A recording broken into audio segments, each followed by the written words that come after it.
Chapter 1 Wonders of Existence. All things are miracles, event the darkness insolence. The celestial body is off the sun, moon, and star shaver evolved for countless millennia, never during to pause, as the cloud sand mountains transform into the vast, boundless ocean. Merely consequentio of testers shift in their slumber. The unchanging, frigid cosmos, where a come a scarva through the fabric of existence, illuminates and lie a fragment of the infinite darkness that surrounds it. What can be as Japan from those array plendent, vibrant, interlinked head stars scattered across heskiery but distant memoria synth the recollection of comets, remnants of fanage long past. Whoosh! The cold wind howls like a solitary wolf, rampaging gandroaring, sweeping away the delicaterum nance of snow. Before a thigh lies a blind inject spans of white. This place, encased in as 4,000 miles, resembles the desolate depths of a glacier, where in ord hands sut her indistinguished by in life ice nowhere to be seen. Standing here, the light hot tat linger reef to towerings, no capped montane sand in son disorientation.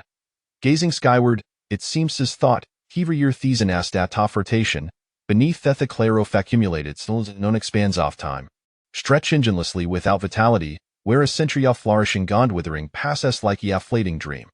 Herily is a forbidden realm of life, and here too stands the fierce sacred mountain of Huaxia, known as the ancestral dragon vein Kunlun ruins. Rustle. As footsteps scrunch through haytick snow, thame prints left behind darkly engulfed on smer bethes whirling wind and snow, obscuring the path. In the heart of Kunlun ruins, in an uncharted territory, four figures cladints no goggles and thick mountaineering attire, each wielding climbing poles, cautiously advance step by step. Shoo! Thema taltapifat climbing polpier cest heis, sending shards flying. The four halt theman at the forefront unfurls a map, adjusting his goggles sesha surveys the surroundings. Hes stands approximately 6 feet, his face obscured be goggles sanda ein proof mask, revealing gon lia's lender physique. After taking the scene, he brushes off the frost the settled on thema pans beaxania shed tone. Crossed heclafe had and walk for an other day wesh who'd reached the summit of Kyom's attack. From Hoy's voice, one can discern he's around 30 ear so fage. Perhaps due to the biting cold, histonecaria serisp. The three behind exchange a glance seasoned not an agreement, offering no further words, mere literature for him to continue leading through a unfurling themap with indifference, he extractious bowl, seemingly unfazed be 30 tach et aminerize merlia high rejout. In truth, over a month ago, the three had found him through an intermediary in Asmaltona 100 kilometers from Kalia Pass, and since then, they had scarcely exchanged words. They had handed Jaime 100,000 cash, requesting his get in Sito Kyong Musitag, promising Jaime an additional 1,200,000 upon the return. Kyong Musitages natates donation for Justanioneta horror soft Kunlun ruins are unfathomable to those who have not ventured to Toit's depths. Over the years, this accured wasteland has devoured Thebones off Countles adventurers. With an Ardias off 3 to 400 kilometers, Onlai, Qingjuanxing, possesses the audacity to lead others and Tathi highest alta to disoff Kunlun ruins. Of course, Histrona meisnet Qing guides Qingjuanxing. Locals refer to Heim as Qinggu, a tight leaf respect for a new hoderest to delvaneth the Kunlun voidander turninskathed. Over time, few calambi his full name. Qingjungxing remains indifferent to tismerl yamanakur. Finally, we have arrived, Qingjungxing gasps, feeling gas thoth his lungs sarablaze. His unshaven beard, untouched for more than a month, ice adorned with icicles, and before him, the relay toff distant stars flickers. A tannel tichidik seating 6,000 meters, each a centrivial's thinner air, and here, bird sand beast shaven nearly vanished. Crossed his ridge and descend towards Theast. Upon reaching the mountain peak, Theliatero Thetrio, a mid-legionman, brief fly surveys the surroundings before promptly raising, Spolito indicate the posites I doff the summit. Qingjungxing Gracini brow. Our agreement twastor turn after reaching the summit of Kyong Mus attack the ruis no mention off. An addition 100,000. The middle league Edmund interjects, cutting Heimof with a wave of ishind. For you, this howled not but difficult, shoot it. The manages she's windproof goggles, his Mandarin tinged with a strong regional accent, thought his specific location remains untraceable. How can I trust ya? After all, you have already breached your agreement. Qingjungxing remains relut Kunlun ruins his notacity, and Nuna knows what dangers may arise from taking this extra path. The middle league Edmund turns back, and a young man a theorer of tegrupnids. Heflex schistive fingers thruff his gloves, retrieving gonancient J dependent from thinner pocketoff his clothing. Helok supat chinjuanxing, his gaze sharp hand piercing, as if capable of penetrating the goggles. This J dependent is word at least 350,000, and with astrokio fluck, it cowled fetch even more. Sufficient to cover your commission and leveo with Azure Plus. The middle league Edmund takes the J dependent, Rubine jikant libophori extendinja towards chinjuanxing. Chin Jungzing studies the Pindon Tinthium and Shan with his discerningji, recognizes its value. In the Saramote borders, barterangus commonplace, and theorer numerous unsavory allings. Countless adventurers, perilous expeditions, and event smugglers traverse these lands, where even blood diamond sand wanted criminal serenatunkamen. Whether the Pindont is indeed worth 350,000 remains uncertain, Butits war these undoubtedly significant. However, here frains from reaching out to accept it. Reason, Sheen Junxing state scoldly, arms crossed. Heis no terranof timilvs a gitiv willing to do anything formoni after all, one must have lefeto earn and spend it. The middle league Edmund hesitates, pondering for amit, before slowly unveiling e suitor garment. Hirachisen to heasener pocket and retrievus an exceptionally ancient manuscript, crafted from weight appears to be animal hide. The note supponitaire partially illegible, lacking coordinates or extensive annotations, merely sketching a rudimentary map. Yet, the foundational route remains discernible resembles more atrius sur map from a film than a conventional map. My below Vetus Gravelio, with no current site, the sysamap painstakingly acquired from a British bleat grey textpensatus said to have been left by an ancient Taoist from Washa. Legend hasith that whoever finds the location marks Danthe's map will uncover numerous Taoist treasures left behind by the sage. Among the treasures, Ida's rumored theory exists sanatim capabio fextendingen s li fegain stall odds. Thrughout the change, Chin Jungzing maintains sun wavernji contact, perceiving thalakal fluctuation ein themons gaze, making it impossible to ascertain he trutho fees words. You believe ein suctals? I'd not. Themon replies almost instantaneously, shaking his head. Haten sighs. Yet, if find Mijulf compelled believe. Chin Jungxing nods slightly. Boot were reveal thisno?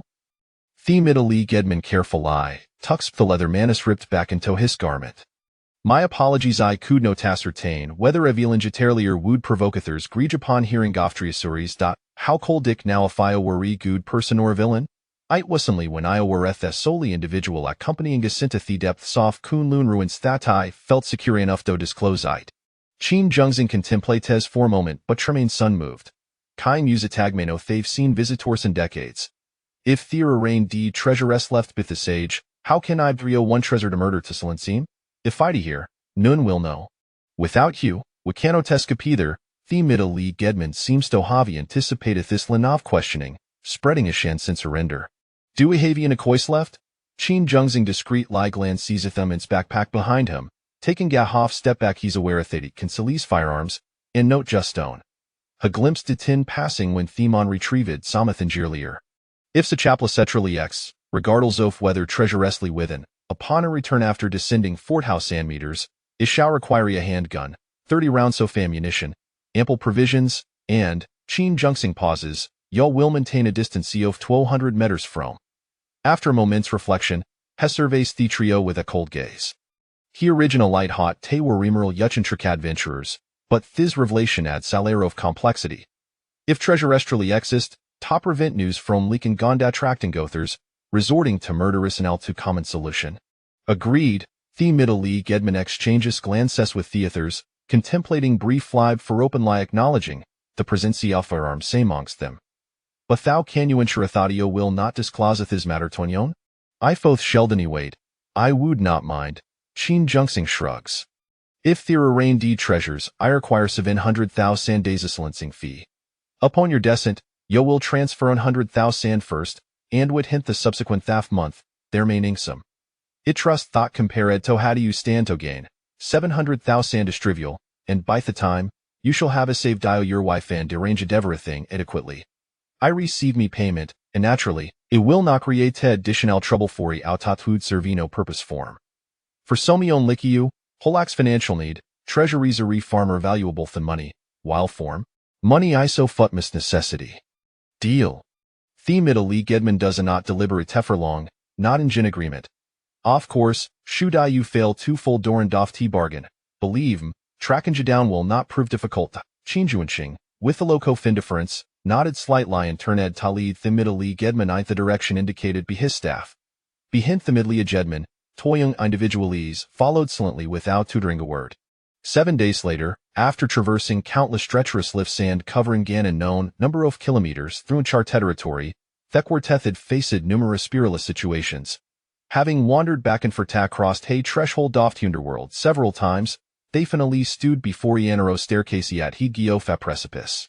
How old Hava thought the tidden within Kunlun ruins the Elias Chavez structure resembling a Taoist temple? That Englishman indeed did not deceive you, Qin Jungsing remarked, his fingers brushing against the stone pillar intricate like carved with Teja symbol. The stone felt like he's to the touch. Above its pillar stood a crane-shaped lantern, its few long since eroded be the limits. Peering downward in the sunlight, one could vaguely discern the outline of a colossal Taoist temple. When finale arrived, the middle Gedman exhaled a sigh of relief, his eyes light lired behind his goggles, whether from prolonged wear the thrill of the moment wasn't a year. Let's go down and take a look. He steadied his mountain earrings, Taffin patted Qin Jungsing in the shoulder. Nodding in response, Qin Jungsing withdrew one Polizi kukri from Theshitha's right thigh with his right hand, gripping a wolf-eye flashlight in his left. Holding his breath, he began to descend the staircase. Initially, he had been skeptical of Tim Middle Gedman's claims, but now that they had arrived at this location, he had contemplated the possibility of eliminating the 3 companions behind him to hoard the treasures for himself. After all, Itwashi Lilliclith that this place had never been visited before if there were indeed valuable items within. There were Thwucher Leferex 100,000. He examined the crane-shaped lantern on the staircase aside from it. Sevident antiquity, he could no ascertain its dynasty, but it must be worth a considerable sum. However, all 3 companions swarmed, Antherus quastu grado act upon such thoughts after all. Money was not more important than life. Theme Tyruan Ways Eggs Pan Sieve, featuring 4 towerings to Nepeler Sanda Vault head ceiling. Thepeler Saria adorned with gigantic, vividly Lefellite coiling dragons. Qin Jungsing ascertained he had never encountered such realistic carvings before Etheridite, encompassing and profound. A massive iron chain weighs affixed to the dragon shed, shimmering with crystalline brilliant Saint he extreme echod, while it he etherin connected to an open bronze sarcophagus. Strangely, the sarcophagus was swagger, lacking gallad. Had it not been for Thebes and Siophanes sign soft post visitors and theory crimson glominating from within the half-height sarcophagus, Qin Jungsing might have a thought he had already been plundered. Amaranth and formator long bronzy sarcophagus lay wide open, suspended just 3 inches above the ground at the center of Fatur Tima 30-meter Teja temple, tethered to the head soft of 4 soiling dragons.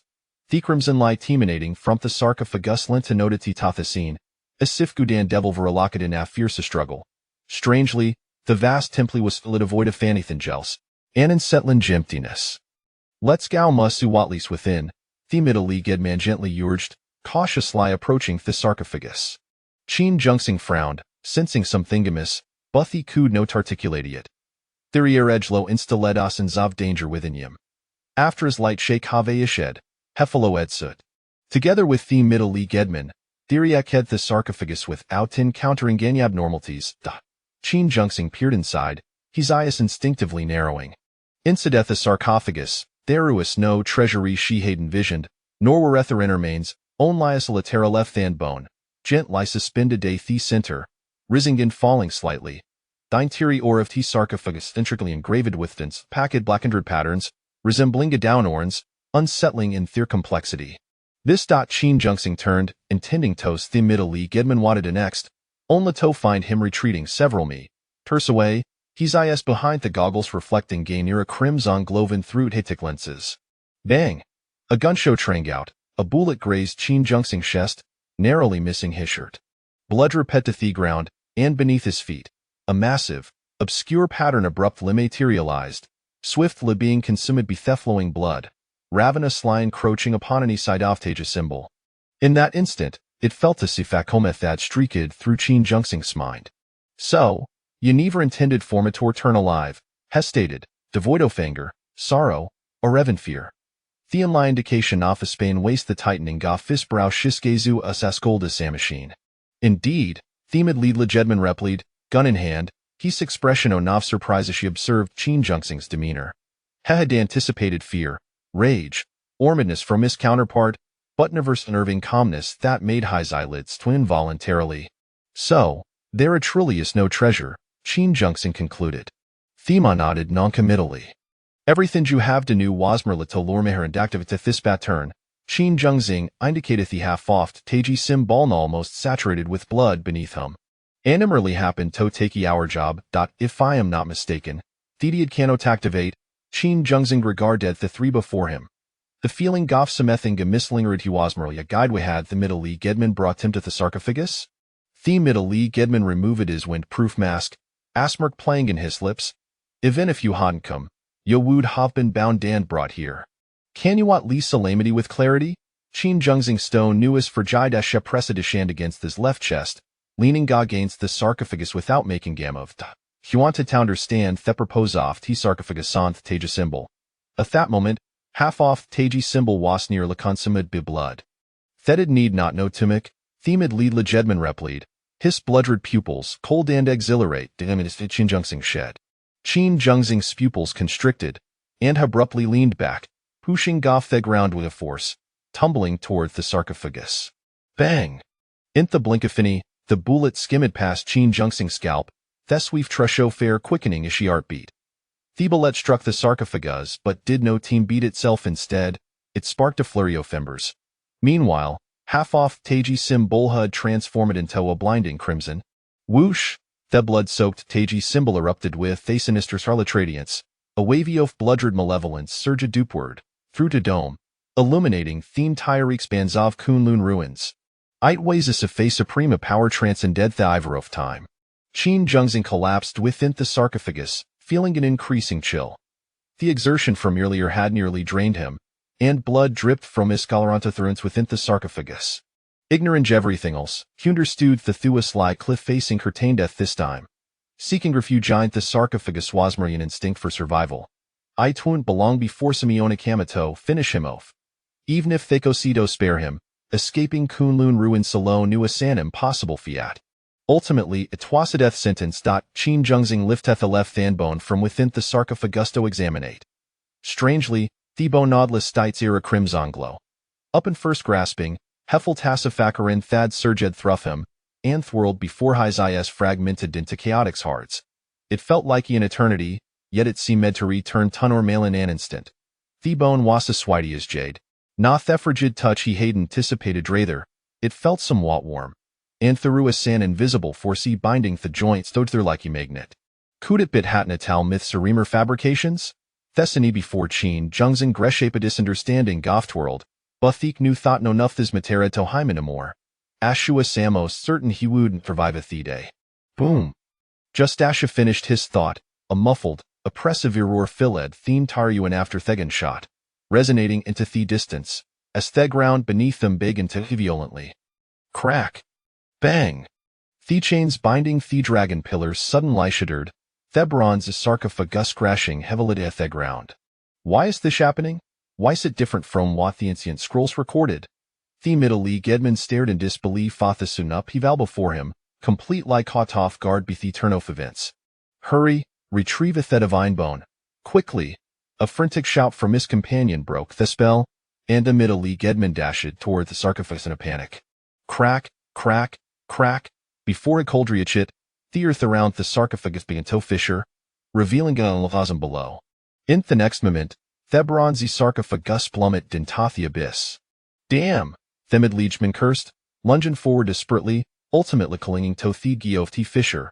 Reaching good and veined, Qin Jungsing sat would hint the sarcophagus, raising ishtik glimpse of the man's contorted, unwilling expression, which grews malor until it wallowed by darkness.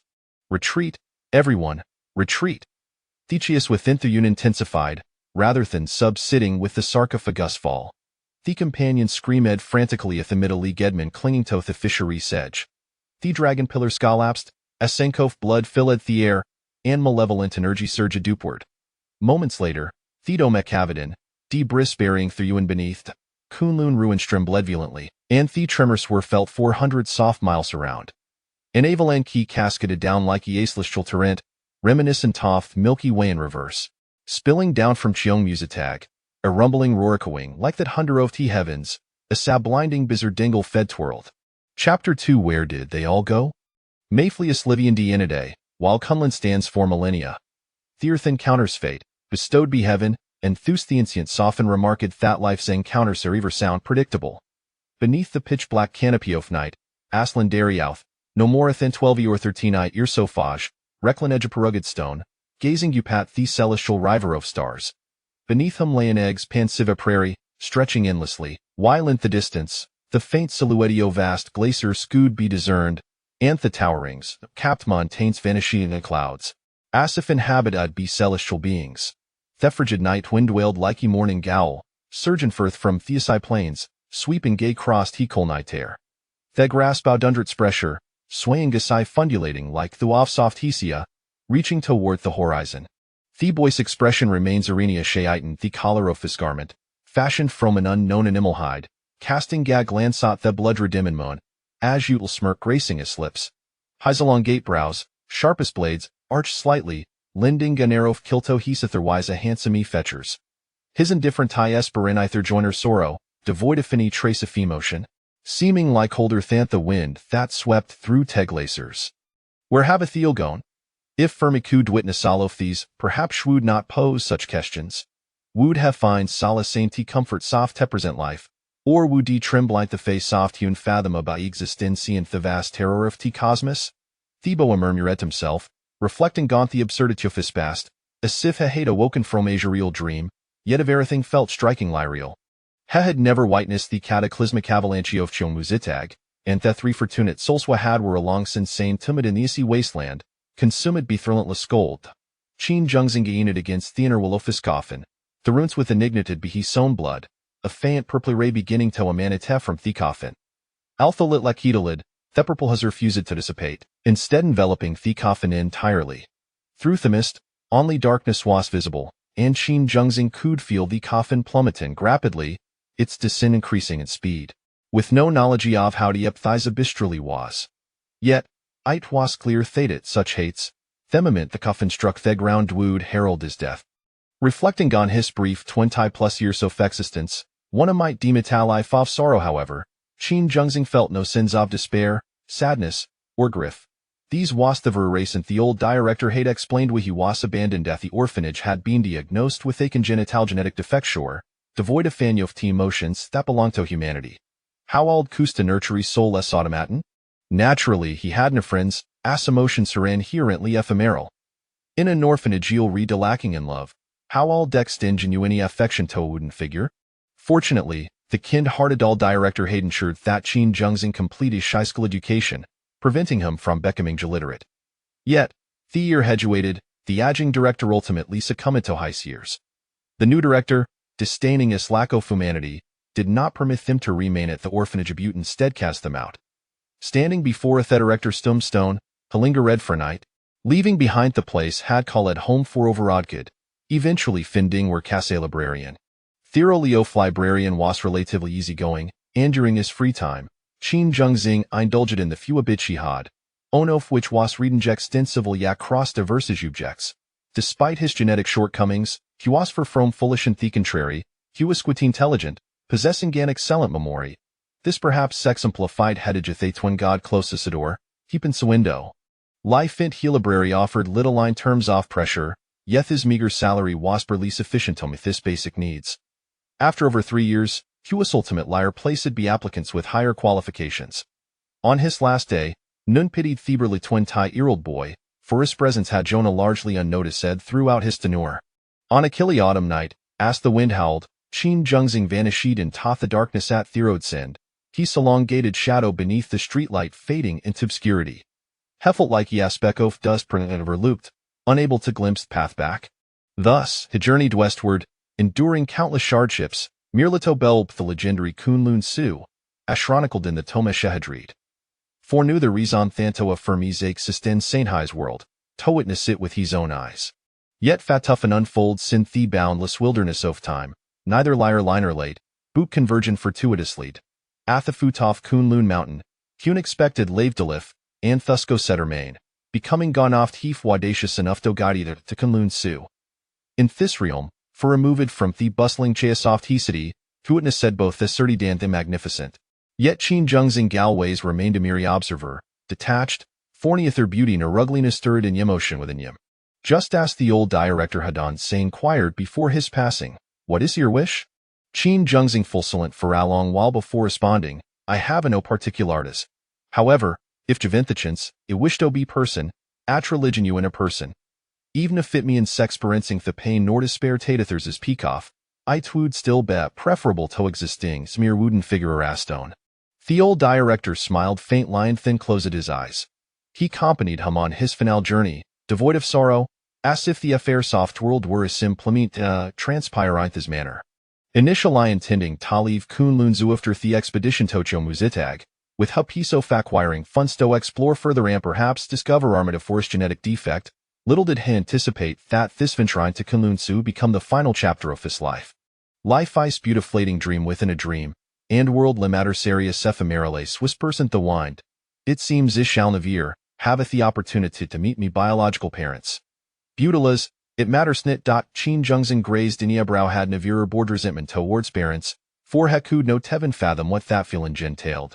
Himmerly wished Takachaglim seof Tianu ho bra time into ease world, yet when Thika fine descended, so to woldest life. Gazing at Theskali Talhand would hint Thikafin, smoothest JD and done mistakably no Toffmandani origin, Henodith that tall thought he hand Sinishiel crimson glow had faded. Being Jin shrined in this occurred Kunlun Sighton preserved in such a bizarre manner left thimpendering with the owner of Tisabonus Gudpasablib. Well then, although my life has been unremarkable, I doubt many have mets in extraordinary and desired. Qin Zhengzing smirked slightly, closed hises, and await a theoraval off death. MMM. A murmur dutter in Ska's Qin Zhengzing town conscious life furrow brows, slowly lifting his eyelids stobe hold the familiar coffin. His movements momentarily halted. Am still alive? And I actually fell asleep? Hegent light a pet Heiner wallow tea coffin, pondering the depths off thigh's abyss. Within the coffin, purple mist swirled, thick as fog, and within his breathix hay led violet vapor. Thebiting cold dadvanished entirely, replaced by an unusual warmth enveloping the interior. Suddenly, a thought struck him, and Dequaclapushade sighed the left side duffus garment reviolicious. Theon's horrific penetrating wound had disappeared. Had it not been for the tattered fabricandride blood, he might have a belly eved he had never been injured at all. Wait a moment. He slowly raised Deshanto his line off sight, narrowing his eyes involuntarily. His spalm appeared smaller than before, and duping closer inspection, it seemed more delicate, resembling Thato Feal Thrather than an agelt. With this revelation, he glanced at his clothing, which was evident lie larger than he remembered. Have I shrunk? Qin Zhengzing twisted his neck instinctively. I for an ordinary person, he would likely struggle to articulate, complex emotion swirling. Will it be astonished? Afraid? Excited? Terrified? Or perhaps all of the above? Yet for him, it was merely an experience of thought transcended disunderstanding gone comprehension, incapable of being explained with his limited knowledge. Having encountered such phenomena, only within theorem of science fiction literature and library. Suddenly, another thought crossed his mind, and he lifted his gaze. At some point, the darkness outside the coffin had transformed into an and sexbands off resplendent stars.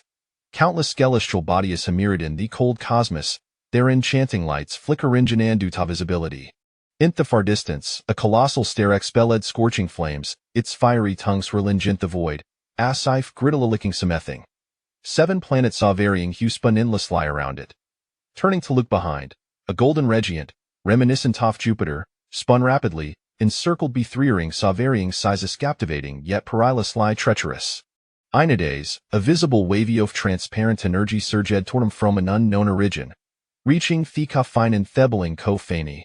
There was no thunderouser, no explosion instead, a ripple leaf transparent simvliped Thikafin, revealing flated glimpses of intricate black golden ancient script, effectively shielding.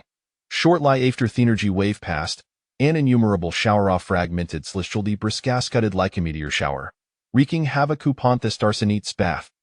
Larger remnant scalighted with smaller celestial bodies, resulting in a catastrophic shattering that sent chills down a spine. Gazing toward the origin of the energy wave, he beheld Davis starry ever traversing the depths of the cosmos, with countless small celestial bodies split in apart of form rings, At the center of this river, a brilliant star suddenly collapsed, its terrifying flames expanding rapidly, engulfing nearby celestial body as sand growing ever larger. Qin Zhengzing recognized the Tazarite. Having read a bulletin library, Yethi could never have I imagined witnessing such a magnificent and grand spectacle in person. The coffin floated like a small boat upon the cerulean waves, sailing through the cosmic sea, traversing the endless void in an instant. All the cosmic dust near the coffin was reduced to powder beneath transparent triples, scattering into the abyss. Throughout this journey, Qin Zhengzing traversed countless star systems, witnessing gonorrhea of extraordinary things hapness to never behold divin on China lefet time. He even bore witness to the decline of fane entire galaxy. As a colossal stare expanded and ultimate liperished, transforming into a frigid, lifeless orb a moment they encapsulate plunging the entire galaxy into darkness. Once, Qin Zhengzing believed that Thendo Fastar would be marked by a cataclysmic explosion little deck now it would instead be competent but mournful sullen, where the conclusion was not fire, Butratheris. As the final great star extinguished its light, the coffin appeared to drift through an immense void, with the galaxy becoming a graveyard for stars, strewn with theramnant sophilin suns. The infant glimmer was to fa dwarf, not yet completely extinguished. Qin Zhengzing gazed at the surreal spectacle before him, momentarily lost in thought, convinced that no Neil Sputham had witnessed such a phenomenon. If indeed there were others who had seen this marvel, he could scarcely imagine it power acquired to do so. At that moment, high increasing lie suspecteth that Thescalital remains sealed within the coffin were reef divine origin otherwise, that person who had referred to taste divine bone would nathaved and so. Themer presents of this coffin, capable of navigating the vast seas of stars, hinty day the extraordinary strength of terramaincy thous strength beyond this comprehension. I wonder where this coffin will ultimately take him, Haymoust. As she observed therapid fading scenery, here Eliza D. could see nothing clearly anymore, for the coffin's speed had reached an unimaginable pace. Through the violet mist, the external to be out twisted into an abstract painting, gradually losing color runtil and lie a flickering white lie tremained, whiley ever thingel sija come to gas. Lost in thought, Qin Zhengzing felt the scenes before him flickering rapidly, as thoughtfulness were being drawn into his very pupils, and then, all light vanished from his sight. Heglen seed around, instinctive lipinching iskin. The coffin si medto have kumato haltwiti novist, cold void directionless, timeless, and without end. Hakud no tevan ascertain whether the coffin was still in motion, surrounded by an overwhelming nothingness, devoid o fanolite, letalana civilization o tassingle stargrisid the darkness. The coffin drift tetzelent lie through tefrigid cosmos, yet Qin Zhengzing felt neither loneliness nor fear.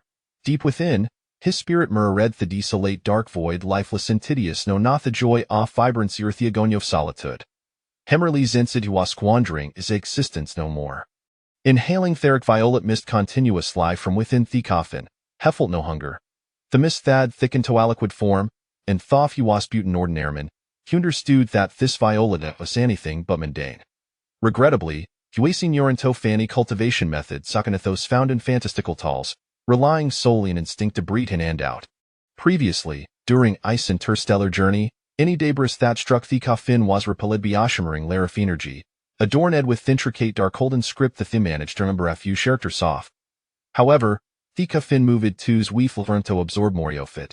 Thoth haramain junawarioft has specific functions soft hesiancian characters or runes, nor did Noah the coffin would lead him, heteligent like committeth to memory.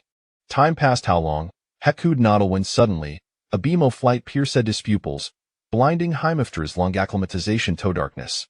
It wasn't the definitely realized that the coffin was still in rapid motion, traversing a vast emptiness of the cosmos. In the blink of finny, the coffin surged past the light, and twirled transformed into a blinding white. Qin Zhengzing squinted, instinctively clutching the ungraspable skeletal handbone from the coffin. In the haze, a glimpsed light shooting skyward, illuminating the sky with dancing groons, accompanied by the roar of wind and hunder. A complex and profound array materialized beneath the coffin. In the next instant, Qin Zhengzing felt an overwhelming force propel him across vast distances, a whirlwind off motion, that culminate, the coffin vanishing into a pitch black rift. A gust of cold wind swept through, jolting Qin Zhengzing awake. The runes beneath his feet swiftly vanished, and after mint, they were gone. Hesser my set the Thehaden counterred a mythical teleportation array. As for with the Kaffinha deposited him here and where it's hoodventurenixed, he colden la speculate. Surveying zerendings, henoteth that night had fallen, thuffatwasnity at deep. About 10 miles behind him Lumderanjoff towering mountains, their peaks blanket so, while fierce winds ravaged the valleys. Ahead lay Avastexpands of grassland, rippling like dark waves under that cloak-off night. His flash-lighted long succeeded, becoming scrapmetal, while he's Nepalese knife remains secure la fastened to his waist. Most importantly, his left hand gripped tightly on Tothan known skeletal hand bonetes solarum nant from the coffin. Int the sun familiarium, the towering trees, reaching over 20 timeter shy, and the blood red moon overhead continually reminded, those non the familiar planet.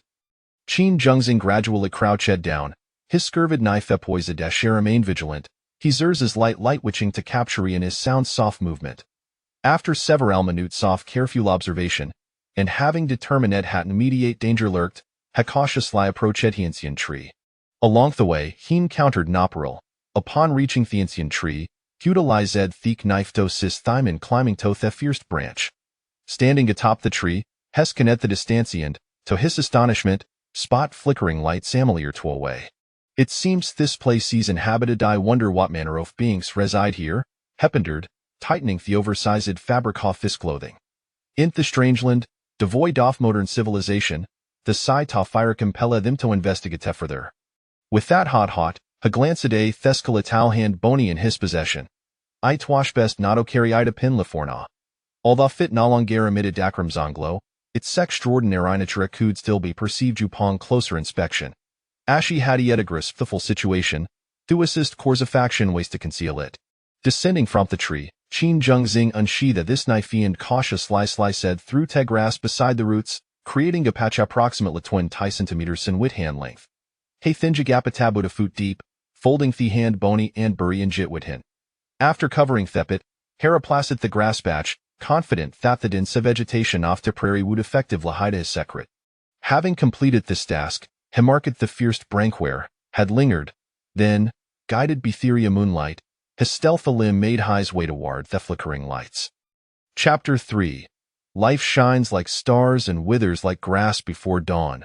The flickering lights of a diminutive village had not yet extinguished, allowing a vague outline to gradually emerge from the darkness of the approaching day.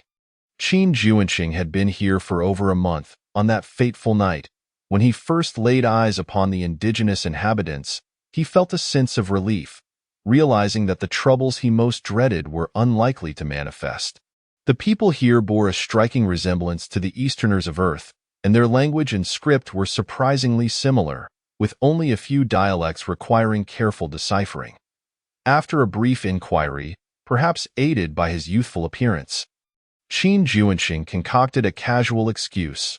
Despite the skepticism of his interlocutors, he was permitted to reside here temporarily. He was taken in by a woman named Lu, who shared the surname with her late husband, who had passed nearly a decade ago, leaving behind a daughter named Lu Caifu, who appeared to be of a similar age to Qin Juanqing. From this 13 or 14-year-old girl, Qin Juanqing learned that this quaint village, home to a mere 3,000 souls, lay at the northernmost edge of a mighty dynasty known as Qian. The true expanse of the great Qian dynasty remained a mystery to the villagers. The village's name, Kaishou, seemed peculiar to him, as its inhabitants had lived beneath the snowed Jade Mountain for generations. Most villagers bore the surname Lu, and nearby, dozens of similar small villages existed, occasionally exchanging goods yet often clashing.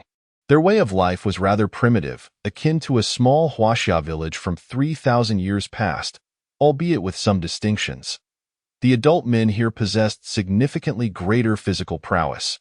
Most intriguingly, through conversation, Qin Juanqing discovered that this world indeed harbored individuals akin to the practitioners of mythical tales from Huaxia. It was said that formidable cultivators could live for over 1,000 years. Could it be that the pinnacle of science is, in truth, theology? Before dawn, Qin Juanqing rose early, pondering his sudden arrival in this entirely alien world, far removed from his familiar surroundings, contemplating the future that lay ahead. Roar! A terrifying beastly howl reverberated from the depths of the glacier, shattering the tranquility of the pre-dawn stillness. Whirling around, Qin Juanxing glimpsed a colossal dark figure crouched upon one of the peaks of the snow jade mountain. In the next moment, a massive tail suddenly appeared, and the shadow let out a pained, furious roar as it was swept down from the mountaintop. Although Kaisho village lay quite a distance from the snow jade mountain, for such a gigantic beast, it was but a mere stone's throw away. A tremendous tremor emanated from the direction of the mountain, and moments later, every villager rushed out of their homes, eyes wide with terror, gazing at the titanic struggle unfolding in the distance, the cries of children rising in a cacophony. Qin Juanxing himself had not anticipated witnessing such ferocity merely a month after his arrival. "Run!" someone shouted, and amidst their fear, the villagers began to flee in a frenzy. "Children, run with your mother, quickly!" Just as Qin Juanxing remained transfixed by the brutal clash of beasts, he felt a firm tug on his arm. Turning, he found himself facing the anxious expression of the Lu woman who had taken him in, her left hand gripping the frightened and bewildered Saifu. "Isn't that the guardian beast of the mountain? Shouldn't it be in the depths of the mountains? Why has it suddenly appeared here? And what could possibly challenge it?" Roar. The serpent-like beast flicked its forked tongue, its head adorned with two horns, and lashed its tail fiercely at its adversary. Its crimson eyes glowed like lanterns in the night, instilling dread. The massive shadow was undeterred, evading the attack with a swift movement, its terrifying claws striking mercilessly upon its foe. The snow-capped mountains trembled, and the dread of the battle could be felt 10 miles away. Blood splattered, glimmering darkly against the backdrop of dawn, as the echoes of the beast's roars resonated for miles. The clash of these titanic beasts was, for mere mortals, a cataclysmic disaster. Who would have thought that in such desolate mountains, a dragon-blooded malevolent serpent could exist? It appeared gravely injured. Truly, it was a stroke of fortune. If I could harvest its essence today and refine it into elixirs, I would surely break the shackles of a century. Before the beast's roar faded, another piercing howl rang out. The voice arrived before its owner. As a fiery streak shot across the sky, stretching hundreds of meters, radiant like a silken ribbon, igniting like starlight. Instantly, all eyes turned skyward. A man clad in a crimson robe, wielding a divine sword, soared through the air. His sword aura enveloping the heavens. "Go," with a gentle command. The divine sword flew forth, shimmering like flowing light. With a single stroke, he cleaved the mountain peak as though slicing through tofu. The mountains crumbled, sending cascading boulders tumbling down, shaking the earth. In mere moments, the giant serpent, already wounded, had its tail severed by a single strike. Roar. The malevolent serpent, in pain, emitted a sound akin to a dragon's roar, relinquishing its grip on its opponent. Erupting flames from its mouth as it attempted to incinerate the divine sword. With a powerful leap, it lunged at the newcomer with malicious intent. Meanwhile, the so-called guardian beast of the mountain, sensing the might of the divine sword, displayed a moment of deep apprehension before retreating into the glacier, vanishing into the vast icy expanse. Still hoping to resist, with a cold snort, the man altered his sword technique, causing the divine sword to dance in the air. Engulfed in raging flames, striking at the malevolent serpent, a terrifying killing intent materialized, and the serpent's eyes widened in shock. It attempted to turn but was too late. A flash of sword light pierced through its head. "Ha ha ha! Who would have thought that it was merely a serpent dragon that had survived its transformation tribulation?" Alas, it failed the trial and sustained grave wounds. No wonder that bloodline-mixed Lu Wu dared to provoke me recklessly. With a single stroke, the man lifted the serpent dragon's corpse, disappearing in an instant, the divine sword sheathing itself. He cast a detached glance towards the village, leaving the onlookers feeling as though they were mere ants, disregarded by a deity. When he turned back, he was already soaring through the air, pursuing the direction in which the giant beast had fled. Qin Juanqing witnessed the entire process of the man's slaying of the serpent dragon, finally gaining a more vivid understanding of this world. It resembled a mythic, untamed realm, devoid of laws and the comfort of a 9-to-5 existence. Terrifying beasts could swallow the earth, and powerful cultivators wielded the strength to reshape the very landscape. In that moment, a goal crystallized within Qin Juanqing's heart. He yearned to become a cultivator, not for any grand ambition, but simply to survive better in this world if possible. He hoped to discover the missing emotions within himself in this realm brimming with infinite possibilities. To experience life as a truly flesh and blood being, such formidable sword and tint. Who would have thought that in such a remote place there would be practitioners of the arcane, and that this figure possessed formidable prowess? Just as Qin Juanqing pondered where he might encounter the path of cultivation, a voice emerged from the distance. A dozen men clad in black robes had appeared at the village's entrance. Their backs turned to the village as they gazed toward the snow jade mountain. Their mere presence seemed to lower the temperature several degrees. Unfortunately, we are too late. The leader's voice was notably hoarse. My lord, must we return empty-handed? Someone queried, their tone icy. The leader shook his head. No, no, no. Since we have come, we must take something with us. With that, the leader turned, revealing a sly grin that hinted at malice. His gaze chilling, reminiscent of a malevolent spirit from the depths of the underworld. The horrific scar across his throat was a stark reminder of a near-death experience. In a wonder, his voice sounded like a broken bellows. Qin Juanqing narrowed his eyes. Having spent so long on the border, he sensed a tidal wave of murderous intent emanating from these individuals. A profound danger. Yet, Qin Juanqing felt utterly powerless in that moment. He was the fish upon the chopping block, contemplating how different things would be if he possessed the same formidable strength as the sword-wielding man. With power, one could seize their own fate. To live was to have the possibility of reclaiming his heart, to regain the 7 emotions and 6 desires that any mortal could easily grasp, to genuinely experience life as a being of flesh and blood. Unconsciously, Qin Juanqing took a step back. The figure in the black robe turned to face the village, and suddenly, an overwhelmingly terrifying killing intent enveloped the entire village. Under the oppressive atmosphere, not a single soul dared to utter a word. Even the children's cries ceased. Qin Juanqing felt his arm trembling uncontrollably. Looking down, he saw that the Lu woman clutched his arm tightly, her knuckles white, her body shaking like a leaf, while the little girl beside her could not stop quaking. Kill, however, the villagers' terror did not elicit any sympathy from the newcomers. With a low command, the leader's subordinates surged into the village like harbingers of death. In an instant, blood soared to the heavens. The sounds of screams erupted. Wails and cries echoing like the sorrowful lament of night owls, resonating throughout Kaisho village. Swish! Qin Juanqing felt a flash of red before his eyes, warmth blossoming on his face as a sword beam swept past him.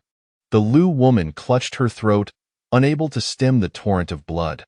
She wished to cry out but could not utter a sound, her eyes wide with terror as she collapsed to the ground. Mother! On the other side, Lu Saifu screamed in horror, throwing herself into her mother's embrace, sobbing uncontrollably as blood stained her clothes. She desperately called out her mother's name, seeking to reverse the irreversible, yet her efforts were tragically futile. With great difficulty, the Lu woman turned her head, the agony causing her to sweat profusely. With love and sorrow, she cast a final glance at her daughter, her dim eyes reflecting boundless reluctance, ultimately losing their luster. In a mere quarter of an hour, the group returned to the village entrance, standing in silence, their murderous intent palpable, their blades still gleaming like new, untouched by blood. shimmering ominously in the darkness before dawn. My esteemed overseer, aside from the 127 children in the village, the rest have been ruthlessly exterminated. Excellent.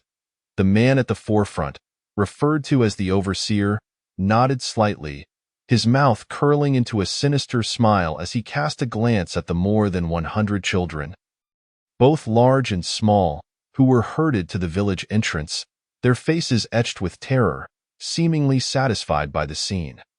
Qin Juanqing stood amidst the crowd, casting furtive glances at the others, not because he felt genuine fear within, for his heart was devoid of any tremor, lacking both dread and sympathy.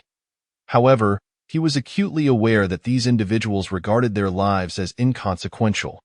Though he remained oblivious to their intentions, he understood that revealing any hint of peculiarity at this moment would undoubtedly draw their attention. "I am aware that you harbor deep animosity towards me." The overseer dismissed this notion with indifference, his gaze icy as it fell upon the children before him, a palpable aura of menace silencing the surviving youngsters in an instant. "You need not despise me. In my eyes, you are but mere insects. Quite the contrary, you should express gratitude, for I have bestowed upon you the opportunity to enter the sacred realm of demonic cultivation. However, many of you may soon meet your demise. He. Let us proceed. Be why mere coincidence, we have passed this way. Given the passage of time, the day for blood refinement and insect nurturing is nigh. Should we manage to retain a few seeds, that would be a fortunate surprise. If not, then death is but death." The overseer waved his hand dismissively, and a man beside him nodded, extending his right hand to grasp the void. A surge of black flames erupted, flickering like the shadows of a ghostly candle. In mere moments, the fire swelled, swiftly engulfing the entire village of Kaisho. Subsequently, as the overseer flicked his black robe, Qin Juanqing and the others lost consciousness. He nodded towards the people behind him, and the group vanished into the void. Thus, the village of Kaisho, nestled beneath the snow-capped Yushins of the Dakian dynasty, was erased from existence, leaving behind only a charred wasteland and grotesquely distorted corpses. In the final second before losing consciousness, Qin Juanqing felt an overwhelming sense of relief for having concealed the hand bone he had taken from the coffin. If he survived this ordeal, he would seek an opportunity to return and reclaim that bone. Yet, he was left wondering what future awaited him upon his return. Chapter 4. The One Who Seeks to Kill You in the Dimly Lit Chamber. The flickering candlelight cast shadows upon the ground, where two young boys clad in thin garments sat amidst the withered grass. One boy, slightly plump and with a dazed expression, and the other, slender and calm. The distant echoes of anguished cries sent shivers down their spines, while the acrid scent of blood penetrated their nostrils, each scream causing the plump boy to tremble involuntarily. Gradually, dark red blood seeped through the tightly shut door, intensifying the stench within the room. My surname is Qin Juanqing. You may call me Qin Guer. And you? What is your name? The slender boy, having been abducted from Kaisho village, inched closer to his companion, patting the boy's shoulder. Since the massacre at Kaisho, he had not seen Lu's daughter, Saifu. It was likely that, in such a horrific and bloody environment, even if the girl had miraculously survived, she would be driven to madness. He himself was uncertain of what lay ahead, yet from the current circumstances, he had begun to piece together some clues. This place was likely a training camp for a certain assassin organization, intended to mold abducted children into cold-blooded killing machines for the future. Though Qin Juanqing felt no emotions, he did not wish to become anyone's weapon. He understood that survival in this brutal world would necessitate bloodshed. However, the critical difference lay in being controlled by any individual or faction, which was fundamentally distinct from joining a sect. For a modern individual, freedom was irreplaceable. Regrettably, plans often fall victim to unforeseen changes. He had never anticipated that before he could even seek news of a cultivation sect, he would be forced into an assassin organization. Even if this organization was the so-called sacred realm of demonic cultivation mentioned by the overseer. He had no desire to be a part of it. Alas, circumstances dictated that he must prioritize his own survival before considering anything else. The boy, startled by Qin Juanqing's touch, shivered violently, instinctively clutching his chest. Trembling with anxiety as he gazed at Qin Juanqing, his eyes betraying profound panic and wariness. Creak! Before the boy could respond, the sound of a door creaking open echoed, and at once, the stench of blood intensified yet again. Through the opening wooden door, the ground outside was drenched in crimson. A black-clad man barefooted, wading through the viscous blood, dragging a boy by his hair, treating him like a carcass as he disappeared around a corner. A cold dagger was embedded in the boy's chest. A pair of bloodied feet appeared before Qin Juanqing. He lifted his gaze to meet a pair of dull, colorless eyes, as their gazes locked. The newcomer's icy eyes flickered with surprise, perhaps not expecting Qin Juanqing to display such composure. Yet, that expression vanished in an instant. The dagger was tossed to the ground, and the door was shut behind him. Only one of you can emerge alive, or else both shall perish. This was the last proclamation left by the visitor before closing the door. The slightly plump boy trembled even more violently. Saliva escaping his lips, his eyes losing focus, his entire being seemingly possessed, while the dagger lay ominously beside him. Silence engulfed the room. Qin Juanqing ceased to speak, as if the very air had solidified. The visitor had spoken plainly. Either kill the other, or both would die. At this juncture, further discourse would be utterly futile. After a quarter of an hour of silence, Qin Juanqing slowly turned his gaze towards the boy, who had now completely lost his senses, overwhelmed by terror and immense psychological pressure. Only the sound of their breathing filled the room, and Qin Juanqing shook his head, quietly retrieving the dagger. The blade glided over the ground, producing a faint hissing sound that, at that moment, resonated excruciatingly loud. After toying with it for a moment, he rose and silently approached the boy from behind, gently resting the dagger against his throat. I hope in your next life, you are born into a fortunate family, in a realm devoid of fear and bloodshed. Qin Juanqing whispered softly, as the blade sliced toward the boy's throat in a flash. Just as the dagger was about to carve through the boy's windpipe, the formerly dazed and terrified gaze of the plump boy transformed into one of fierce malice. He seized Qin Juanqing's hands, violently twisting his neck to the side, causing the blade to graze his neck before plunging deep into Qin Juanqing's left abdomen. Yet, the boy did not relent. He tightly grasped Qin Juanqing's hand, forcefully twisting the dagger within his body before shoving him away, rolling to the side, squinting his eyes like a venomous snake, fixated on his opponent. For one who had yet to embark on the path of cultivation, such a wound was undoubtedly fatal. If they were powerful cultivators, this injury would be trivial. However, both were mere mortals, untouched by the path of cultivation, and this wound could be considered a guaranteed death sentence. Moreover, the boy had cruelly twisted the dagger within Qin Juanqing, leaving a horrifying and gory wound. My name is Lin Fei, the one who seeks to kill you. The boy's voice was devoid of warmth.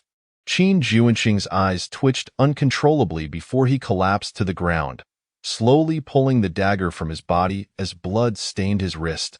Covering the wound with his left hand, he lifted his gaze slightly. Yet before he could glimpse Lin Fei's face, he collapsed lifelessly to the floor. A cold smirk danced on Lin Fei's lips, yet he did not immediately approach.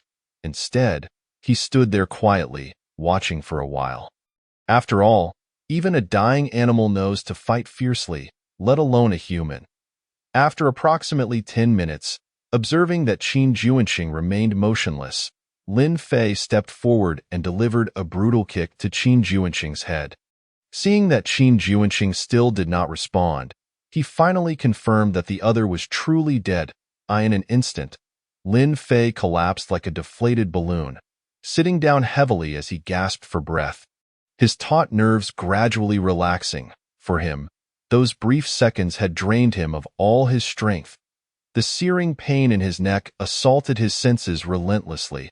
Had it been any later, or if the wound had been deeper, he would have truly met his demise. Fortunately, I played my part convincingly enough. If a fight had truly broken out, who could have survived? Lin Fei had not finished speaking when a wave of excruciating pain surged through him. A dagger thrusting upward from his side, piercing into his body. He attempted to scream, but his mouth was firmly covered. The boy's bloodshot eyes were filled with terror and disbelief, as blood gushed forth like a broken dam, splattering the walls in a gruesome display. Another stab, and Lin Fei was drenched in cold sweat, yet he could utter not a single word. I hope in your next life, you are born into a fortunate family, in a realm devoid of fear and bloodshed. The same words, now uttered by Lin Fei, sounded exceptionally harsh, akin to a heartless mockery. He was filled with rage, yet felt utterly powerless. The strength within him dwindled as blood gushed forth. He could not comprehend why Qin Juanxing, who had clearly perished, would rise once more to end his life. With great difficulty, he turned his head, his pupils constricting once again. The ghastly wound that had once marred Qin Juanxing's body had vanished entirely. Were it not for the tattered clothing, he might have thought he was merely suffering from amnesia. At that time, Qin Juanxing had knelt upon the ground, one hand clutching a dagger and the other pressing against his abdomen, collapsing as if a vanquished foe paying homage to a victor. Lin Fei kicked at Qin Juanxing's head, yet did not succeed in overturning him, thus failing to witness when the horrific wound had healed. Lin Fei strained to extend his hand toward Qin Juanxing, parting his lips to speak, but found himself devoid of strength. The profound yearning for survival gradually ebbed from his gaze, and his outstretched hand fell heavily to the ground.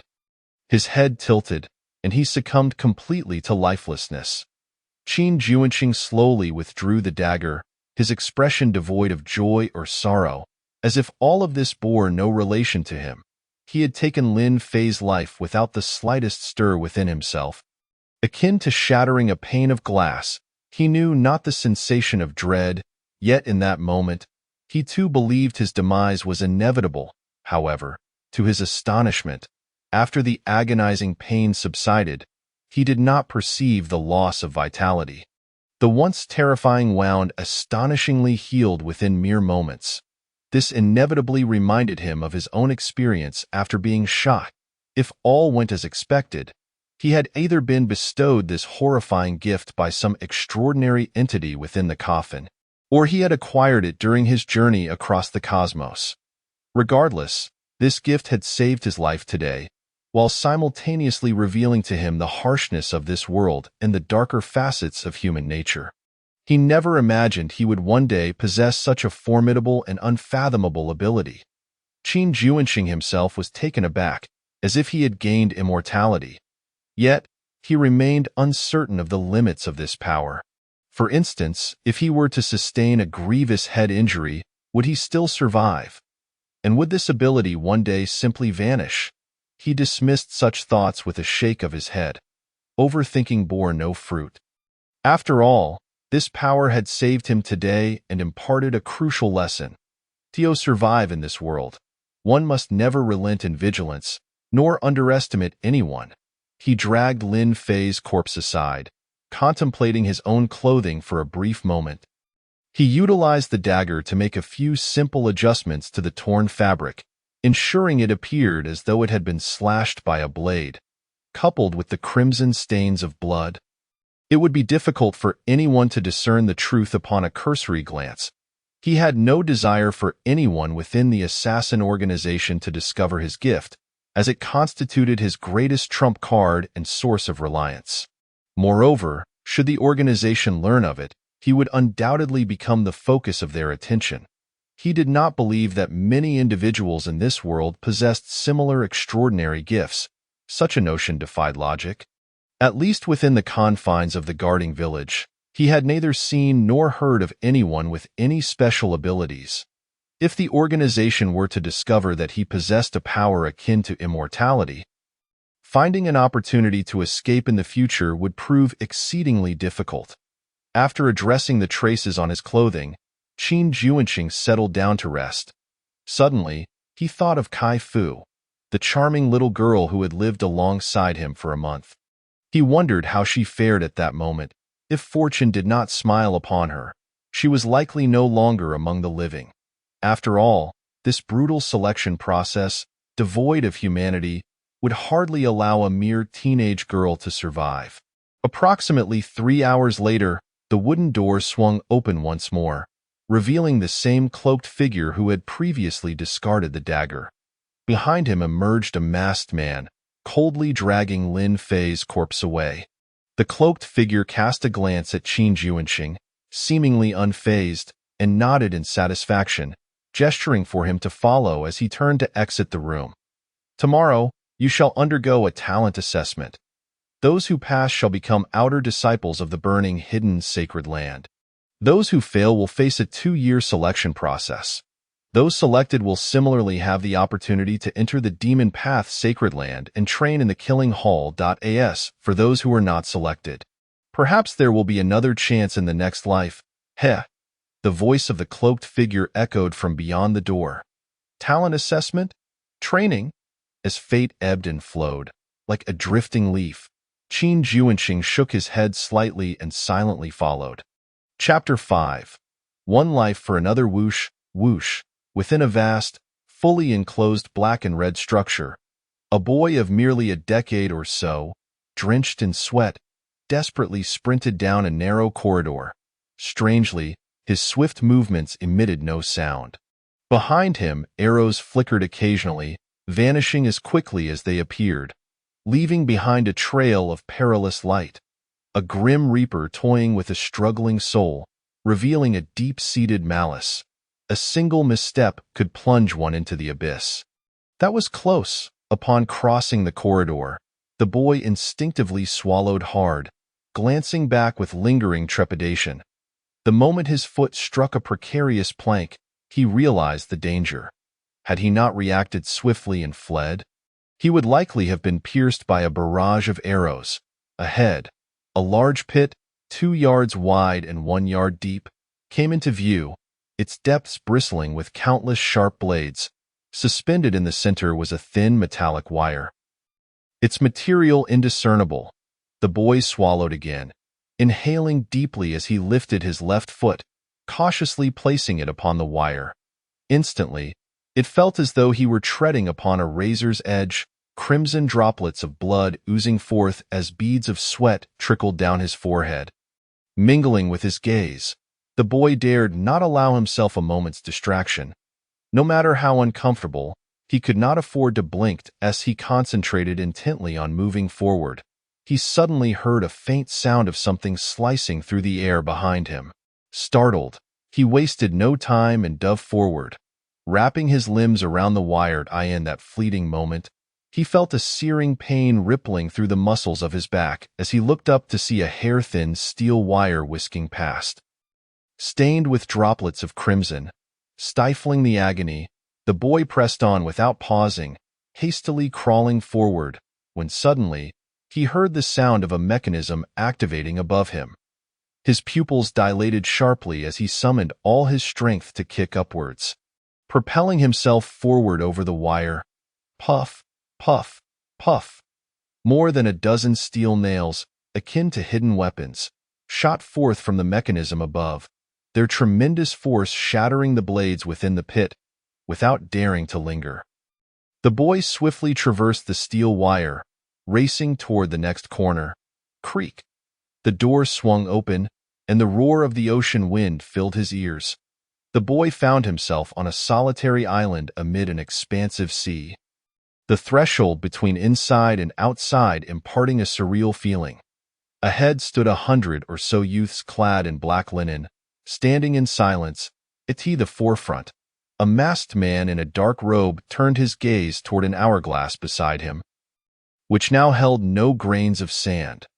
The masked man turned to the boy, a chilling aura of malice enveloping him.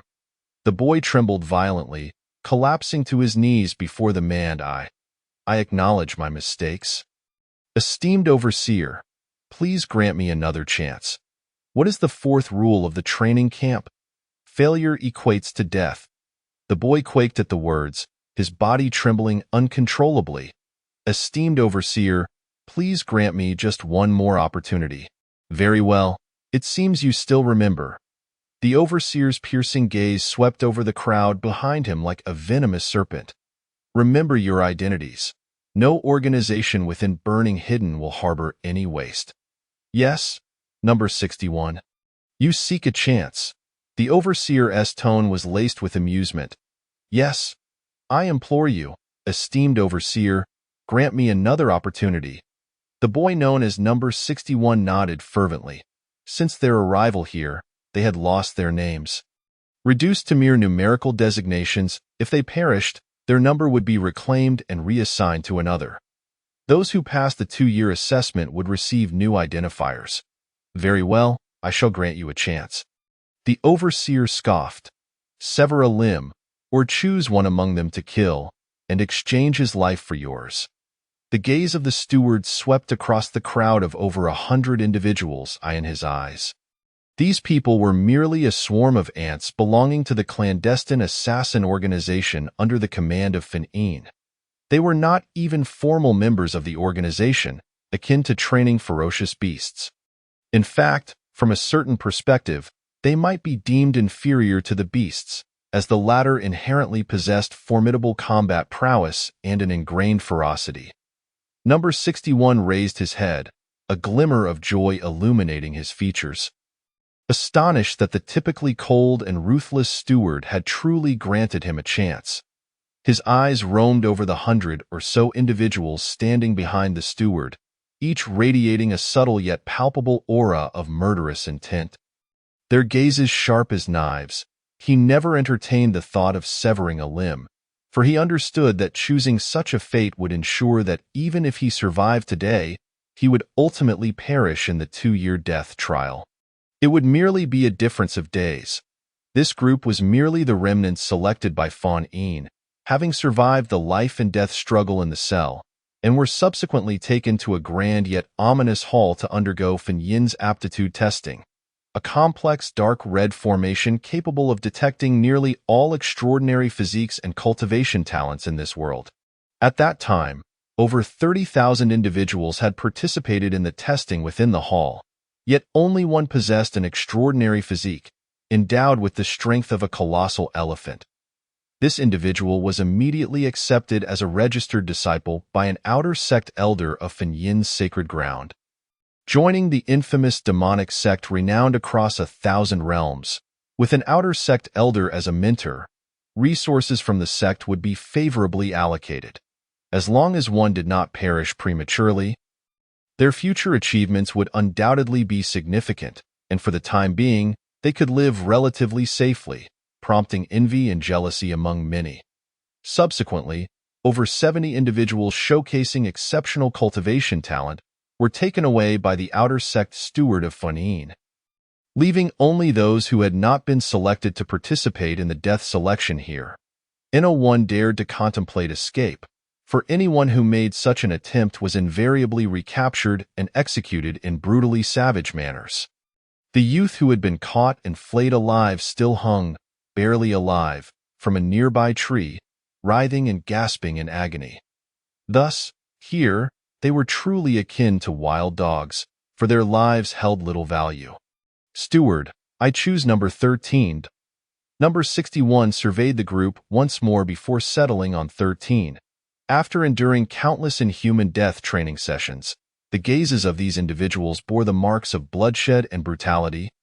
Yet only number 13's eyes remained comparatively calm. Among them, number 61 had committed several individuals to memory, as their performance in each training session was exceptionally remarkable, individuals he would never dare to provoke. In contrast, Number 13 consistently achieved merely average results, and most importantly, his physique appeared significantly frielier than the others, increasing his chances of overpowering his opponent. Upon hearing number 61 call out for number 13, many felt a wave of relief wash over them. Here, nothing was more crucial than one's own life. Engaging in a struggle with number 61 offered no guarantees of escape, and injury could well mean death in subsequent training. Number 13? The steward replied noncommittally. Come forth. Yes, the youth, his expression placid, uttered no further words as he stepped out from the throng. Had Kai Fu still been alive, she would have undoubtedly recognized that this number 13 was none other than Qin Juanxing, who had been abducted alongside her. However, here, he bore no name, only the hastily assigned and arbitrary designation of 13. Should he survive and complete the trials, perhaps he would acquire another title. If not, only death awaited him. Building 7. The steward gestured toward a sizable black wooden structure nearby. Qin Juanxing, no, now he must be called number 13, nodded at number 61 before turning to walk away. I will personally kill you. But I want to make it painful, oh not blame me. I must survive. Number 61 cast a cruel smile at number 13 before turning toward a wooden door to the east. Number 13 glanced at him indifferently, too apathetic for further conversation, and swiftly entered the wooden door to the west. The vast interior of Building 7 was dimly lit by only a few flickering palace lamps, casting vague shadows. The decor within resembled that of a palace's side hall, adorned with soft carpets that muffled all sound beneath foot. The interior was partitioned by screens into several spaces, with concealed chambers adorned with exquisite calligraphy and paintings evidently crafted by masters. The scent of sandalwood wafted through the air, creating an atmosphere both ancient and calming. Number 13 surveyed his surroundings, moving stealthily forward without making a sound, not even the sound of his breath betraying his presence. This was the fruit of his training over the past few months. In fact, beyond this, number 13 had also learned a mysterious swordsmanship from the old man he had rescued, who had lost a leg. The sword technique was simple, comprising basic thrusts, slices, and cuts, with just one additional move that he had practiced for nearly a decade. The old man had remarked that he was exceptionally suited for sword practice, as he was hardly disturbed by external factors and could endure solitude. Naturally, no one else was privy to this information, nor would he speak of it to anyone, much like exquisite ancient artifacts that had vanished into history, only to emerge anew after being buried beneath layers of soil and decaying leaves. Gently pushing open a wooden door without a sound, number 13 discovered a short sword concealed within a scroll of landscape painting. Meanwhile, number 61 raised a crossbow, coldly staring ahead. He did not wish to die. Rather, he yearned to endure the 2-year selection process, join the demonic sect, and transform into a true cultivator, thereby seizing the opportunity to soar to greatness. Acquiring abilities capable of moving mountains and oceans, regardless of whether they were righteous or wicked, as for the blood feud of an entire village. After months of merciless slaughter and trials that had nearly extinguished his humanity, his heart had changed. In that dim room, he had personally killed his own younger brother. Now, all he desired was to grow stronger, to seize control over his own life and the lives of others. The lives of mere mortals could not possibly compare to the opportunity to become a cultivator. Though tragic and cruel, this truth was all too real, drenched in blood. This was the terrifying nature of Fan Yin's assassin organization. Through extreme methods, they twisted the hearts of these individuals, rendering them obsessive, cold-blooded, and ruthless, transforming them into soulless entities ultimately utilized by the organization and the sect, becoming a sharp and effective weapon. Unbeknownst to number 13, his opponent had already aimed the crossbow at him, and his heart remained unchanged by the months of deadly training, a piece of emotionless metal, regardless of its form, remained as cold as ever. Nevertheless, the trials had continuously honed him. He understood that these skills might become his means of survival in this world. On the day of the aptitude selection, he had anticipated that his talent would be revealed by the formation. Yet to his surprise, upon stepping within its bounds, the formation had shown no reaction. Though he did not comprehend the reason, it aligned with his wishes, for he did not desire attention from anyone or any faction.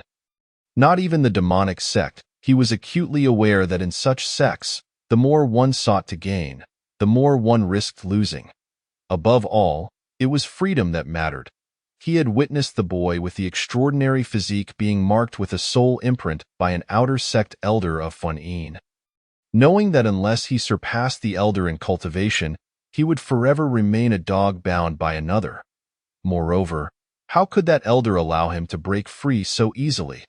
Over the past few months, he had gained a rough understanding of this terrifying world, a wilderness teeming with myriad races, where slaughter unfolded ceaselessly. The human race was merely one among many powerful factions. The world was nearly infinite, interconnected with countless smaller realms, hence referred to as the Thousand Realms. The Great Qin dynasty, to which the village belonged, spanned vast territories, stretching thousands of kilometers from north to south, yet it was but a drop in the ocean of the eastern lands. Apart from the human race, other considerable powers included the demon race, the barbarian race, and the horror race, all of which, like humans, were nearly ubiquitous across the Thousand Realms. Additionally, some races, though few in number, wielded terrifying power. Among the most renowned were the Witch clan from the southern marshes and the towering sky giants from the northern ice fields. Within the human race, sects proliferated, their number beyond counting. Aside from some smaller sects with a few thousand members and secondary sects, there were also prominent sects occupying blessed lands, flourishing with abundant spiritual energy, boasting tens of thousands or even over 100,000 disciples. Beyond them lay those terrifying sects capable of seizing dragon veins or entire smaller worlds. Revered by the populace as sacred grounds, among these sects, the true core disciples might not outnumber those of the prominent sects, yet each was a prodigy of exceptional talent, possessing cultivation levels that could far surpass their predecessors at a young age, and wielding legendary artifacts that commanded the very foundation of their sects, their lethal techniques imbued with the unpredictable might of deities. Their terror exceeded the imagination of ordinary people, and Fun'in was one of the sacred grounds of the demonic path among the 6 paths of the Thousand Realms. What a legendary artifact was, number 13 did not know, nor had he ever seen one. Yet it was said to be an item capable of suppressing the foundation of a sacred ground. And it must surely be something immensely terrifying. If given the choice, he would much prefer to join one of the 6 paths, such as the Dao sect or the Shinmin, even if it were a second-rate sect, rather than remain in this slaughterhouse of the demonic path known as Finyan. For within Finyan, there exists no freedom, only a rigid hierarchy. Once the trial concludes, he must seek an opportunity to extricate himself from Finyan's grasp, and ideally, acquire some cultivation techniques before his departure. 13 contemplated this in his heart, and had even begun to devise a preliminary plan.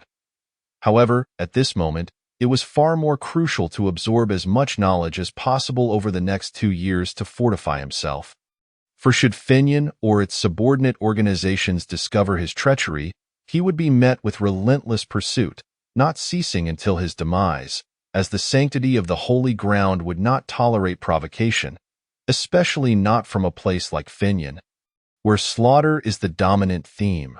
Suddenly, a sharp whistling pierced the air. Without a glance, 13 tilted his body and evaded the arrow, which, propelled by a powerful gust, embedded itself in a porcelain vase towering behind him, shattering it completely. Do not delude yourself into thinking you can struggle. Today, you shall meet your end here, came the voice of number 61, still tinged with a hint of youth, yet laced with bloodthirstiness and cruelty. 13 cast a fleeting glance, offering no pause, and swiftly rolled into the adjacent room. Chapter 6. The Boy in the Fallen Tower. A keen arrow pierced through the wooden window frame, its sharp tip exposed, occasionally casting flickering reflections through the candlelight. Outside Building 7, all eyes were silently focused there, for each participant knew that only one would emerge from within, that individual destined to be placed on a list of those best left undisturbed. Are you not seething with rage, knowing I have chosen you as my prey? Number 61 sneered, leaping onto a chair to vault onto the beam, his legs wrapped around it as he readied his crossbow. Aiming toward the west gate of Building 7.13 paid him no heed, stealthily making his way toward the east gate. Suddenly, a sense of danger enveloped him. 13 rolled forward just in time to avoid a shaft that struck the wall behind him with terrifying force. The arrowhead vibrating violently and producing a low hum. 13 furrowed his brow. Number 61 had acquired a weapon of remarkable precision and range, while he himself was armed with only 2 short swords and a long sword. Though he possessed a near-immortal ability, he dared not gamble on surviving a shot to the head, nor did he wish to expose his talent by being injured. If he drew the attention of Number 61, he would lose his greatest asset and become a target for the organization. With this in mind, 13 lunged forward, executing a roll, and deftly hurled a short sword at a nearby oil lamp. In that instant, an arrow grazed his abdomen as he spun. The lamp toppled under the impact of the blade, and 13 seized the opportunity to slip into the shadows. Not bad reflexes, Number 61's voice carried a hint of mockery. Yet he felt an undeniable pressure mounting. 13's agility and reactions were far from the mediocrity he usually displayed, indicating he was concealing his true strength. With this realization, Number 61's eyelids twitched involuntarily, his gaze growing increasingly sinister. If you refuse to come out, I shall force you. Advancing forward along the beam, Number 61 tore off a piece of his sleeve, wrapping it around the arrow tip before igniting it in the oil lamp. With a cold chuckle, he loosed the flaming arrow toward 13's hiding spot. 3 arrows flew in quick succession, igniting a fierce blaze that spread rapidly, billowing thick smoke that stung the eyes. Number 61's gaze was sharp and unwavering, fixated on 13's concealed location. At this moment, his remaining arrows were dwindling. As time passed, the smoke thickened, flames climbed up the wooden windows of Building 7, yet 13 remained eerily silent. Would you rather perish in flames than fall to my arrows? Number 61 taunted, narrowing his eyes. I hear those who die in fire cannot reincarnate. Suddenly, a shadow burst forth from the flames, and Number 61's eyes gleamed with intensity as a crossbow bolt struck its target. Bang! A vase, nearly human-sized, shattered upon impact. Damn it! Number 61 cursed under his breath, his focus razor-sharp, his finger reflexively pulling the trigger once more. In the next moment, a figure darted from behind, swiftly evading the most intense flames. Evading once is inconsequential. You are destined to die here, 13 replied coldly, casting a glance at the arrow embedded just inches away.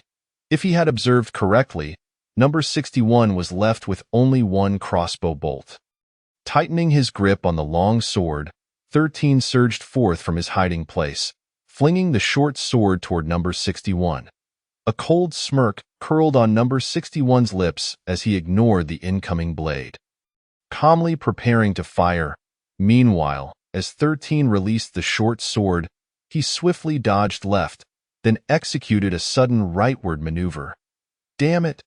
Frustration boiled within Number 61 as consecutive failures heightened his agitation. Yet the arrow, once loosed, could not be recalled. The short sword loomed larger in his vision. In a desperate attempt, he veered left, but it was too late.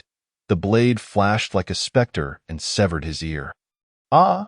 A cry of agony erupted from Number 61, his eyes bloodshot. 13, having evaded the crossbow bolt, pressed forward without hesitation, the flames behind him surging over 10 feet high, the oppressive heat sending shivers down his spine. Number 61 no longer hesitated. If this dragged on, both would perish in the inferno. Drawing a blade concealed at his waist, he lunged toward 13, foot striking the ground as he prepared to strike. The two figures closed in, 13's eyes gleaming with cold, murderous intent, while number 61's gaze burned red, resembling a demon from the abyss seeking to devour its prey, as the long sword neared. Poised to pierce 13's heart, number 61's smirk grew increasingly sinister. In a sudden move, 13 thrust his left hand forward, grasping for the tip of number 61's sword.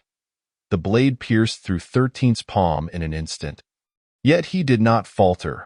With a forceful push, the razor edge nearly severed his hand. Grasping the sword from the opposite side, he met number 61's astonished and fearful gaze, driving the blade deep into his throat. Time seemed to freeze at that moment, their foreheads barely an inch apart, blood gushing from both 13's palm and number 61's throat, staining the ground in an instant. Number 61 struggled to utter something, but no sound escaped his lips. The ferocity in his eyes gradually waned, leaving no trace of vitality. 13 shoved number 61 away.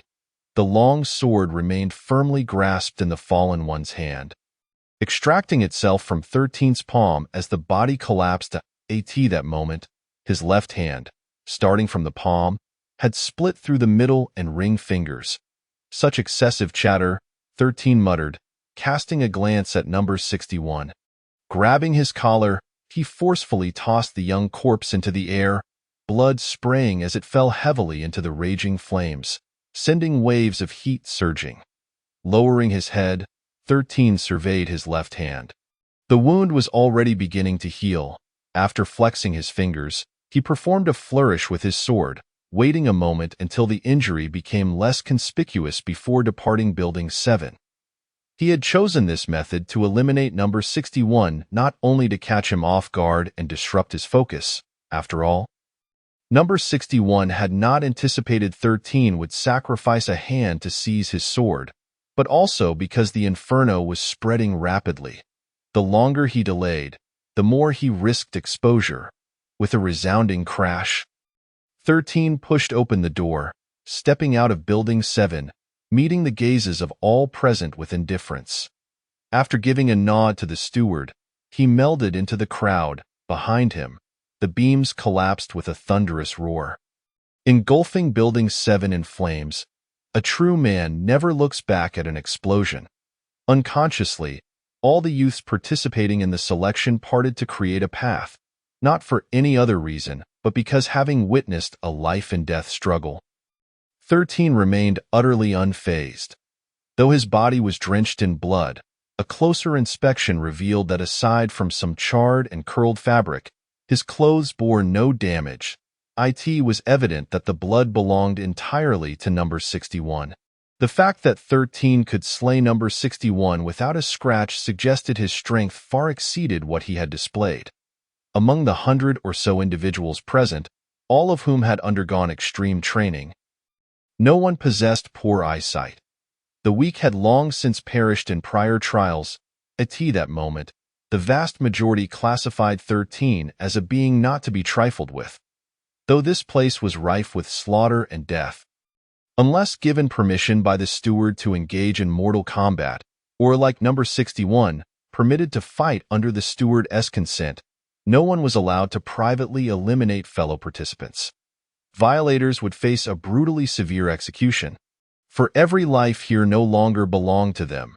It was claimed by the demonic holy ground of Finian. Yet there were those whose eyes gleamed with fervor as they gazed upon 13, not with admiration, but with the excitement and bloodlust of a hunter spotting prey.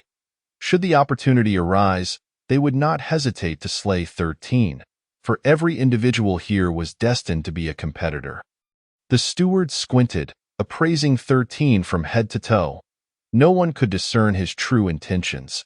Some envied Shursan for having captured the attention of the steward after the 13th battle. Had he managed to survive without untimely demise, he might have garnered the steward's significant cultivation. Yet, there were those who dismissed this notion, believing that Shursan's deliberate concealment had already displeased the steward, their eyes glinting with a sense of schadenfreude. The steward, enveloped in a black robe, regarded Shursan for a moment before diverting his gaze, waving his hand as over a dozen figures materialized seemingly from thin air, as if they had always stood there. They nodded at the steward before swiftly vanishing into building number 7. From the shadows emerged a scarred man, whose arcane techniques conjured a black flame that surged forth as if born from the depths of the abyss. Swiftly engulfing the towering inferno of building number 7, leaving nothing in its wake in the face of the steward's pressure, Shursan maintained an indifferent and aloof demeanor. Only at the appearance of those over a dozen figures did the corners of his eyes subtly flicker. He sensed no presence, not even the faintest whisper of breath. Considering the grueling death training he had endured, even the most minute sounds could hardly escape his notice. Such circumstances only served to affirm one undeniable truth. The art of concealment was far more terrifying than he had ever imagined. In that moment, Shursan comprehended why concealment was termed fengyin. The black flames consumed the intangible, and the fleeting light eluded detection. This horrifying assassination technique was undoubtedly sufficient to instill fear in any individual or faction. Compared to conventional combat, this method of slaughter was exponentially more insidious. Furthermore, as the one commanding these figures, the steward's mastery was likely inscrutable even to the most formidable of gods. Not only Shursan, but all present felt a chill run through them. So many had been hidden at their sides without their awareness. If any were to be deemed targets for elimination, they might very well perish without ever understanding how. Soon, more eyes sparkled with fervor. Should they survive and ultimately be chosen, they too could have the opportunity to join fengyin, wielding power over the lives and deaths of others. Observing the crowd, the steward revealed a faintly perceptible, sinister smile. He intended to periodically expose this group to the terrors of fengyin, instilling a profound sense of dread, yearning, and loyalty within them. Through this relentless, cruel indoctrination, over time, they would transform into the most loyal hounds of fengyin, ready to rend apart any adversary. With an intrigued glance back at the indifferent Shursan, the steward turned and departed. The witching hour, within building number 9. Those arriving late need not bother. A chilling voice echoed from nearby, resonating in the hearts of all like a tolling bell. To arrive late might mean they would never arrive again. Chapter 7. Inside building number 9 loomed as a dark, foreboding structure, its deep crimson facade giving it an eerie appearance. The wooden framework obscured its true material, exuding an oppressive weight. Standing before it, one might be gripped by the terrifying illusion that this edifice had been constructed from human blood. A skull, pale with streaks of crimson, hung grotesquely from the overhanging eaves, as though freshly severed and not yet cleansed, emanating a deep-seated resentment that chilled the bones of any who dared approach. On the first day that the group arrived on this isolated island, they laid eyes upon this ominous building. Yet no death training had ever been conducted within its mysterious confines. Today, however, they were to enter this blood-soaked edifice. As midnight approached, the sea breeze howled with a damp, briny chill, and all the youth gathered with nary a soul daring to be tardy. They stood shivering in their thin garments before the tightly shut door, braving the ruthless winds in silence. Having witnessed the horrors of fengyin, none knew if a threat lay hidden at their sides. 1 incense stick, 2 incense sticks. Half an hour passed. After 2 full hours, the steward had yet to appear, and the previously quiet crowd began to murmur among themselves. Surely the steward has not lost track of time. Impossible. I can hardly endure this. If it continues, I shall freeze to death here. A boy of merely a decade and some, His lips pale and blue, appeared dazed, as if his mind were lagging behind. Above him, the hollow eye sockets of the ghastly skull seemed to gaze down, as if beckoning them from beyond. Shursan's gaze grew increasingly solemn, akin to a monk in deep meditation, yet his fingers trembled in a rapid dance, betraying the immense suffering he endured. He felt no emotion. Yet he was acutely aware. The frigid sea breeze cut like a knife, an extreme cold beyond the endurance of ordinary souls. Just as the crowd began to falter, the steward's figure materialized beside them. Though he uttered no sound, his presence jolted the hearts of all gathered before building number 9, their focus snapping taut. There is no need for such tension. Observing their reactions, the steward cast a dispassionate glance over the assembly before breaking into a twisted, sinister smile. Numbers 41, 107, and 379. The steward's voice was soft and unhurried, yet it sent shivers through those named, their bodies quaking uncontrollably. It was evident that these three were the ones who had succumbed to the urge to converse moments prior. In an instant, all were grateful for their own restraint, uncertain of what punishments awaited them. You are fortunate. Today, the three of you shall commence training in building number 9. Proceed. The steward's voice rasped like wind through a torn cloth. As he spoke, the massive doors of building number 9 groaned open, releasing a nauseating, acrid scent of blood, accompanied by distant echoes of anguished cries. Glimpsing the crowd, the steward led the chosen three into building No. 9, while the remainder, without prompting, filed in behind. Initially, 500 youths had arrived on the island, but mere months later, only a little over 100 remained, and that number continued to dwindle. The three individuals, having heard the steward's words, exhaled a sigh of relief. Thankfully, they were merely to participate in training. They harbored a modicum of confident thick, viscous blood dripped rhythmically from the edges of the white cloth, falling onto the ground below. No one knew what horrific corpse lay concealed beneath it. The mere thought of having to peel away the blood-soaked shroud from the lifeless body sent tremors through the hands of Subject 122. Her inner dread gnawing at her like a malevolent demon, guiding her towards a darker abyss. Approaching the stone platform, Subject 122 hesitated momentarily, but the terror of the overseer compelled her to take a deep breath, grit her teeth, and violently pull away the crimson-stained cloth. A sharp scream erupted, only to be abruptly silenced as the girl instinctively grasped her own throat, yet the sound echoed hauntingly within the empty confines of Building 9. In that instant, all eyes converged upon the fourth stone platform. There lay the body of a young boy, a grotesque gaping hole where his heart should have been, as if it had been wrenched from his chest by force. The blood was alarmingly vivid, explaining why the white cloth was nearly saturated with it. What truly provoked the girl's scream, beyond the gruesome sight, was the face, one she had seen moments ago outside Building 9, that of Subject 107. It became clear that the Overseer's directive for the three of them to undergo training was merely a pretext for them to serve as instruments of that training. In a flash, a chill ran down everyone's spine. It was evident that among the remaining stone platforms, 2 were undoubtedly occupied by Subjects 41 and 379. Indeed, Subject 13 thought inwardly, as the sight of Subject 107 confirmed his earlier suspicions.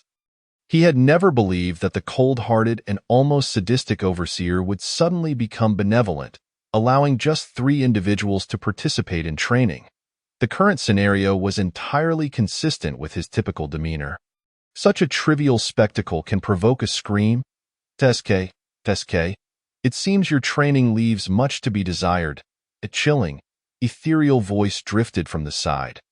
Subject 122 turned abruptly, nearly fainting at the sight of the overseer's frigid countenance close to her own. His head slightly tilted, eyes radiating a bone-chilling murderous intent. Though he smiled, it was a smile that plunged Subject 122 into an abyss of dread. With a weak thud, Subject 122's legs buckled, and she collapsed to the ground, trembling violently as though she were a leaf caught in a tempest, her voice quaking uncontrollably. Master Overseer, please grant me another chance. I didn't mean to scream. I simply wish to challenge myself. I will accept any punishment you deem fit. Under the Overseer's gaze, rife with lethal intent, Subject 122 could muster no thoughts beyond her desperate pleas for mercy. Oh, TSK. The Overseer clicked his tongue, withdrawing his gaze with an insidious smile. A punishment, you say? His fingers lightly tapped the stone platform, the sound resonating in Subject 122's heart like a thunderclap. Since you admit your fault, I shall grant you an opportunity. With a wave of his hand, a shadow materialized, casting a glance at the Overseer before nodding and swiftly seizing the girl's arm, vanishing as quickly as it had appeared. 3/4 of an hour remain. Should you feel that time is ample, you may take your time to ask for me. The Overseer sipped his tea, a slight smile gracing his lips. I am truly in no rush. Upon his words, the atmosphere in the room thickened, and in an instant, all attention shifted away from Subject 122's fate. For when the time came, if she had not completed her task, her own demise was uncertain. But the others would likely face their own end. Everyone suppressed their discomfort, grasping the bone-slicing knives beside the corpses, commencing their grim tasks. In stark contrast to most, a select few among them displayed no fear, but rather a twisted exhilaration, their eyes gleaming with a morbid hunger for blood. Having undergone profound transformations and months of inhumane training, perhaps at this very moment, their souls had been irreversibly warped. Stripped of their humanity, leaving only the primal impulses for cruelty and slaughter. This was precisely the outcome the Overseer sought to achieve. 1/4 of an hour later, a figure clad in black returned, cradling a corpse covered with a white shroud to the 4th stone platform. The Overseer approached slowly, surveying the crowd before fixing his gaze upon Subject 13. The Overseer uttered a single word. Yet Subject 13 understood its implication. Silently, he stepped out from the throng, approaching the 4th platform. After idly handling the bone knife for a moment, he lifted the white cloth. Beneath it lay the corpse of a girl, her mouth agape as if pleading for something, the terror in her eyes still unsated, overshadowed by an overwhelming desire for survival. Alas, her humble entreaties could not alter her fate, as a dagger pierced her heart. She was Subject 122, who had ultimately sealed her own doom by failing to suppress her scream. Turning his head, Subject 13 caught sight of the Overseer watching him with a mocking gaze, seemingly eager to witness panic or some other emotion in his eyes. Yet, Subject 13 remained unfazed, his gaze as still as a placid pond, devoid of ripples, as if the horror before him were but a lifeless stone. Tilting his head in appraisal, the bone knife twirled lightly on Subject 13's fingertips as he turned the girl's body over, driving the blade precisely into her spine, then slowly gliding downward. The skin, having already succumbed to death, merely curled slightly as Subject 13's knife danced up and down, akin to a butterfly fluttering its wings. The boy's indifference and composure caught the Overseer off guard. A flicker of curiosity igniting in his eyes, he was keen to discover how far this insignificant insect might venture. "Time is up." A voice, cold and devoid of emotion, rang out, jolting the 2 remaining boys who had yet to complete their tasks. The Overseer emerged from the shadows, a knowing smile gracing his lips. 1/4 of an hour later, the air in Building 9 grew even more saturated with the stench of blood. Chapter 8. The perishing lives of radiance like poetry on a desolate beach. The azure waves ebbed and flowed, bringing forth generous offerings from the vast ocean. The golden sun dipped below the horizon, casting its glow upon the sand, where 100 teenagers stood in solemn silence by the shore. In what should have been a vibrant age, Their faces bore no expression, and within their depths, not a trace of purity or exuberance could be found. Instead, they exhibited a chilling indifference, mingled with a tinge of fear and panic.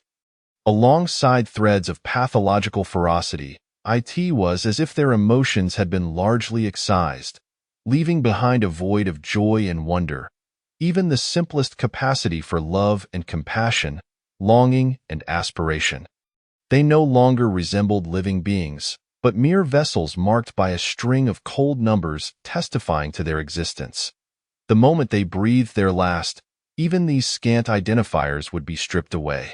Today marked exactly 1 year since Subject 13 participated in the trial selection. Time, like a razor's edge, had severed the days and nights on this isolated island, taking with it not just the songs of each passing day, but countless youthful lives and the long journeys of those boys. Amidst the changing clouds, the original 500 numbered subjects on the island had dwindled to 37. The current 100 were newcomers, brought in over the past month. Among them, the highest number belonged to Subject 1927, yet even that merely filled the ranks to 100. Throughout this year, the island had become a stage for slaughter, bloodshed, fear, and death. Those who perished were not necessarily the weak, nor were the survivors necessarily fortunate. They seemed to have lost all aspirations for life beyond mere survival, as if living solely to pass the selection process and join the sacred realm of the demonic path, becoming an unstoppable blade in the hands of the overseer, Fun Een. Subject 13 stood impassively among the crowd. Unlike others, he had not been swayed by anyone, remaining true to his original self in truth. He had begun to grasp certain truths. The so-called 2-year selection was merely a means to strip away what Fun Een deemed superfluous emotions, rendering these individuals accustomed to slaughter, sinking deeper into it. As for how far they might advance within Fun Een's domain, the core members of the sacred realm likely held little concern. To them, these individuals were merely insignificant ants lacking cultivation talent. Even if they obtained cultivation techniques, how far could they truly go? Their ultimate fate was likely to serve as pawns for Fun Een, gathering intelligence and resources only to meet their dim end in some task. Their brief, tragic lives extinguished, and of course, there might be a rare exception among them, someone with extraordinary circumstances capable of rising above the rest, stepping over the corpses of others to achieve recognition within Fun Een's core, ultimately becoming a formal member of the sacred realm. Yet, such probabilities were infinitesimal, 1 in 10,000. Over the past year, Subject 13 had never left the island, constantly pondering how to escape Fun Een's grasp, what path to take afterward, and how to survive in this savage land rife with demons. Yet, all of this remained mere speculation in his mind. Without certainty, he would not dare to take such a risk. He understood the terror that Fun Een embodied. However, it was only by breaking free from Fun Een that he could truly claim to have entered this world. Lost in thought, a group of figures clad in black suddenly appeared near the shoreline. As if stepping out from the void itself, in this regard, everyone has become accustomed to it. Led by the cold-hearted and somewhat twisted steward, a year has passed, and to this day, no one knows the steward's name. Although they have grown used to the sudden appearances of this figure, the atmosphere on the beach shifts instantaneously. The steward takes a step forward, his form materializing before the gathered crowd. It is surprising.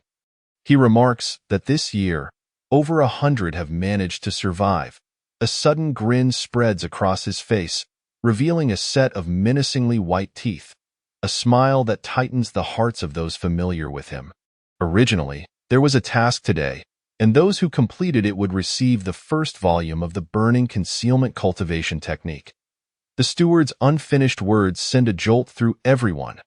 The mention of a cultivation technique by the steward is unexpected.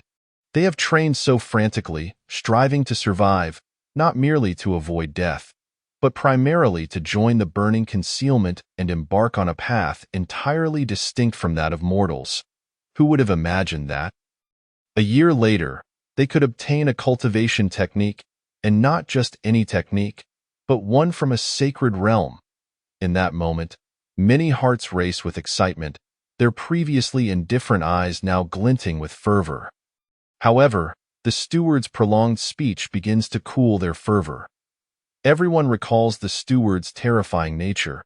Obtaining a technique might not be as simple as it sounds, and it could very well lead to death. The burning concealments techniques, even the first volume, are not something that mere ants can covet. The steward shifts his tone, his voice suddenly as cold as ice. Everyone draws their life and death cards, among those with the same number. Only one may claim the technique. As for the unsuccessful, the steward leaves his sentence hanging, but all present comprehend his meaning. The fate of the failed is invariably one. Death. In that instant, the atmosphere on the beach grows tense. Sharp eyes scanning the crowd, some glinting with bloodlust, others with cruelty, and some with a twisted amusement, the air thick with the scent of impending violence. Compared to the lives of others, securing the cultivation technique is of paramount importance. Once they take that crucial first step beyond the realm of mortals, they shall forever remain separate from the ordinary. Very well, it seems I need not elaborate further, the steward declares. Let the drawing commence. With that, a figure clad in black approaches the first youth, who is designated as number 7, as the 6 preceding him have perished. Following 7 is 11, and then 13, the latter reaches into the box. Casually draws a slip, and reveals it to be black, number 37. His opponent will be the one who draws the red 30-7. In less than a quarter of an hour, 100 individuals have drawn their slips. Their gazes flitting through the crowd in search of their opponents, when the steward's voice rings out. Number 50, step forward. 2 youths tremble slightly, a mix of confusion and anxiety evident as they emerge from the throng. 13 glances over. Their slips differ from the rest, golden. Fortune is also a form of strength, the steward remarks indifferently. You two need not undergo the assessment. You pass by default. The 2 youths are taken aback, exchanging a disbelieving look, convinced they must have misheard. What? Are you waiting for me to change my mind? The steward's tone turns frosty. In that moment, the 2 realize they have indeed struck luck. Thank you, esteemed steward. At this moment, they feel as if they are floating on clouds, standing behind the steward, exchanging a glance before turning back to the crowd, their expressions cold and seemingly looking down upon others. Having taken this critically important step, they are no longer of the same world. Among those present, half are destined to die in the ensuing slaughter. As they stand behind the steward, envy glimmers in the eyes of many, while others narrow their gazes, contemplating how to eliminate their opponents. The steward's voice resounds once more. Number 1, step forward. Having learned from the previous experiences, as soon as the words fall, 2 figures emerge. Their slips white. Your luck is indeed unfortunate. You may go to your deaths.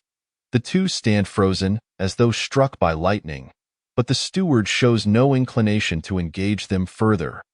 With a wave, the universe serves as an inn for myriad races, while time merely renders us transient guests through countless generations. Our cultivation endeavors are but the pursuit of a fleeting strand of creation, striving for a modicum of divine prowess and nothing more. Only by becoming a transcendent immortal, with all laws at our command, can we wield secret techniques that may unleash heavenly wrath, shift stars and constellations, or perhaps even defy fate to seek rebirth. Within the ominous confines of Building 9, the stench of blood hung heavily in the air. The steward, draped in a black cloak that enveloped him in darkness, imparted brief teachings on cultivation to the youths undergoing trials. For the teenagers, who had never before encountered the path of cultivation, the steward's words were somewhat perplexing. Yet, 13 comprehended fully, for he had persistently devoted himself to reading, discovering that many of the concepts echoed the ancient philosophies of Huaxia. From the steward's discourse, he gleaned the essence of cultivation. The great Tao manifests all things, while the heavenly mysteries remain elusive. Everything in existence, even grass and stone, can partake in cultivation. To cultivate is to seize the essence of creation to refine oneself. However, cultivation itself is an act of resource plunder. The resources dominated by sacred lands far surpass those of first-rate sects, and the spiritual energy of grand sects is denser than that of lesser ones. This is the essence of wealth, companionship, law, and territory. Thus, cultivators are easily ensnared by various karmic entanglements, rendering them susceptible to slaughter and ceaseless bloodshed. Even if one survives countless tribulations, understanding the heavenly mysteries remains uncertain. What we call immortals are merely formidable practitioners. This world resembles a bustling inn, where no matter how many races flourish, they are ultimately transient guests destined to face death. At most, one might cultivate a measure of divine prowess and enjoy a fleeting existence.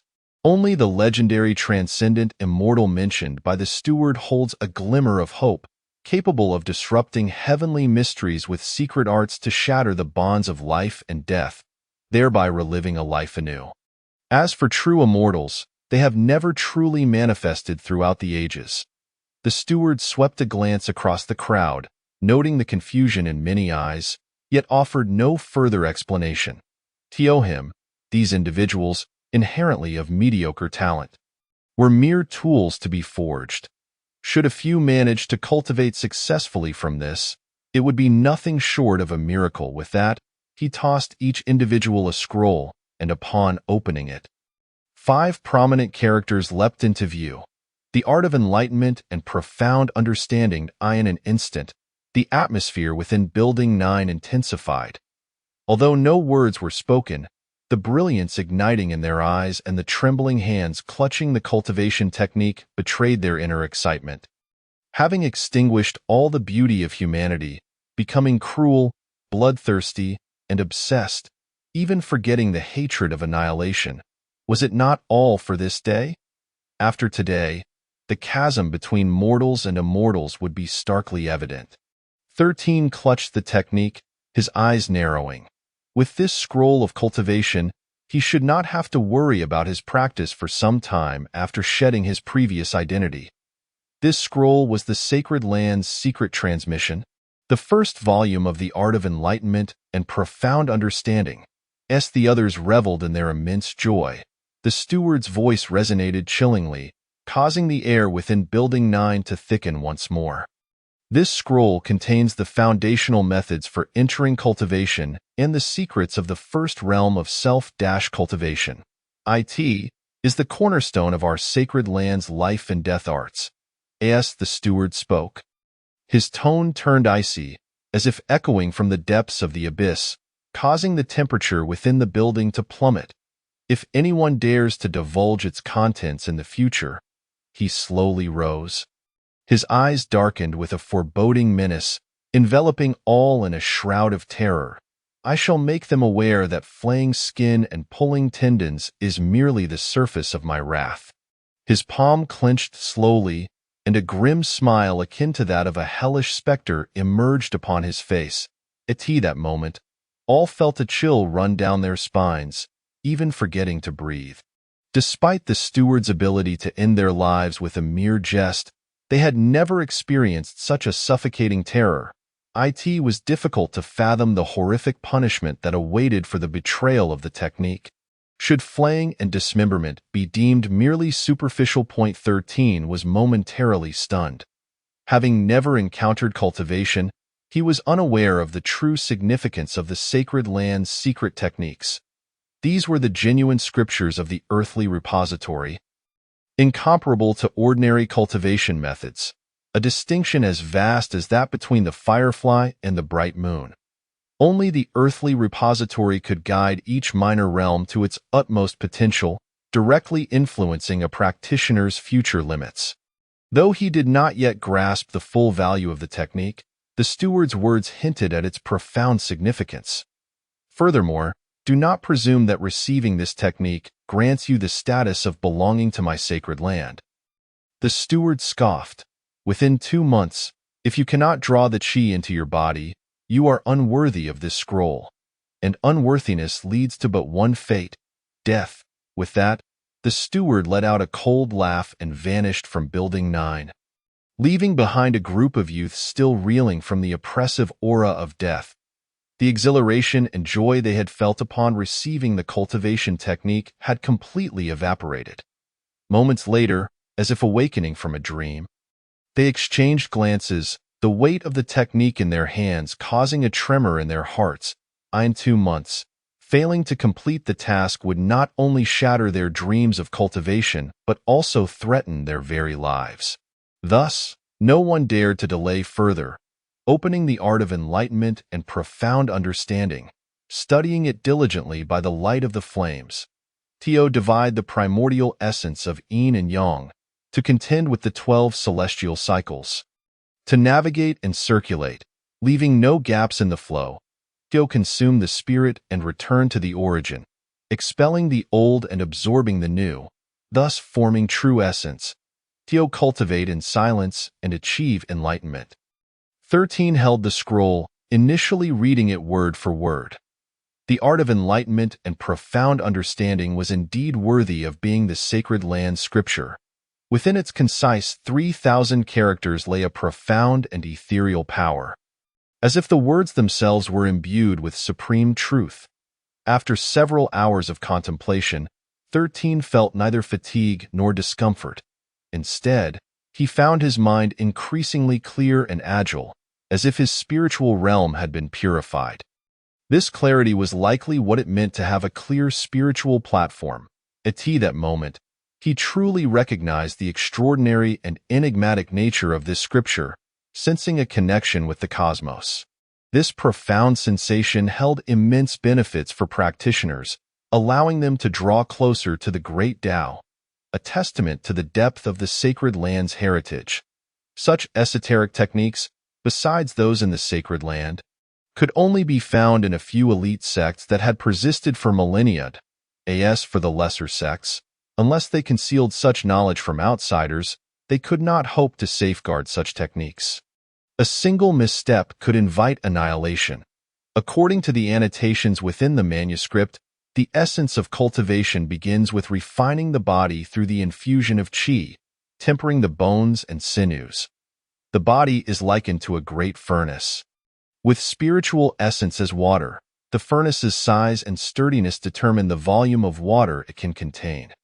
The crucial first step is to open the purple mansion and perceive the existence of the Tao within. 13 raised an eyebrow. Although the manuscript contained some annotations, much remained for him to explore independently. What the Tao was, he could not yet comprehend, and he was utterly at a loss regarding how to open the purple mansion. Though he had perused numerous fantastical tales and Taoist texts in bookstores, he now understood how challenging it was to embark on the path of cultivation. He was entirely in the dark. At this moment, he truly yearned for a teacher to guide him systematically. Alas, he decided to treat this as a last-ditch effort. Several hours later, with no coherent thoughts emerging, he ceased to waste time and directly began to sense the celestial qi as outlined in the technique. For an entire week, all members of the Burning Hidden sect, including the steward, provided only 2 meals a day for the youths at noon and dusk, without imposing any further training.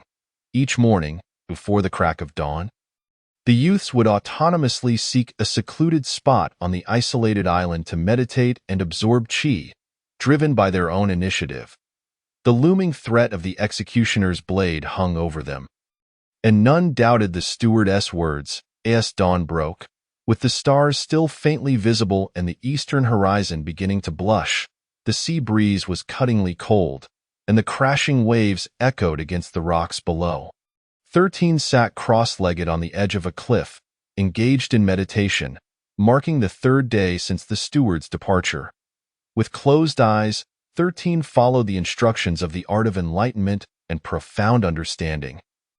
Simultaneously, a flash of crimson light pierced the clouds and streaked across the sky, illuminating the deep darkness. At that moment, 13 felt as if he had transcended the cliff, standing upon the boundless ocean, with spiritual essence swirling around him like rippling waves, gathering and spiraling, suddenly surging into towering waves, roaring and crashing with a thunderous might. Simultaneously, celestial sounds resonated from the heavens, akin to the gentle laughter of a divine maiden, or the enlightening words of true immortals cleansing the spirit in a daze. He even perceived the echoes of dragon roars and phoenix cries surrounding him, as if a celestial palace materialized before his eyes. Hazy yet elusive Point 13 kept his eyes tightly shut, striving to comprehend. The celestial palace seemed to hover just within reach, towering 9 skies high. As the sun began to rise, casting a myriad of radiant rays across the sky. A wisp of purple energy shot forth from the distant east at an imperceptible speed, embedding itself into 13's brow. In that instant, 13 felt a jolt as the purple energy surged within him, and he vaguely glimpsed a divine maiden glancing back, draped in ethereal robes, adorned with colorful phoenix feathers, her grace akin to a startled swan, exquisite and enchanting. As he slowly opened his eyes, he discovered the sky had already brightened considerably. A profound realization dawned upon Shursan, presumably what is described in the scriptures, the grand visions that can be perceived during one's initial cultivation. These visions allow novices to tangibly experience the ethereal energies that stir the heavens and earth, forming the essence of the great path. The more profound the cultivation method, the more magnificent and profound the resultant visions become. Although these manifestations are but illusions, the esoteric sensations experienced by the cultivator are undeniably real. This seemingly fleeting vision, in fact, requires considerable time to manifest. Thus, Shursan felt as though only a short while had passed before he opened his eyes to find the day had brightened significantly. To his astonishment, he beheld an ethereal and majestic celestial palace. Shursan pondered in silence. According to the annotations of the Dongming Tongyu Ju, the visions perceivable during the first cultivation of this technique involve a gathering of spiritual energy akin to an ocean, surging like a tidal wave, accompanied by enchanting celestial melodies. Yet there is no mention of a celestial palace. However, the vision Shursan conjured not only included the celestial palace, but also a divine maiden, with the tide of spiritual energy towering to an astonishing height. Based on the complexity and grandeur of the envisioned phenomena, this should be a positive sign. Yet, the reason for such a unique manifestation eluded Shursan. Nonetheless, he could only keep these thoughts to himself. The only ones on this isolated island who could provide answers were the hidden cultivators, individuals he could never approach for inquiries. He decided to set aside these musings for now, considering it might not be a negative occurrence after all. With the vision now manifested, it was time to attempt to draw in the spiritual energy. With the earlier profound sensation, Shursan gained a more intuitive understanding and insight into how spiritual energy interacts with the universe, allowing him to directly perceive the spiritual energy that permeated the surroundings of the island. Wasting no more time, he began his first attempt to draw the spiritual energy into his body. Chapter 10. Number 39. The Great Path is indifferent. All things are but guests. Cultivation is a reverse journey against the heavens, and the first step in distinguishing the mundane from the celestial is to open the purple palace and master the Tao of Self. Each individual's Tao of Self is unique, inscribed by the great path upon their being. Those with great fortune may even evoke visions during the opening of the purple palace, grasping innate divine abilities. For the past month, Shursan has been immersed in the first volume of the Dongming Tongyu Ju. Yet the annotations within the text are exceedingly scarce. On the third day following the manifestation of the vision, Shursan finally comprehended how to harness the scattered spiritual energy and gather it within himself. As Shursan's mastery of the technique grew more proficient, each session of contemplation left him feeling increasingly light and alert. Moreover, he discovered that, in addition to cleansing and refining his physical form, a greater portion of the spiritual energy congregated at his brow. This led him to suspect that the so-called opening of the Purple Palace and mastering the Tao of Self likely resided within this very spot. After the first week concluded, everyone resumed their various trials, with an intensity that surpassed previous levels, drawing perilously close to death. According to the steward, the closer one approaches death, the more effective the technique is in refining the physical body. However, whether this was indeed true remained unasked by anyone. Nonetheless, the duration of the trials had noticeably shortened, allowing more time for individuals to comprehend and practice their cultivation techniques. The Dongming Tongyu Ju truly lived up to its esteemed reputation as a sacred text. Within just half a month, 11 individuals successfully drew in the heavenly spiritual energy to refine their bodies. While this was undoubtedly due in part to the extraordinary nature of the technique, it was primarily propelled by the terrifying potential awakened in individuals facing the brink of death. Otherwise, it would be implausible for these remaining, mediocre cultivators to perceive spiritual energy and draw it into their bodies so swiftly. It is worth noting that many disciples from prestigious sects with decent qualifications took over 10 days to achieve the same feat yet. This does not imply that these youths possess the same innate abilities as the core disciples of those great sects. One path is a natural understanding of the heavens, while the other is a potential awakened under the threat of death, with their future potential incomparable, one lacking stamina, the other possibly soaring to great heights.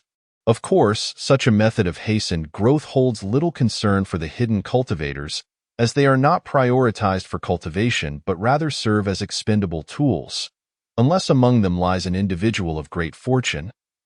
Capable of encountering celestial opportunities, they would have little chance of altering their fates and advancing to deeper levels of cultivation. Before dawn one day, Shursan once again found himself seated beside the cliff, meditating and inhaling the spiritual energy. The energies from all directions began to converge upon him. With each breath, the Dongming Tongyu Ju operated, causing the spiritual energy to disperse like water, permeating his limbs and bones. Suddenly, Shursan halted the flow of his technique, slightly opening his eyes to reveal a narrow slit, a hint of coldness emanating from him. Yet he remained seated. 3 zhang away. A strikingly beautiful yet dim-eyed maiden approached Shursan. After a brief pause, she silently settled beside him. Shursan cast a sidelong glance at her, recognizing her as number 39, one of the few who had survived the trials alongside him thus far. He knew her well. Though she appeared a delicate and fragile girl, her methods were ruthless, and her decisiveness in killing was evident. He had lost count of how many had perished at her hands. The cold morning breeze swept across the precipice, and neither spoke, time seemingly frozen in place. Shursan refrained from continuing his cultivation, although the youths on this isolated island were not permitted to slay one another. Should one be injured or falter during practice, they could only lament their misfortune. You should know, I have no reason to assist you. After a long silence, Shursan broke the stillness, having surmised the purpose of number 39's arrival. It had been over a month since the distribution of the cultivation techniques, yet more than 20 individuals had still failed to successfully visualize and embark upon their cultivation journey, among whom was number 39. With the 2-month deadline approaching, the remaining 20 individuals frantically devoted themselves to daily practice, yet still found themselves unable to grasp the essence of the technique. Until one day, a female trial participant, in exchange for her own body, allowed another to guide the spiritual energy through her 7 times before finally comprehending the method of drawing in spiritual energy. This news ignited a spark of hope among the remaining 20. Regrettably, as trial participants, they possessed little to offer, and those who had already embarked on their cultivation journeys looked down upon them. Not only did a chasm now exist between cultivators and the mundane, but the prospect of eliminating a batch of them in 2 months also seemed favorable, for one could never tell when they might become life-and-death adversaries. The maiden remained silent, sitting quietly beside him until, After a prolonged silence, she finally spoke. "Let me tell you a story." Sher-san observed her with a cold gaze, remaining unmoved, while she appeared unfazed. In the southern region of the eastern Zhou kingdom, there existed a quaint town named Pingan. As ordinary as its name suggests, if one were to seek any remarkable aspect, it would be that 80 miles to the east lay a sect known as the Seven Sword Sect. Number 39's eyes dimmed, revealing no discernible emotion, her voice soft yet laced with a chilling edge. In Pingan town, there lived a couple who operated a humble tea stall, scraping by to make a meager living. They had a pair of children, and though their lives were frugal, they managed to get by. Until one day, a group of exalted immortals passed through Pingan town and immediately set their sights on the couple's son, proclaiming that he possessed spiritual roots suitable for cultivation. They informed the couple that the Seven Sword Sect would be recruiting disciples in 10 days, urging them to bring their children for a chance at fortune. If successful, they would ascend to greatness. The couple was overjoyed and promptly closed their stall, gathering their children to journey to the Seven Sword Sect. After several days of waiting, they finally arrived for the recruitment event, only to be met not by the bright future they had envisioned, but by a group of individuals clad in black robes. The black-robed figures demanded that the Seven Sword Sect surrender a certain item, which the sect refused, thus igniting a massacre. Number 39 paused, her lips pressed together momentarily. It was the girl's first encounter with such an abundance of blood, the thick crimson liquid splattering across the mountain gate. Surrounded by dismembered corpses, she was terrified beyond measure. Ultimately, the black-robed figures triumphed, slaughtering the entire Seven Sword Sect, yet they did not cease their rampage. All those who had brought children to the sect were mercilessly slain, their throats cut like lambs to the slaughter, and eventually, the girl's parents fell amidst the sea of blood. Initially, the girl believed I anticipated that Sher-san would respond in this manner. Sanjia's demeanor remained unaffected. "You are unlike them. Those beasts, despite their indifference, still harbor traces of human emotion in their eyes. Yet you are different. You scarcely resemble a human at all. Your gaze has always been as calm as a deep pool, and I have never witnessed it waver. Matters that do not concern you, I presume you would not inquire about, which is why I dare to confide in you. If it were anyone else, by tomorrow, I suspect I would no longer exist." Sanji shrugged. "I have been observing you for quite some time, ever since the day you eliminated number 61.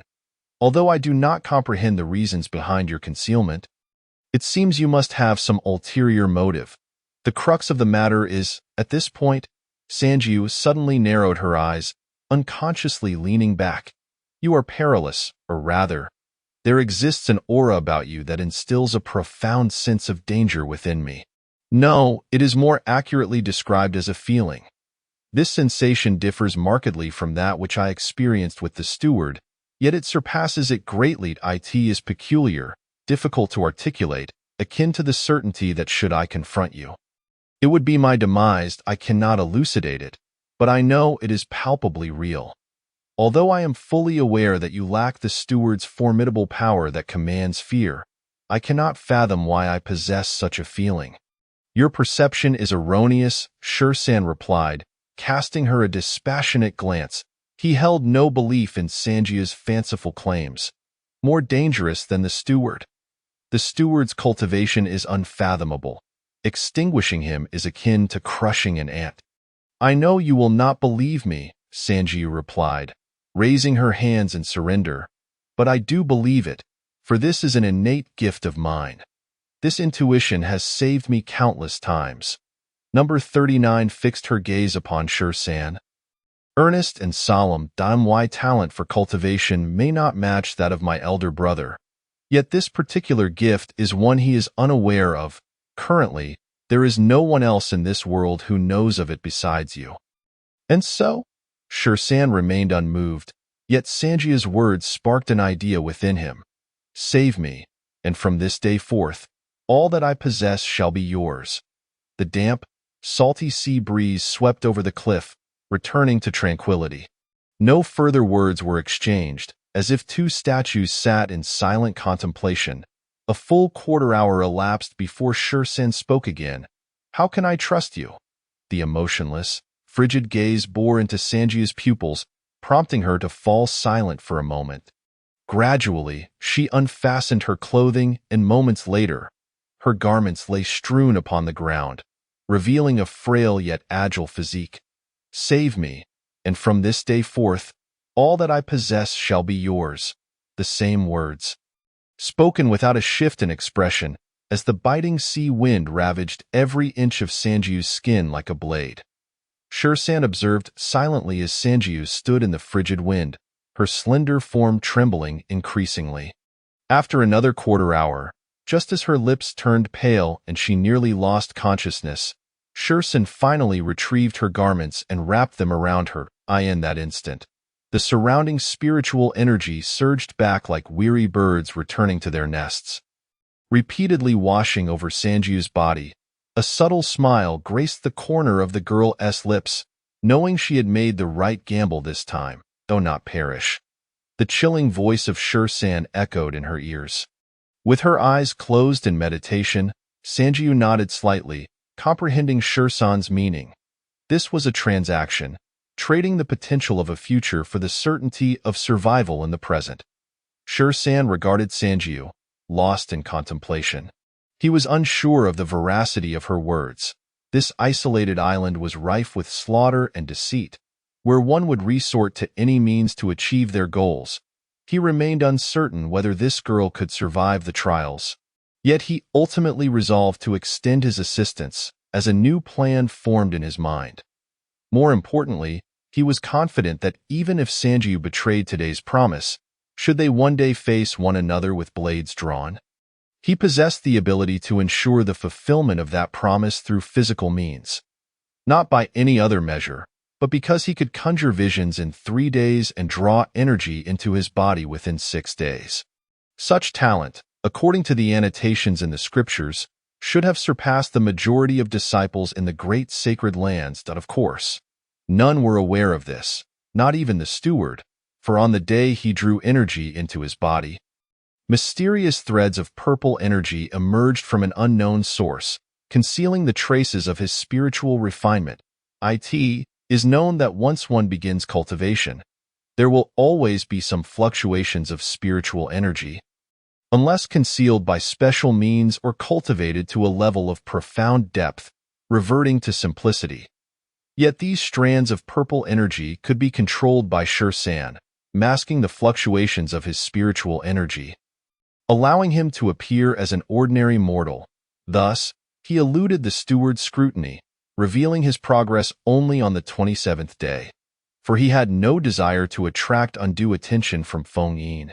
Regarding the origin of these mysterious purple energies, Shursan could not ascertain, yet he harbored a faint suspicion that the extreme danger Sanjiu perceived emanated from these strands.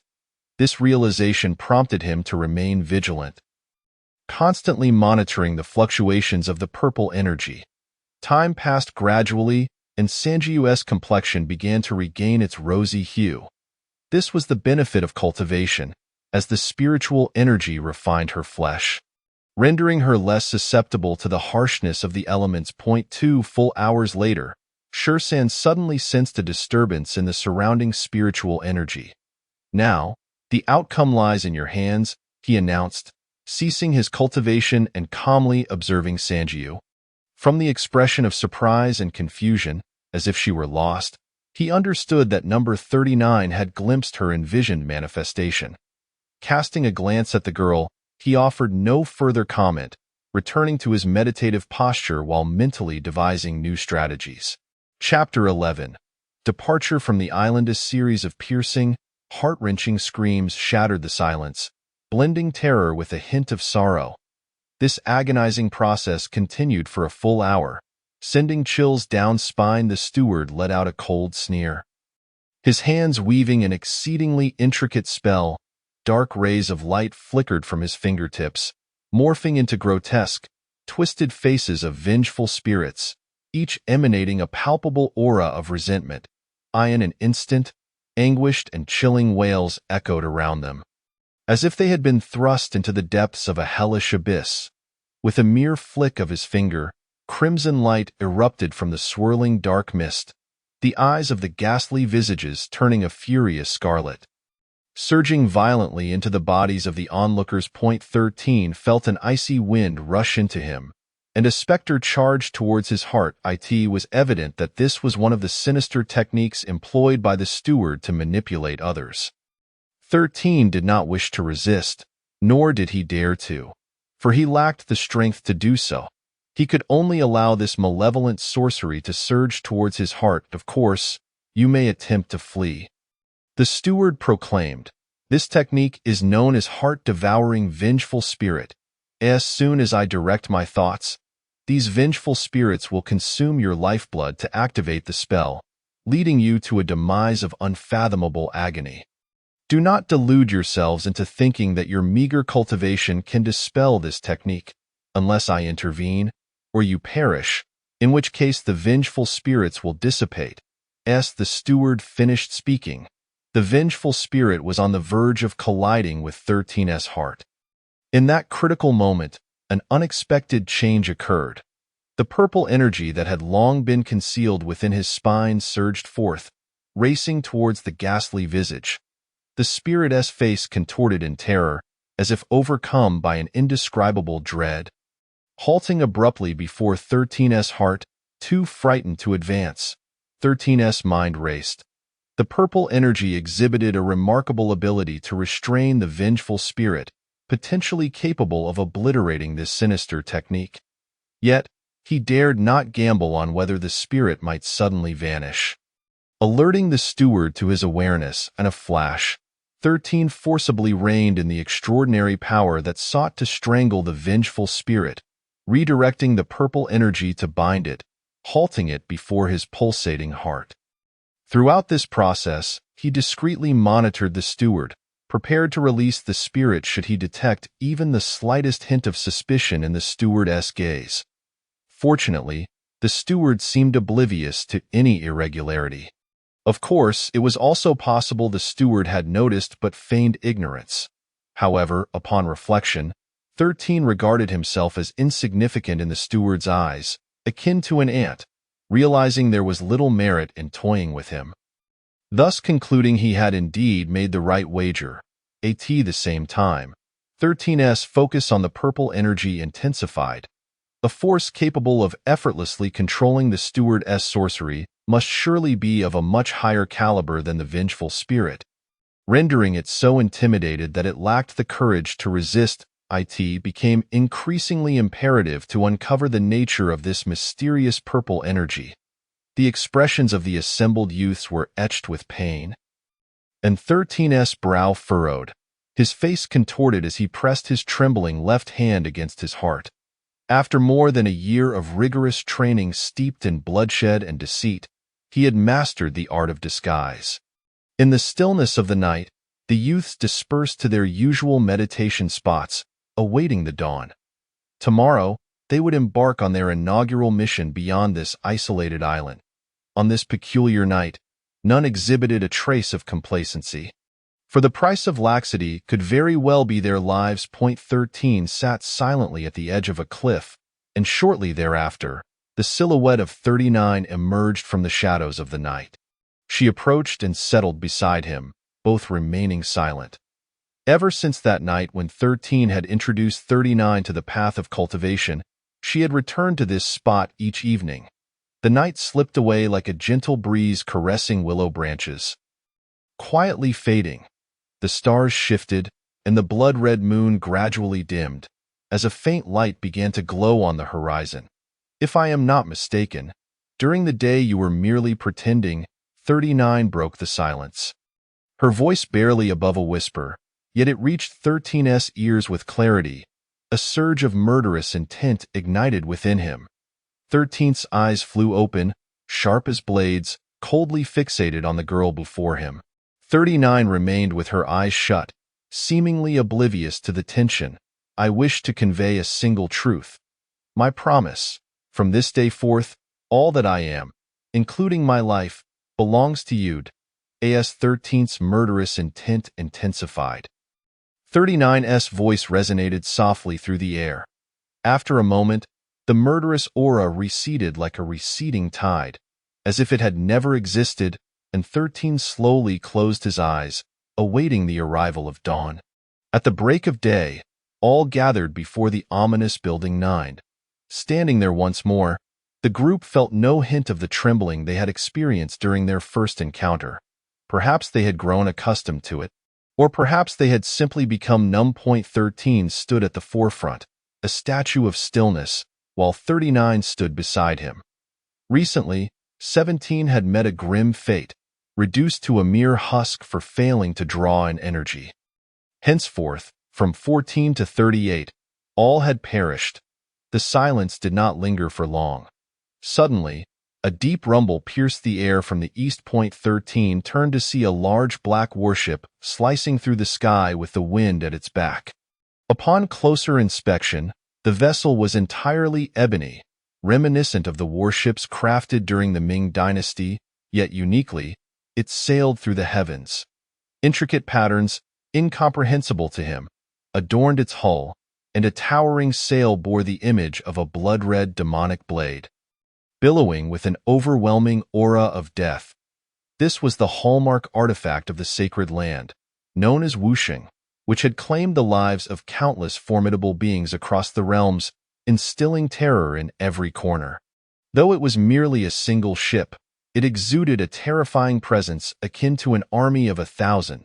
Upon the deck stood 9 males and 6 females, all appearing to be 17 or 18 years old, radiating a faint, cold aura of murder. Among them was a man of around 40, cloaked in black, wearing a mask that obscured his features, revealing only a pair of blood-red, predatory eyes with a deafening roar. The ship descended upon the isolated island. The masked man uttered 2 words, his voice oddly distorted, not resembling his natural tone. With a flick of his right hand, an explosion of spiritual energy erupted, and 13 felt as if an invisible hand had seized his throat, ruthlessly lifting him onto the ship. The masked man nodded at the steward, and the warship ascended, departing the island, sailing into the distance. After 7 days of relentless travel, standing in the skies above, 13 finally caught sight of land, eye in the distance. The fiery sun cast a radiant glow upon the continent, as if time itself had been imbued with visible splendor. Like a silent golden tide spreading across the world, endless and boundless. The ship sped through the clouds with astonishing swiftness, yet it never ventured far from the expansive ocean. Throughout the journey, 13 witnessed monstrous sea creatures thrashing their tails, unleashing colossal waves, and saw formidable beasts engaging in fierce battles upon the waves, while savage entities could tear apart islands with a single roar. All these sights served as constant reminders of the savage world in which he existed, and the grandeur of this realm, where even the swiftest vessels required 7 days to glimpse land. Just how vast was this realm of myriad worlds? Perhaps no one knew the precise answer. Along the way, the cloaked figure had intervened only once, unleashing a torrent of murderous intent mingled with terrifying demonic energy, effortlessly slaying a massive sea monster that had charged towards the ship.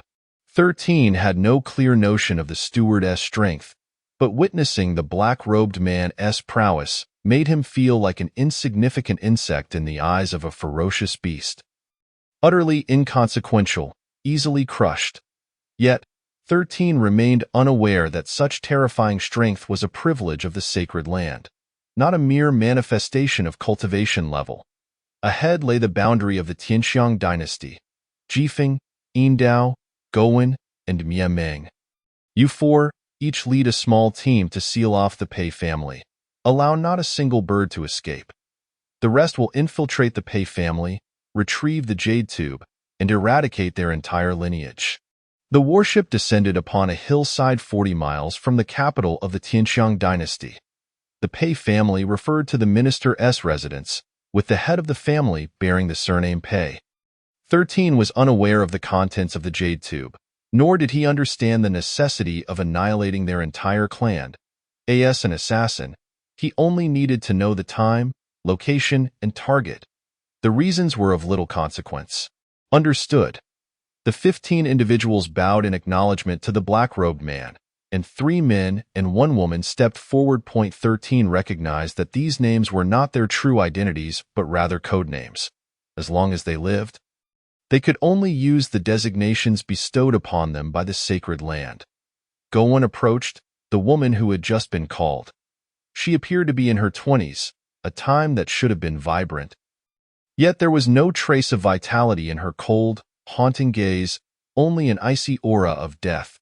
She surveyed the group and pointed at the 9, including 13 and 30-9 in 15 minutes, at the side entrance of the Pei family. Those who fail to arrive will face their own demise. With that, Gowen leaped into the air, transforming into a streak of light as she soared towards Shanyang City. Point 13 exchanged a glance with 39 and leaped down from the warship. Although they had only just begun their cultivation and had yet to reach the realm where one could ride the rainbow light to flee, their bodies, having undergone the tempering of spiritual energy, were already far beyond that of ordinary mortals. In the blink of an eye, the group of 9 vanished into the gathering twilight. Chapter 12. The demise of Pei. A grand estate sprawling over dozens of acres stood at the end of a broad street. Climbing vines adorned its grayish-white walls, and from the outside, one could faintly glimpse the treetops of the greenery within. The dark green tiles and lofty eaves lent the estate an air of antiquity.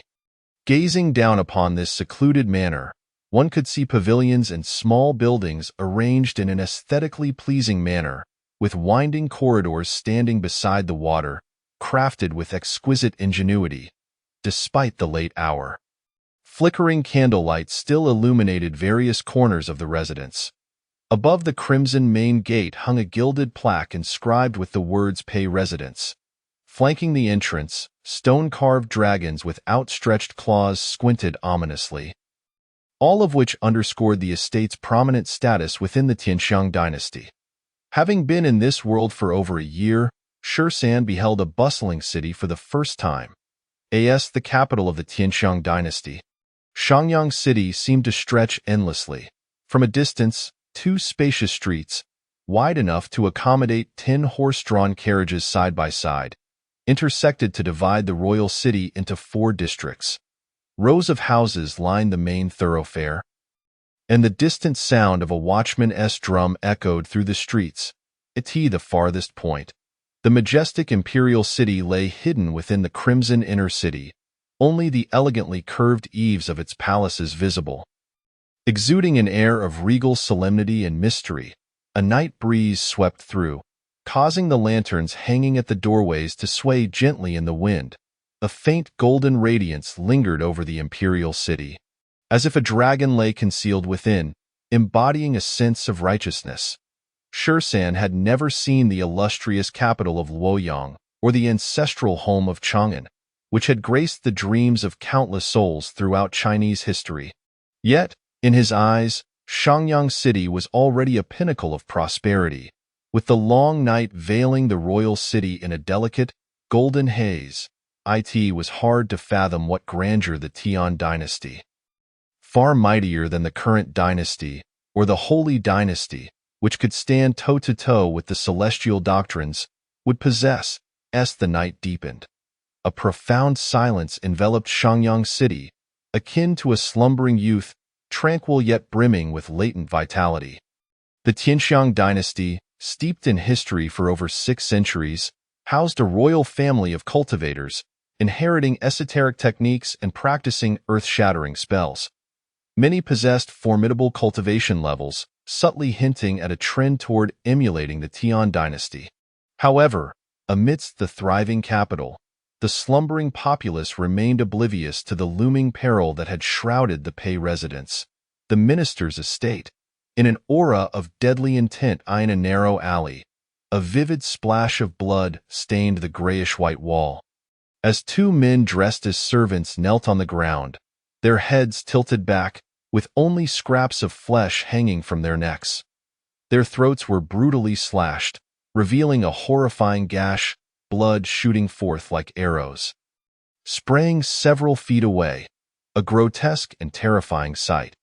The pungent scent of blood filled the air as a girl flicked the bloodied silver hooks in her hands, her gaze devoid of any emotion, as if she had crushed mere ants rather than taking the lives of two men. Stowing away the silver hooks, she cast a glance over her shoulder, where 9 figures emerged from around the corner. "You 3 guard this spot. The rest follow me," she commanded, indicating Shursan, Sanjiu, and a long-haired boy numbered 192, Theo Her. These individuals brought from the trial grounds were merely members of the subordinates of Fawn Een, and her status as a disciple of the Holy Land was of a different magnitude entirely.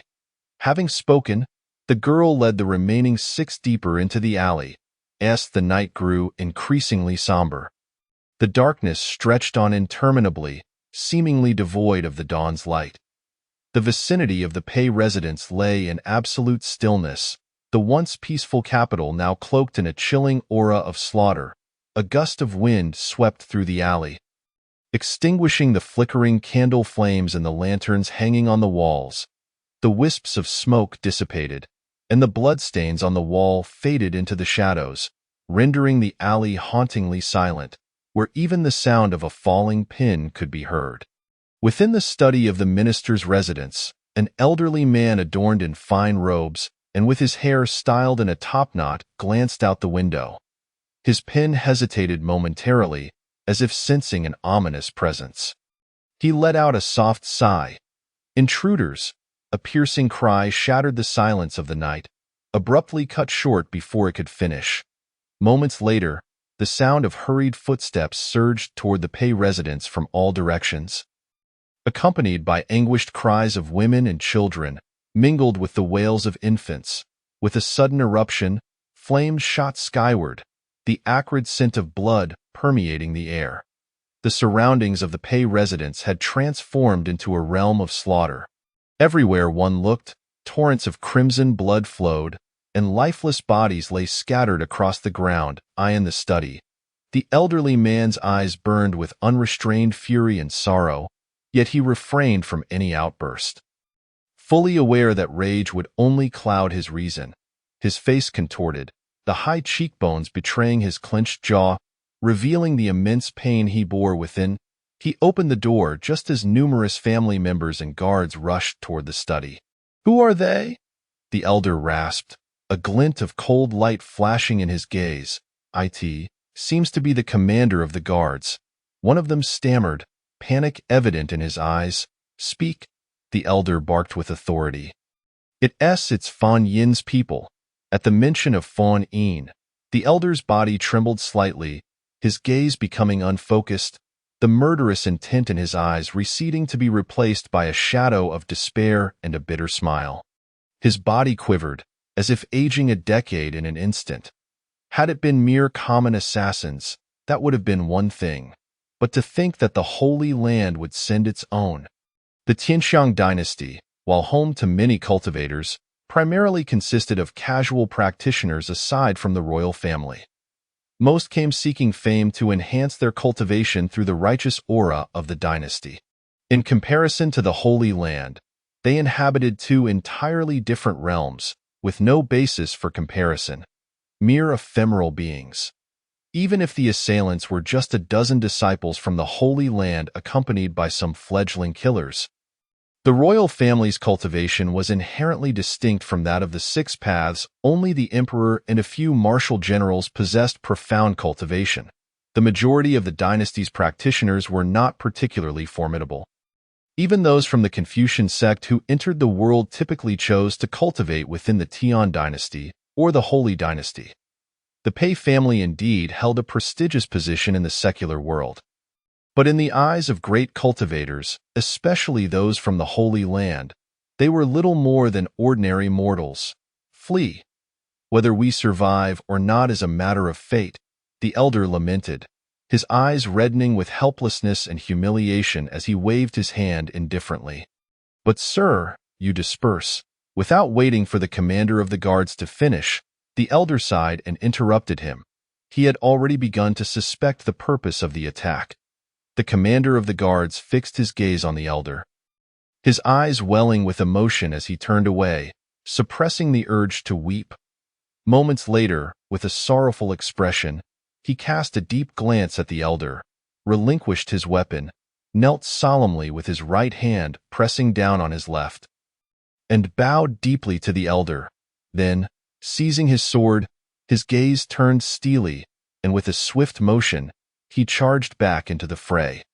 Having served the Pei family for 13 years, I have been treated as a national hero, and now I shall repay this loyalty with my life. Should I perish on this journey to the Yellow Springs, if you do not forsake me, I shall remain steadfast in my duty to repay your kindness." He envisioned his life transforming into a lotus blossom, casting aside all desires for fame and fortune. A single, hot tear fell to the ground, stirring up a cloud of dust.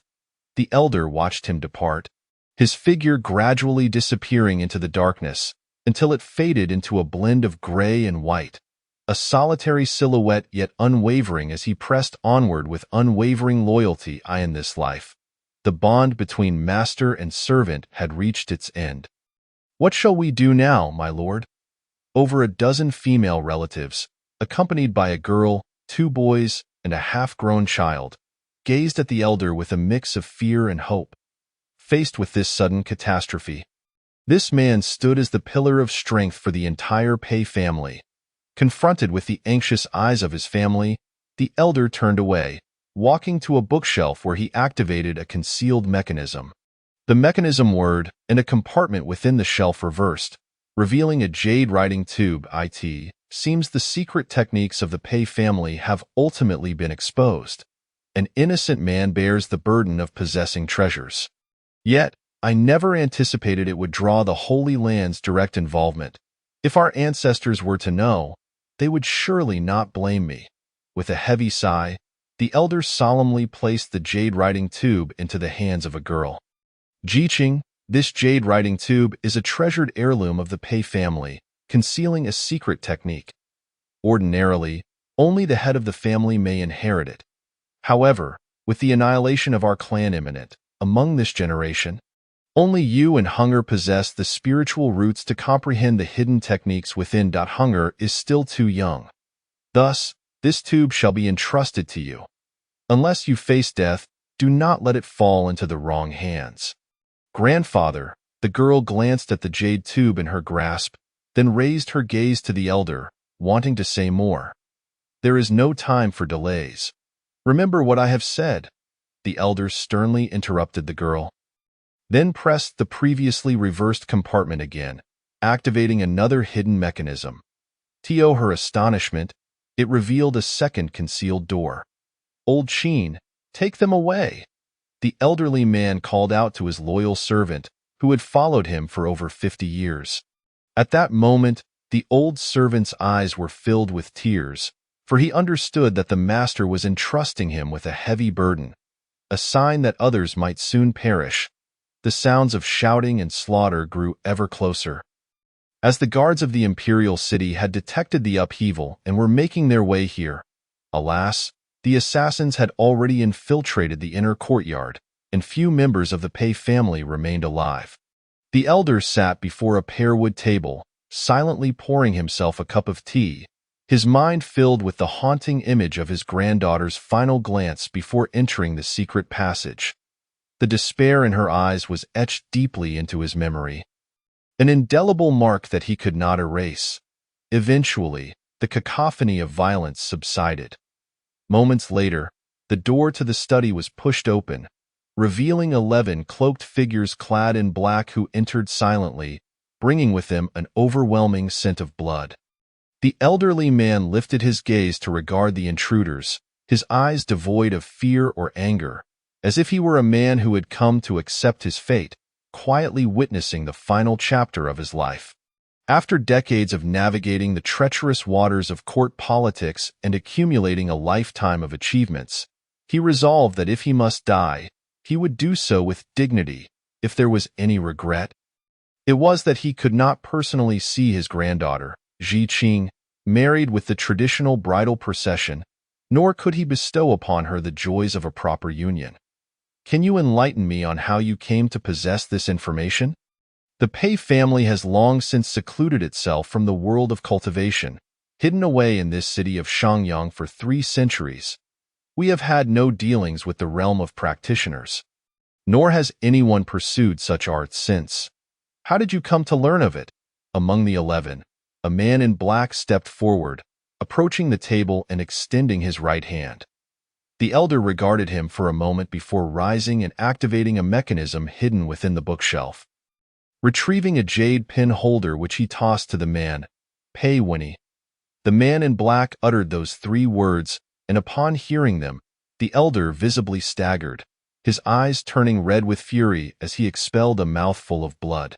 That wretched beast! He could hardly fathom that his own son, a vile creature who had plotted against him to seize the position of family head, had, after being cast out, sunk to the depths of depravity by aligning himself with the assassin organization of Fawn Yin, divulging secrets known only to the direct descendants of the Pei family. Unable to claim the title of family head, he sought to destroy the entire lineage. Even when the Pei residents faced annihilation, the elder had never lost his composure. Yet, at the mention of Pei Winnie, tears streamed down his face as an overwhelming hatred surged within him. He lamented not having dealt with that beast himself. Fortunately, some members of the Pei family had managed to escape, and the true jade pin holder containing their secrets had been taken with them, leaving behind only a mere imitation. One might consider this a sliver of fortune amidst the calamity. With that thought, the elder closed his eyes. A mere death. What is there to fear?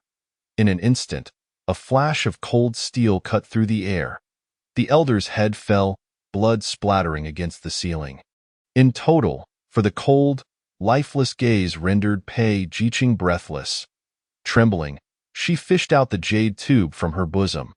Although her grandfather had admonished her never to part with it unless she was to perish, the Pei family now had no survivors.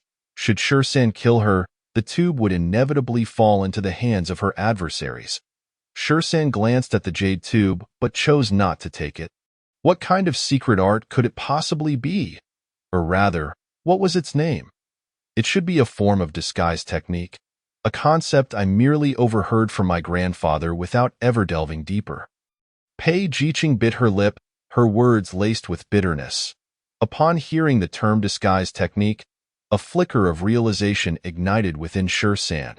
He finally understood why the followers of Fan Yin would target a group of mere mortals.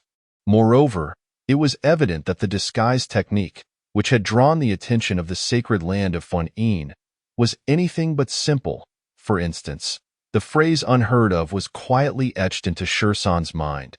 "What are your plans moving forward?" Shursan suddenly inquired. F for the future. Pei Jiqing's heart skipped a beat, momentarily suspecting she had misheard.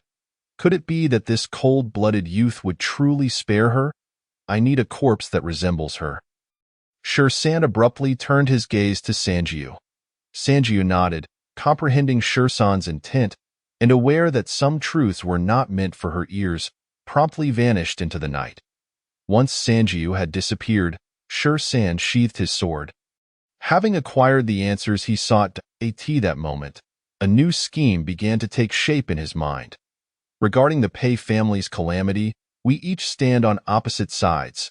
If I do not take lives, I shall become the next casualty. Yet my entire family of nearly 500 has perished by your hands. 500 souls. My parents, all my kin, they shall never return. I have become the most solitary being in this world. Pei Jiqing's eyes brimmed with tears, her heart heavy with grief. She longed to scream and unleash her pent-up sorrow, yet feared that such a cry might provoke Shursan to take her life.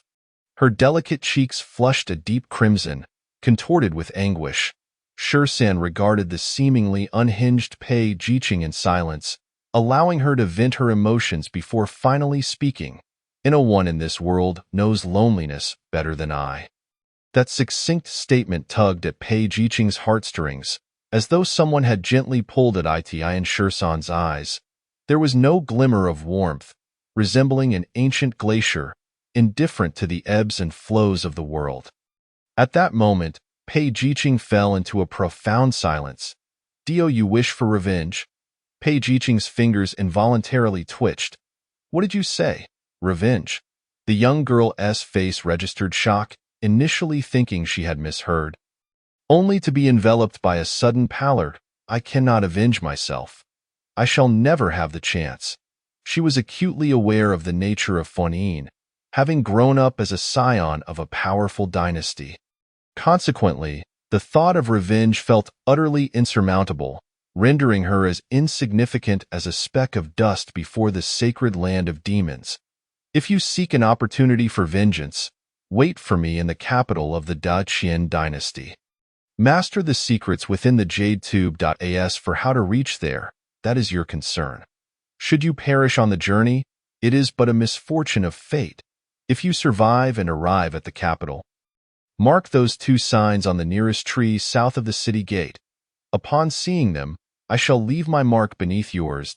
At that time, seek me at the nearest inn to the south gate. I shall appear in the lobby at the hour of you. Should you fail to arrive within 10 days, I shall depart without hesitation." With that, Shersan drew 2 symbols on the ground with his sword, a capital pan, the number 13. "Of course, if I manage to survive," he added, shrugging, "do you intend to defect? Or escape your constraints? That is the sacred land. How could you possibly escape? Moreover, why should I trust you?" Pei Jiqing exclaimed, incredulous, then bitterly shaking her head. At times, a person's courage and confidence stem from a blind ignorance. The more one knows, the more one loses their bravery. Not now, but who can predict the future? Besides, what choices do you truly possess? Pei Jiqing fell silent once more. If there existed even the slightest opportunity for revenge, she would seize it. Yet, the overwhelming power of Fuan loomed over her. "You currently face 2 paths. First, heed my directives that I require the assistance of the Pei family's techniques. Alternatively, you may choose the second path."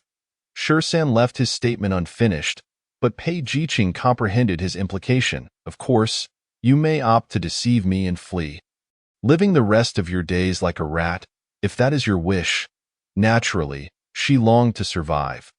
Who among the living desires death? In a fleeting moment, she contemplated betraying Shersan and disappearing, but the blood-soaked hatred of nearly 500 souls would inevitably suffocate her. If she did nothing, decades later, as she approached old age, every midnight dream would bring forth memories of the deceased, leaving her at a loss as to how to confront them. Now, a new thought took root in her mind. If given the chance, she wished to personally exact vengeance for her family's massacre. She yearned to witness the perpetrators of the slaughter face their reckoning, honoring the souls of her fallen kin. "Even if it meant her own demise, I ask it truly by following your arrangements that my brother and I might survive." Shersan shook his head. "First, I do not know if I can escape alive. Nor do I know when I might escape. It could take a year, 3 years, 5 years, or perhaps I may die along the way. Furthermore, it's not about you and your brother, it's about you alone." Pei Jiqing's eyes flared with fury. In that instant, she felt as if she had been made a fool of.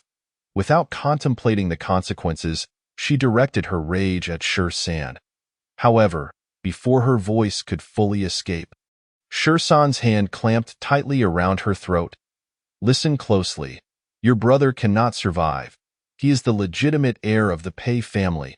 If he lives, the pursuit by Fuan will not cease if I set him free. I will not see tomorrow. Upon my death, others will come to hunt you down, and in that case, neither of you will survive." Pei Jiqing's eyes were once again clouded by tears in a moment of fury. She lost her reason, yet she believed Shersan's words. A profound sorrow and helplessness washed over her, and she could not fathom why fate dealt her such a cruel hand, repeatedly toying with her existence. "You have 3 minutes to decide. Otherwise, should I fail, I will die as well. Shursan's demeanor remained as cold as a machine. Taking several deep breaths as if summoning immense courage, Pei Jiqing finally spoke, her voice low, thick with unyielding resentment. Can you truly help me achieve revenge? If I can survive, perhaps there is a chance. Who knows? Shursan remained noncommittal. Fan Yin will not permit any defectors to escape, unless they remain undiscovered. However, I desire to live, and that inevitably means that someone will perish. Pei Jiqing cast a glance at her brother cradled in her arms. At that moment, the boy stared up at her, wide-eyed, his innocent gaze filled with confusion, panic, and fear, as if he sensed the impending threat of death, leaving him too terrified to utter a sound. Seeing the fear in her brother's eyes twisted Pei Jiqing's heart. Closing her eyes, tears streamed down her face, cascading onto her brother's forehead. Her eyes were already swollen from crying, her heart shattered into countless fragments. Yet she understood that she had no other choice. Otherwise, the Pei family would cease to exist. Brother, I am so sorry. In an instant, she felt a dampness on her clothes. Her heart felt as though it had been struck by a heavy hammer, causing her to collapse weakly to the ground. She stifled her cries, tears rolling down her cheeks, mingling with the salty remnants of her sorrow. The dead remain dead, yet the living carry a far heavier burden. One that feels as if it could crush the heavens, a burden known as guilt. In her arms, her brother's once innocent eyes were forever dimmed. I hate you. Pei Jiqing suddenly lifted her head, her expression transforming into that of a vengeful spirit. A ravenous wolf, her gaze fixated on Shursan. Shursan remained silent, offering no explanation. You are no different from them, your hands stained with the blood of my family. Should I discover that you have deceived me, I shall become a vengeful spirit and will not spare you. Pei Jiqing's eyes were devoid of the whites, entirely consumed by crimson. She had once contemplated seeking refuge with other factions, but who would dare to covet what Fan Yin desired? The most likely outcome would be her death, and the jade tube seized, or worse, she would be delivered, body and soul, to the sacred land of demons, as for forming her own faction, with the scant resources she had left. Any such endeavor would be a mere jest against Fan Yin. In truth, she had reached a dead end. Have we concluded our discussion? As Pei Jiqing finished speaking, the silhouette of Sanji reappeared, carrying a woman of similar stature and features.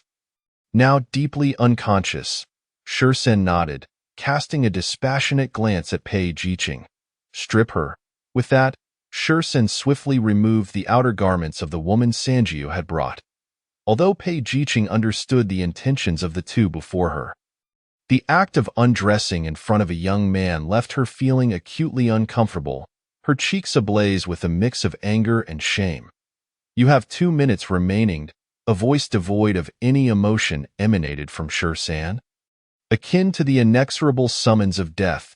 Perhaps it was the urgency of time that compelled him, or perhaps it was the chilling, emotionless tone of Shursan that prompted Pei Jiqing to ultimately shed her outer garments and comply. Your undergarments are of vastly inferior quality. Shursan cast a fleeting glance at Pei Jiqing before swiftly stripping away the remaining clothing from the unconscious woman. Pei Jiqing felt her cheeks flush with heat. Yet she ultimately acquiesced and removed all her undergarments. Once the two had changed attire, Shursan instructed Sanjiu to assist the woman to her feet, then plunged his sword into her heart. He refrained from killing her while she lay on the ground, as the angle of the wound and the direction of the blood spray would differ. Although those who sought to conceal the truth might not scrutinize the details, Shursan, ever cautious, even marred the woman's face to mitigate any potential consequences. Pei Jiqing's expression betrayed her reluctance, her heart heavy with guilt, for she understood that this innocent woman had met a tragic end solely because of her. If she lives, we all perish. I merely wish to survive. Shursan seemed to perceive Pei Jiqing's thoughts and coldly remarked, from this day forth, Pei Jiqing no longer exists. Remember that. Having uttered these words, Shursan handed the lifeless body of Pei Jiqing's brother to Sanjiu, while he himself hoisted the slain woman and departed the blood-soaked cosmetics shop, slipping away toward the direction of the warship. Pei Jiqing had never fathomed that her heart would grow so intricate. As she cast a glance at the two figures fading into the night, and at Sanjia cradling her brother's corpse, she raised her hand slightly, yearning to grasp something, yet it ultimately fell helplessly to her side, her last kin. She realized that, whether she wished it or not, their fates were irrevocably intertwined. Despite having been strangers until today, Shursan's hands were stained with the blood of her kin. Pei Jiqing's face became devoid of expression, and she slowly sank to the ground, leaning against the cold wall, murmuring in a chilling whisper, Feng Yin, Chapter 14. The struggle for life. The Eye of the Nine Hells, a treacherous and ominous expanse in the eastern lands. Viewed from the heavens, it resembles a dark abyss, hence its name. Surrounding the Eye of the Nine Hells is an expanse of land shrouded in demonic energy, with dense forests flourishing. Countless ancient beasts traverse this realm. These creatures are not of the but bear the bloodlines of savage and exotic beasts. Most possess low intelligence and cannot transform, yet they are capable of vanquishing powerful cultivators with their formidable physical prowess. Among them, those with pure bloodlines are feared even by renowned experts from sacred lands, who would not dare provoke them lightly. Rumors abound that deep within the Eye of the Nine Hells, beneath the malevolent aura capable of ensnaring even the strongest of beings, lies an ancient terror that has survived since primordial times. Whether this is true remains unverified, for none dare to descend into the Eye of the Nine Hells to uncover its secrets. All who have ventured into its depths, without exception, have perished, leaving no trace behind, including those from sacred lands and formidable clans that have endured for millennia. A millennium ago, a scion of a sacred sect was lost within the Eye of the Nine Hells. His whereabouts unknown. The sect leader, furious, mobilized much of his sect's power to attack the Eye, even resorting to the use of a legendary artifact to rescue his progeny. The ensuing battle was cataclysmic, with the artifact's terrifying might freezing half the sky. The entire eastern lands trembled, all eyes fixated upon the Eye of the Nine Hells, as everyone yearned to uncover the mysteries concealed within this abyss. However, to the astonishment of all sects and cultivators, on the seventh day following the sacred sect's descent into the Eye of the Nine Hells, a cataclysmic surge of demonic energy erupted, inciting a frenzy among the beasts within a radius of tens of thousands of miles. All who bore witness glimpsed a fleeting, chilling gaze from beneath the malevolent aura. Soon after, the heavens unleashed a torrential rain of crimson blood, casting a pall of sorrow over all realms, from cultivators to commoners alike. This phenomenon, a celestial omen signifying the fall of a cultivator of remarkable prowess, marked the aftermath of their demise. The realm wept, yet from this blood rain, one could glean the cultivator's profound insights into the path of existence. A form of divine gift, a reminder that the death of one can usher forth life anew. Typically, such a phenomenon lasts for about an hour, but this blood rain persisted for 3 days and nights, covering half of the eastern lands. After 3 days, as the blood rain began to abate, all sects aware of the incident felt a chill run down their spines. For not a single individual who had entered the Eye of the Nine Hells from that sacred sect returned, implying that the majority of their peak experts had perished beneath its depths. From that day forth, the region within 300 miles of the Eye of the Nine Hells was deemed a forbidden zone for all cultivators. The sacred sect that had attempted to assault the Eye subsequently fell from grace, losing most of its powerful members, its legacy significantly diminished, and the legendary artifact lost within, leading to its decline into mediocrity. 800 years later, their storied past drew the covetous eyes of the demonic path, and after a fierce battle, they vanished into the annals of history.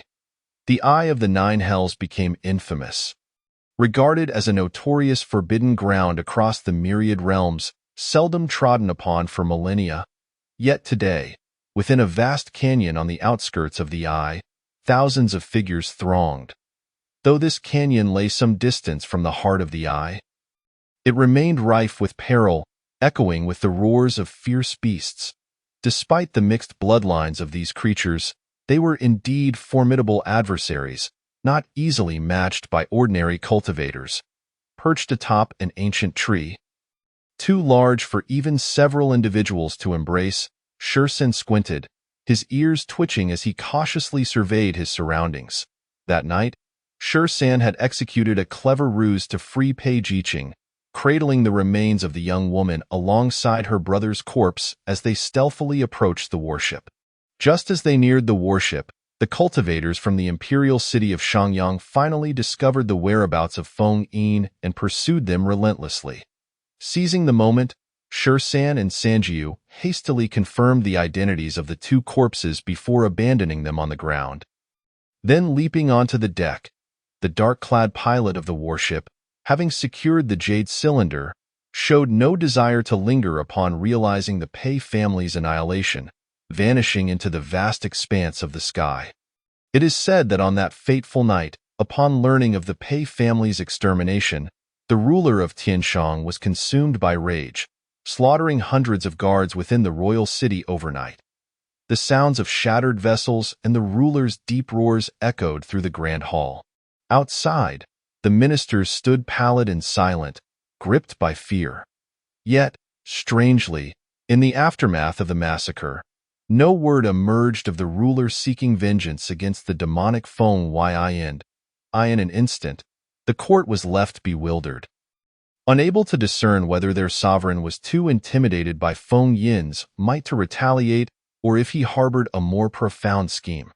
Following this encounter, the 7 individuals, including Shersan and Sanjiu, who had slain the scions of the Pei family, were rewarded by their organization with a fragment of a secret technique named Void Escape. This technique, often employed by the organization's enforcers, allowed one to traverse into the void, concealing their presence and aura, appearing and disappearing without a trace, marking it as one of the core techniques of Feng Yin's sacred ground. However, since they were not official disciples of Feng Yin, the technique they acquired was but a mere fragment, incapable of granting them the freedom to vanish at will, as true disciples could. They could only remain hidden for about 30 breaths before revealing themselves. Nevertheless, this fragment incited intense envy among all trial participants, and those who had slain the Pei family's female relatives lamented, for had it not been for the organization's regulations, they might have already resorted to theft. In the ensuing months, although Shersan diligently practiced the insight into the void technique, he encountered no further opportunities to learn additional secret techniques from Feng Yin. While he could not truly comprehend the essence of regret, he nonetheless yearned to acquire more powerful techniques to secure his future survival. The technique of void escape involved manipulating the principles of the universe to conceal oneself within another layer of void while traversing. However, the heavenly path is imperfect, as are all techniques. No method is entirely flawless. The moment one emerges from the void, the overlapping layers of reality induce subtle spatial tremors. The stronger the cultivator, the more acutely they perceive these tremors. Allowing them to take precautions, Shersan found no fault in this limitation. Had void escape been utterly perfect, Feng Yin would have dominated the myriad realms. Even so, the technique had cemented Feng Yin's formidable reputation. 3 days prior, the awaited culmination of 2 years finally arrived, and Shersan and the others faced their final trial. Upon passing the assessment, the trial participants would become official disciples of Feng Yin. Even if only of the lowest rank, the warship, carrying thousands of trial participants, soared through the skies, arriving at the periphery of the Eye of the Nine Hells, scattering everyone into the vast canyon below. Each bearing a jade token, a month hence, the warship would return. Only those holding 10 or more jade tokens would be deemed worthy to board the vessel and journey to the mysterious sacred ground. Becoming formal disciples of Feng Yin, that is to say, each individual must slay at least 10 others to pass the assessment. The mortality rate is so staggering that all participants can sense the ominous presence of death. As for those who have not perished but have yet to gather the requisite jade tokens, it goes without saying that they are aware this is the final trial, a fierce contest against oneself, against others, and against the very essence of life. Only those who survive can discover the path back. On the very first day of being cast into the valley, Shursen witnessed a colossal beast open its gaping maw and rend a 15 or 16-year-old participant in two. Blood and entrails splattered the ground, and though the boy had lost his lower half, he did not succumb immediately. Instead, he stared in terror as the beast methodically devoured his dismembered remains. The sheer horror of witnessing a beast gnawing upon one's own flesh was enough to send shivers down anyone's spine. The following day, Shursen found himself once more caught in the midst of a deadly clash between two individuals. After a cold-blooded slaughter, he seized 2 jade tokens. As for the 39 others, Shursen had yet to encounter them. For the expanse of this cursed land was vast. Concealed among the trees, Shursen remained vigilant, scanning his surroundings, when suddenly an overwhelming sense of danger surged within him. He quickly glanced around but saw nothing amiss. Just then, a drop of foul, viscous fluid fell before him. Without the slightest hesitation, Shursen swiftly pivoted, plummeting from the high branch, as a massive head grazed his shoulder, its bloodthirsty fangs glinting ominously, flecks of blood staining their surface. As he fell, he did not hesitate. With a single stroke, he slashed at his left arm, which had been grazed by the fangs, the blade flashing as it severed a large chunk of flesh. Before the flesh could even touch the ground, it exhibited a bizarre purplish hue, indicating the venomous nature of the beast's fangs. The metallic scent of blood provoked the giant python, which pursued him relentlessly. With a flick of its tongue, it snatched the severed flesh, its cold, excited eyes fixated upon Shursen's fleeing form. Behind him, the sound of trees being violently uprooted echoed as Shursen sprinted onward, eventually discovering a small group of individuals at the edge of a marshland. Each of these individuals bore a jade token, clearly fellow participants in the trial. They had gathered, not for camaraderie, but to more effectively hunt their peers and swiftly amass more tokens. Shursen coldly regarded the 8 individuals before him. Tilting his head slightly to glance back, the python was drawing ever closer. With a slight raise of his brow, Shursen emerged from the tall grass before the 8. The sudden appearance of Shursen elicited astonished expressions. But before they could revel in the unexpected prey, they witnessed the trees behind him collapse in succession. As the last small tree was uprooted, a fearsome head emerged from the thicket. Upon seeing the unexpected group, the python hesitated momentarily, then its eyes glinted with a more ferocious hunger. "Damn it!" a youth cursed, and in an instant, the others understood Shursen's intent. They drew their blades, warily eyeing him while seeking an escape route. Shursen regarded the fleeing individuals with indifference and leapt forward, aiming to ensnare them. It was not that he wished to evade the pursuing beast, but the relentless predator had developed an acute sense of detection.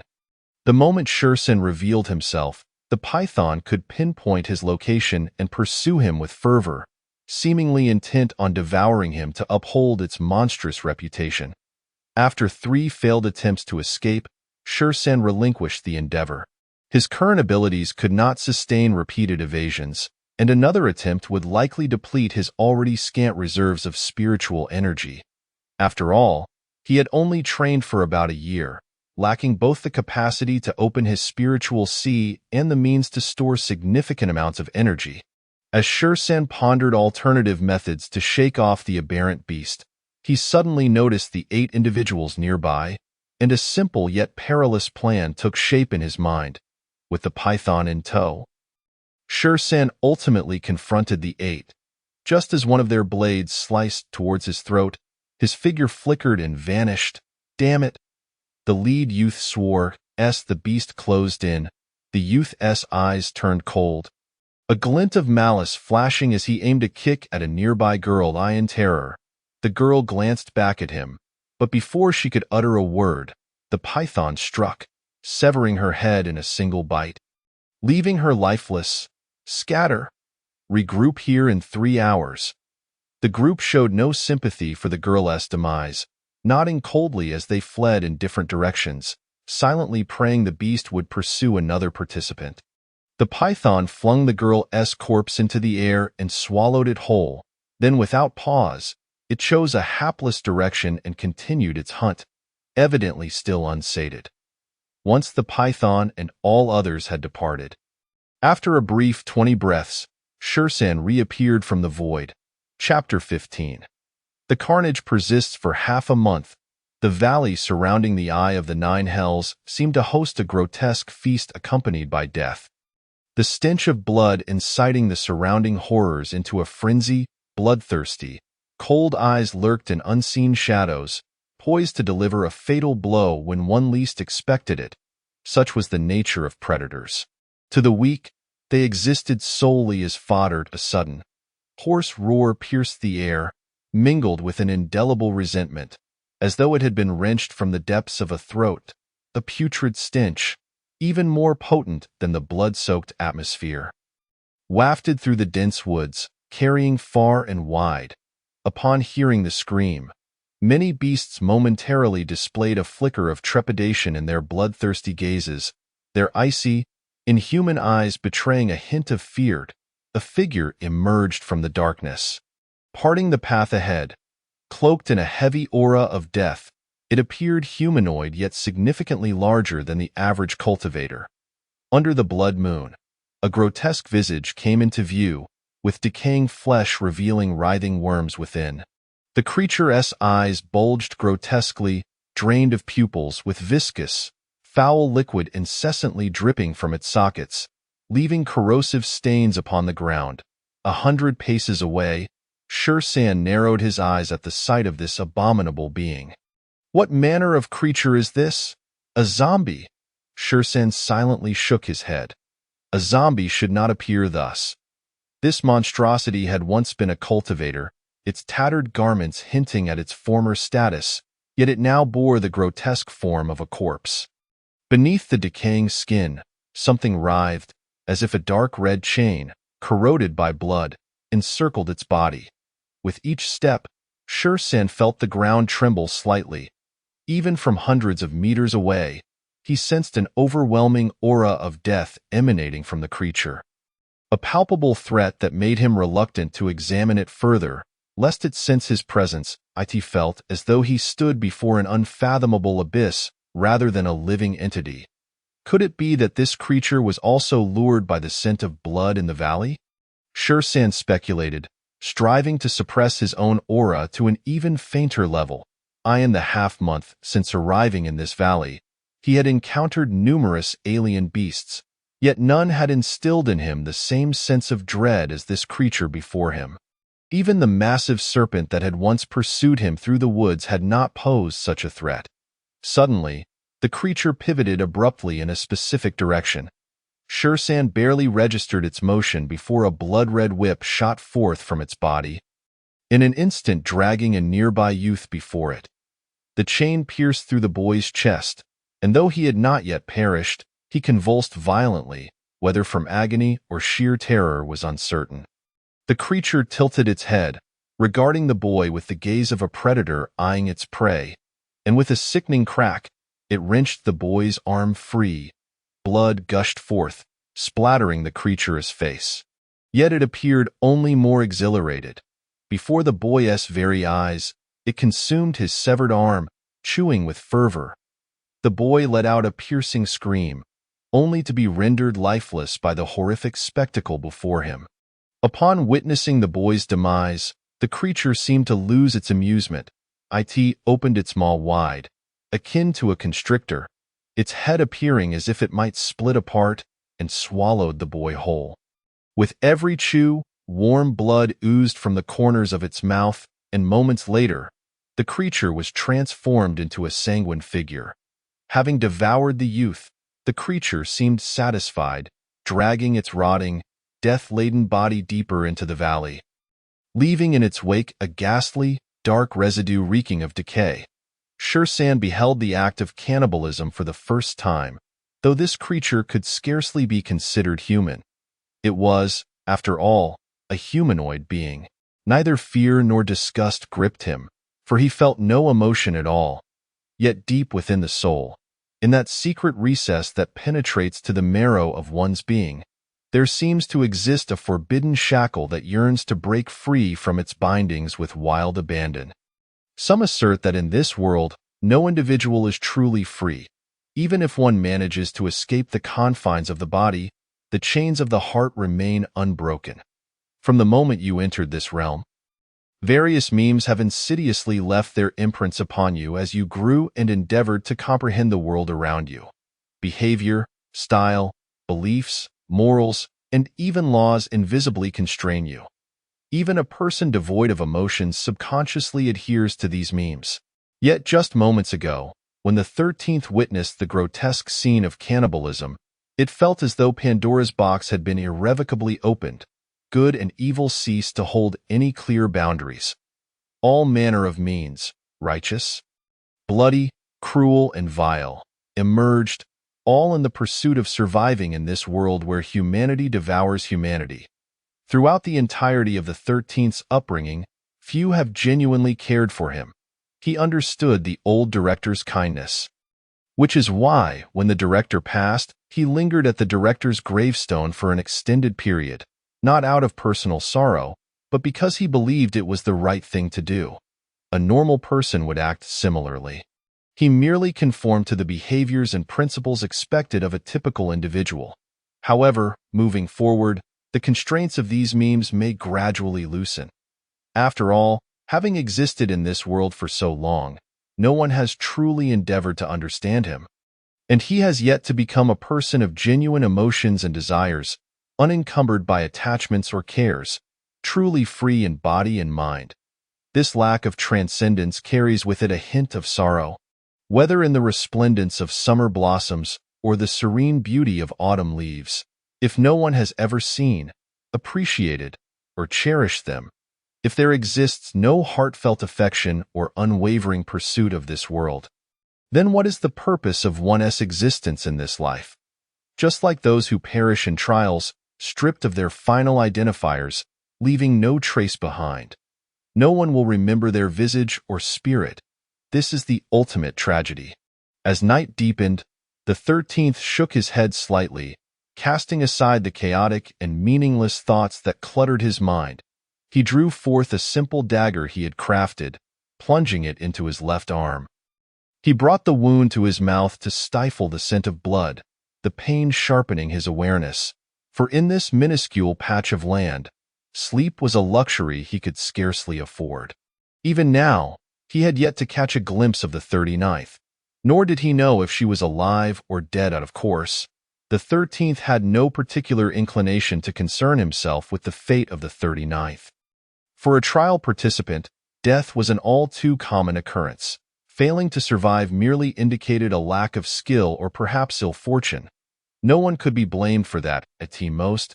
It would be a wasted effort to have intervened to save her. Even at this moment, the 13th had not fully entrusted his faith in the 39th, irrespective of her words or actions. In this camp of death, trust itself was the greatest luxury. It was akin to a sharp blade. Once you relinquished it to another, you lost the upper hand, leaving yourself vulnerable to harm. Moments later, after confirming that the creature had retreated, the 13th cautiously surveyed his surroundings. Following the traces left by the monster, he stealthily advanced toward the direction it had come from. The sense of threat the creature posed was overwhelmingly potent, far more intense than any other beast he had encountered thus far. Should he unexpectedly confront it, he lacked confidence in his ability to conceal his presence each time. As for his greatest asset, his self-healing body, would he survive if swallowed whole? The 13th silently shook his head. Contemplating such a fate sent shivers down his spine. A dull sound of something piercing the air echoed in the distance. A massive warship slowly emerged from the clouds, hovering in the sky. Today marked the final day of the month. As the first light of dawn broke, that warship would carry away all who had successfully passed the ultimate trial, while those who did not meet the requirements would be eternally buried in this unknown place, leaving behind not even a trace of their remains. Damn it! Keep running. At the edge of a cliff, a young girl pleaded desperately, glancing back at the sheer abyss behind her. She had been driven to the brink. Her clothing, tattered after a month, left much of her figure exposed, yet she paid it no mind. Continuing her fervent entreaties, despite having trained for over a year, should she fall from this height, she would be met with certain death. If she could endure today, she would officially pass the trial and become a member of the Burning Veil. In comparison to this outcome, dignity and reputation meant nothing. "You filthy bitch, keep running." Not far off, a gaunt boy with snake-like eyes coldly observed her, a flicker of unbridled malice lurking within his gaze. Enough with the chatter. She must die for daring to attract danger to us. Beside the boy, a slightly older, rotund figure licked his lips, one eye marred by a horrific scar. "However, before she dies, I won't let this filthy girl off easy," the hefty one proclaimed, and in an instant, he vanished. The girl's pupils dilated in terror, realizing that today's calamity was perhaps unavoidable. After a moment's hesitation, with a heart full of resentment, she leapt into the void. "You still wish to die?"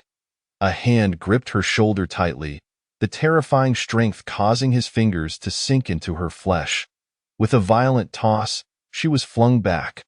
"Want to die? Very well, but before you do, I shall make your existence a living hell.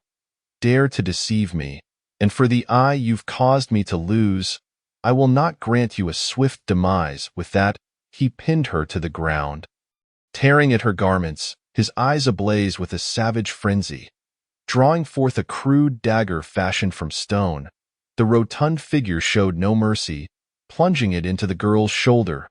"Kill me, I beg you. End my suffering. Beg me? Ha! She begs me."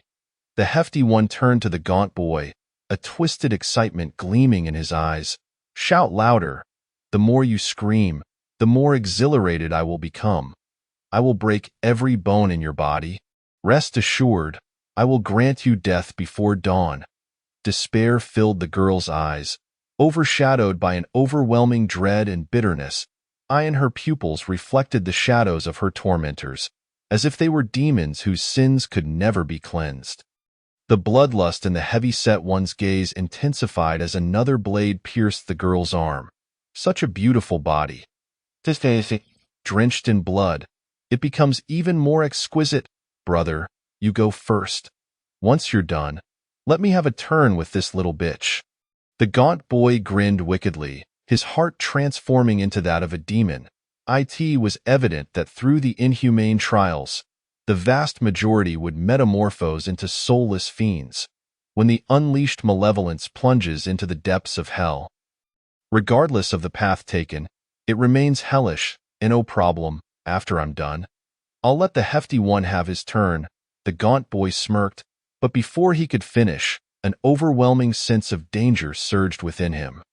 He rolled sideways away from the girl, but it seemed a moment too late. The hefty one felt a chill at his neck, followed by a sharp pain. Blood gushed forth like a dam that had burst, spilling uncontrollably. The rapid loss of life instilled a growing terror within him. Sapping his strength, a figure stood coldly beside him, observing with indifference, a bloodied scale clutched in his hand. 10, 13? Why? The hefty boy recognized the 13th. Having participated in the earlier hunt against the Pei family, he had a hand in the slaughter, having killed the matriarch of the Pei clan. The 13th remained silent, or perhaps he could not be bothered to waste words on the dying. His icy gaze shifted toward the gaunt boy, who stared at the 13th, his physique nearly identical to his own. Under the moonlight, though the 13th stood still, he appeared shrouded in a veil of dim darkness. Elusive yet tangible, the overwhelming intention to kill pulsating through the air, striking the boy's nerves. All he could discern were the 13th's eyes, dark orbs that seemed capable of consuming all light. "Spare me. I will do whatever you ask." As a trial participant, he understood the Hefty One's capabilities and the intricacies of the elusive techniques he practiced. He had no chance of victory against the Hefty One. Yet at this moment, the Hefty One lay slain by the 13th's swift blade. Though the 13th had executed a stealthy strike, and the Hefty One had been careless, the nature of life and death never entertained ifs. The 13th, who had slain the Hefty One, could undoubtedly eliminate him with ease. He glanced at the 13th's waist, which bore more than 10 jade tokens. Without a hint of resistance, he knelt and pleaded for mercy. If he could survive this day, he would become part of the Burning Veil. Once he mastered their secret techniques, the outcome of any future encounter would be uncertain. The 13th approached the boy step by step, calmly regarding him for a moment. I refuse in the fleeting moment of speech, without granting the other any opportunity for reaction. The sharp scales severed the youth's throat. Picking up the jade tokens belonging to the two, Shursan turned to the scantily clad girl, who was now grievously injured, her left shoulder and half of her arm reduced to a bloody mess, the bones crushed inch by inch. "I beg you, grant me a swift end," the girl said, her smile tinged with despair. Unbeknownst to her, she had evaded the ferocious beast but could not escape this calamity. She did not plead with Shursan for salvation, for she understood that she would not survive until dawn. "If only you had arrived a moment sooner," she thought, shaking her head. "In this world, there are no ifs. Everything is dictated by fate. If blame were to be assigned, it could only be directed at her own unfortunate destiny. At least, the arrival of the other had spared her from further humiliation and suffering. It is often said that one comes to know their fate at 50. Yet the girl gazed blankly at the heavens, unaware of what fate truly meant. Over a decade of life had merely been a fleeting bloom, a lament soon to fade. Shursan had initially intended to depart without offering aid, having never contemplated saving her. However, upon hearing her plea, he halted in his tracks. "Thank you," she whispered before closing her eyes, and after a sharp pain, her consciousness faded away. "Young master, have you finished the task?" Not far off, the figure of Sankixian materialized, and Shursan nodded as he approached her. Unlike Shursan, Sankixian was adorned with an abundance of jade tokens, having only reunited with him 2 days prior. As for the titles, Sankixian insisted on her own, and Shursan acquiesced. "You truly are a heartless individual," she remarked, glancing at the girl's lifeless body, raising an eyebrow in mild disapproval. Shursan remained silent, brushing past Sankixian towards the direction of the battleship. "Young master, since you did not intend to save her, why did you choose to slay those two? Your jade tokens are already sufficient, and I possess a plethora as well. If you had planned to rescue her from the outset, why delay your actions?" The voice of Sankixian trailed behind him, laced with curiosity. "First, when individuals are in a state of heightened excitement, they unconsciously lower their guard. This is a flaw of human nature. Second, one can never be certain if there will be other unforeseen complications after the incident at FunYin.it is always advantageous to have one less opponent. TSK. So cold-blooded." Sankixian scoffed, quickening her pace to keep up with Shursan's indifferent stride. Chapter 16. Death lies ahead above the thunderous skies. The ominous battleship glided over the ocean of clouds, as if destined to sail into the very depths of the stars. The dawn light was buried beneath thick layers of clouds.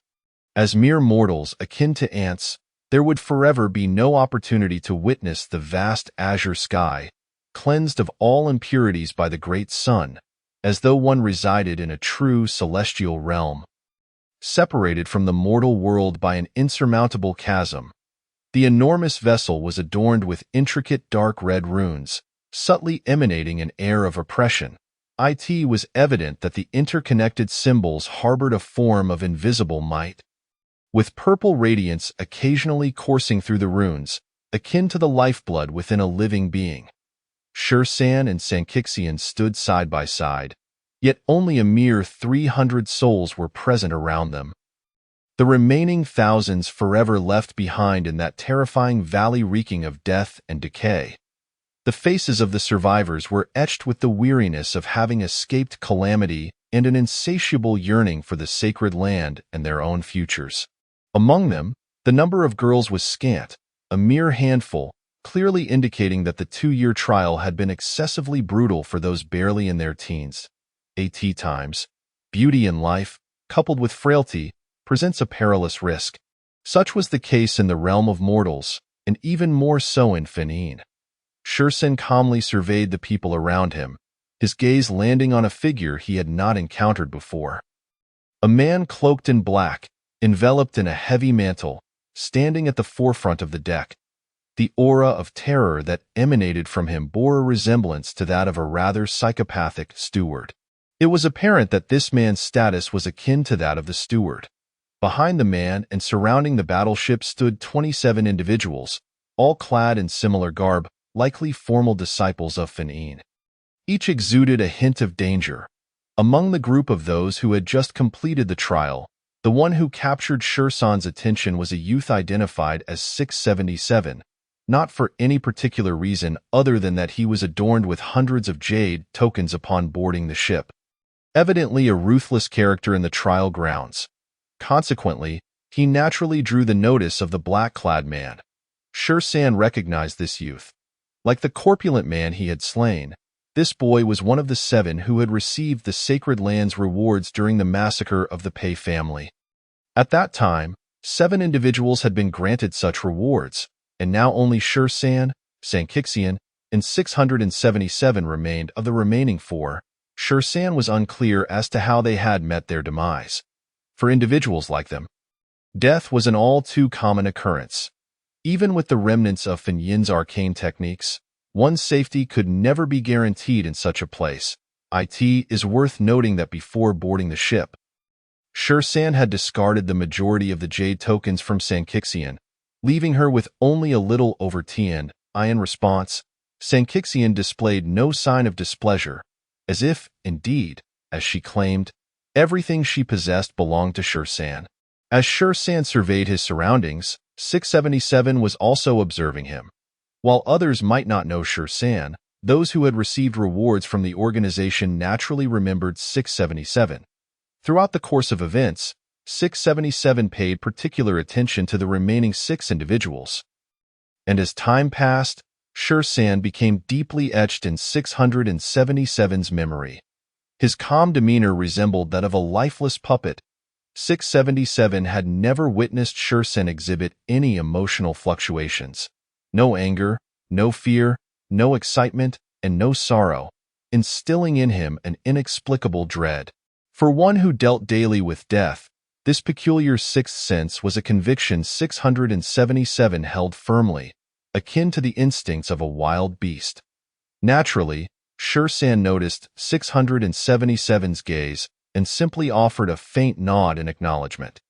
He harbored no opinions regarding 677's bloodthirsty demeanor, as it was of no concern to him. Suddenly, a violent jolt rocked the battleship, as if it had been struck by some force in an instant. The previously impassive black-clad steward drew his long knife. Its cold gleam focused ahead. A thunderous roar erupted from below the clouds, revealing a colossal beast draped in dark scales, its ghastly head emerging.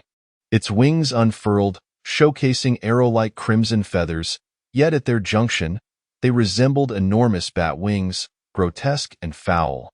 With sharp claws reflecting metallic luster, a piercing screech echoed, the beast's massive form seemingly capable of blotting out the sun. The black-clad man narrowed his eyes, exuding a serpentine menace. The beast seemed to sense this and flapped its wings, stirring a tempest, yet it refrained from launching an attack. The standoff did not last long. Seemingly losing patience, the beast unleashed another shrill cry and dove towards the battleship, its sharp claws extending to strike. The ship shuddered violently, a dark red barrier materializing, densely covered in runes. The beast's claws scraped against the barrier, leaving a profound mark. This vessel, forged from countless rare materials and inscribed with protective patterns by powerful figures from the sacred land, was not something an ordinary beast could easily breach. In fact, nearly every sacred land possessed its own unique large transport vessels, not merely for convenience in travel, but as a testament to the sect's strength and a symbol of their presence in the world. After the beast's strike, wisps of black flames erupted from the runes. Sensing the danger posed by the flames, the beast exhibited a hint of trepidation, fiercely flapping its wings and retreating. However, the Black Steward was not one to let such an opportunity slip by. The moment was unnoticed, and he reappeared before the beast. A flash of dark blade light sparked, sending sparks flying as four of the beast's claws were severed. Dark red blood sprang across the sky. In pain, the beast grew increasingly agitated. Shaking its wings, feathers shot forth like arrows, creating a storm of projectiles. The Black Steward pressed forward, his long knife sweeping down with overwhelming force, unleashing torrents of spirit energy. Charging fearlessly onward, the arrow-like feathers were dispersed, and a deep gash was carved into the beast's neck. Just as the Black Steward was poised to deliver the final blow to the beast, another creature suddenly emerged from the clouds below, its claw striking the black-clad man. Confronted with the ambush, the Black Steward's expression remained unchanged, not a hint of hesitation as he prepared to vanish into the void. Yet in an instant his gaze sharpened. The claw tore through the steward's mantle, crashing into him and inflicting a grievous wound. Do not waste your efforts, Nantion Steward. This space has been isolated by me. There is no possibility for you to utilize any secret techniques from other realms. Dream on if you think you can escape, a cold voice echoed as a third beast appeared, encircling the battleship in a triangular formation. On the back of this third beast sat a man clad in a blue robe. The Black Steward known as Nantion sheathed his knife, standing amid the tattered mantle that flapped in the wind. Gazing at the man before him with a slight frown, I wondered who it might be. Turns out it is young Master Chi from the Hall of Beasts. I did not expect you to personally strike to ambush me. However, do you not fear the retribution of Fan'in for your actions? What a joke. Who the hell do you think you're looking down on? Afraid of your revenge? You think you alone can represent the Fan'in sacred land? Young Master Chi raised an eyebrow. Is it only permissible for your demonic faction to slaughter my sect's disciples? Did you not anticipate this? Your feeble mind, consumed only with thoughts of murder, cannot begin to fathom the multitude of possibilities that exist. Furthermore, if you all perish here, who would be the wiser? Young Master Chi slightly curled his lips, urging, no need to hide. Come forth. With that, 7 figures emerged from the clouds, evidently the ambushers from the Tai Xian sect. The Ascendant Tower and the Black Deacon of the ancient Taiyin sect, Nantion, who subconsciously tightened his grip on the long blade in his hand. He understood that the situation today was unlikely to resolve favorably. However, one question lingered in his mind. How did you come to know of my whereabouts? A Taoist priestess scoffed.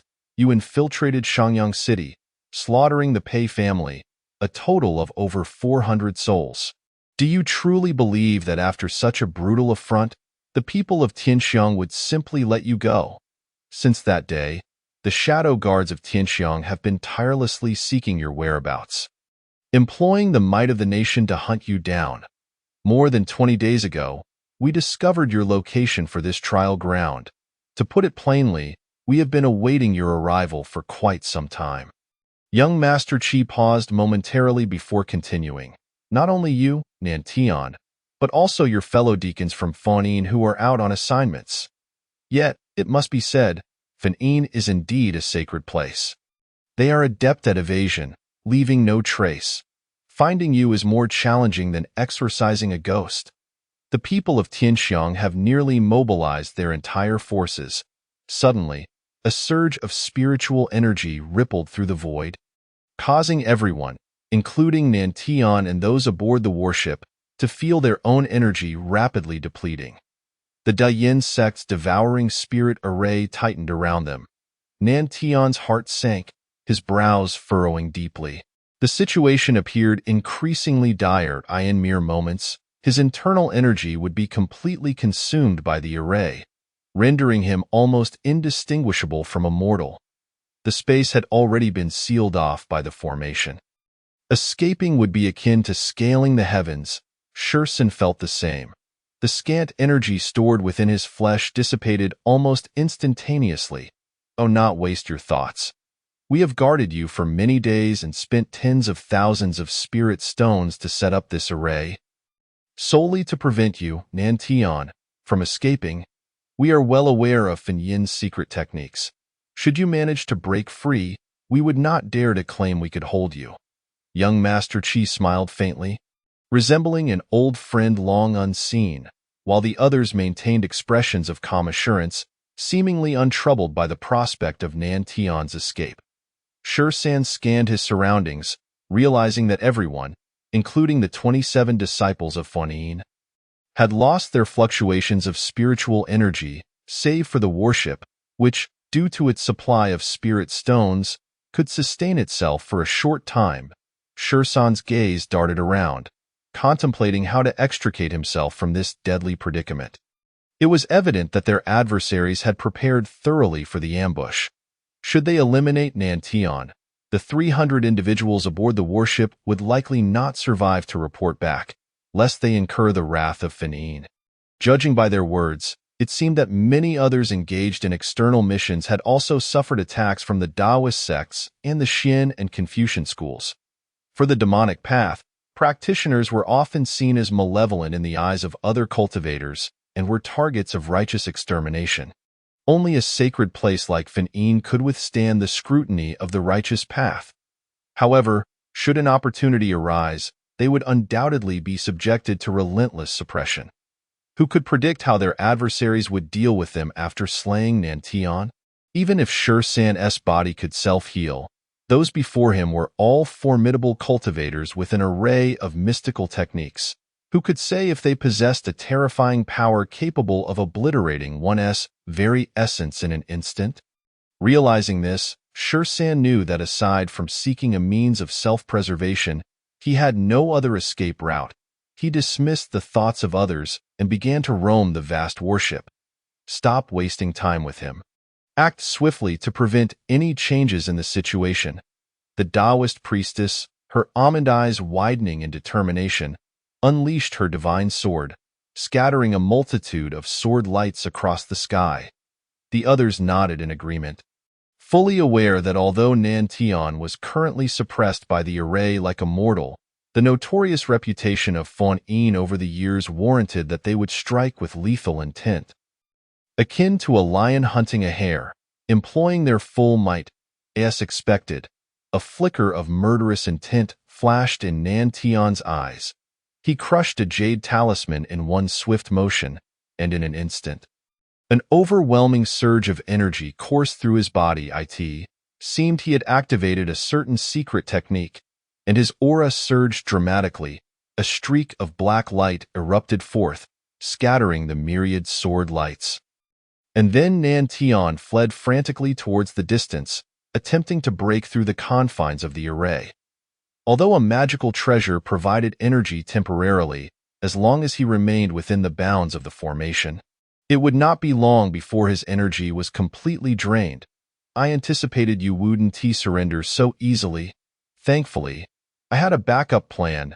An elder observed Nantian's retreating figure, extending his right hand as if grasping the very heavens, conjuring a spectacle akin to stars cascading down to the mortal realm, brilliant yet ethereal.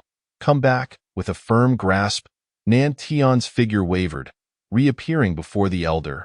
You old fool, Seeking death, Nantian thundered, furious as he was pulled back by the elder's technique just as he was about to escape the confines.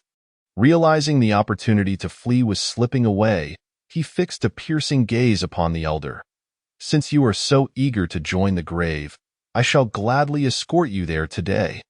Though this void was ensnared by the secret technique, it could not be denied that even without the art of evasion, Nantian, emerging from a sacred place, remained as elusive as a specter, his movements fluid and his blade sharp.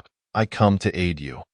Young Master Chi called out lightly, as three ferocious beasts charged at Nantian with reckless abandon, intent on stalling him, for the energy from the Jade Talisman would soon be entirely consumed. There's no time to lose. The rest of you, eliminate everyone aboard the warship. They have already fallen into the demonic path and cannot turn back. Upon hearing the Taoist commands, Shan discreetly cast a glance at her. His striking features arching slightly in skepticism. Fallen into the demonic path, such a label affixed to us. Yet, there was no time for further contemplation. The order for annihilation had been given, and a torrent of sword lights cascaded down like a tidal wave. Just as Shan pondered how to break this deadlock, inspiration struck him. He raised his head and beheld the sword lights relentlessly pounding against the warship's barrier. With a resounding crack, the barrier shattered, and the sword lights swiftly severed the warship's sails, slicing through dozens of individuals in an instant, leaving a gruesome scene of shattered bodies and pools of blood upon the deck. A perfect opportunity. Shisa, the sword energy, pierced his body with a terrifying destructive force, nearly cleaving him in two. Yet, even amidst such agony, he felt as though he had been struck by a high-caliber firearm. Sanjiu stood frozen, her gaze vacant as she stared at Shan, struggling to comprehend the situation. She had never anticipated such an act from him. In her memory, Shan was an exceedingly indifferent and impeccably composed individual, almost devoid of humanity, with nothing and no one that could provoke his concern. She was certain that when Shan chose to save her, there must have been an ulterior motive. Not just Shan, but any individual emerging from the training camp, including herself, was not one to sacrifice their well-being for another. Perhaps she would compromise her interests to assist Shan out of a promise, but that was solely for him. Yet now, Shan had risked his life to shield her from two lethal sword energies. Though both would perish soon after, in that moment, Shan had irrevocably torn open a chasm in her cold, desolate heart. Sanjiu reached towards Shan's back, feeling the warmth and stickiness beneath her fingers. Moreover, she could sense that his back had been utterly ravaged by the sword energy, which had burst forth with explosive force. Oxygen deprived, she felt a dizzying sensation wash over her, while a torrent of unfamiliar emotions surged within her. A profound shock and a sense of surrender rather than mere infatuation. Unlike the previous instance, a thunderous sound erupted, resembling a meteor striking the earth, sending countless droplets of water splashing into the air. Shan found himself painfully embedded in the muddy ground after the rain. A violent cough racked his body, blood spewing from his mouth as if it were free, and he felt as though his entire being had been violently torn apart, every bone and muscle aching deeply, due to Shan's final desperate push. Sanjiu evidently sustained only minor injuries, swiftly approaching Shan with a grave expression. Just from the sound moments ago, it was clear how heavily Shan had fallen. The youth before him lay twisted grotesquely, deeply mired in the mud, and it seemed likely that his bones had shattered completely. Even the cerebrospinal fluid was visibly oozing out, and his face appeared somewhat distorted, likely due to a deformed skull from the impact. Upon witnessing Shan's wretched state, despite being psychologically prepared, Sanjiu's heart raced uncontrollably. Just as Shan attempted to speak, an excruciating pain surged through him, prompting an involuntary gasp. This was the first time he had uttered a curse since arriving in this world. He had never suffered such grievous injuries before. His organs felt as if they were splitting apart, and nearly every bone seemed to be crushed. Had it been anyone else, they would have perished long ago. Yet he bizarrely continued to live. The origin of this formidable resilience eluded him. He was certain he had never possessed such an ability while on Earth. It could only have been acquired during that extraordinary journey. Suddenly, Sanziyu chuckled softly. Although Shursan's expression was fearsome and twisted in pain, it was the first time she had witnessed such a human-like expression from him. "Young Master Dinamim," Shursan murmured softly, "you should smile more. Otherwise, it would be quite a shame for such a handsome visage." Sanziyu teased, poking Shursan's slightly askew cheek with her finger. Shursan rolled his eyes. Chapter 18. The gentleman of spring and autumn longs with no other dependence, younger master. Although we have temporarily escaped the assassination attempt, it appears that the perverse Shanshur is still alive. After all, there has been no disturbance from the secret technique, Sanziyu remarked with a hint of seriousness. If I am not mistaken, that despicable creature likely knows we are still alive. How could those who ambushed so many fail to locate and eliminate that pervert? The shadow guards of Tianxiang are inadequate. Shursan walked ahead. Merely half an hour later, his horrific injuries had nearly healed, the only inconvenience being his tattered clothing. Sanziyu felt a deep-seated fear regarding Shursan's terrifying self-healing ability. She even began to doubt whether he was truly human or some unknown life form cloaked in human skin. Perhaps a highly skilled cultivator could utilize secret methods to heal severe injuries like Shursan, but how long had he been cultivating? The torrential rain continued to pour down, and the strong wind blew the rain like fluttering veils. The sky was shrouded in darkness, and the faint flicker of candlelight could be seen below the desolate mountains. The two did not rush down the mountain, but instead found a steep cliff to hide beneath and sat in meditation. Shursan pointed to the ground. Though uncertain of Shursan's intentions, Sanziyu obediently settled into a cross-legged position. Shursan positioned himself behind her, closing his eyes to regulate his breath. A hand pressed against Sanziyu's back, and a wisp of faint purple energy surged into her body, heading straight for her heart. Sanziyu's expression changed in astonishment. Though this energy was but a wisp, it was extraordinarily domineering, causing her heart to race. All the spiritual energy within her recoiled as if from venomous snakes. Where the purple energy passed, her meridians burned with excruciating pain. Surging toward her heart in an instant, in that moment, she distinctly felt the fear of the vengeful spirit within her heart. Yes, it was fear. Although the vengeful spirit was merely a manifestation of the secret technique, it still sensed terror in the presence of this mysterious purple energy, its originally malevolent visage contorting grotesquely. Perhaps sensing a great threat, the vengeful spirit instinctively sought to retaliate, even without the conjurer's urging. But before it could act, the purple energy obliterated it into oblivion. All done. Shursan wiped the fine sweat from his forehead. Assisting others in breaking secret techniques was a first for him, and controlling this wisp of purple energy proved far more challenging than he had anticipated, as though he had battled for days and nights, leaving him somewhat depleted.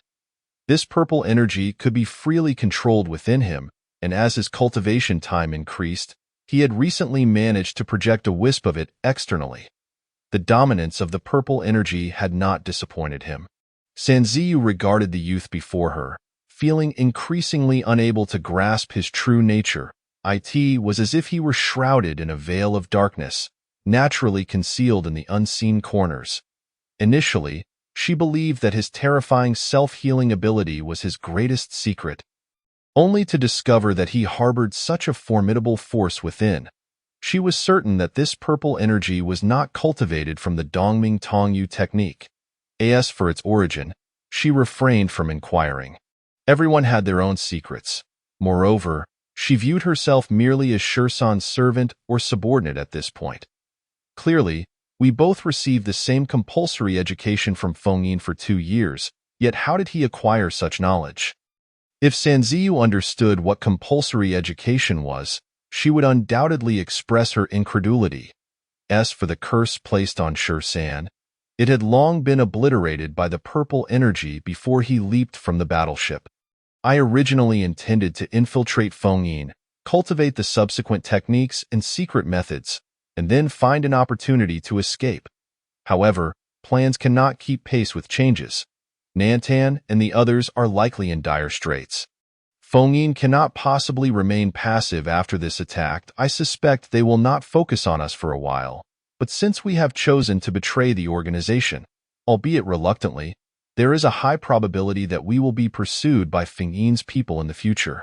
After all, we have also cultivated the first volume of techniques and remnants of secret methods. Once Fengyin discovers this, they will not let it slide. The most pressing matter now is to take advantage of this time to change our identities and find a sect to infiltrate. Shirsan lifted his gaze to the rain curtain, shaking his head slightly. Acquiring the techniques and secret methods from Fengyin's sacred grounds would likely be quite challenging now. The notes sent to them had been confiscated and destroyed before the final trial, indicating that Fengyin maintained a high level of confidentiality regarding their techniques. Change our identities? Sanziyu pondered, suddenly recalling someone. Piziking, the individual Shirsan had risked releasing previously. It seemed the young master had prepared for this back then. I had not initially planned this, but since the opportunity has presented itself, we must give it a try. Let us go. Now is likely the moment when Fengyin is least concerned about us small fry. We must find Piziking as soon as possible and hope she does not disappoint me. With that, Shirsan strode swiftly into the rain curtain.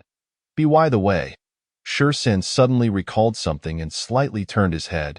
Since we have escaped the organization, from today onward, I shall be known as Qin Juanxing, and you shall be Qin Qiuxia. Qin Juanxing, Qin Qiuxia.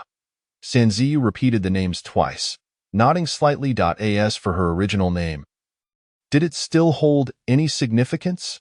Her entire family had been slaughtered by Fengyin's people, and since Shirsan had saved her, her life now belonged to him.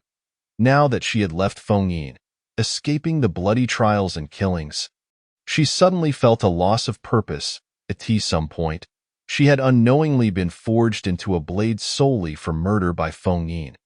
And now, it seemed the only meaning in living was to follow the youth before her. As for Fengyin, she harbored a deep-seated hatred.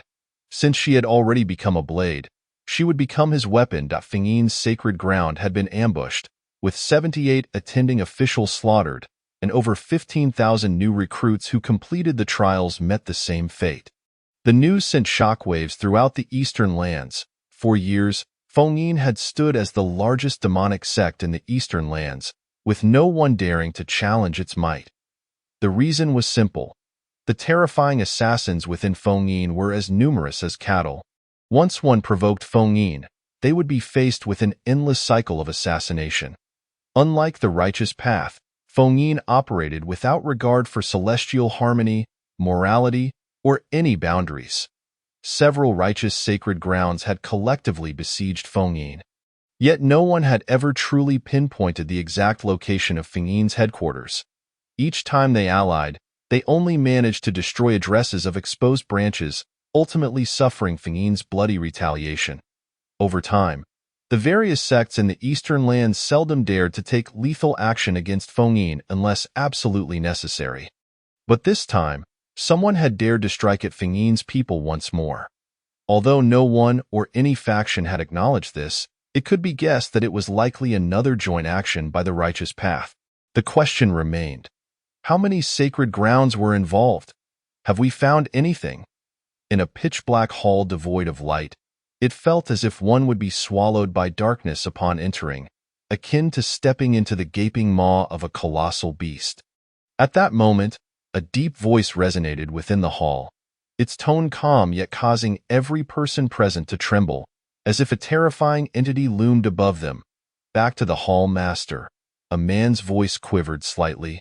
Based on the gathered intelligence and post-event assessments, It was concluded that there were 17 sects from the Taoist lineage, 9 from the Xinmin, 11 from the Confucian school, 3 from Buddhism, the Wangu clan, and even the demonic sacred ground, the Extreme Bliss Sanctuary, among others, including the 4 major sacred grounds, Taixin sect, Taiyin Ancient Teachings, the Great Tao Qinglian Sword sect, and the Extreme Bliss Sanctuary. The reason, a moment later, that resonant voice echoed once more, calm yet reminiscent of turbulent undercurrents beneath an iceberg, rife with lethal intent. It was likely a matter concerning the Pei family. After all, someone had invested both money and effort. Leaving the righteous sects with no grounds for refusal, however, the Tianxiang dynasty staunchly refused to acknowledge it. Refusal, indeed, it mattered not. The hall fell into a profound silence, no one daring to utter a word. Among those sects involved in the ambush, aside from the 4 Holy Lands and the Huang family, the remaining sects would be pressured. As for the Tianxiang, a mere dynasty, it could very well be bloodied in a purge of the royal family, subsequently elevating a rival faction to power. The tone was flat, as if recounting some inconsequential triviality. Following this, an oppressive stillness enveloped the hall once more, and no one noticed a figure slipping out, as if the speaker had been consumed by darkness. Unbeknownst to the outside world, Shi San remained oblivious. Even if he were aware, there would be little surprise, since the Holy Lands dared to involve themselves. They were evidently unafraid of retribution from Finian. Although Finian was elusive, should the major Holy Lands resolve to confront him with unwavering determination, it could be presumed that Finian would not fare well either. After all, peak powerhouses constituted the greatest support for any sect, and nurturing such strength required time. The loss of one would mean one less in dire circumstances. Comprehensive slaughter among the Holy Lands was rare, which was also a primary reason for Finian's prolonged existence in the Eastern Lands. Steadily engaging in intelligence gathering and assassination contracts. One always targets the softest fruit, and at times, Finian even undertook some unsavory tasks discreetly assigned by the so-called righteous sects, tasks they found inconvenient. This was one of the significant reasons many sects tacitly permitted Finian's existence. In this world, there exists no absolute black or white. To the peak practitioners, the distinction between righteous and demonic paths is merely a difference in cultivation techniques. Only fledgling hotheads view good and evil as paramount. Regardless of how bloody or ruthless Finian's methods of nurturing disciples may be, such matters remain internal to their sect. After all, the demonic path is not inherently evil. They are still practitioners, belonging to the human race. In the grand tapestry of the myriad realms, true demons are the ravenous fiends that consume the living. At this moment, the 2 individuals had recognized their location.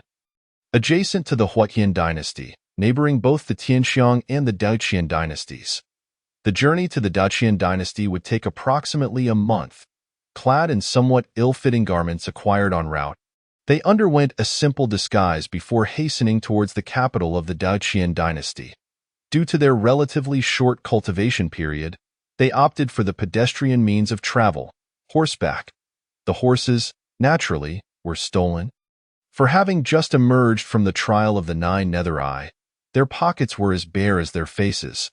Had they known to save a few jade tokens before boarding the warship, they could have exchanged them for some currency. 39 gripped the reins, softly grumbling. Over the course of the following month, the entire Eastern Lands seemed to spring to life, even mortals sensing an unusual atmosphere. Most shocking was the brutal assassination of the Tianxiang royal family by Finian's agents. Just when everyone believed the Tianxiang was on the verge of a regime change, a powerful figure from the Naming Holy Dynasty suddenly appeared. Swiftly subduing the assassins dispatched by Finian It was then that all realized the truth. The ruler of Tianxiang was, in fact, an illegitimate offspring of the Naming Saint Lord. Gossip proved far more captivating than mere bloodshed.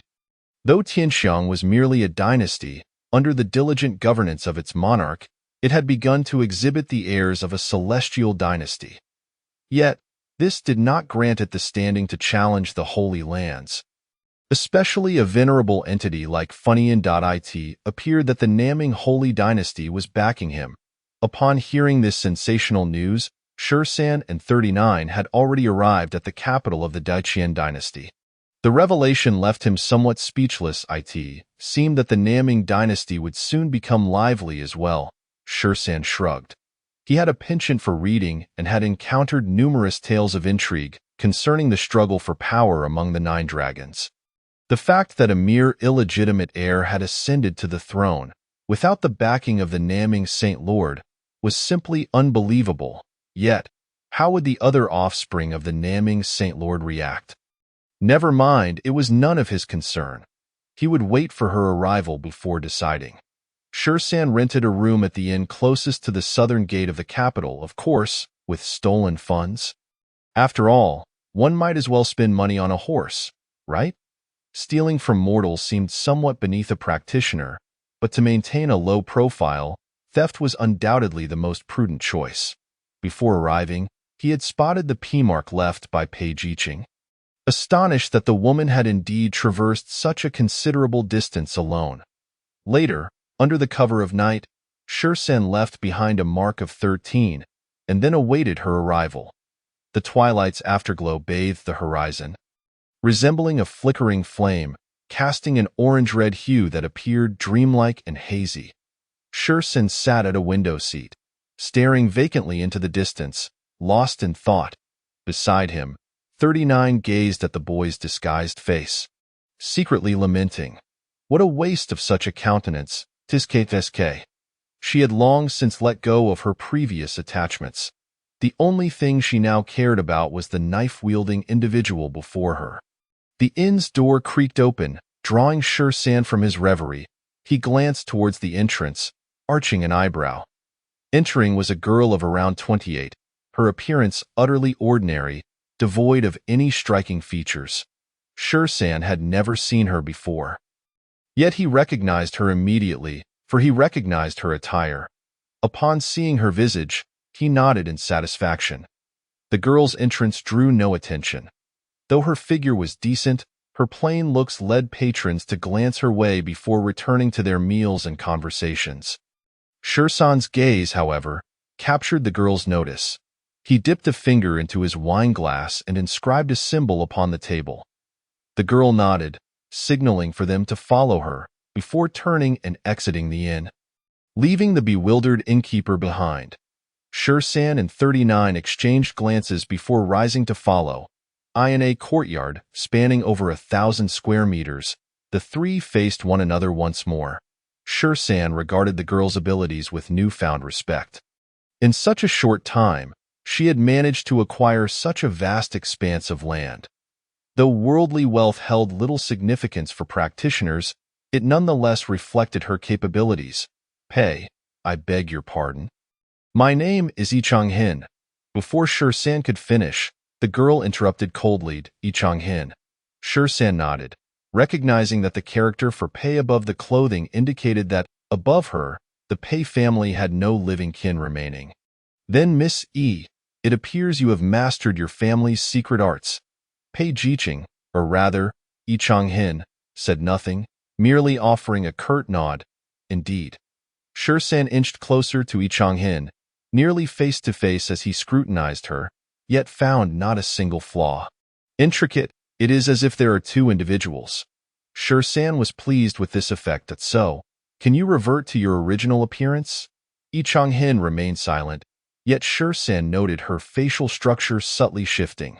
Moments later, a familiar visage emerged before him, reminiscent of their first encounter, yet devoid of despair. Only an icy detachment remained. I never imagined one could alter their appearance at will. It is indeed profound. In a wonder Finian sought to acquire this secret art. Shursan was certain he had sensed no fluctuations of spiritual energy, vastly different from ordinary illusionary techniques. It was as if a true transformation had occurred. Is there a need for special treasures or earthly roots? Yichang-hin shook her head. You can act directly. Then what are we waiting for? A glimmer of resentment and murderous intent flickered in Changhin's eyes. I fear I might not restrain myself from killing you outright. Though you saved me, to me, you are no different from them. You are all beasts. Chapter 19. A new identity. You are not wrong. I am indeed a beast who kills without hesitation. San did not deny it. Though not of his own volition, he had indeed taken the lives of many, including countless innocent souls. If you seek vengeance, you are free to act. With that, San closed his eyes and opened his arms. While 39 positioned herself beside him, her gaze icy as she regarded Changhin. As if looking at a corpse, Changhin's expression grew increasingly perilous, her murderous intent intensifying, causing her to tremble uncontrollably. She fought to suppress the rage boiling within her, the shackles of reason nearly shattering. Taking a deep breath, Changhin's trembling hand ultimately stilled. Often, people believe they possess numerous choices, yet oftentimes, it is merely their own wishful thinking. Fate is akin to a hand manipulating puppets, and that puppet is named the weak. She understood well that once she succumbed to her impulses, the already fragile cooperation would shatter. And once that cooperation disintegrated, it was likely that she would cease to exist in this world. I remember the words you spoke. Changhin's gaze was icy. I have never forgotten.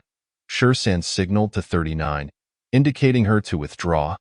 39's murderous intent receded like the tide, silently retreating behind San. Tisk, truly deserving of the praise as a fine hound nurtured by Finyan. Changhin's lips curled into a faint, cold smile as she regarded Sanjiu with a hint of mockery. Fully aware of who held the reins of power, since she could not overturn the table, a few scathing words would suffice to alleviate her own discomfort. In response, Sanjiu exhibited no outward expression. Her heart devoid of even the slightest tremor, as though the words spoken were not directed at her. For her, the act of living was merely akin to being a knife in San's hand. Lying down, Changhin gestured towards the bed in the room. San complied, silently reclining upon it. For a full 2 hours, the secret technique finally reached completion, leaving Changhin utterly exhausted, as though she had just been pulled from the depths of water.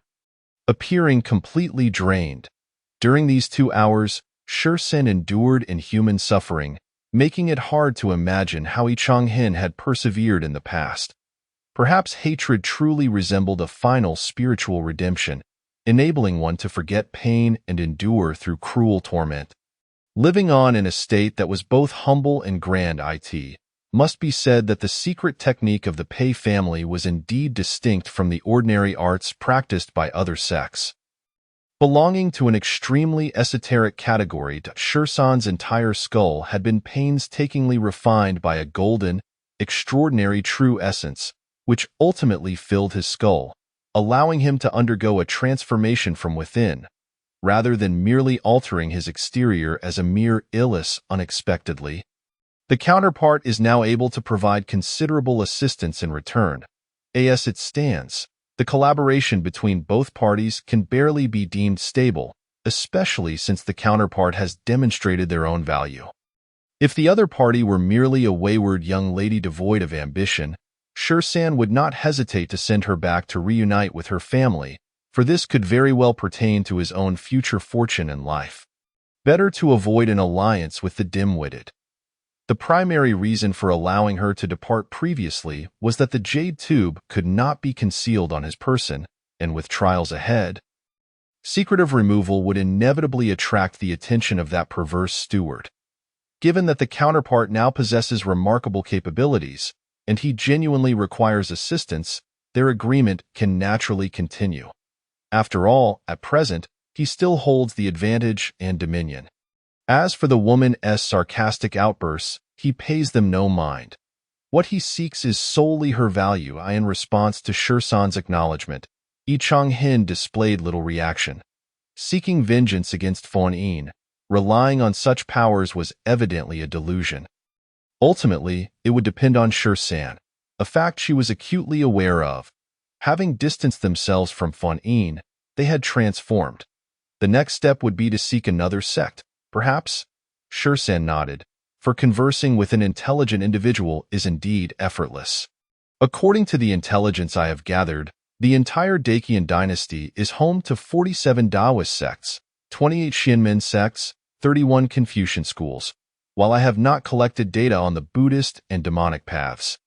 If you are interested, I can assist in inquiring further. Among these, the majority are insignificant minor sects or second-rate sects under the jurisdiction of the Dacian dynasty. There are only 3 first-rate sects, and among the prestigious major sects, there is but one, known as Jingu. Regarding the demonic path and the Buddhist sect, let us disregard them for now. Shursan rapped his fingers on the tea table. Is there more detailed intelligence available? Although he had been cultivating for some time, the organizations under Fan'in were fundamentally different from ordinary sects, and the information regarding the major sects was evidently beyond the knowledge of those at the lowest rungs of the hierarchy. Yi Changhin shook her head. After all, this concerns the realm of cultivators, which is an entirely different world from that of mortals. I cannot procure further intelligence. Shursan nodded in understanding. The ability to gather such information clearly demonstrated the diligence of this young woman and was indeed rare. Reflecting her capabilities and value once more. By the way, Yi Changhin suddenly recalled, it is rumored that another first-rate force, slightly inferior to Jingu, the Wushuang sword sect, possesses a very special technique of creating avatars. What it entails, I do not know, nor can I confirm its authenticity. Avatars. Shursan sipped his tea, aware that the technique of creating avatars is not akin to ordinary magical methods. It is said that only those with extraordinary cultivation can master certain esoteric arts of external manifestations. Indeed, I once overheard a drunken wandering cultivator speaking of it. It is said to be quite formidable, yet it seems that Wushuang's sword sect has not employed it for a long time. If such a secret technique exists, I suspect it would be exceedingly difficult to learn, possibly requiring specific conditions. Shursan nodded in agreement, recalling that the perverse steward named Shun had briefly mentioned this. The more extraordinary the secret technique, the more challenging it is to master, with some demanding rigorous prerequisites. However, one cannot deny that these techniques possess unfathomable power. For instance, the escape technique of Fan'in must be activated using the Dongming Tongyu formula, and no other cultivation method can be employed. Hence, should the Dongming Tongyu formula leak, Fan'in would pursue it relentlessly at any cost. Nevertheless, now that they are aware of it, they cannot afford to let it slip by easily. As such secret techniques are indeed rare. Where are these 2 sects located? Wushuang's sword sect lies directly north of the Dacian imperial capital, while Jingu is situated to the southeast. Are you considering testing your luck? Shursan nodded. Now that we know, we ought to investigate. This secret technique would be immensely beneficial to me. In the future, against Fan'in, it would provide us with additional leverage for survival. Given our defection, if discovered, it would be a matter of life and death for Fan'in. Yi Changhin nodded, understanding this as the fundamental reason she was willing to support Shursan. Regardless of their past, they share a common enemy. Although the other party had wielded a knife against her kin, and she wished to see them suffer 1,000 deaths, ironically, apart from Shursan, she dared not rely on or trust anyone else. The cruel jest of fate, akin to a grain of sand, when it falls upon one's shoulder, becomes an insurmountable mountain. You've arrived at an opportune moment. In a month's time, Wushuang's sword sect will be recruiting disciples. Thus many cultivators are flocking to the imperial capital. Otherwise, I would find it challenging to gather this information. As for Jingu, there are currently no updates. Then it is settled. We shall first head to Wushuang's sword sect. Shursan decisively established their next course of action. For him, even if Wushuang's sword sect yields no results, he must still journey north from the imperial capital, for that severed bone remains hidden outside Kaisho village. Although 2 years have elapsed, that area has long been deserted and likely remains undiscovered. Upon realizing Shursan's preparations, Yi Changhin pushed open the door and called out. Moments later, a young maid hurried over. Miss, did you call for me? Go, summon everyone. It's time for them to meet their young master. Luer gasped softly, a hint of surprise flickering in her eyes as she stole a glance at Sher San. Noticing his cold demeanor, she dared not look further, responding quickly before scurrying out. Before long, all the servants of the household gathered at the door, a group of young women. This is the young master of the house. Qin Juanxing. Young Master Qin may not be home often. Should he return when I am not present, all matters will be at his discretion. Understood. Mississippi. All eyes were upon Sher San, who, despite his youthful appearance and unremarkable looks, exuded a subtle aura of pressure. All right, return to your tasks. Yi Changhin waved her hand, and the crowd dispersed. Sher San and Sanjiu followed Yi Changhin out of the residence. Chapter 20. The essence of Feifei's words. Wushuang Sword Sect is located atop a continuous range of lofty mountains in the northernmost part of the Dacian dynasty. Although it resides within the Dacian realm, the strength of Wushuang Sword Sect is beyond the governance of any single dynasty. In fact, Wushuang Sword Sect was once a prestigious sect, and even though its glory has faded, the remnants of its past stature still loom large. For a dynasty-level force to suppress it would be akin to a snake attempting to swallow an elephant. The past prominence of Wushuang Sword Sect stemmed from its renowned Wushuang secret technique. Over 300 years ago, a demonic holy land coveted this secret technique, dispatching numerous powerful figures from within their ranks to coerce Wushuang Sword Sect into submission. To everyone's astonishment, they ultimately failed. The then leader of Wushuang Sword Sect, Wang Qingjian, activated the sect's lethal array, transforming into a merciless killing machine wielding his sword. Slaying all intruders at the peak of the sect. It was then that all truly grasped the terrors of this secret technique. Attempting to seize Wushuang Sword Sect without employing a divine artifact was exceedingly difficult and would inevitably yield a devastating cost. After all, the Xinmen sects are not to be trifled with. Their combat techniques are unrivaled across realms. When it comes to lethality, the Xinmen stands at the forefront among the major sections. Naturally. In the aftermath, Wushuang Sword Sect did not engage in overly vigorous retaliation. For the past glories are but memories, and the circumstances had changed drastically. Despite being a prestigious sect, they still lagged behind the Holy Lands. Even though the Shuaman's martial arts have withstood the test of time. When discussing the quest for immortality and profound techniques, the Taoist traditions reign supreme.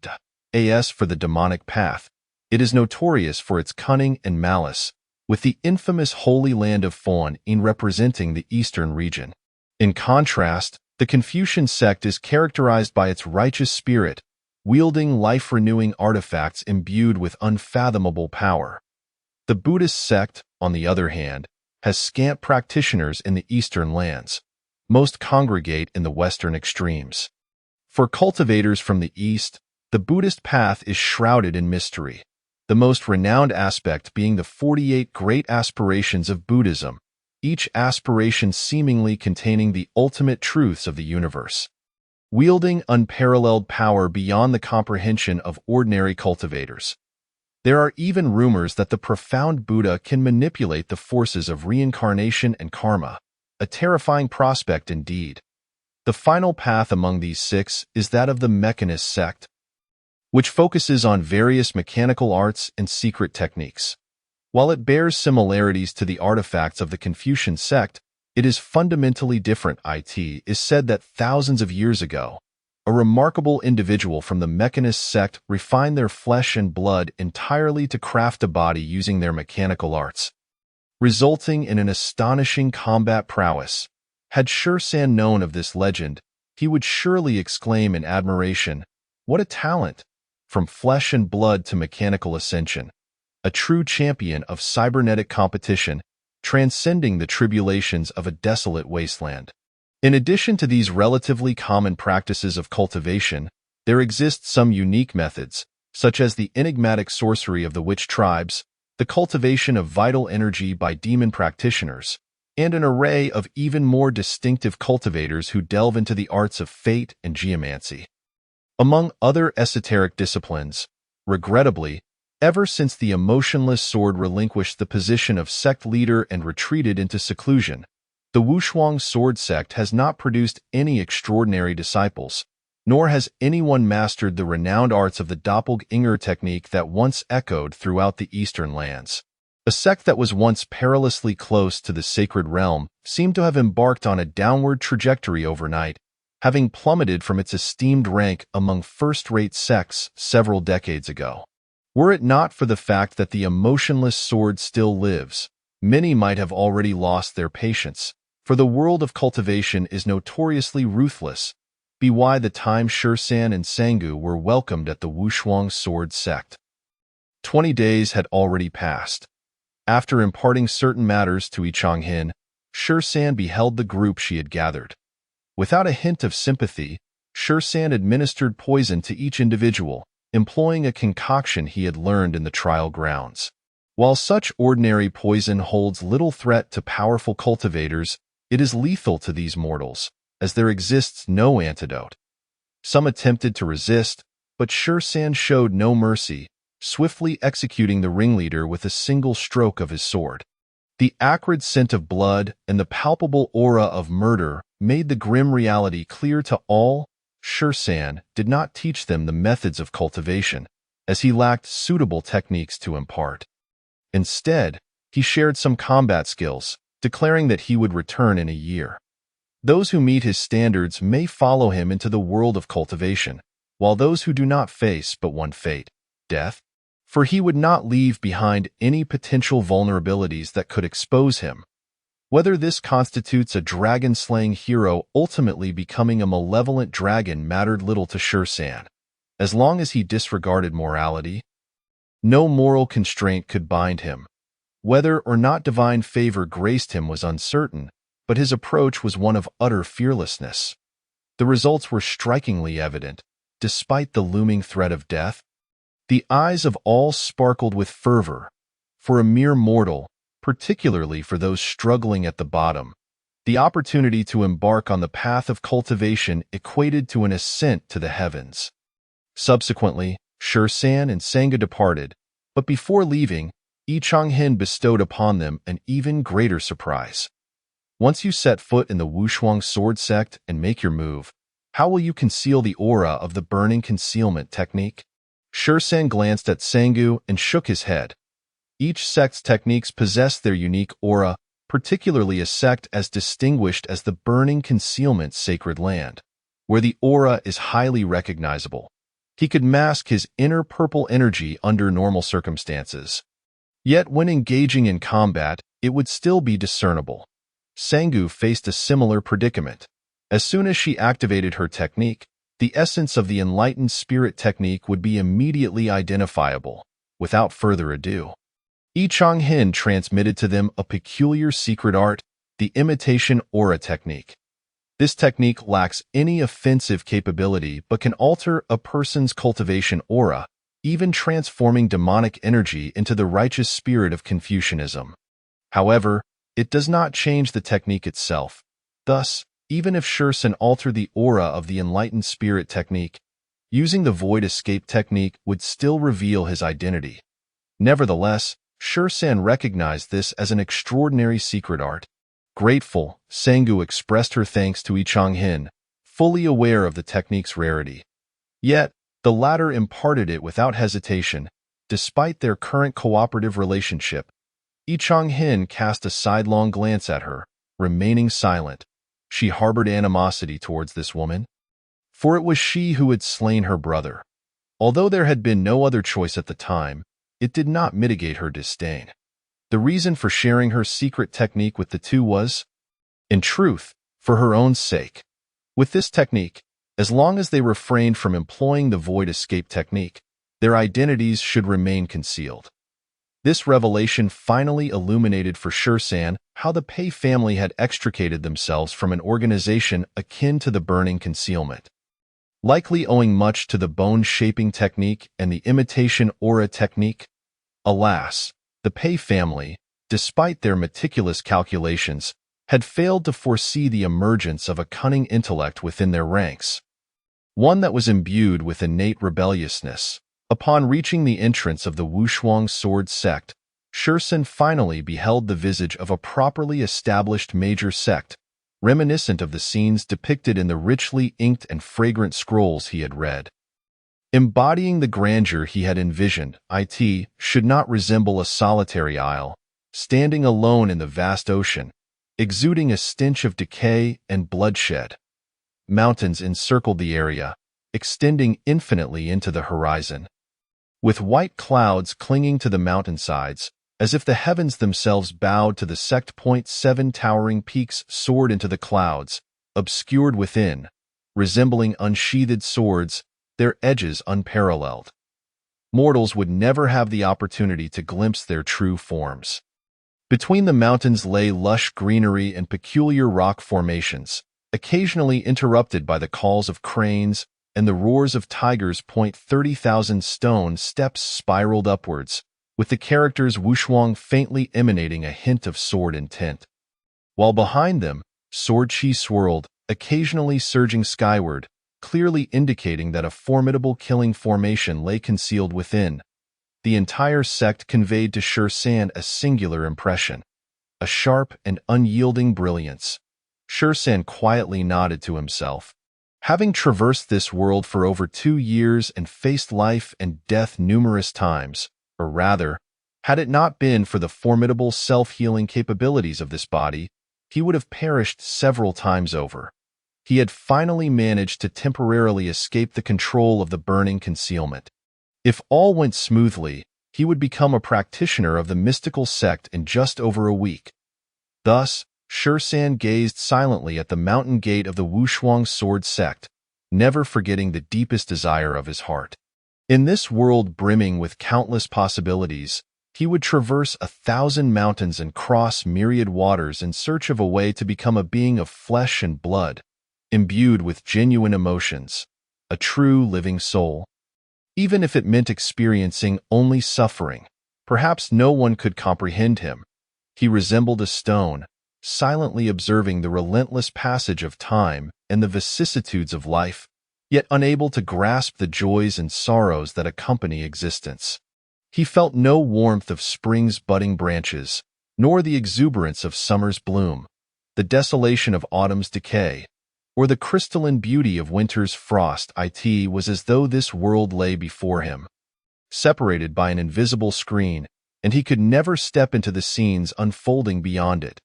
Sunlight filtered through the bars, leaving the locked heart door desolate and empty.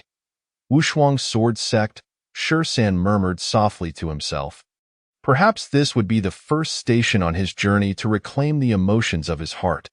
Sangu regarded him, noting that at this moment, Shursen's calm gaze bore a subtle difference from his usual demeanor. Yet she could not articulate what that difference was, sensing an even deeper tranquility, as if the entire world had come to a standstill in his eyes. "Let us proceed," Shursen finally spoke after a long pause. A week later, before the mountain gate of the Wushuang sword sect, a throng of people gathered. Shursen had not anticipated such a vast turnout for the sect's recruitment of disciples. A rough estimate suggested that over 20,000 individuals had arrived, encompassing both genders and a wide array of attire and ages, from young children of 5 or 6 to seasoned wanderers who had cultivated for years. After all, compared to the sect, the lives of wandering cultivators were often harsh, with conflicts for even a modicum of cultivation resources not uncommon. However, major sects typically impose stringent criteria for disciple selection, with the foremost requirement being superior innate talent. Those deemed lacking in aptitude are naturally overlooked, and this alone would eliminate countless candidates. Moreover, unlike smaller sects, larger ones rarely conduct open recruitment, relying instead on quotas submitted by affiliated minor sects for selection. The Wushuang sword sect's current recruitment represented a rare exception. As nurturing disciples is a laborious endeavor, the resources expended to cultivate a talented disciple are immense. Open recruitment risks infiltration by spies or traitors who, once trained, might flee with secrets or leak forbidden techniques, leaving the sect in despair. This ongoing attrition of talent within the sect has undoubtedly caused great concern to its administrators, who feel the weight of impending crisis. Once upon a time, my parents brought me and my brother here. Sanga's voice was tinged with melancholy, despite enduring countless bloody battles, witnessing numerous elegantly garbed individuals bringing their children to the Wushuang sword sect stirred her emotions. The departed are gone. The living must cherish. Young master, has anyone ever told you that you lack the ability to console others? Sanga rolled her eyes. I have never consoled anyone, nor has anyone required my consolation, Shursen replied, his tone remaining flat. Sangu paused, momentarily taken aback, falling into silence. She had never inquired about Shursen's past, but she surmised it could not be much better than her own. With a whoosh, radiant beams of light pierced the heavens from within the towering mountain gate.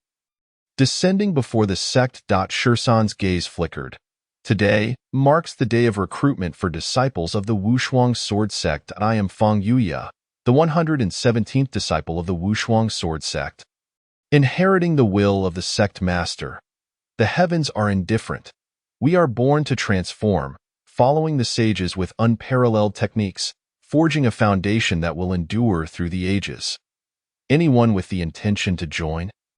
Provided you can pass the trials, from this day forth, you shall be a member of the Wushuang sword sect. The speaker appeared to be around Shursen's age from his time on Earth. Looking to be in his 30s, certainly, those who possess true cultivation often appear much younger than their actual age. With striking brows and starry eyes, their demeanor exudes elegance and grace. Each gesture subtly radiates a flow of spiritual energy, indicating their formidable prowess. Upon arriving at the mountain gate, they engage in no idle chatter but rather get straight to the point. Fang Yuya, unlike the haughty disciples one might expect from a grand sect, displays a remarkable humility, which causes Shursen to regard the Wushuang sword sect with newfound respect. The ability to cultivate such demeanor in their disciples speaks volumes of the sect's profound heritage. Anyone under the age of 10 who can visualize anomalies may directly enter my sword sect, Fang Yuya announces. Joy spreads among the crowd, for the path of cultivation is shrouded in mystery, requiring not only innate talent but also keen insight. To visualize anomalies at such a young age indicates exceptional aptitude and understanding, making these individuals highly sought after by prestigious sections. Yet amidst the joy, some furrow their brows. Even among families with minor cultivation legacies, it is rare for offspring to visualize anomalies before the age of 10. Anyone under the age of 15 who can visualize anomalies and traverse 30,000 stone platforms within 2 hours may enter my sword sect. Fang Yuya continues. A collective sigh of relief resonates through the crowd. Traversing 30,000 stone platforms is indeed a daunting challenge. Yet for those who have begun their cultivation journey by age 15, it should not pose an insurmountable obstacle. However, Shursen furrows his brow, sensing that a place once esteemed among the upper echelons of sects would not impose simple trials. It is likely that this test will assess one's willpower. The path of cultivation is fraught with challenges, and one misstep can lead to utter ruin. Only those of great perseverance can achieve true success. Anyone under the age of 25 who has mastered both the Yin and Yang realms and has opened their meridians may enter my sword sect. A gasp ripples through the scattered cultivators as they begin to murmur amongst themselves. They had anticipated today to mark the end of their arduous training, only to discover the stringent requirements of the Wushuang sword sect.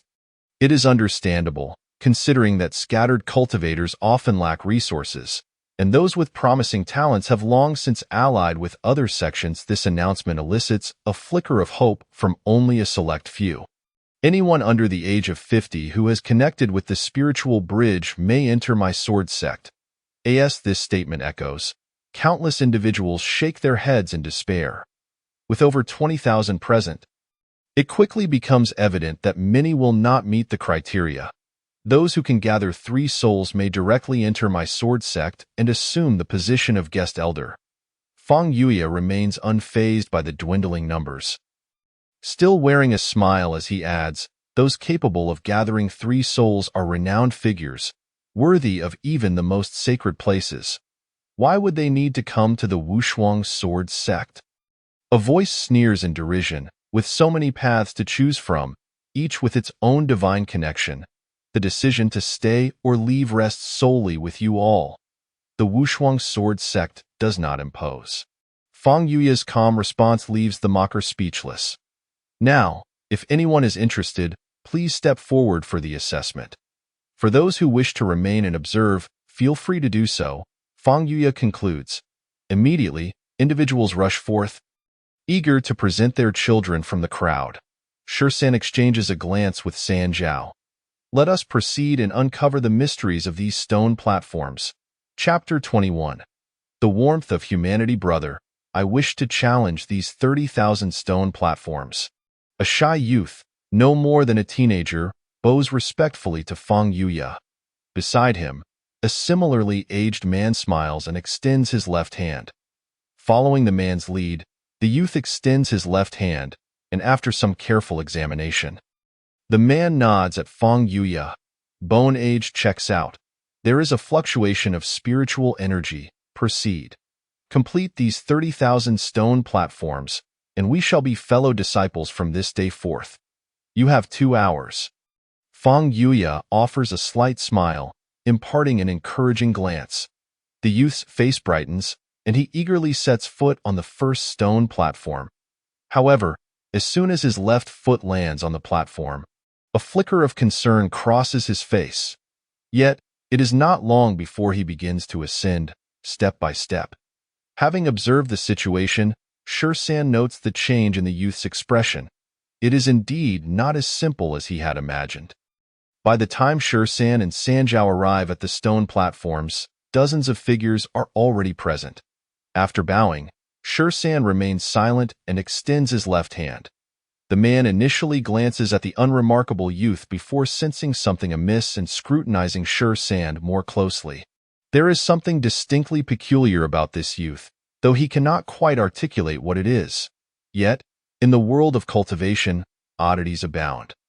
The man dismisses his thoughts and confirms that both youths' bone ages are acceptable before nodding at them. I wish you both success. Sanjiao expresses gratitude, while Shisan offers a slight bow before stepping onto the stone platform. Brother Fang, that person seems quite strange, as if, well, I cannot quite put it into words. The man remarks to Fang Yuya. Chun Shidi, refrain from speaking carelessly. Fang Yuya responds dismissively, casting a brief glance without further thought, as many others await their turn for the assessment. Qian, slightly shaking his head, cannot help but glance back at Shisan's retreating figure. Upon stepping onto the stone platform, Shisan finally comprehends why each individual who ascends it exhibits a change in expression.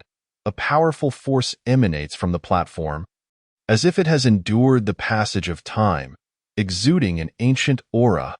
This overwhelming energy washes over him, instantly dispersing his meager cultivation, leaving his spiritual energy firmly suppressed within him, rendering him akin to an unremarkable mortal. Were it not for the mere suppression of his energy, even his bone-forging technique might be laid bare. Gazing upward, the stone platform rises so high that it seems to vanish into the clouds. Endless in its ascent, indeed, gaining entry into this sword sect proves to be exceedingly arduous, Sanjiao remarks, unable to suppress a grumble. Let us proceed. We have but 2 hours. With that, Shisan begins his ascent. As half an hour passes.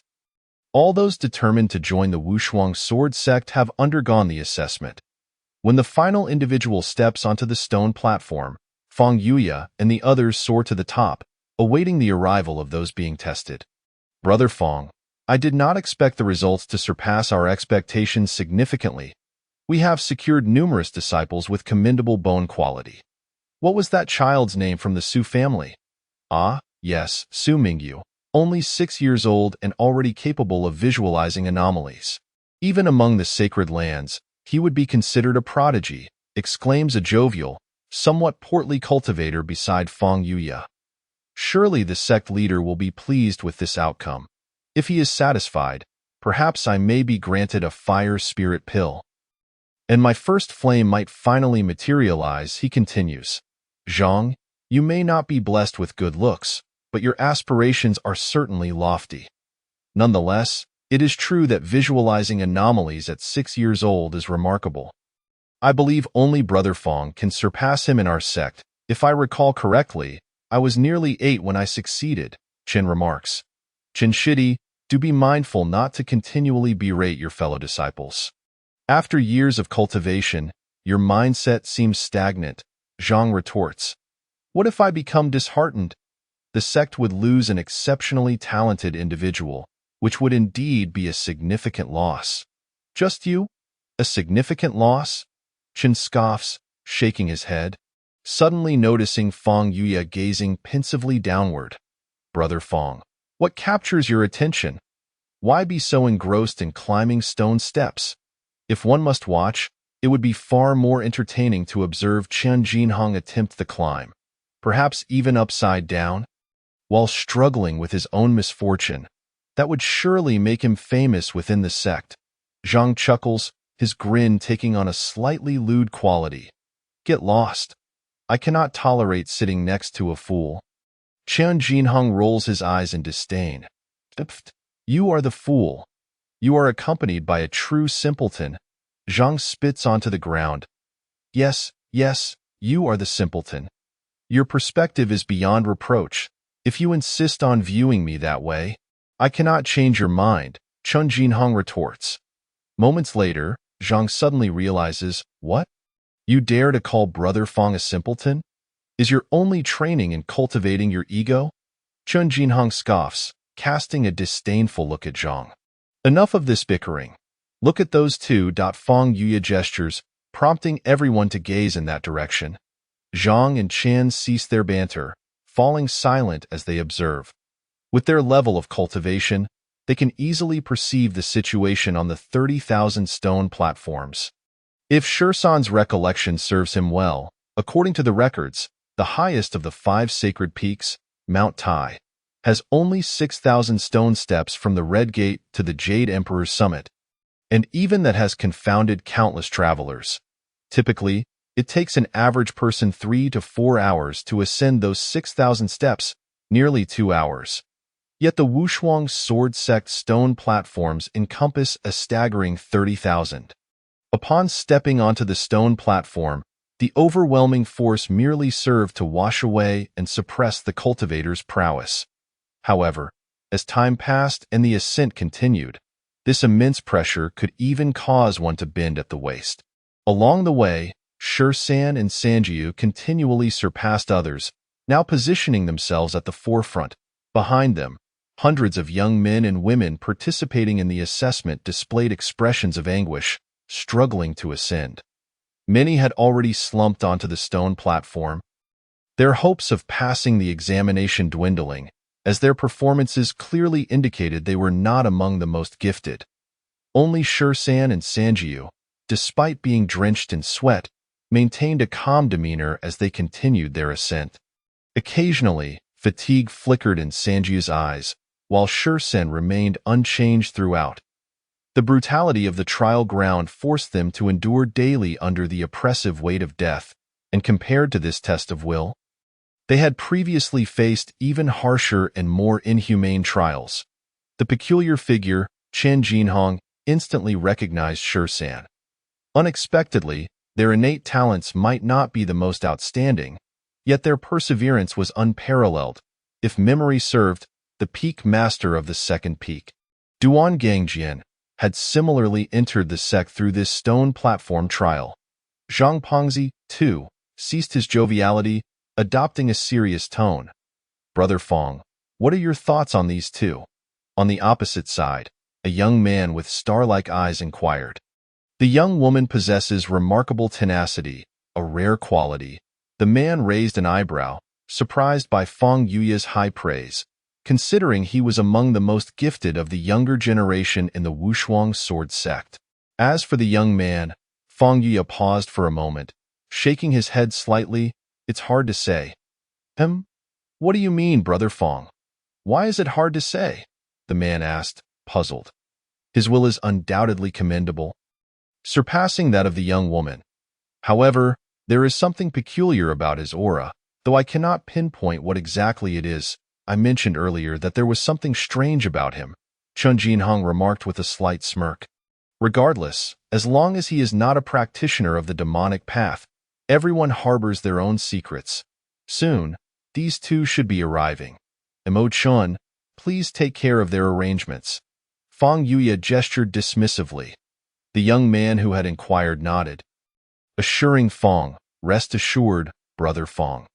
After more than half an hour, San and his companion finally raised their heads, spotting the mountain gate not far ahead.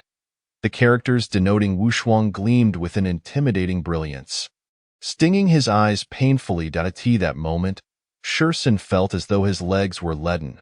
With each lift, he could faintly hear the creaking of his bones, a piercing pain akin to needles puncturing him, rendering each step an immense struggle. In the final few steps, the terrifying pressure surged dramatically, and even San could not help but frown slightly, as if an invisible hand bore down upon his shoulders, intent on crushing him against the stone platform. With a muffled grunt, San glanced at Sanjiu beside him, who finally displayed a pained expression. After observing her for a moment and confirming her well-being, San pushed himself upright, his bones cracking audibly. Sanjiu, unwilling to fall behind, endured the pain to rise as well, and together they reached the mountain gate. Congratulations, you have passed the assessment of our sword sect. From this day forth, you shall be disciples of the Wushuang sword sect. I trust you will look out for each other in the years to come. Mo Chen stepped forward with a gentle smile. He then produced a jade vial and poured out 2 emerald green pills. These are run bone pills.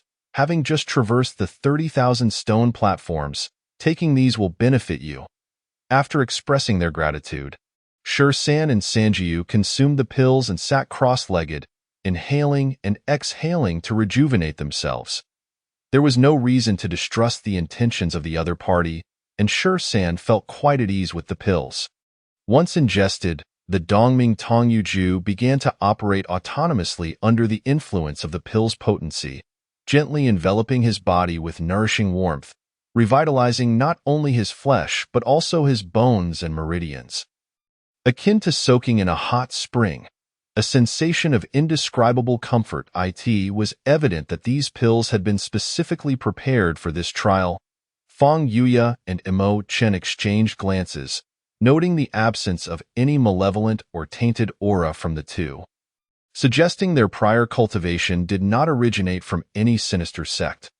While the run bone pills were not particularly rare, they were not something easily obtainable by disciples of lesser sections. Their purpose in administering the pills was to stimulate the flow of the cultivator's techniques, allowing them to gauge the essence of their practices, a small test in itself. As the Dongming Tongyu Ju activated, San understood Mo Chen's intent. He felt no discontent. After all, large sects often possessed esoteric techniques they preferred to keep secret. A cautious approach was wise, yet they were oblivious to the fact that the aura of the Dongming Tongyu Ju had long been altered by the Nixus technique, rendering it nearly indistinguishable to most without employing the void escape technique. 15 minutes later, the two opened their eyes. "Thank you, senior brother," San said. Feng Yuya observed the calm depths of San's gaze, where he seemed to glimpse not only his own reflection but also the vacuous darkness behind him. After scrutinizing the boy deeply, he noted his unnerving tranquility, a stillness that bordered on emptiness, a sensation not even the aloof elders of the sect had ever evoked in him. No, there is one person. Feng Yuya's mind flickered with a sudden realization, recalling a living legend of the Wushuang sword sect, the previous sect master, Wang Qingjin, who had been wholly devoted to the ruthless sword path. You're too kind. Our purpose here is merely to recruit disciples on behalf of the Peak Master. Henceforth, you shall be the 117th disciple of our sect, standing alongside us as fellow brothers and sisters.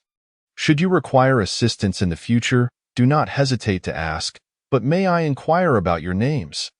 Feng Yuya gently patted the shoulder of the young man before him, sensing an unusual aura emanating from him.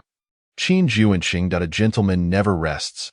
The path of the Great Way is ever present, a dragon concealed in the depths. What a splendid name! Feng Yuya nodded. And this young lady? Qin Xiuxia. Crossing autumn into summer, a year of spring and winter. Time fleeting like a galloping steed. How magnificent! Are you two siblings? Sanjiu shook her head. He is my young master. The group raised their brows in mild astonishment. The term young master held significant weight, akin to a death command issued to a servant, often surpassing even parental authority in certain contexts. They had never anticipated that the two would share a master-servant relationship. Are there any Qin families among the major clans of the Eastern lands? I don't recall, Feng Yuya mused quickly, shaking his head internally. Regardless, the Wushuang Sword sect welcomes you both. Shursan solemnly bowed to each person present, sensing no malice or hostility from them, perhaps even a hint of goodwill. This must be what they referred to as the bond of fellow disciples, even though he had only just begun his journey. After arriving in this world, it was the first time someone had shown him kindness. Apart from the initial opening of the village, to possess knowledge is indeed a blessing. I wonder why my father chose to name me Yang Dianfeng, Feng Yuya's companion, a man with a square face and a remarkably robust physique, remarked with an air of bemusement after hearing their names. Your father had high hopes for you, wishing you to become a man standing atop the peak. Alas, it is unfortunate that you bear the surname Yang. Have you considered changing it? I wonder if your father would disown you. Enough. Zhang Pengzi interjected, exasperated. My name is Zhang Yueban. Your words have deeply wounded my pure soul. Without a solid soul pill, my spirit will soon dissipate. He cast a resentful glance at Qin Jinhong. Who told you to be so unambitious, getting stuck at the moment of your birth? If you had just held off a bit longer, you would have been fine. Hold off. Zhang Pengzi exclaimed, indignant. That is not something to jest about. My father would not allow it, and I certainly do not wish to have a chubby younger brother. Enough with the crude language and frivolity. Such behavior is unbecoming. The next group of disciples is about to arrive, Feng Yuya chided, rubbing his temples in mild annoyance, though his expression held no real reprimand, clearly accustomed to their antics. Sanjiu stood silently behind Shursan, feeling a long-lost sensation, something called warmth. Chapter 22. Cultivating oneself. Life is born of freedom, yet oftentimes, one finds themselves shackled by intangible chains, gradually transforming a once pure soul through a series of decisions deemed correct. In a place of bizarre and mysterious allure, a land suspended in the void surrounded by dreamlike, aurora-like colorful orbs, darkness enveloped all beyond these luminous spheres, rippling with tiny waves as if encased by an invisible barrier. Upon this floating land stood a dark palace, emanating a mesmerizing and fearsome glow that instilled trepidation, yet deep within, an innate desire beckoned. How goes the task? A raspy voice emerged from the shadows, icy eyes glimmering with an otherworldly light. Reporting to the esteemed overseer, all spies have been successfully placed. His eyes narrowed slightly. A peculiar gleam flickered within them. I am truly curious about how he managed to escape the deadly trap and how he extricated himself from my control. A murmur emerged from the shadows, proclaiming, "You have performed admirably." With those words, a jade vial sliced through the darkness, radiating a brilliant light. This matter is to be known only to you. Should it be revealed, I need not elaborate further. Rest assured, my lord, I shall keep it confidential. Having said that, a man exited the grand hall, his figure vanishing abruptly. a mass of pitch-black flames, carrying an unseen light, surged within the hall, faintly illuminating a somewhat sinister visage adorned with a bizarre and twisted smile. Indeed, this is the most intriguing youth I have encountered. My esteemed pupil, brothers, this place is the 7th peak of the Wushuang Sword Sect. Known as the Washing Sword Peak, from now on, you shall be my fellow disciples. Should you require anything, feel free to seek me at the bamboo cottage beside the Washing Sword Pool. Mo Chun led the 13 individuals to the mid-slope of the Washing Sword Peak, where numerous unoccupied dwellings awaited. Of course, if one preferred, they could follow Mo Chun's example and find a spot on the mountain to construct a small dwelling. Though these were merely ordinary houses, the advantageous geographical position of the Wushuang Sword Sect, coupled with the grand formations laid out by its esteemed cultivators, rendered the spiritual energy within the sect significantly denser than that outside. The 4 essential elements of cultivation are wealth, companionship, law, and land. As a former prestigious sect, the founding location of the Wushuang Sword Sect is undoubtedly a prime feng shui site. Naturally, if one sought an area with even more abundant spiritual energy, they would need to use spirit stones to access the specially designated quiet chambers established by the sect. Generally speaking, only those on the verge of a breakthrough would choose to spend money on cultivating in such chambers. For the sect, the primary concern is to ensure that the vast majority of disciples have access to basic resources, which is fundamental for the long-term legacy of the sect. Only after that can resources be allocated preferentially to disciples in need or those with greater talent. For instance, Feng Yuya, a prodigy of the sect, could utilize the quiet chamber without charge. Every day at dawn, an elder would come to the preaching cliff to impart teachings. During other times, should any disciples encounter issues in their cultivation, they could approach me or other senior brothers at any time, or they could peruse the ancestral manuscripts at the Wandao Pavilion. Every day at the hour of the rabbit, disciples would receive their meals from a young acolyte. This is your identity jade token.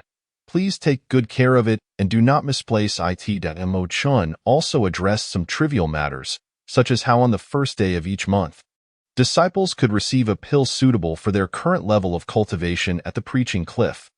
Given that the 13 had only recently embarked on their cultivation journey, they could claim a pulse unblocking pill each month to assist them in opening their meridians and swiftly breaking through to the body refinement stage. Additionally, if one wished to descend the mountain, ordinary disciples were required to report to the sect a day in advance. Coincidentally, 3 days from now would mark the first day of the coming month. The Wushuang Sword Sect had recruited a total of 97 disciples, a lamentably low probability compared to over 20,000 applicants. Among those assigned to the Washing Sword Peak alongside the 13 were 19 individuals, while the others were allocated to the remaining 6 peaks.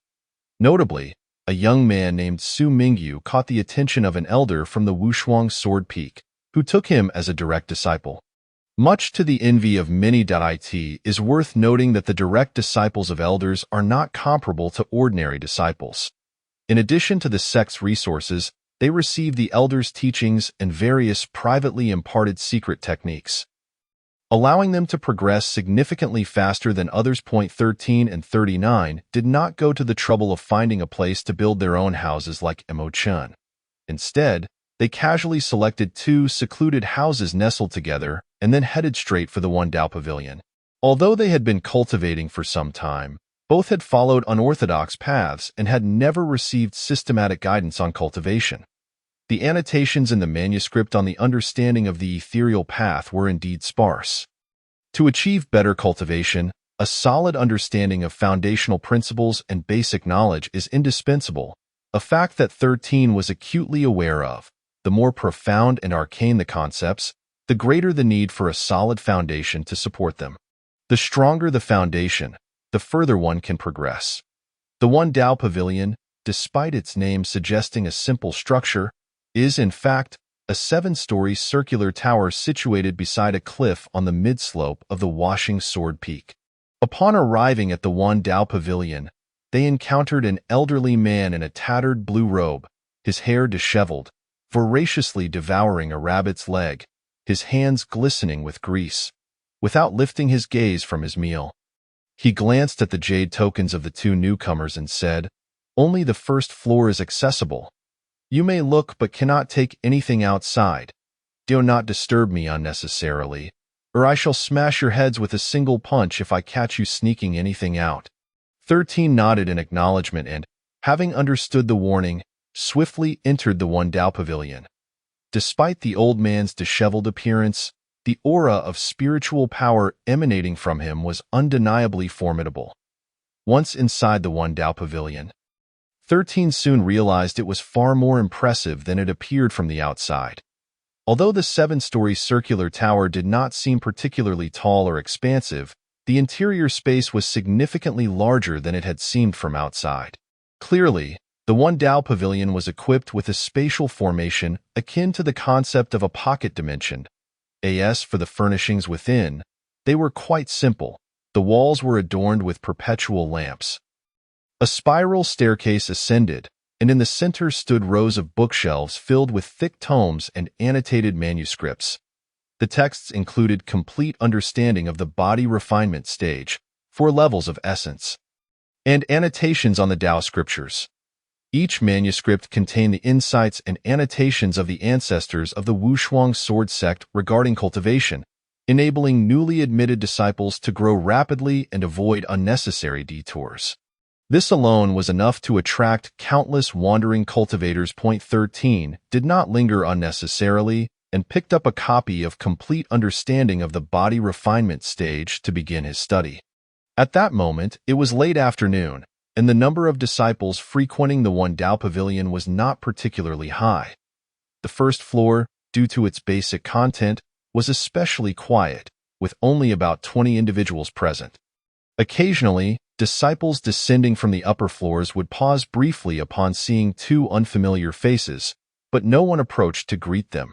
After all, with tens of thousands of disciples in the Wushuang sword sect and thousands on each peak, even within a single sect or peak, individuals tended to have their own circle of friends, so it was that for a full 2 hours, 13 engrossed himself in the complete understanding of the body refinement stage. At this moment, he finally grasped what the body refinement stage truly entailed. The body refinement stage, in essence, is the process of tempering the physical body, meridians, and bones. It is the initial realm of cultivation. The body refinement stage is divided into several phases: body quenching, bone locking, spirit convergence, meridian unblocking, and spirit transformation. Body quenching refers to absorbing the spiritual energy of heaven and earth to cleanse impurities and nourish the body, thereby refining the physical form. Naturally, one may also utilize rare materials to aid in this process. Some exceptionally gifted individuals may even have powerful sect cultivators specifically assist them in refining their essence and marrow, laying a better foundation.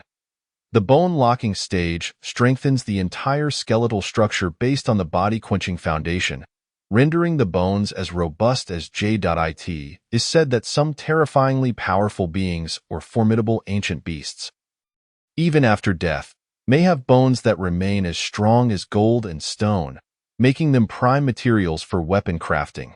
Spirit convergence refers to gathering the spiritual energy of heaven and earth, opening the purple house cave, and cultivating a pure and focused mind, thereby initially nurturing the spirit. Subsequently, spiritual energy flows from the purple house through the Ren and Du meridians, converging in the Dantian spiritual sea, allowing for the initial circulation of spiritual energy throughout the body, known as meridian unblocking. In the mundane world, many enter the Tao through martial means, often referred to as innate.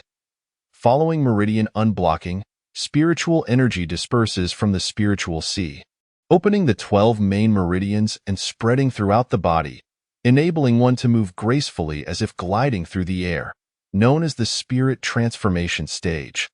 Upon reaching the spirit transformation stage, cultivators can attempt to challenge the next major realm, transcendence. However, 13 learned from the complete understanding of the body refinement stage that even after entering the transcendence realm, cultivators do not abandon the tempering of their physical bodies. In fact, the body refinement stage serves as the foundation for every cultivator and remains a realm that requires lifelong cultivation. The journey of cultivation is unending, and the refinement of the body is perpetual. Moreover, the spirit transformation stage is not the limit of the body refinement stage. Beyond spirit transformation, there are the four extremes, invincible and spirit communication thresholds. These three thresholds directly influence how far a cultivator can progress in the future.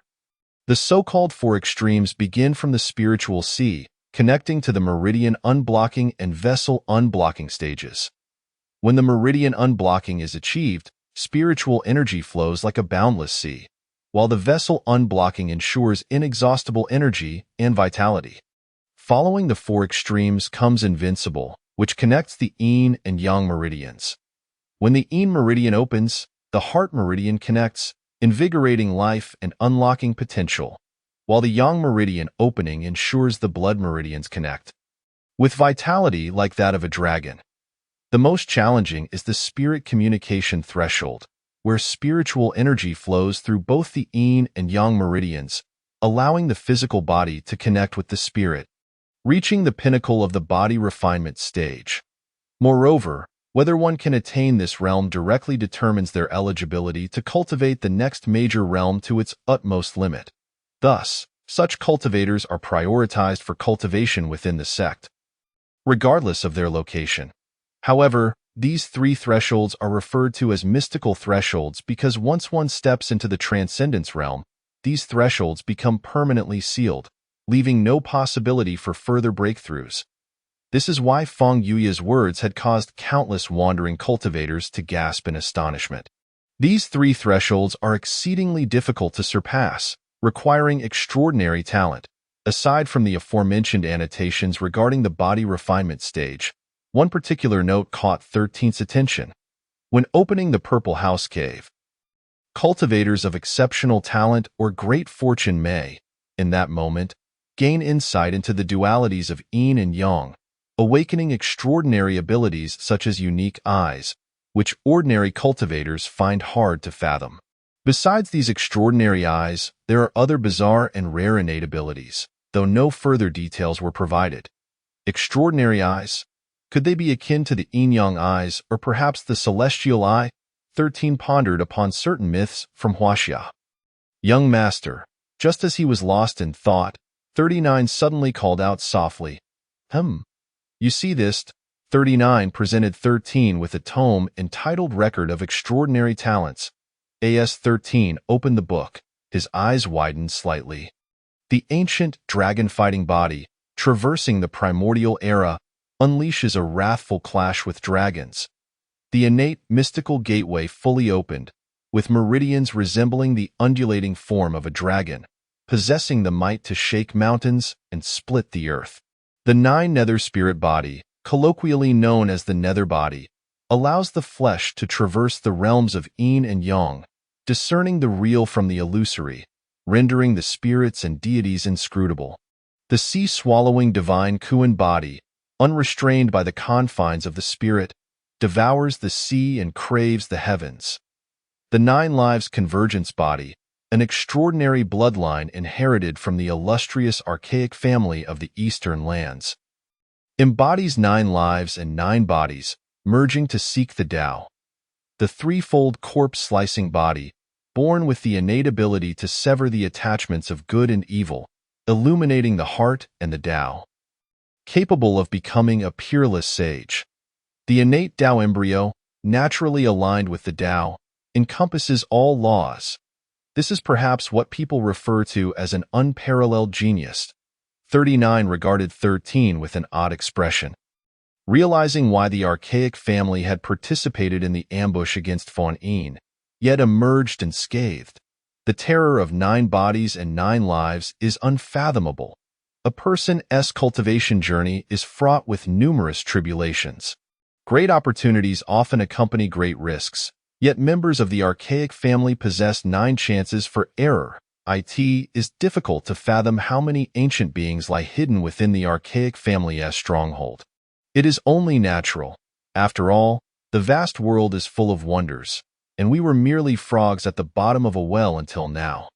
Suddenly, 13 thought of an individual, back when they were brought by Fawn Ene's group for a talent assessment in a grand hall. An elder from Fawn En had taken a particular interest in a youth, casting a spell upon him before taking him back to the sacred grounds. According to the elder, the chosen youth seemed to possess the strength of a colossal elephant, likely akin to the ancient dragon-fighting body, albeit less exaggerated. Later, due to the harshness of the training, he had completely forgotten about it. Now, upon suddenly opening this tome of extraordinary talents, 13 was reminded of that youth. 39 nodded in agreement.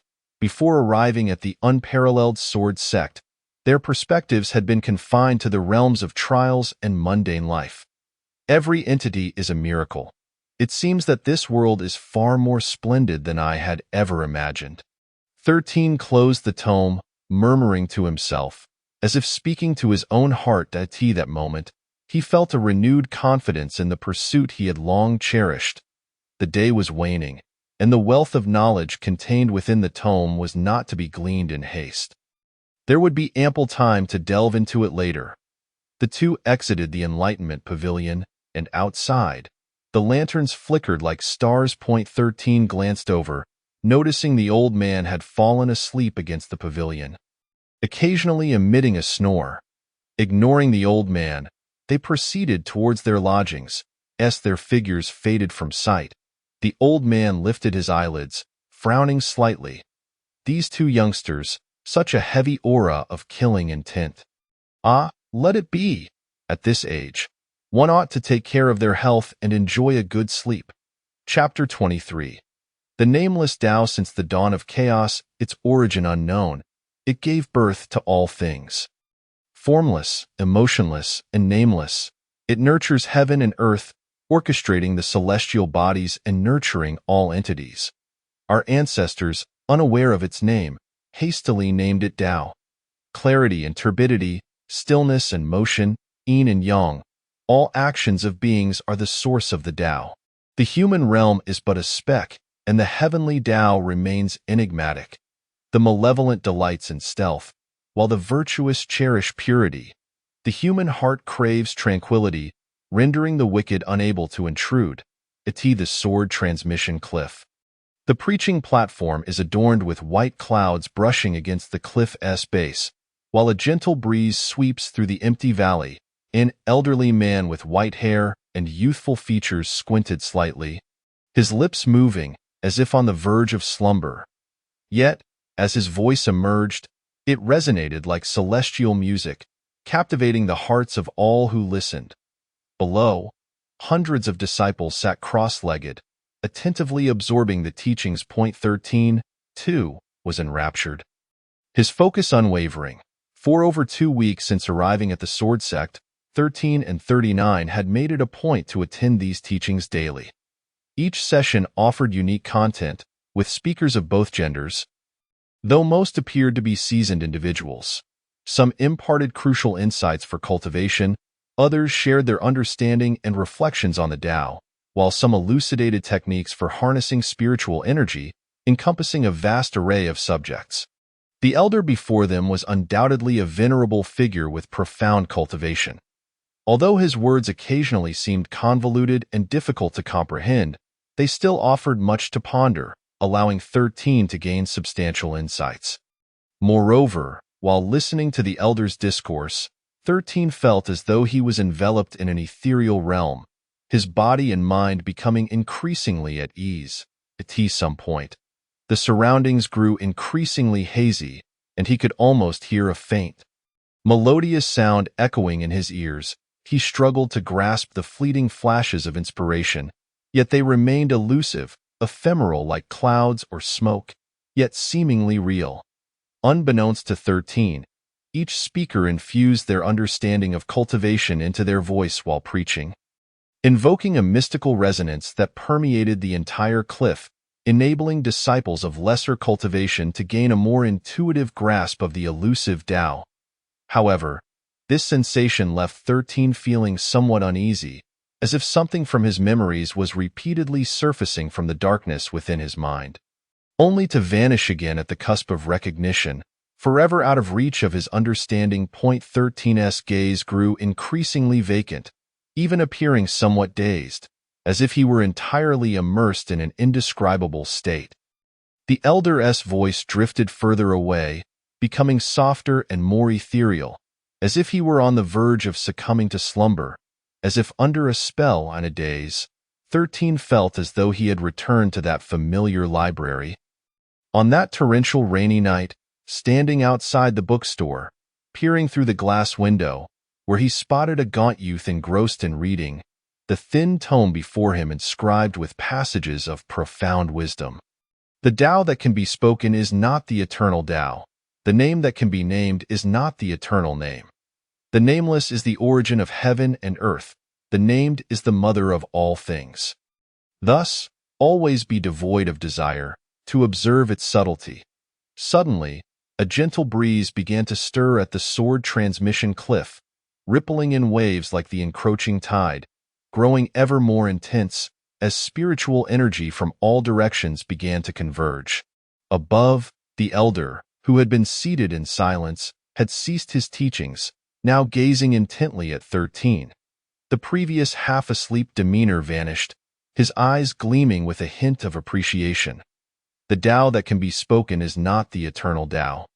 The name that can be named is not the eternal name. In 13's vacant gaze, his pupils involuntarily shifted, as if searching for something elusive, while he repeatedly murmured the same phrase, a remarkable sensation, ineffable and exhilarating, surged through him, as if a flash of lightning had ripped apart the dark, prolonged veil of night, illuminating the entire world.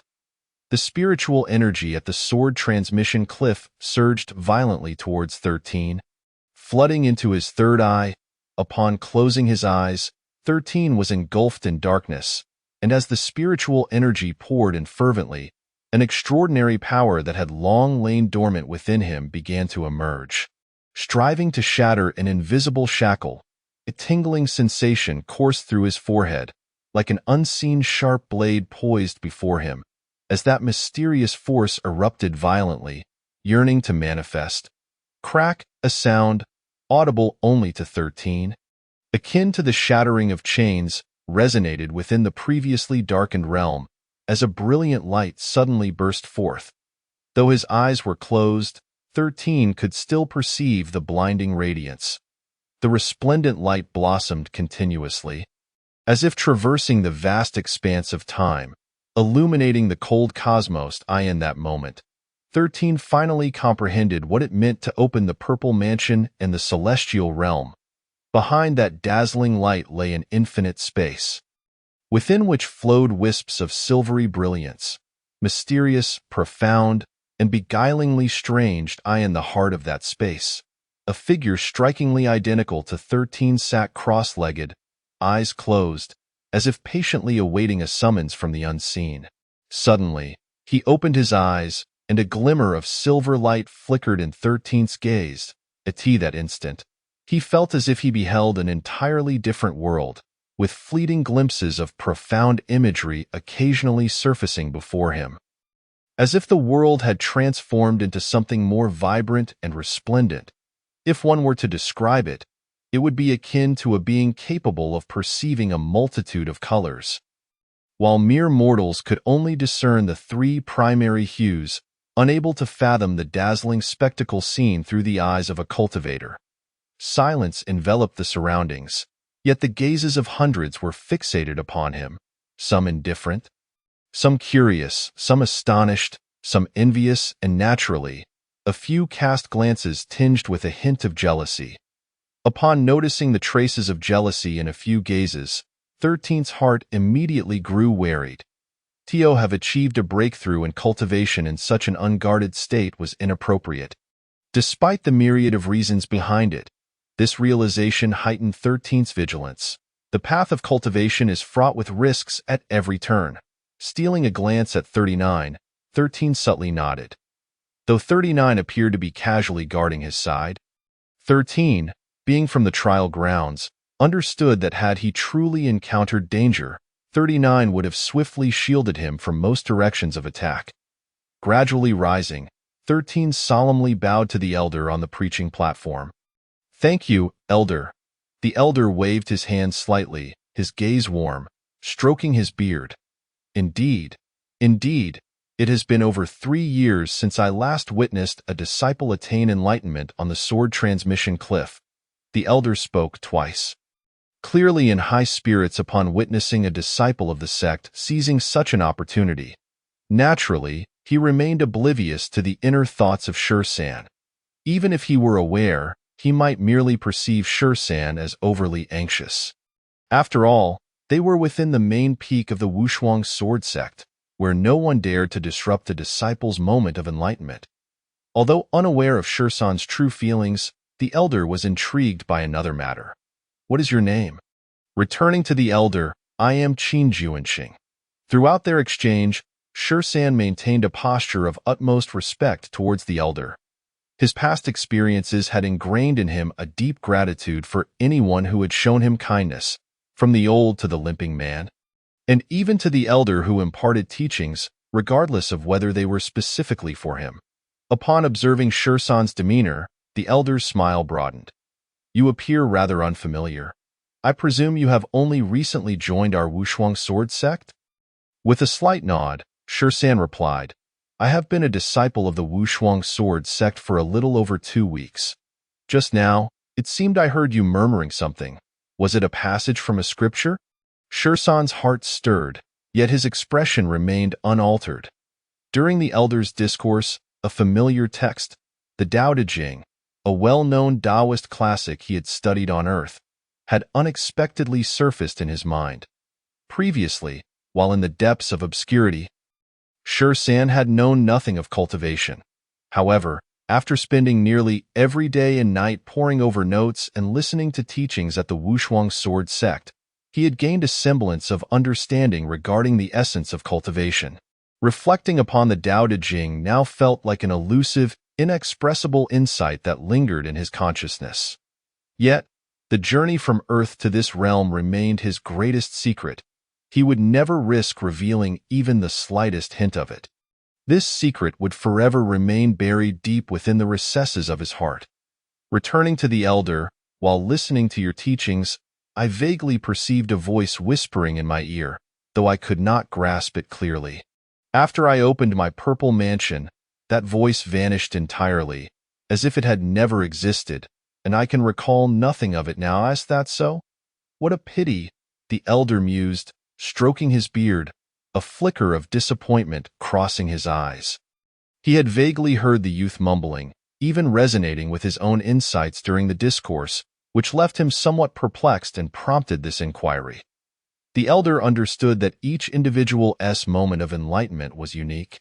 A select few, blessed with extraordinary fortune, might experience visions of scriptures unknown to the world during their moments of realization. These texts often did not pertain to mystical arts but possessed peculiar powers absent in common techniques. Some scriptures, containing a fragment of the Tao's true essence, could even aid in breaking through one's limitations.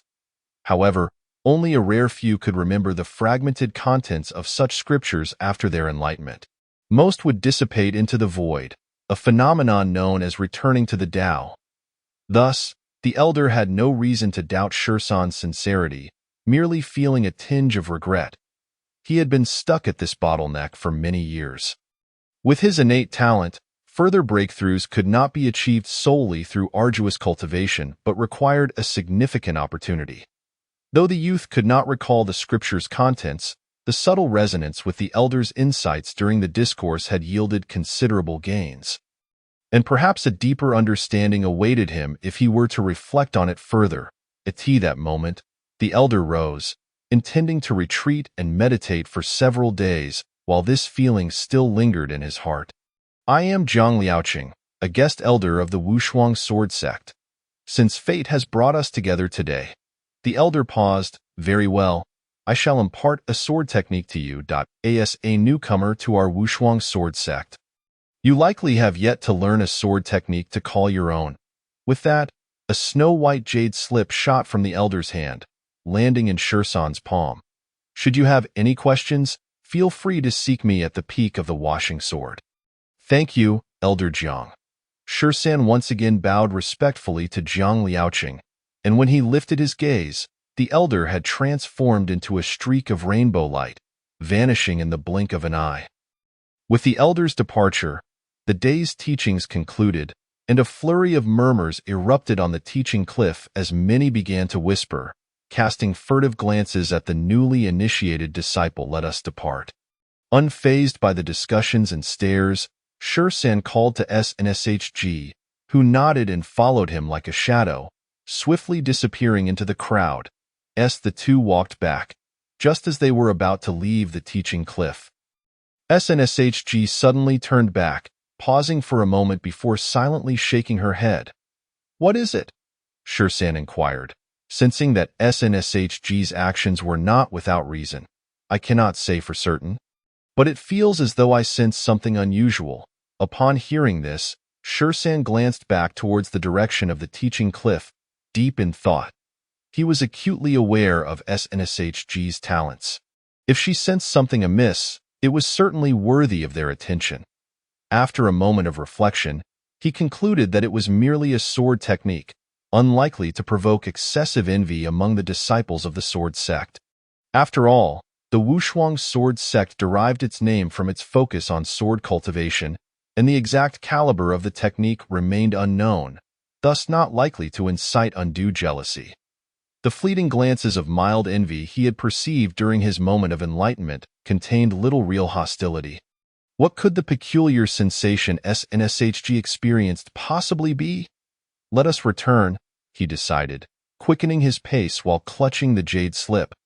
Recently having made a breakthrough, he needed to return and contemplate it thoroughly.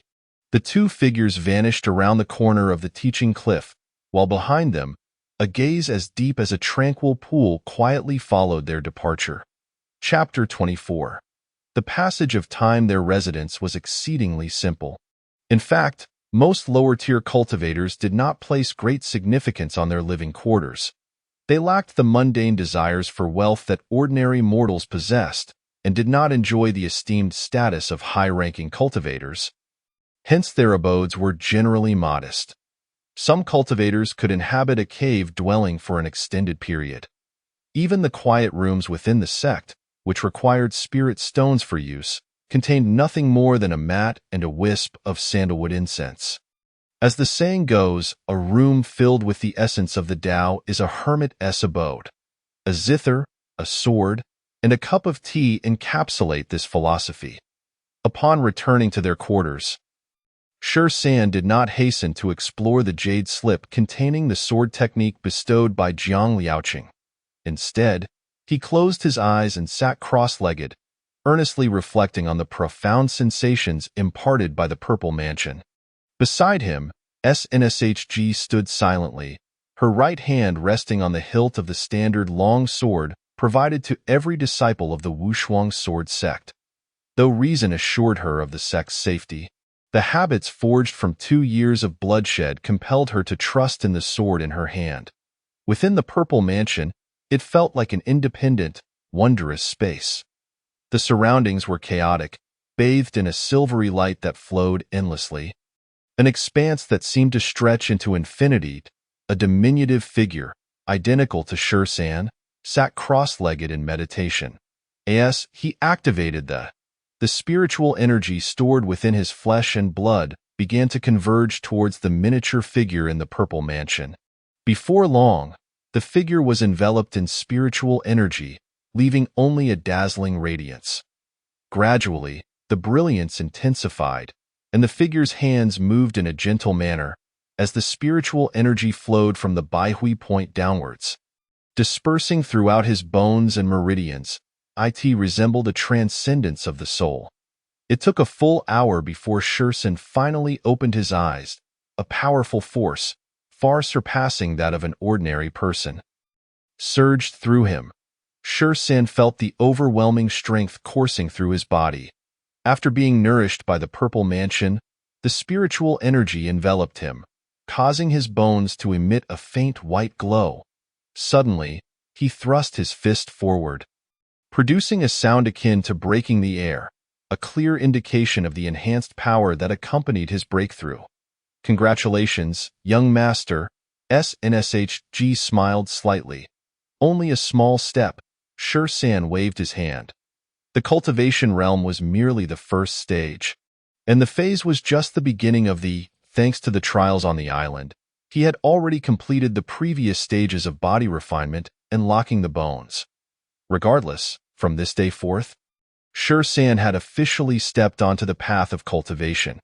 You should also cultivate diligently and strive for an early breakthrough to open your purple mansion. I believe you have sensed it as well. The techniques we are currently practicing are significantly superior to the Wushuang Sword Sect's sword charge of 10,000 transformations in every aspect. It is a pity we currently possess only this first volume. After all, Wenhui was an ancient and prestigious holy land that had endured countless years in the eastern lands, and even within the Holy Land, it maintained an absolutely formidable presence. Its core techniques were naturally incomparable to those of the Wushuang Sword Sect. The more he learned, the more Shur-san appreciated the profound and precious nature of the notes mentioned that was the most crucial stage for a cultivator. With this technique as a foundation, it would not be too late to switch to another technique upon reaching the next major realm. Perhaps they might even have the opportunity to acquire subsequent techniques. Having attained a certain level of enlightenment, Sanjiu recognized that the sacred techniques of the Holy Land were not accessible to everyone. The opportunity to cultivate such methods was seldom bestowed upon individuals, and it was only through a series of fortunate coincidences and near brushes with death that they had obtained a scroll. Shur-san, with a slight shake of his head, acknowledged the profound difficulty in acquiring the techniques of the Holy Land, particularly those of the elusive Finyan. Raising an eyebrow, he dismissed such futile thoughts and retrieved the jade slip that Jiang Liaoqing had gifted him. The slip bore no restrictions, allowing anyone to peruse the contents inscribed within. To Shur-san's surprise, Elder Jiang had been quite generous. The slip contained not merely a singular sword technique, but an entire suite. In addition to the foundational swordsmanship, there were 3 distinct sword maneuvers: Zhaixing Luoyue, Fuxing Sandan, and the third, Ao Jinling Yun. However, the latter was shrouded in complexity and demanded a formidable level of cultivation, far beyond Shur-san's current capabilities. Nevertheless, even with just the first maneuver and the basic sword style, Shur-san could significantly enhance his prowess. After spending approximately an hour committing the entire suite of techniques to memory, he handed the jade slip to Sanjiu. "Strive diligently, if you wish to improve your circumstances," he encouraged.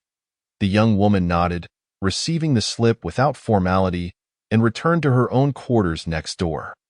Once Sanjiu had departed, Shur-san resumed his meditative posture. This time, rather than practicing the techniques, he closed his eyes and began to reflect on the sword maneuvers detailed in the slip. Within the confines of the Purple Mansion's cave, the small figure seated in meditation suddenly rose, gripping a long sword formed from gathered spiritual energy, and commenced a somewhat awkward practice of the techniques as outlined. This was the advantage of establishing the Purple Mansion. Not only did it afford greater control over bodily coordination and strength, but it also allowed for the simulation of sword techniques without impeding the cultivation of other practices.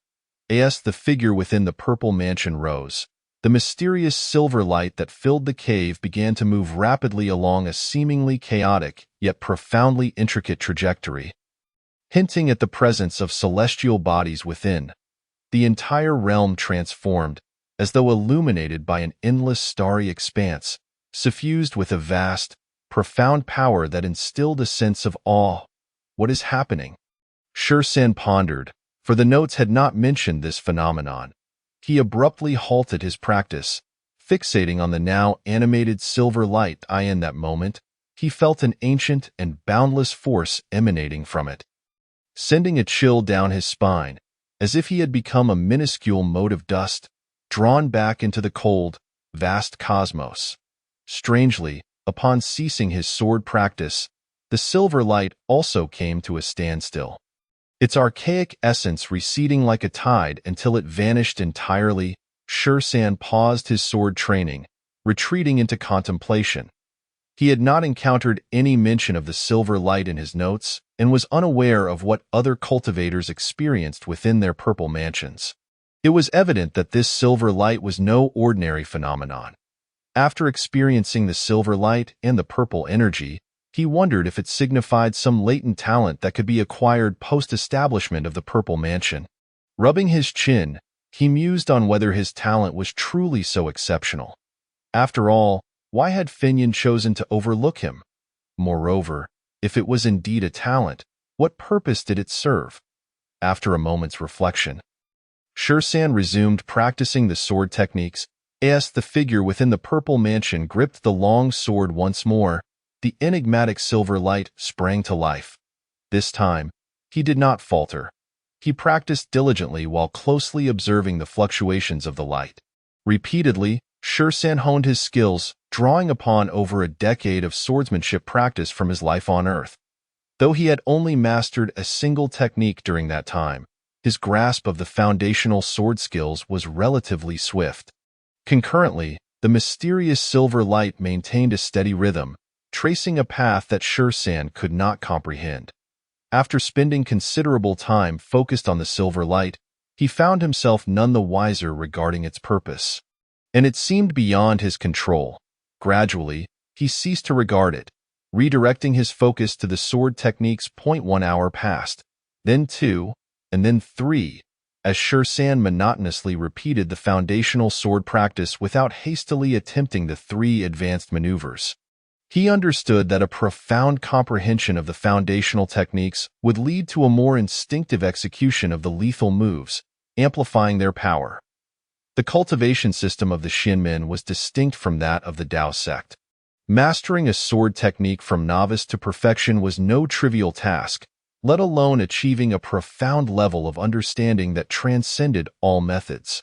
Unless one were a prodigy inherently attuned to the sword's essence. It was evident that Sher-san did not fit that mold, or else he would not have required a decade to master the Lashijian technique. Once he felt he had barely grasped the basics, Sher-san decided to observe the sparring sessions at the Sword-Washing Peaks practice grounds. These grounds existed at every peak of the Wushuang sword sect, serving as venues for disciples to engage in combat practice, thereby enhancing their practical skills. They were the most frequented locations at each peak, bustling even during the late hours, for cultivators were not mere mortals. Their vigor allowed them to thrive without rest. Moreover, solitary practice was ultimately insufficient for genuine advancement. Sher-san believed he might gain new insights there. Pushing open the simple wooden door of his quarters, he glanced towards the adjacent room, noting that Sanjiu was still immersed in her training. And he chose not to disturb her. He made his way toward the practice grounds. After walking around 100 steps, he suddenly felt as though struck by lightning. Halting in his tracks, an epiphany struck him. He looked up at the sky, where golden sunlight filtered through the cliffs and trees, casting dappled patterns across his face. Frozen in place, Sher-san stared upward, as if ensnared by an enchantment, if his memory served correctly. When he returned from the transmission cliff, it was around the time of Chinma and Sihu, approximately 9 o'clock on Earth.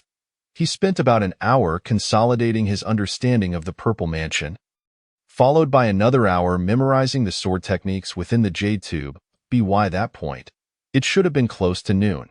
He then dedicated 3 hours to practicing the foundational sword techniques.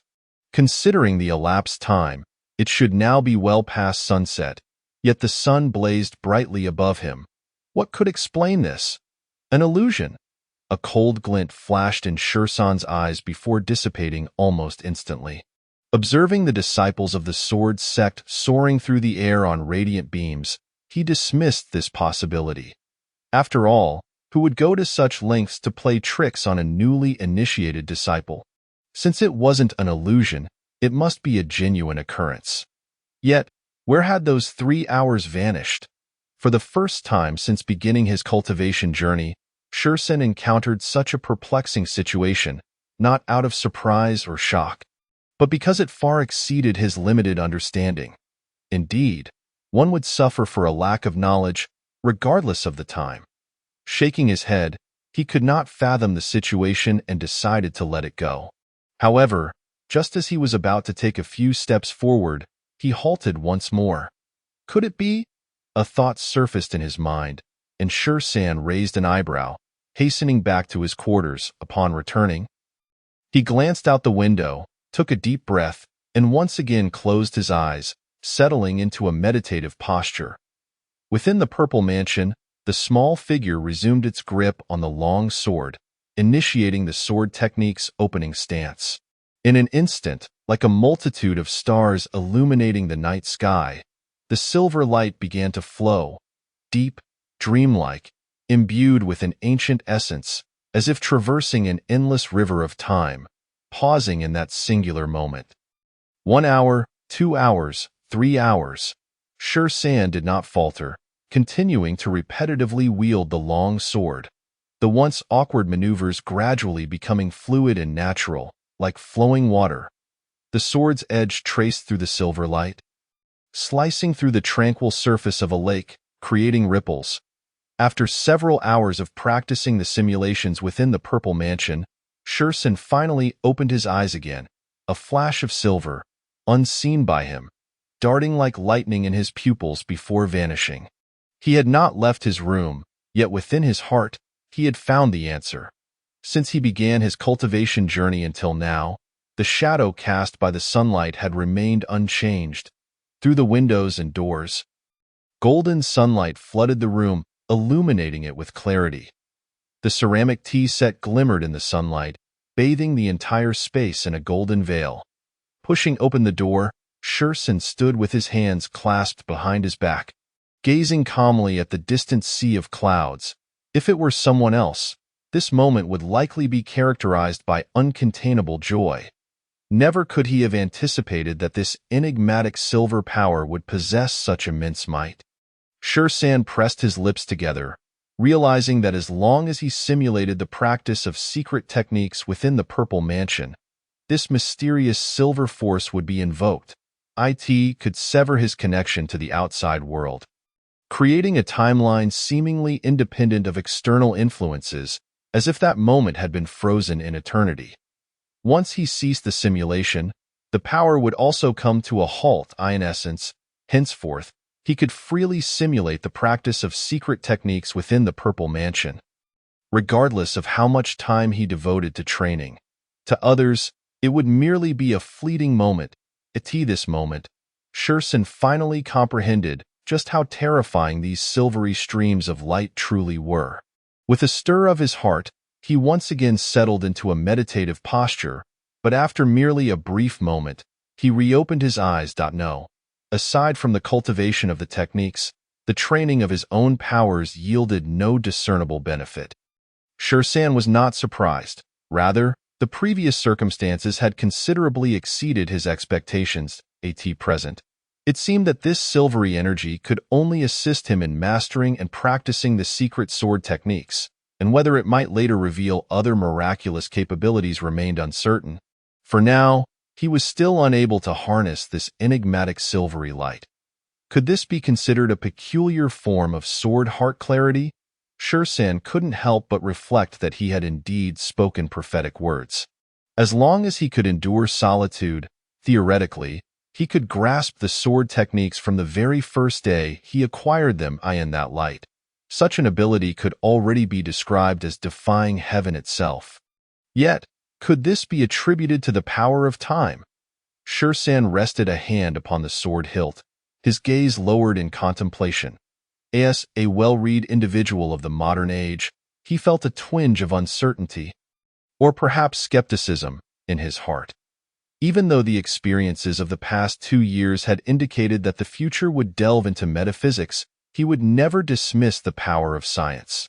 Despite the portrayal of time's power as an exceedingly formidable force in many fantastical works, the truth is that, in a certain sense, time does not exist at all. Chapter 25. Dispute often, Individuals tend to form preconceived notions about a particular concept upon their initial encounter with it, subconsciously believing that this perception must be correct, especially when grounded in a plethora of theoretical arguments. However, there remain far too many phenomena in this world that science cannot elucidate. Whether time is real, or if there exists such a thing as the power of time, Shursan still harbored doubts. Yet, he could not articulate an explanation for the phenomenon before him, and naturally, he chose to temporarily set aside this question, perhaps hoping to discover answers in this legendary world in the future. Having gained a general understanding of the applications of this silvery mystical power, Shursan began to contemplate his future. This secret must not be divulged. No one must know. Regardless of whether it is a force of the world, its power cannot be denied. Even though he had only recently begun his cultivation, Shursan was acutely aware that this power, which for now he would tentatively label as the power of time, was an exceedingly profound yet terrifying force. Though he seemed unable to control it at present, if others were to discover it, countless cultivators would seek to tear him apart to obtain it. Just as he was pondering this, a sudden sound of footsteps echoed from outside the door. Xiao Qinzi. Upon opening the door, Shursan was greeted by none other than Zhang Baipeng. Having been at Wushuang's sword sect for over 2 weeks, Shursan was quite familiar with the individuals who had initially assessed him, and since the chubby fellow and young Dianfeng often sought him out, they had grown quite acquainted. Zhang Shixiang. Enough, enough. We are all brothers from the same peak, so no need for such formality. Just call me Zhang Pengzi. He waved his hand dismissively. You've done well. I heard you had an epiphany at the transmission cliff this morning. Not only did you break through in cultivation, but Elder Jiang also bestowed upon you a sword technique? The chubby fellow, familiar and boisterous, sized up Shursan with eyes full of astonishment, as if Shursan's enlightenment brought him a sense of pride as well. Just luck, Shursan replied, maintaining a calm demeanor. There's no need to be modest. Do you realize that no one from our Washing Sword Peak has had an epiphany in years? You've truly brought glory to our peak this time. Iske, who would have thought you were a genius? Zhang Pengzi exclaimed with a grin, patting Shursan on the shoulder. In truth, he was not much older than Shursan, appearing to be in his early 20s, and with his naturally exuberant disposition, he had garnered quite a good rapport at Washing Sword Peak. The only regret was that, thus far, no female disciple had taken a liking to him. Shursan cast a subtle glance at him, wary that his next words might provoke his second senior brother to unleash an Italian cannon. By the way, soon the people from Yangtze Peak will come to our Washing Sword Peak sword polishing garden. Pengzi, let me take you to witness it. Yangtze Peak?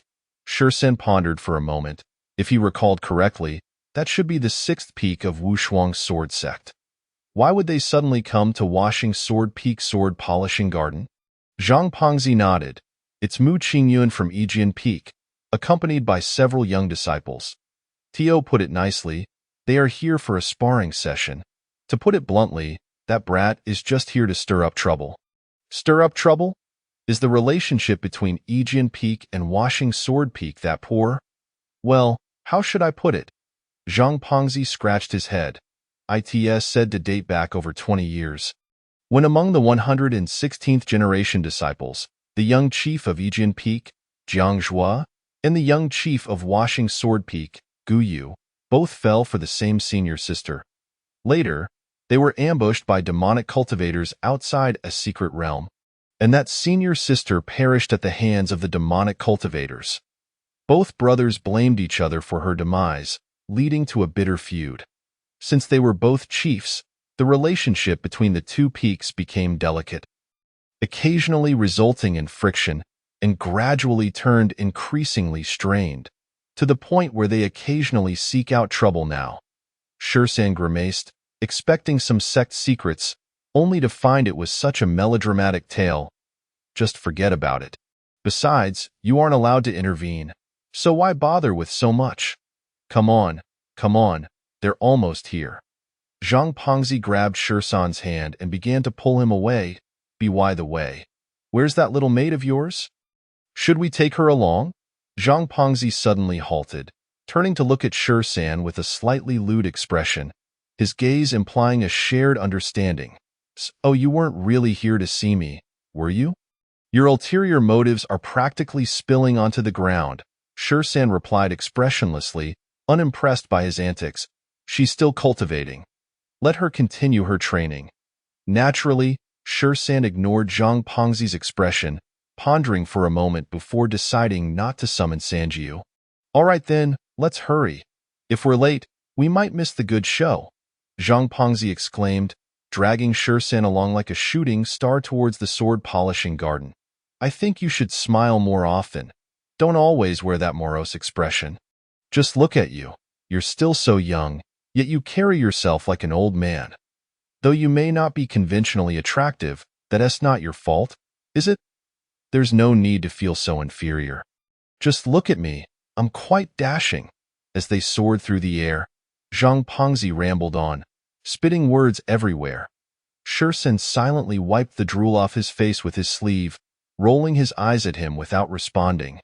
With Zhang Pengzi's thick skin, he naturally paid no heed to San's small gestures.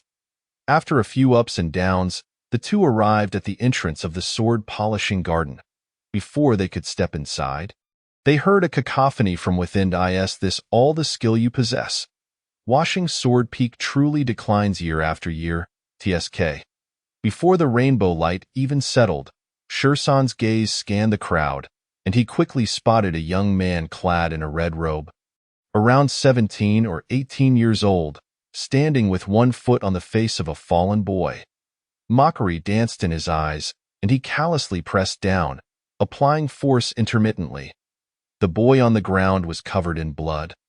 His body riddled with multiple sword wounds, his face contorted in agony, veins bulging at his temples, clearly enduring immense pain. This torment was not merely physical. It was also psychological, as few could withstand such humiliation in front of a crowd at that age. After all, young people are often brash. What weight does life hold against pride? Is there no one in the sect to intervene in such a situation? San, with calm eyes, pointed towards the boy being humiliated, asking without turning his head. For San, it was not that he lacked emotion. Even if he did, it would not stir significant ripples within him. He had witnessed far more gruesome scenes than this. Failing in a duel at the sword-polishing garden merely meant enduring humiliation.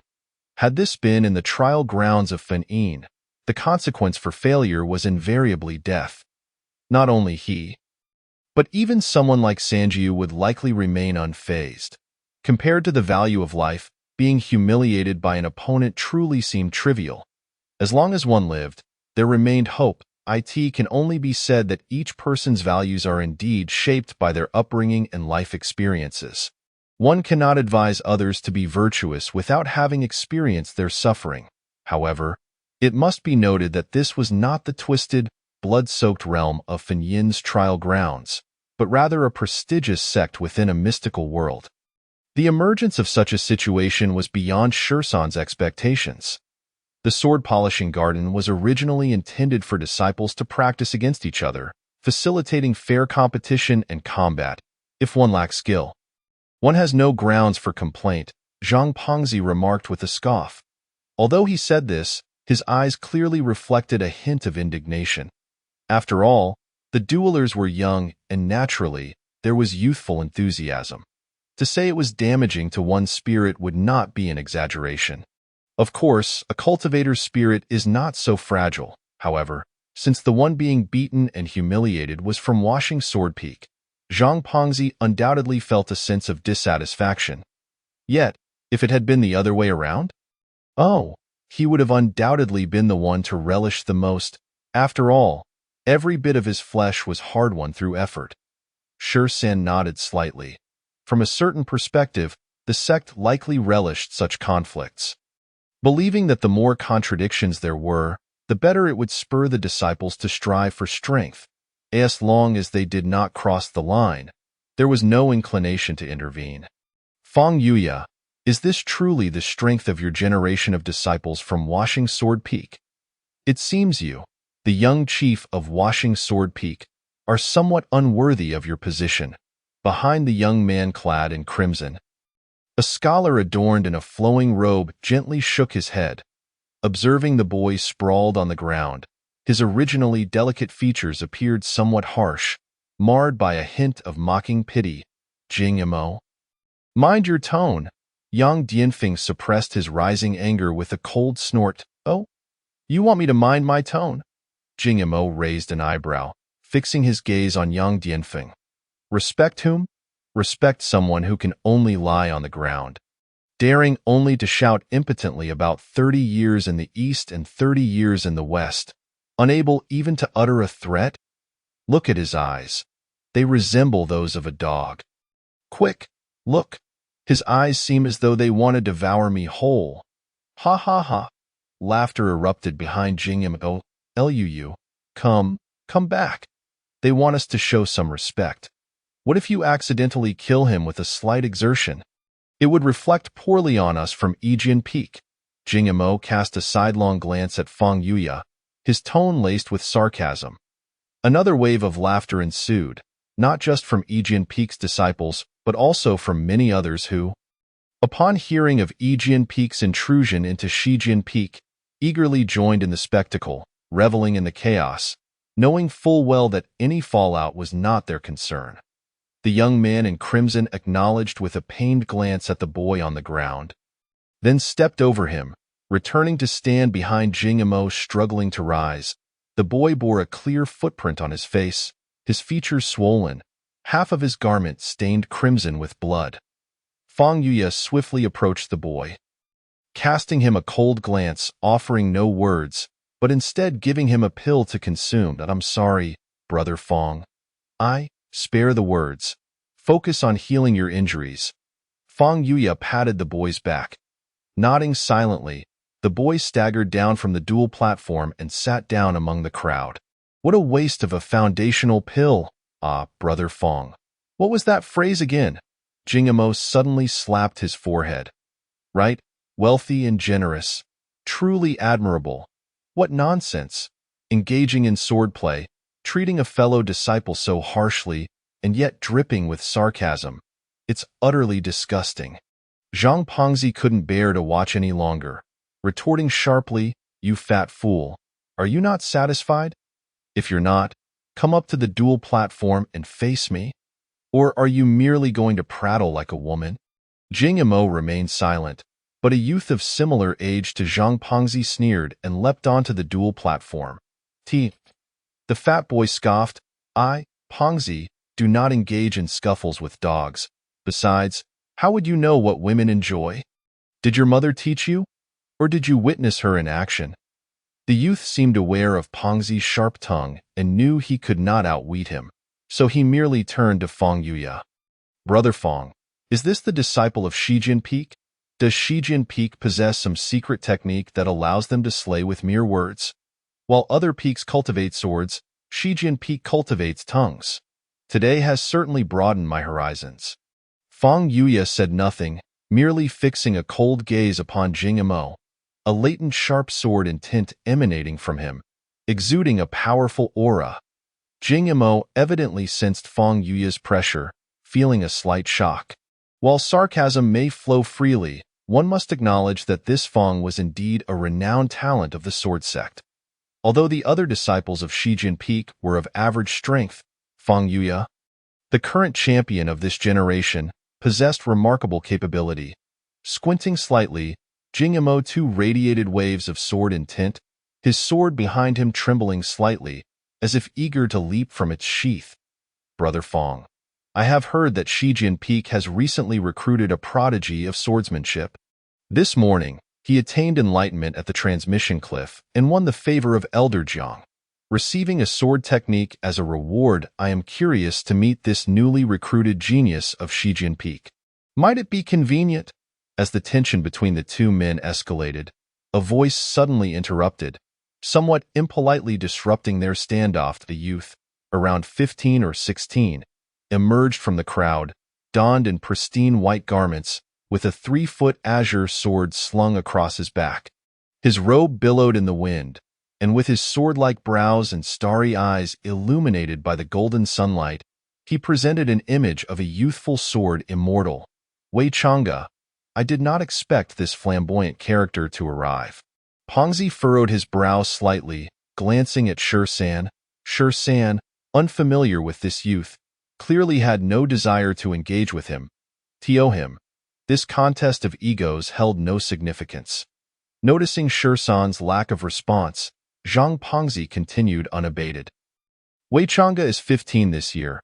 Having entered the sword sect 3 years ago, I heard he, like Su Mingyu, envisioned the Tao at the tender age of 6, and his cultivation now likely rivals mine. And that is not all. The key point is, he has an older brother, over a decade his senior, who joined the Wushuang sword sect many years ago. His strength is now likely comparable to that of several outer sect elders. Because of his brother, he is apprenticed under Elder Kai of Yangtze Peak. Facing him, I have little confidence. Now that he has called you out, Brother Fong would hardly have much to say, as expected. Fong Yuya's brows furrowed slightly. Though he said nothing, his gaze shifted toward Shi San. Instantly, all eyes turned to him, many recognizing him, for numerous individuals had seen him at the transmission cliff, and whispers began to ripple through the crowd. You are the one who attained enlightenment at the transmission cliff today? Wei Chang'e stepped forward, scrutinizing Shi San. Noticing that Shi San remained calm and unruffled under the gaze of hundreds, he couldn't help but regard him with a touch more admiration.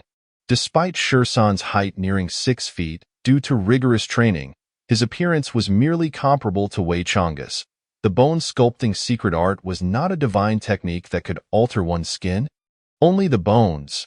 But that admiration was fleeting, merely a momentary elevation in regard. Indeed, Shi San's response was succinct. Not sure if you have heard my name. I am Wei Chang'e. And you? Wei Chang'e inquired with keen interest. Not heard of you. Qin Juanqing, Shi San replied unfazed. You seem quite impressive.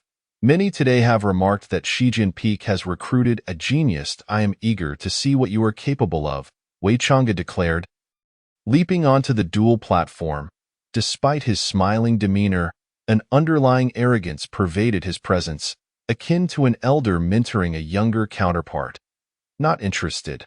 Shi San flatly rejected him. Oh? Not interested, you say? But I detest being refused. Wei Chang'e's eyes suddenly sharpened, his gaze piercing like a blade directed at Shi San, a formidable aura surging forth, pressing down upon him. You dare decline Brother Wei's invitation? Do you truly believe yourself a remarkable genius? Unappreciative. Do you think you are something special? Brother Wei is extending a hand to you, merely showing you a few moves, yet you act like a cur. Get up there swiftly. Are you waiting for Brother Wei indefinitely? The disciples of Yangtze Peak, witnessing Shi San's swift refusal of Wei Chang'e, cast him disdainful glances, their words laced with malice. If you wish to stay in Wushuang's sword sect, I advise you to go up there sooner rather than later. Jing Imo interrupted the crowd with a wave of his hand, narrowing his eyes at Shi San with a grin that did not reach his eyes. Though Wei Chang'e may currently lack the strength to surpass him, as the most talented disciple of Yangtze Peak's younger generation, it was only a matter of time before he did. Moreover, with an even more extraordinary brother, who overshadowed all peers, it was clear that Jing Mo's position as chief was merely because Wei Chang'e's brother, Wei Changfeng, deemed him unworthy of notice. His vision had already transcended that of his contemporaries. What if I say no?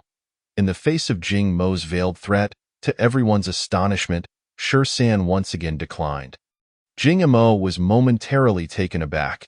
He had not anticipated such a refusal at this point. Fixing a cold stare upon Shi San, a dangerous glint flickered in his eyes. Even Zhang Pongzi was momentarily stunned. Wow, Brother Qin is impressive. He simply refuses to yield. Is it because you think you can act with impunity now that you have won Elder Zhang's favor? Jing Mo swiftly moved to stand before Shi San. This youth had repeatedly disregarded his authority and disrespected Yangtze Peak. Today, with all 7 peaks present in the sword sect, failing to teach him a lesson would severely undermine his standing within the sect.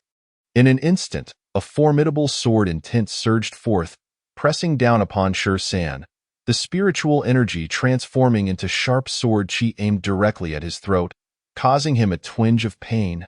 Clang! The sound of a sword being drawn resonated as Fang Yuya stood firm, his sword chi coiling like a dragon, directly shattering Jing Mo's sword intent. Fang Yuya, do you intend to protect him? Can you even do so?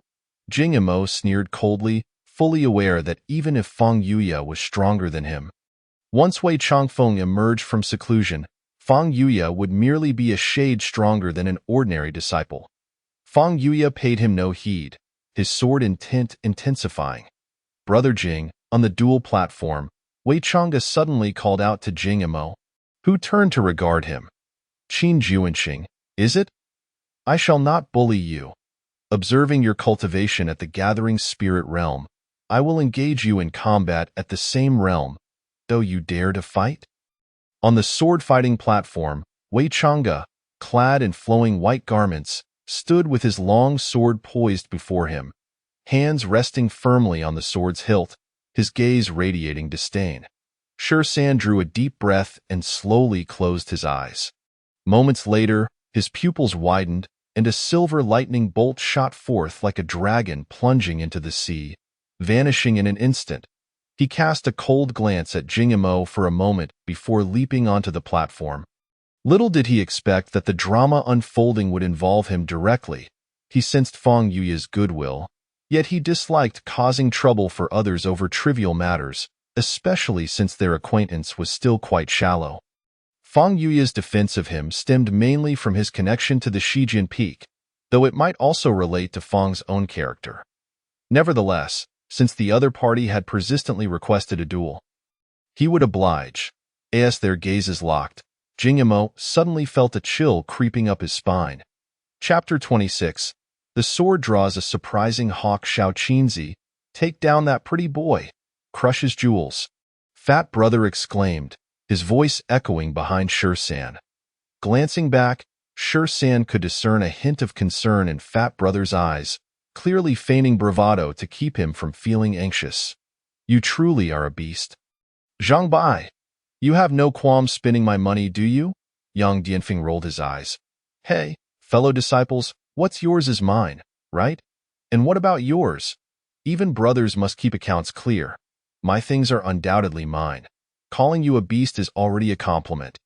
Truly, Yang Dianfeng spat disdainfully at Zhang Fat's feet. Brother Fang, Wei Changge is renowned as a prodigy of the Yijian Peak. Even if he were to suppress his cultivation to the Huijing realm, I fear that junior brother Qin, despite his sharp tongue, will find it difficult to contend. Yang Dianfeng crossed his arms with a frown, adopting a more serious demeanor, as junior brother Qin had only recently entered the sect. Before he could finish, Fang Yuya interrupted with a wave of his hand. Let's observe for now. If Wei Changge truly intends to strike hard, I will intervene. Fang's expression was slightly grave, clearly not overly optimistic about Sher San's chances. After all, he was well aware of Wei Changge's reputation. In his youth, Fang had not been much stronger, perhaps even slightly weaker. Pa, look in the mirror. You think you can win? Overestimating yourself, remarked Lu Yu, draped in a red robe, who smirked quietly upon hearing Fat Brother's words. His disdain was evident to all. As a disciple of Yijian Peak, he was acutely aware of Wei Changge's strength. Did these misfits from Shijian Peak truly believe they stood a chance against him? Even if they experienced enlightenment, they would barely reach the Huijing realm, while he had already unblocked his 2 meridians. He was no match for Wei Changge, even if the latter suppressed his rank. Not just Lu Yu, but thousands of disciples within the Shijian Peak Shijian Garden held no belief that this newcomer would triumph. The only variance in their thoughts was how badly he would lose. To be singled out for battle by Wei Changge was either a stroke of luck or an unfortunate turn of fate.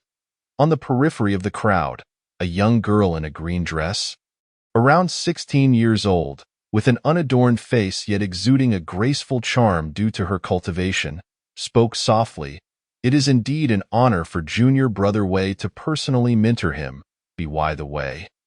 Wenlian, what do you truly think? Junior brother Wei's talent is exceptional even among our Wushuang sword sect. You two are of similar age. Being with him would provide far greater cultivation resources than your current situation. And he is quite handsome too. Unfortunately, he does not seem to fancy me. Beside the green-clad girl, another female disciple murmured, "Junior brother Wei? Huh?" When Lian remained non-committal regarding Wei Chang's public pursuit, she had neither accepted nor rejected it, leaving her true thoughts shrouded in mystery. "Let us see," when Lian replied, pursing her lips on the sword-fighting platform. The two young men stood opposite each other. One, clad in snow white, exuding an air of arrogance akin to a youthful sword immortal.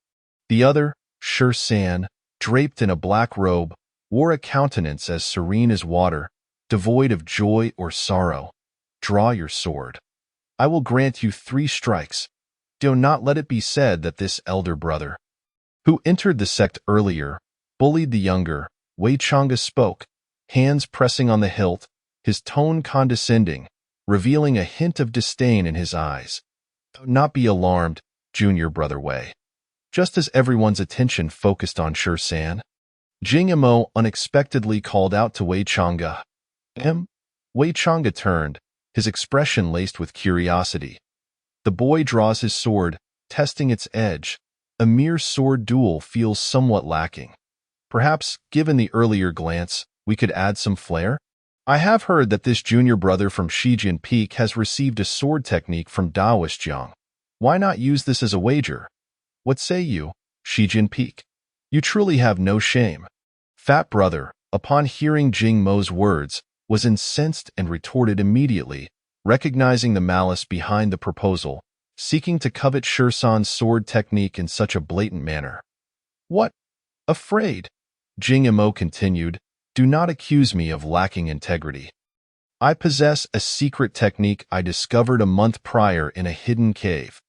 According to information gleaned from the secret realm, mastering this technique allows one to condense their true essence into sword energy, unmatched in combat, and facilitates the unblocking of meridians.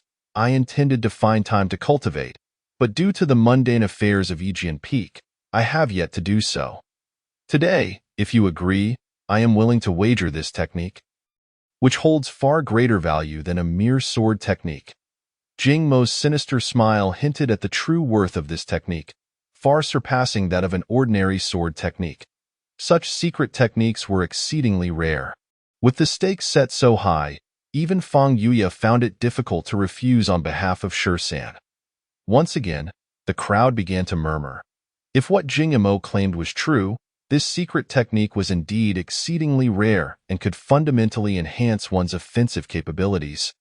A significant boon for practitioners of the mystical arts. Jing Imo's opportunity certainly sparked envy. I have no objections.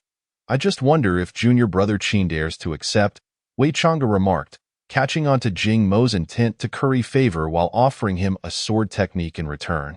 After all, as the prime disciple of Yijian Peak's younger generation, he was not lacking in sword techniques. With that, he looked at Shi San with keen interest. To many surprise, Shi San did not respond with youthful bravado or a righteous refusal to Wei Chang'e's scheming. Instead, he remained calm and simply replied, "I have no issue. Please be cautious." As soon as the words left his mouth, Shi San's demeanor shifted dramatically, his tranquility giving way to an overwhelming aura of menace. Exuding a chilling, killing intent, the black robe billowed without wind, and his eyes glowed with a profound murderous intent. Locking onto Wei Chang'e's gaze, in that instant, it felt as if the temperature on the sword-fighting platform had plummeted. Wei Chang'e's fingers involuntarily trembled, a shiver running down his spine as he felt a piercing coldness enveloping him. What is this suffocating murderous intent? He thought, his heart racing in shock. He felt as though he had been ensnared by a savage beast. Poised to strike, by heavens! What terrifying killing intent! How old is he? How can he harbor such a heavy grudge? Could he be a reincarnated killer or possessed by some malevolent spirit? Is it possible he is a spy sent by some demonic sect? I think that's plausible. We should investigate this boy. Investigate? Are you out of your mind? Do you think a spy would so brazenly flaunt their intentions? In an instant, the Shurjian garden erupted into chaos. Every gaze turning to Shur San, their perceptions altered. Though they were all practitioners of the mystical arts, most of the younger disciples had not been steeped in bloodshed, their experiences limited. The sect seldom allowed internal strife to escalate to lethal confrontations. And thus, the young disciples were largely devoted to cultivation, with only occasional forays into the world. The sheer murderous aura emanating from Shur San was akin to that of a vengeful specter emerging from the depths of a hellish battlefield. It seemed that everyone had underestimated him. Feng Yuya's gaze sharpened. Seizing the moment of surprise, Shur San would not let such an opportunity slip by. Before Wei Chang'e could react, he lunged forward with lethal intent.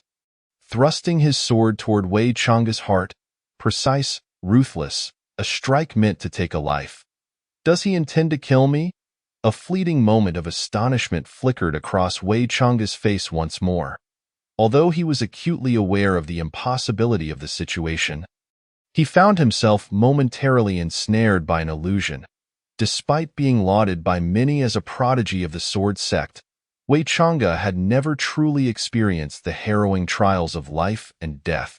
Youth, after all, was on his side. No matter how exceptional the steel, it cannot become a fine blade without enduring the forge's relentless hammering. Similarly, no matter how high one's innate talent, without countless trials of life and death, one is unlikely to achieve great heights. In a sense, innate talent merely represents a practitioner's lower limit. Countless prodigies fall by the wayside each year across the myriad realms. Nevertheless, as a distinguished disciple of Yijian Peak, Wei Chang'e swiftly gathered his focus. With a swirl of spiritual energy, his long sword levitated and circled before him. A soft chime resonated, and in the blink of an eye, the 13th sword struck against Wei Chang'e's blade. The tremendous force compelled him to involuntarily step back, perhaps angered by the 13th's audacity, or perhaps seeking to mask his earlier moment of vulnerability. Wei Chang'e cast aside the agreement of 3 moves. With a glint of cold determination in his gaze, he planted his foot firmly to halt his retreat, and with a swift draw, his long sword surged forth, radiating a fierce brilliance as it lunged at his adversary. The 13th seemed to anticipate the counterattack, effortlessly retreating a step. His sword twirled gracefully before him, executing a counterclockwise flourish as spiritual energy enveloped his blade, deflecting Wei Chang'e's weapon outward. Following the momentum, he thrust his sword forward, aiming directly at Wei Chang'e's brow. Some have remarked that practitioners of the mystical sect, particularly those of average skill, often resemble mere mortals more than the ethereal disciples of the Tao sect. Lacking both their celestial demeanor and the sinister cunning of demonic cultivators, they are simply driven by one word: action. Humph! Wei Chang'e scoffed, feeling increasingly humiliated by the successive pressure of the 2 strikes. The opponent he had believed he could easily best had seized upon the brief moment of his distraction, relentlessly maintaining the upper hand. A surge of anger coursed through his chest as he turned his head aside, gathering his spiritual energy to deliver a fierce strike against the 13th's sword tip. Clang! The sharp sound of metal meeting metal echoed as the 13th sensed a powerful force reverberating through his sword. Causing his arm to tingle, Wei Chang'e's cultivation level far surpassed his own. Even when suppressing his power, the disparity in raw physical strength was evident. With a deft flick of his wrist, Wei Chang'e unleashed a swift and cutting strike, producing a piercing sound as the 13th narrowly dodged, only to discover that the tip of his own sword had been severed, landing on the dueling platform nearby. Wei, do you have no shame? You promised 3 moves. Where are the other 2? Did a dog eat them? How dare you rely on your sword's edge to sever your opponent's weapon? TSK, TSK, is this what the talented disciples of Aegean Peak are like? Zhang Pengzi exclaimed, startled as he witnessed the 13th sword being shattered, immediately launching into a tirade. Enough! You fat fool, do you seek your own demise? Zhang Pengzi's mockery had barely left his lips when Jing Yimo raised his long sword. Pointing it at him, Fang Yuya let out a cold snort, flicking his wrist to reveal another long sword, its black sheath intricately adorned with 4 spirit totems, clearly not a standard weapon wielded by an ordinary disciple of the Wushuang sword sect. Qin, continued, he commanded as he tossed the long sword toward the 13th. Wei Chang'e sneered, fully aware that he would not allow the 13th such an easy opportunity. The moment the 13th was about to grasp the sword, Wei Chang'e struck the flying hilt with his own blade. Spiritual energy transformed into a sword aura, sending the black sword soaring, its point directed at the 13th. Grasping his long sword, Wei Chang'e flicked the tip against the hilt of the black sword, producing a sound that sliced through the air. The black sword's edge swept menacingly toward the 13th's face. The 13th's eyes turned as cold as steel. Faced with the oncoming sword light, he raised his sword to block, then deftly angled it, grasping the still-falling black sword's sheath with his left hand, expertly catching it as it descended. With a clang, the black sword, propelled by Wei Chang'e's spiritual energy, returned to its sheath in the 13th's grasp. Simultaneously, Wei Chang'e seized the opportunity, his divine weapon emanating an unsettling chill as he lunged at the 13th. Clang! The sound of metal clashing reverberated as the 13th felt the entire sword tremble violently. Nearly slipping from his grasp, he was forced back to the edge of the dueling platform by the sheer force of Wei Chang'e's assault. Wei Chang'e's eyes narrowed slightly, a cold smile gracing his lips as he advanced, determined to sweep the 13th off the stage. Draw your sword! The onlookers held their breath, and Yang Dianfeng could no longer contain his shout. The 13th ignored him, casting a fleeting glance at his own sword, noting a significant gash just below the severed tip, while Wei Chang'e's weapon remained sharp and poised. With his left hand, the 13th secured the black sword at his waist, leaning back as Wei Chang'e's blade narrowly grazed his nose. The edge glimmering ominously in a sudden movement, the 13th executed a flip, but felt a tremendous force strike his waist, propelling him towards the opposite side of the dueling platform. His sword scraped against the ground, creating a shower of sparks, ultimately dissipating Wei Chang'e's momentum. Without a moment's hesitation, the 13th countered with a strike. Defend the universe. Wei Chang'e's spiritual energy surged dramatically, nearly exhausting all the power within his realm. Channeling it into his sword in that instant, the dueling platform was engulfed in a whirlwind of sword energy. Kill! The 13th murmured softly, his killing intent surging once more. The broken sword, akin to a hero resigned to his fate, unleashed 3 brilliant sword lights towards his opponent, shattering Wei Chang'e's sword energy amidst the flickering shadows. With a crack, the 13th sword shattered again, leaving him with numerous deep gashes visible to the bone, blood spilling forth abundantly. Yield! Wei Chang'e roared, astonished by the 13th's resilience. He had not anticipated that this adversary would prove so formidable. This near-peak strike of the gathering spirit realm had been thwarted. The danger present in that sword light had even caused him a twinge of pain. Reflecting on his earlier confidence, Wei Chang'e felt an overwhelming sense of indignation towards the 13th. With a thrust, his sword lunged forward, imbued with a fierce killing intent aimed at the 13th. He was genuinely enraged. He had failed to dispatch what he perceived as a weaker opponent cleanly, resulting in this arduous confrontation that brought him a measure of humiliation. Die! The 13th's eyes narrowed as he raised his damaged sword. Facing Wei Chang'e's thrust aimed at his heart, he did not evade.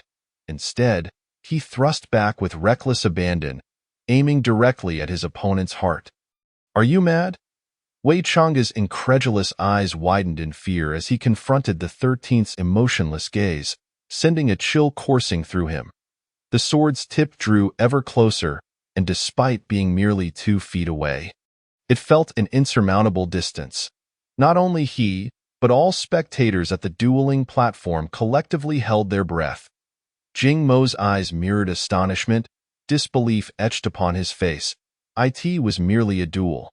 The worst outcome was a loss of face or a minor setback. Yet this youth seemed utterly unafraid of death. Realizing the gravity of the moment, Jing Mo glanced at the 13th, as if an invisible specter loomed behind him. "He truly seeks death. He truly seeks death." A madman, an utter madman. As he beheld the 13th's calm and resolute gaze, Wei Chang's eyes reddened with fury, his heart echoing with fear. Fear of the mortal peril that lay before him. He was certain that if his sword struck true, the 13th would undoubtedly perish, and he himself would likely sustain grievous injuries, perhaps even face the same fatal outcome. Had the 13th's broken sword been just a tad longer, the result would have been inevitable mutual destruction. This disciple from the Washing Sword Peak was a ruthless individual. This was a life-or-death struggle. Gasps of shock erupted from the crowd. "Damn it!" As the cold light of the sword flickered, Wei Chang'e gritted his teeth. Ultimately choosing to withdraw his sword to parry, he could not bring himself to gamble. The 13th's eyes were too terrifying, and he was not willing to wager his life. Clang! The sharp sound of their blades meeting echoed, and the crowd collectively exhaled, as if a weight had been lifted. Zhang Pengzi squeezed his palms, realizing they had accumulated a layer of sweat. Meanwhile, the 13th sword was once more shattered by the overwhelming force of their collision, leaving only a hilt and a fragment of blade behind. Wei Chang'e was filled with a mixture of rage and astonishment. The moment he blocked the 13th sword, he felt an unexpected sense of relief wash over him.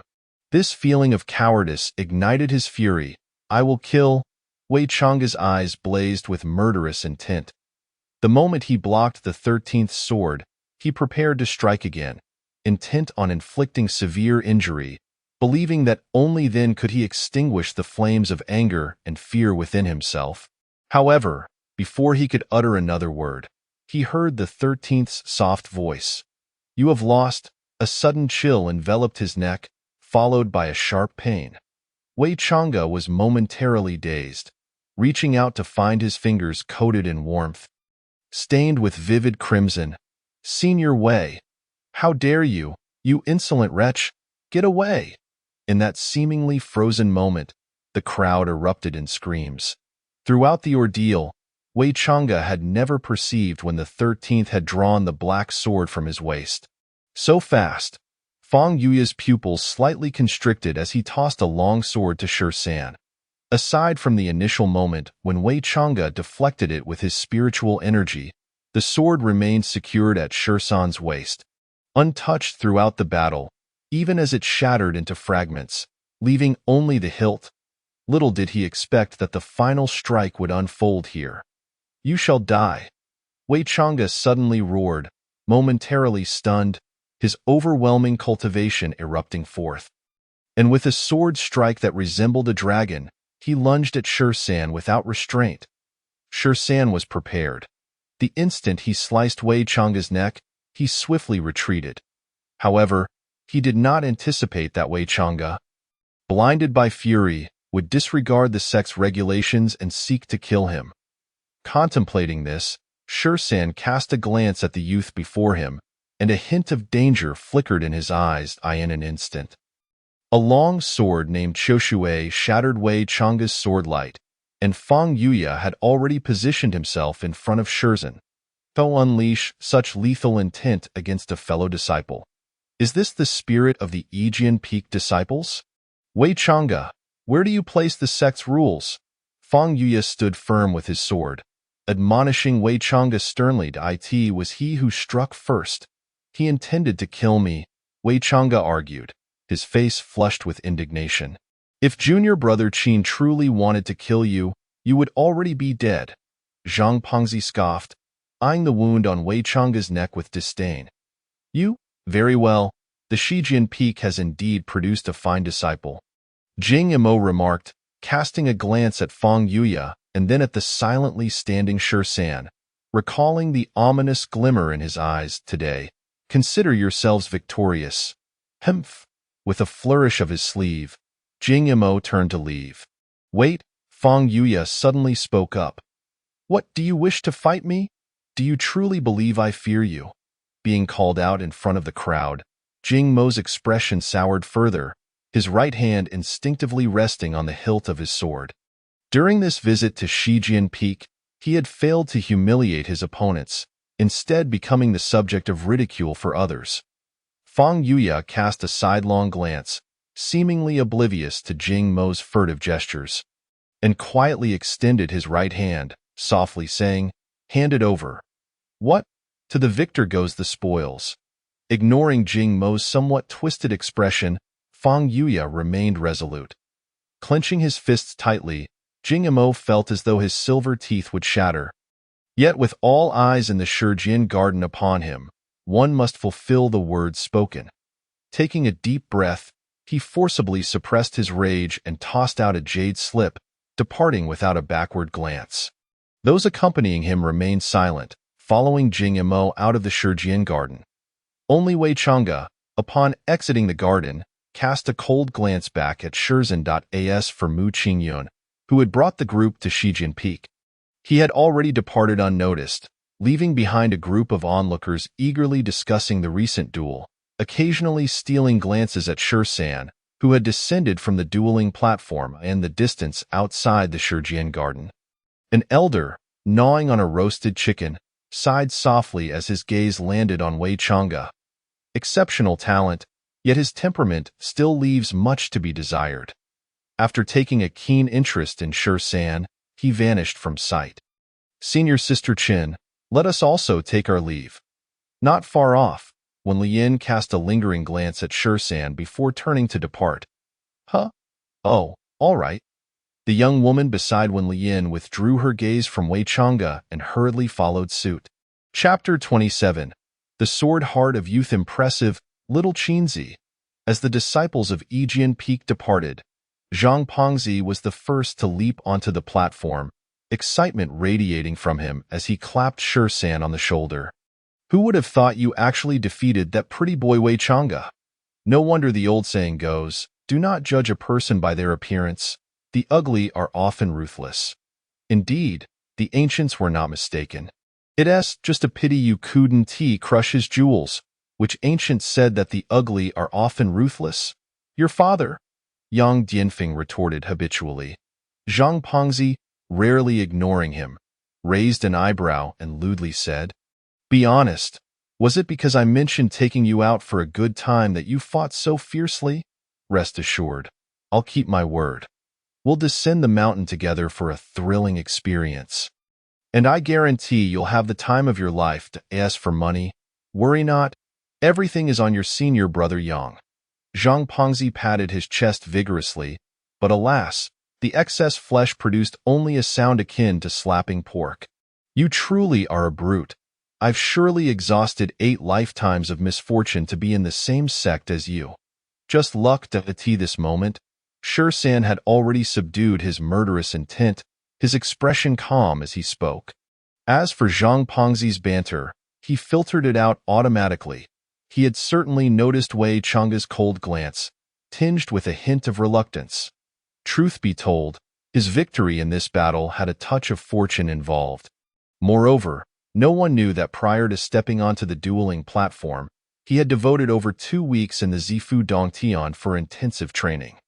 Without that preparation, he would have been unable to unleash the second move of his sword technique, and thus could not have countered Wei Chang'e's Ding Qinkuan. In essence, Wei Chang'e had initially underestimated him, allowing Shi San to partially dictate the rhythm of the battle. Furthermore, Wei Chang'e had never truly undergone life-threatening trials, and the final move was inherently designed for surprise attacks and assassinations, one sword could determine life or death. Once the opponent was on guard, employing that technique again would prove much more challenging. At some point, Sangyu had also approached the dueling platform and, seeing Shursan covered in blood, quietly stepped forward to drape a long robe over his shoulders, shielding him from the wounds incurred during battle. Shursan nodded at Sangyu, who had been more considerate than he anticipated, as he had been contemplating a swift exit. After this battle, he finally uncovered the secret of his body's self-healing abilities. Initially, Shursan believed his self-healing was due to some transformation within his body, akin to rapid cellular regeneration. However, after sustaining injuries in the recent fight, the silver light in his Zifu, previously beyond his control, began to converge upon his wounds. He surmised that it wouldn't take long for those injuries to revert to their uninjured state. Possibly due to a mysterious force that could be considered a form of time power. As for the source of the time energy drifting within his Zifu, he speculated it likely originated from that enigmatic coffin. After all, his first injury without death occurred on the Cheongmuzi Tower, which also explained why he awakened once more in a youthful form, presumably influenced by the power of time. Of course. All of this was merely Shursan's conjecture without any substantial evidence, yet he felt it must hold some truth, as he found no alternative explanation. Fang Yuya swiftly approached Shursan, unceremoniously pouring a spirit-replenishing pill into his hand. "Take this pill first, to mend your injuries." Truly, Fang Yuya, you are quite generous. If not, could you spare a few for me as well? Zhang Pengzi looked on enviously. "Go away. You're not injured, so why meddle?" Fang Yuya refused him without turning around. "But this spirit-replenishing pill isn't for external injuries," Zhang Pengzi muttered under his breath. He understood that Fang Yuya was offering the pill to Shursan under the guise of healing. This pill was excellent for cultivating practitioners, particularly beneficial for those in the Huiling realm preparing to break through to the Ren and Du meridians. While it wasn't particularly rare, its effectiveness was remarkable. After all, today Shursan had notably upheld the Shijin Peak's reputation. Through their interactions, those who had become relatively familiar with Shursan had grown accustomed to his typically aloof demeanor. He was not fond of conversation, seldom smiled, and rarely initiated greetings with his fellow disciples from Shijin Peak. Even regarding his cultivation, he would only attend lectures at the Tiandao Cliff at designated times or peruse texts at the Windaoge with his little maid. If it weren't for Zhang Pengzi and others occasionally seeking him out, he would never intrude upon anyone's affairs. Thus, Fang Yuya surmised that his junior brother was the type who believed in earning his keep without unmerited gain. Which is why he chose to present the spirit-replenishing pill to Shursan under the pretense of healing. If Shursan were aware of Fang Yuya's thoughts, he would likely respond with, "I'll take another bottle."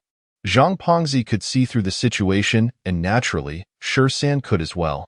He did not refuse, partly because he sensed Fang Yuya's goodwill, and partly because he genuinely needed to expedite his cultivation breakthrough.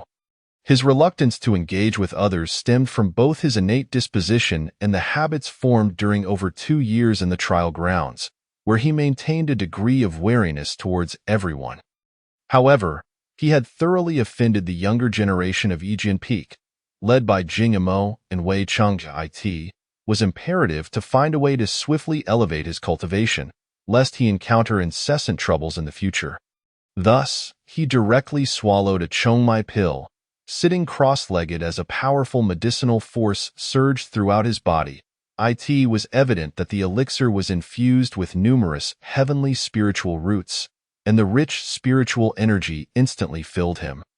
Cleansing both his flesh and bones, the potent essence began to flow down his Renmai. It was clear that while the Zifu and flesh could store spiritual energy, it paled in comparison to the spiritual sea of the Dantian. Therefore, only by breaking through the Ren and Du meridians to gather energy in the Dantian could he prevent spiritual depletion. For instance, before opening the Zifu, the spiritual energy stored within his flesh could only sustain a few uses of the secret techniques before it ran dry, with recovery taking a considerable amount of time. However, after opening the Zifu, the energy within it was sufficient for him to execute over 10 techniques.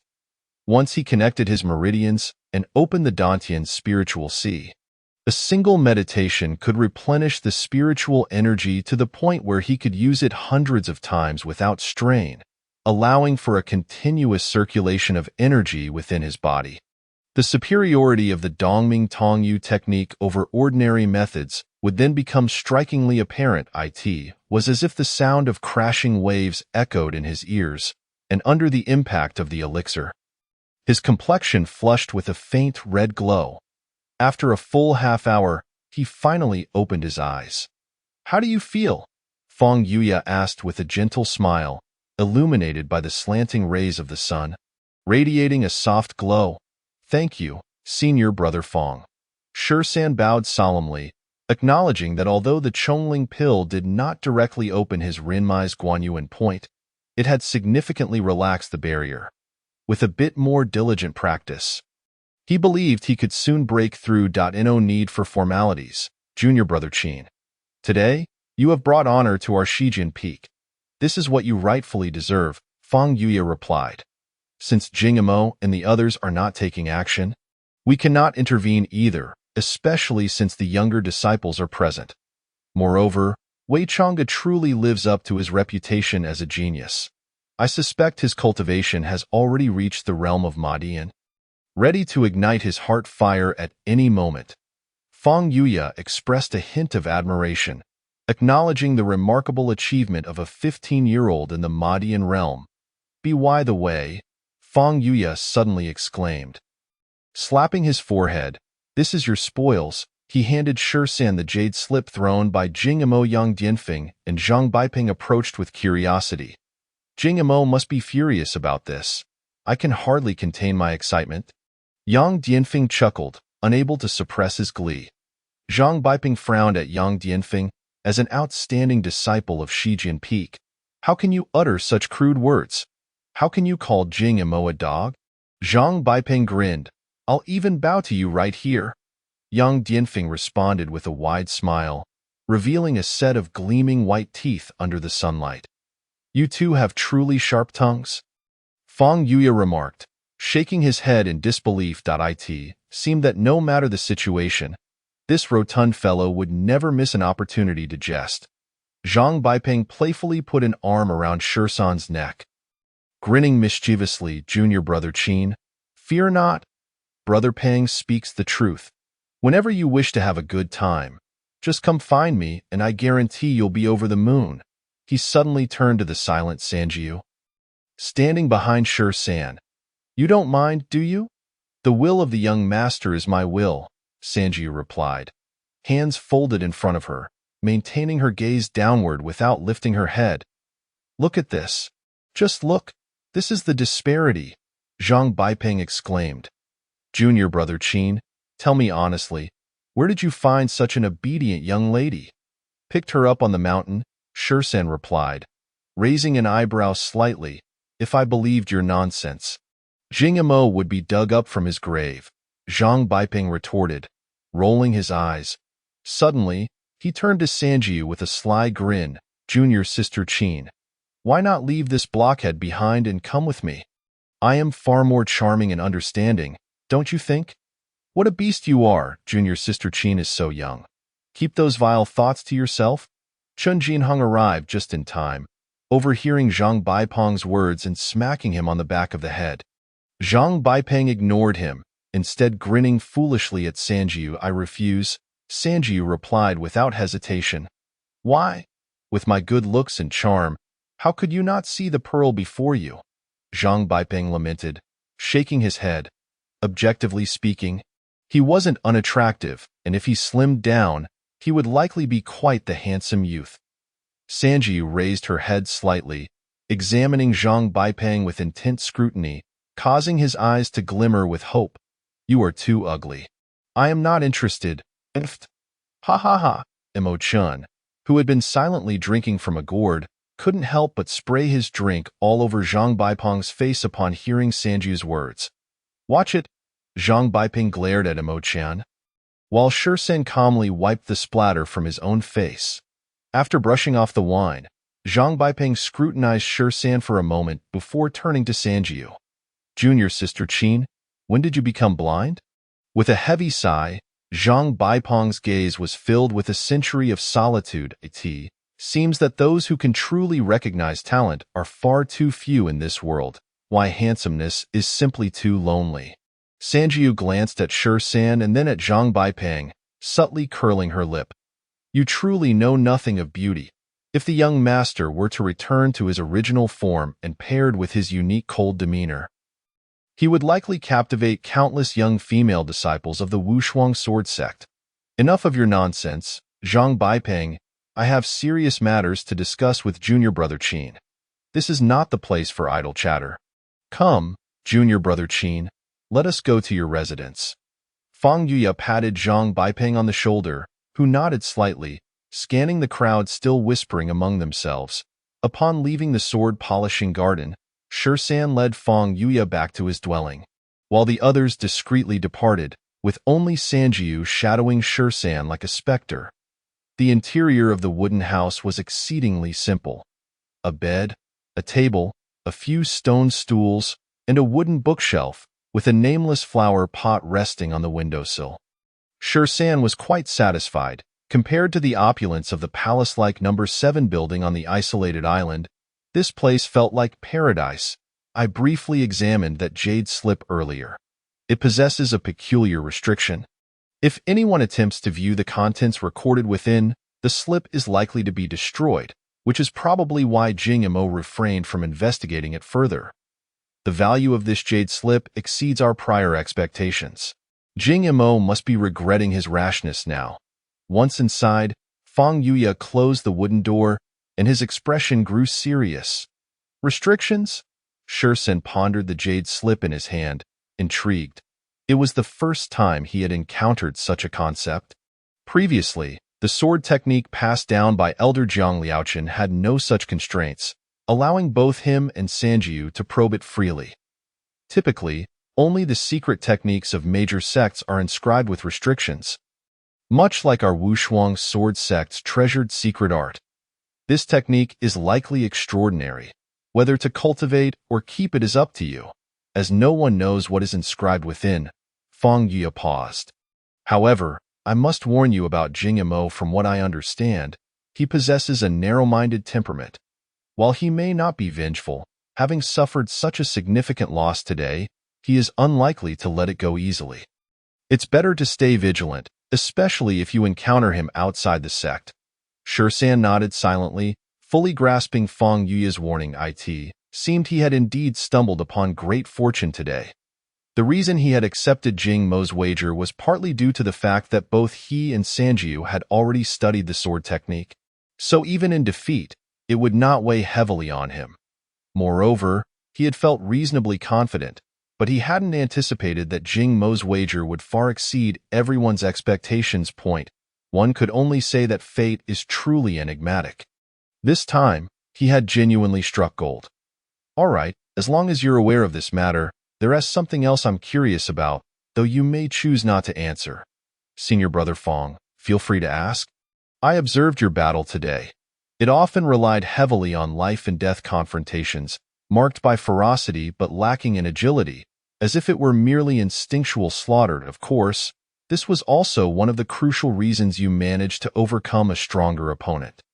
However, the sword techniques you employed today, apart from that final, breathtaking draw, appeared somewhat unrefined. Fang Yuya sat on a stone stool, his fingers lightly tapping on the table. Shursan's fighting style did not resemble that of a traditional sword cultivator. It lacked the graceful sword intent typical of others, radiating a palpable killing intent instead, resembling a butcher born for slaughter. Especially that final stunning strike, silent and imperceptible, seemed crafted solely for the purpose of taking lives. Shursan fell silent, fully aware, as he stepped onto the dueling platform, that while the Shishi technique could alter the aura of his techniques, the death trials of the past 2 years had already seeped many elements into his very marrow. The malevolent aura amassed from the countless lives he has taken, The grim hostility accumulated from skinning and flaying, along with his life-or-death combat style. Once the sword is drawn, these elements will be laid bare. Akin to secrets hidden beneath a snowdrift meeting the dawn. Sensing a subtle shift in the atmosphere, Sanjiu stood in the shadows, casting a fleeting glance at Feng Yuya's silhouette, his right hand silently resting on the hilt of his sword. I surmise it must be a divergence in our understanding of the sword path. Moments later, Sher-san raised his gaze to meet Feng Yuya's eyes and earnestly remarked, "Oh, brother, I would be most eager to hear your insights." Feng Yuya, not having pondered deeply on the matter, felt a vague sense of discord in Sher-san's fighting style. Upon hearing Sher-san's perspective, he became intrigued. What, in brother's opinion, constitutes the sword path? Sher-san did not answer directly but posed a counter-question. Feng Yuya contemplated briefly before responding. The so-called Great Path is formless, manifesting in myriad forms. Our cultivation primarily seeks greater strength and longevity, and the sword path is merely one of the myriad avenues. As disciples of the Shinmen, we do not pursue the arts of immortality but focus solely on our own path, traversing a route that transcends all methods. Sword cultivators practice the sword path, which is also a cultivation of the heart. Through the sword, we clarify our intentions, rectify our beings, and cleanse our hearts. As for sword moves, techniques, and formulas, they merely shape the way.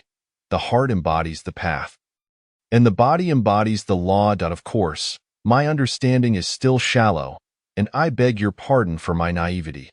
Sher-san nodded, then shook his head. As a younger disciple, my time in cultivation is shorter, and naturally, I do not perceive things as profoundly as you do, brother.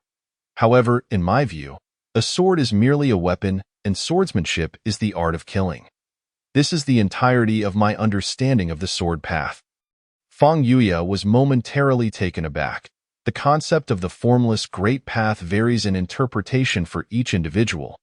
He had heard many elders from various sects expound on the nature of the path, each with their unique perspectives, yet this was the first time he encountered such a notion. Upon further reflection, he found merit in Sher-san's words, which even carried a hint of the profound simplicity of the great path. Whether from the Shinmen, Tao sect, or Confucian and demonic schools, the so-called secret arts and divine abilities are all means of killing, the arts of life and death. Younger brother, you possess great wisdom. The essence of the great path is indeed as simple as this. I am grateful for your teachings. Feng Yuya smiled slightly and offered a respectful bow to Sher-san. You flatter me, brother. My knowledge is quite limited, merely a consequence of my inability to grasp the subtleties of the path. In his youth, he had subsisted on hunting alongside his father, practicing a mysterious family technique that, aside from the most basic swordsmanship, included only one move, the sword-drawing technique.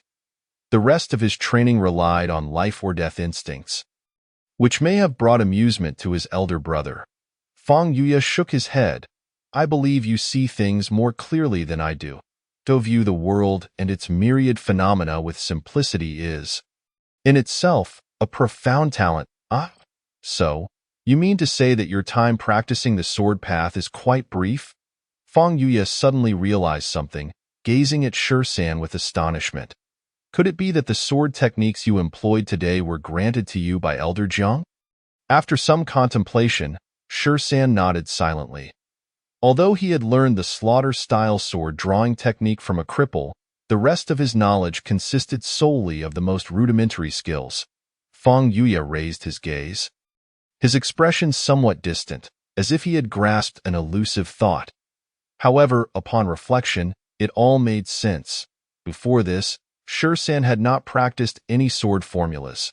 His combat techniques were purely instinctual. This was why his sword moves appeared somewhat awkward in battle. But how could he have mastered a newly acquired sword formula to the level of contesting with Wei Chang'e in such a short span since Elder Jiang transmitted his techniques? Suddenly, a long-forgotten term struck him like thunder. It was the clarity of the sword heart. Fang Yuya's expression turned dazed as he gently tapped his nose with his left index finger. Muttering to himself about his own foolishness, it dawned on him now. Of course, it must be this. A naturally gifted sword heart. Only this circumstance could explain everything.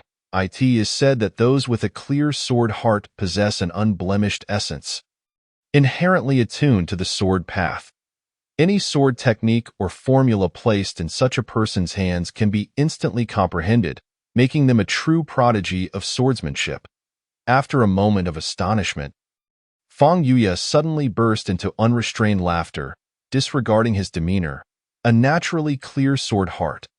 Not to mention the Wushuang sword sect, even esteemed places such as the Tai Xin sect or the Daidao Qing Lian sword sect have produced few in the long annals of history.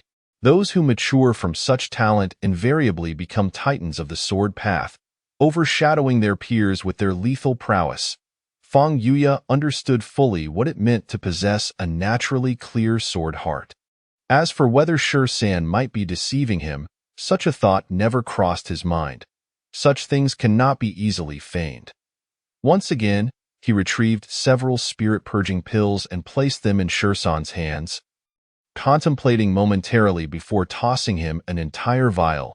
He even distributed a few more pills to Sanjiu, filling the wooden cabin with the fragrant aroma of elixirs. Regarding Zhang Pengzi's remark about Fang Yu's wealth, San could only concede its accuracy. Qin Shidi, Qin Shimi, you should continue your training diligently.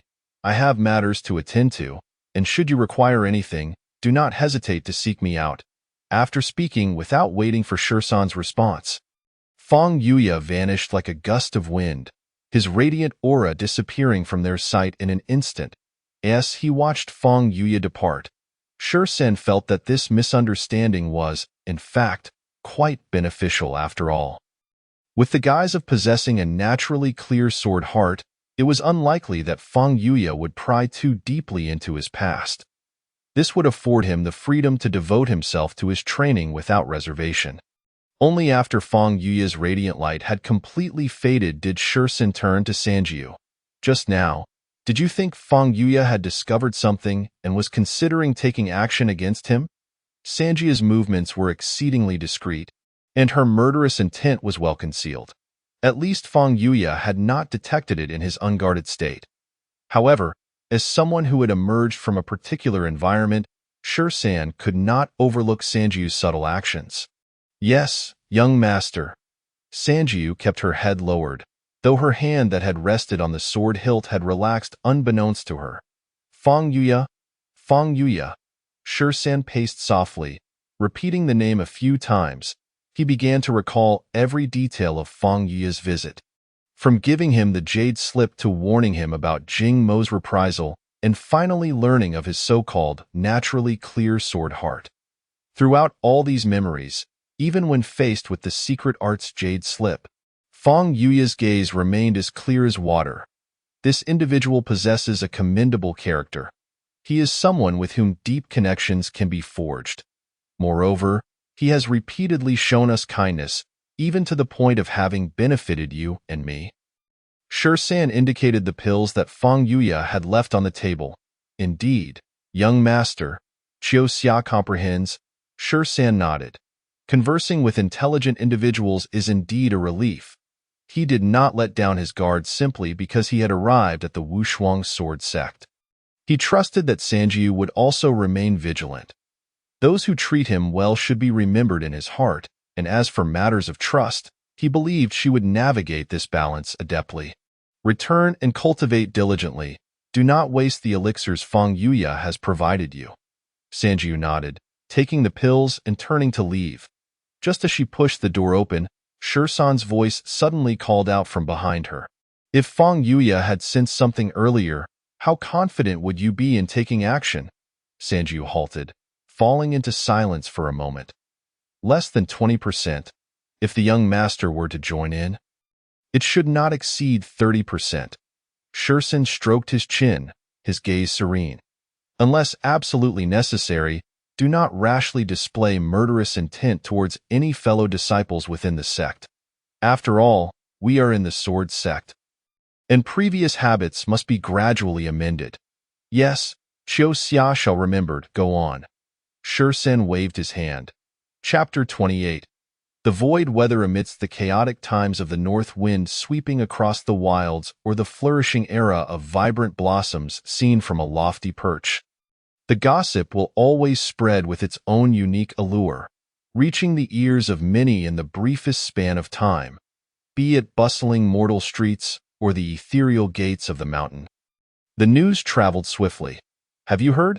Yesterday afternoon, Mu Qingyun from the East Sword Peak and that wretched Jing Mo brought people to confront us at the Shi Sword Peak, but instead of landing a blow, they were met with a resounding slap in the face. Ha ha ha. The morning dew had yet to dissipate, and the autumn sun rose softly, casting a gentle warmth like willow fluff, bathed in a reddish hue with golden glimmers, illuminating the entire sword sect. Beneath the morning glow, on the preaching cliff of the Shi Sword Peak, many disciples had arrived early to await the day's events, with familiar friends gathered in small groups, chatting about the happenings in the sword polishing garden from the previous day. Oh? Such events transpired? Naturally, gossip proved far more engaging than cultivation, as a man in a black robe, who had not been present the day before, chimed in. However, I must say, Jing Mo is indeed a most detestable character, constantly stirring up trouble with the younger generation from East Sword Peak. Sooner or later, he'll get what's coming to him. Indeed, relying on the indifference of the previous generation's seniors, he runs rampant among the younger disciples. With such a disposition, how can he lead the younger generation of East Sword Peak? It's baffling to consider what the peak master of East Sword Peak must think. A dismissive sneer escaped someone's lips, clearly indicating that Jing Mo's reputation was far from stellar. After all, the deputy head was also a chief. If he didn't venture out, what was the point of holding such a title? However, it must be acknowledged that the younger generation of Yijian Peak has indeed produced a number of exceptionally talented disciples, particularly Wei Chang'e, who likely has no rivals among those below the age of 20 in the sect. The man in the black robe sighed in resignation. So, was it Brother Fong who couldn't hold back and gave that fool a beating yesterday? Hey, you're mistaken this time. It's truly a pity you missed it yesterday, grinned the friend beside the man in the black robe. Oh, it wasn't Brother Fong who taught him a lesson. Could it be that you took it upon yourself to discipline Jing Mo? While that fellow may be irksome, his strength is undeniably formidable. I won T-beat around the bush. Let me be frank with you. The man patted his shoulder. Yesterday, it was neither Brother Fong who dealt with Jing Mo, nor anyone else for that matter. It was Wei Chang'e who was defeated. Wei Chang'e? The man in the black robe tilted his head, a hint of skepticism in his expression. Brother Fong would never stoop to contend with someone his age. When did I say it was Brother Fong who took action? The speaker rolled his eyes at the man in the black robe. The one who acted yesterday was a junior brother who had just joined our sword sect at Shijian Peak. He looks to be about the same age as Wei Chang'e, a new disciple. So bold? The man in the black robe was taken aback. Then Wei Chang'e's cultivation must be on par with ours, right? Are there any other young disciples in our sword sect who could rival Wei Chang'e? What a joke. Wei Chang'e is already astonishing enough. Even among the sacred lands, he would be a key figure for cultivation. Since when did our Wushuang sword sect acquire such a genius? It's not as you think. Let me clarify for you. The man clearly understood that the other had misunderstood, and he began to gesture animatedly as he spoke, his vivid expressions almost making it a shame not to recount it as a tale. The same realm of Xinling, the man in the black robe realized, but even so, it was enough to astonish him. So, Jing Mo ended up losing face this time? Good. Let him be so arrogant on ordinary days. Now he has truly suffered a great loss. Ha ha ha. Qin Juanxing, what a splendid name, he mused, riding the wave of idle chatter. The name Qin Juanxing swiftly spread throughout the 7 peaks of the Wushuang sword sect, stepping on the fame of Wei Chang'e in a single day. 13. oblivious to all that transpired at the Dow Cliff, would likely remain indifferent even if he knew. After all, gossip is inescapable for both mortals and cultivators. As for fame, he felt little about it that moment. He was in his room, toying with the jade slip obtained from Jing Mo. Feng Yuya had made it abundantly clear that the secret techniques recorded within the jade slip could likely only be practiced by one individual, as it belonged to a secret transmission. Once the contents of the jade slip were glimpsed, it would likely shatter, unless one day the practitioner could comprehend the secret art to the extent of engraving a trace of its essence with their understanding. Combined with formidable spiritual will and profound cultivation, thereby reproducing it. After all, such secret transmissions would certainly not contain the original heart methods and texts of the techniques, as that would make it too easy for the sect's secrets to be leaked. However, merely imparting knowledge through words would make it difficult for disciples to grasp. This is the essence of the saying, what can only be understood but not articulated. Thus, the common practice among sects is to have powerful cultivators who have practiced the secret technique convey it through their understanding, allowing disciples to swiftly grasp the essence and gradually cultivate. The advantage of this method is that the techniques will not easily leak, even if a disciple who has practiced the secret method were to defect. Without the original heart method, they can only depict the technique's essence based on their understanding, leading to one-on-one instruction. Yet, the mental energy expended in each depiction is considerable, which is why such methods are rarely used unless the technique is of utmost importance to the sect. Naturally, good things should be used to enhance one's strength. It would be unreasonable to let them lie idle.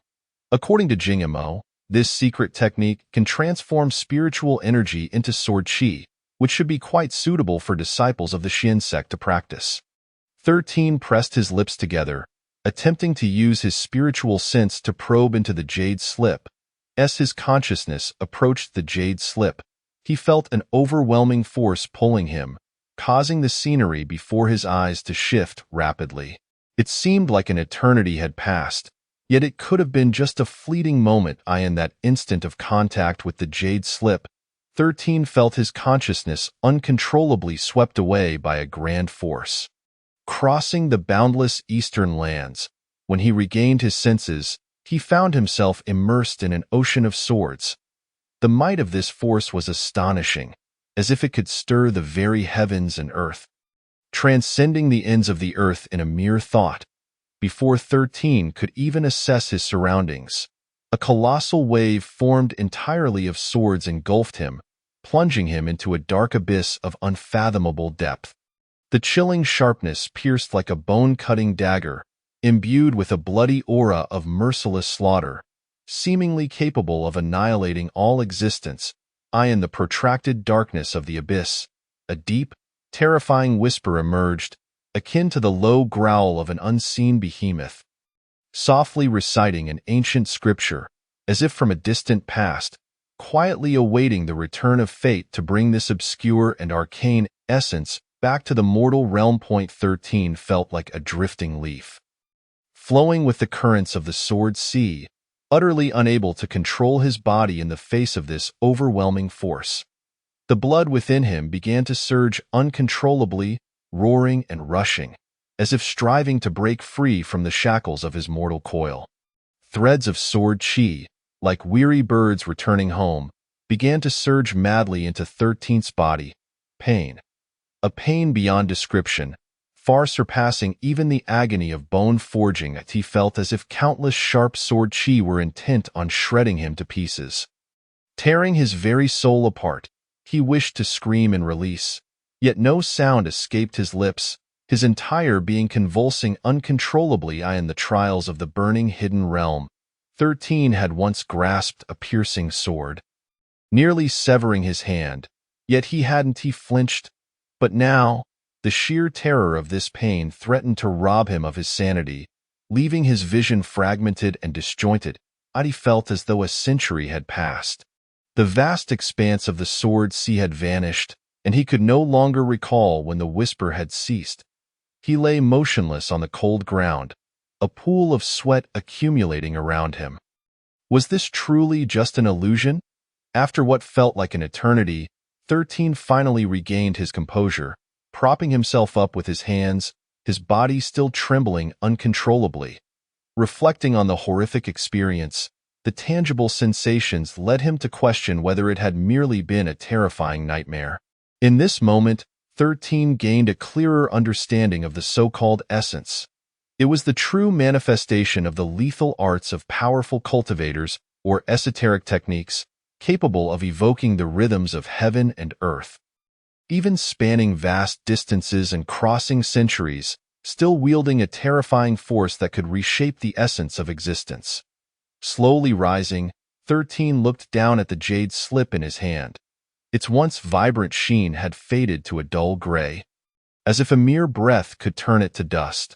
Closing his eyes, he activated the Dongming Tongyu technique, and in an instant, an unmatched sharpness of sword intent erupted uncontrollably from within him. The name of this secret technique emerged in his mind, Tai Su Jian Qi. With a crack, 13 felt as though a shackle within him had been broken. In the next moment, strands of spiritual energy began to erupt, intertwining and ultimately condensing into sharp sword qi, surging forth like a river breaking its banks, cascading down from his purple mansion, shattering through the Renmai's Guanyuan, merging into the Dan Tian's spiritual sea. Had he truly broken through? 13 was somewhat astonished. He hadn't anticipated that after practicing Tai Su Jian Qi, the sword qi would directly breach his Ren.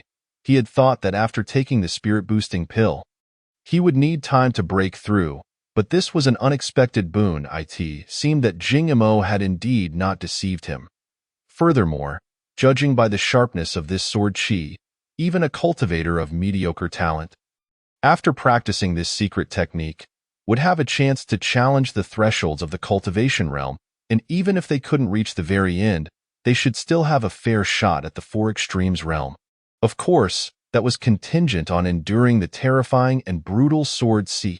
If one failed to withstand it, the lightest consequence would be mental devastation, leading to a state of idiocy.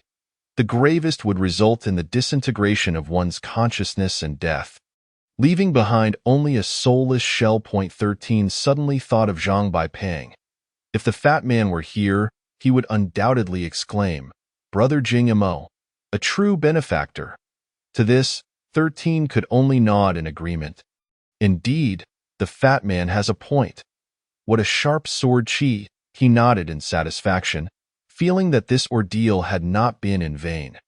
Recalling the inhuman pain he had endured, he felt a chill run down his spine. Even when he had jumped from a height with Sankyu and suffered grievously, it had only been physical pain. Yet this sword qi inflicted a dual torment on both mind and body, far exceeding anything he had previously encountered. It was not an exaggeration to say it was akin to being subjected to the most extreme of punishments. Even now, after resting for so long, 13's fingers still trembled uncontrollably, clearly indicating that he had not fully recovered. The sword qi imparted upon him only one sensation, an unstoppable sharpness, cold and piercing. It appears that the foundation of this secret art is indeed quite profound. If given the opportunity, one must pay close attention to the origins of this Taishu sword qi, which is clearly a clandestine technique. It is a pity that this jade slip has lost its spiritual essence. One cannot ascertain to what extent one must comprehend it to carve its essence through personal understanding. Shursan endeavored to recall every detail from his previous experiences, yet he could not remember the whispered contents of the scriptures. After receiving the secret technique, he only knew how to wield and refine the sword qi, but he was unable to pass on the secret to others, at least, not at this moment. In a nutshell, he understood its existence, yet did not grasp its underlying principles. It is no wonder it is termed a secret transmission technique, for it can only be mastered by a single individual. It stands to reason that Jing Mo likely did not fully comprehend the preciousness of this technique. Otherwise, he would rather die than part with it. Shursan could distinctly feel that once the spiritual energy within him began to coalesce into sword chi, the power of the same technique was at least 3 times greater than that of ordinary true essence. This is already an exceedingly terrifying figure. Had he cultivated the Taishu sword chi during the duel on the sword platform, that single strike would have surely surpassed merely breaking Wei Chang'e's equilibrium. It might have even severely injured him. Should this sword chi undergo continuous refinement, as his cultivation deepens, such enhancement would only amplify further. Jing Yamo, the quintessential benefactor. Furthermore, what if Jing Yamo had chosen to comprehend this secret art on his own and had failed to endure it, resulting in his demise? After all, this method is not something that an ordinary cultivator can withstand. It seems that, inadvertently, he has saved Jing Mo's life. Performing a good deed daily, and fortune and longevity shall be boundless. After adapting to the changes in his internal spiritual energy, Shursan once again took out a spirit convergence pill and tossed it into his mouth. He intended to gather momentum and open his governing meridian. Allowing the sword chi to circulate initially within his body, that time, the wonders of the insightful and profound technique would be fully manifested, in addition to drawing spiritual energy from the heavens and the earth for cultivation. The sword chi within him would also thrive incessantly, growing ever stronger until it fills his entire Dantian spiritual sea. Both the lethality and endurance would experience substantial enhancement. Sitting cross-legged, after the spirit convergence pill entered his abdomen, its medicinal power spread throughout his body. However, Shursan could clearly sense that the repeated consumption of the spirit convergence pill yielded effects far inferior to the first dose. Upon reflection, this is entirely reasonable. If cultivators had no tolerance for medicinal pills, who would endure the rigors of cultivation? They might as well consume pills voraciously. On Earth, overconsumption of anti-inflammatory medications leads to drug resistance, does it not? One can only say that having ample medicinal pills can indeed accelerate the enhancement of cultivation to a certain extent, barring those extravagant individuals who treat various unique pills as mere candies. Wealth, companionship, law, and land. Wealth undoubtedly takes precedence. If one lacks riches, one could still seek a wealthy partner, or perhaps adopt a benefactor, provided that they are willing to have you. After all, there is no shame in pursuing cultivation.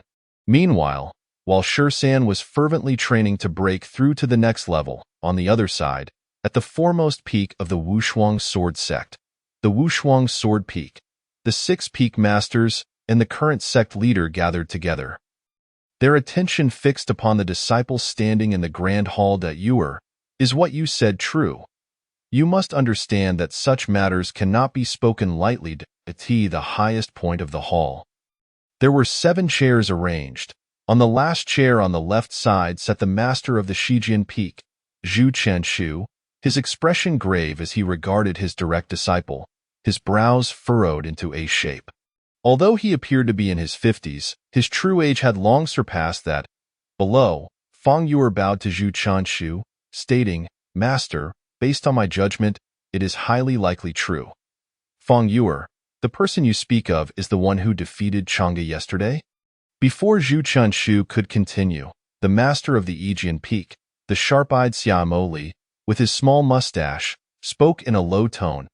"Indeed, it is this individual," Feng Yuer replied, feeling somewhat awkward, as Wei Chang'e was indeed Xiao Li's prized disciple.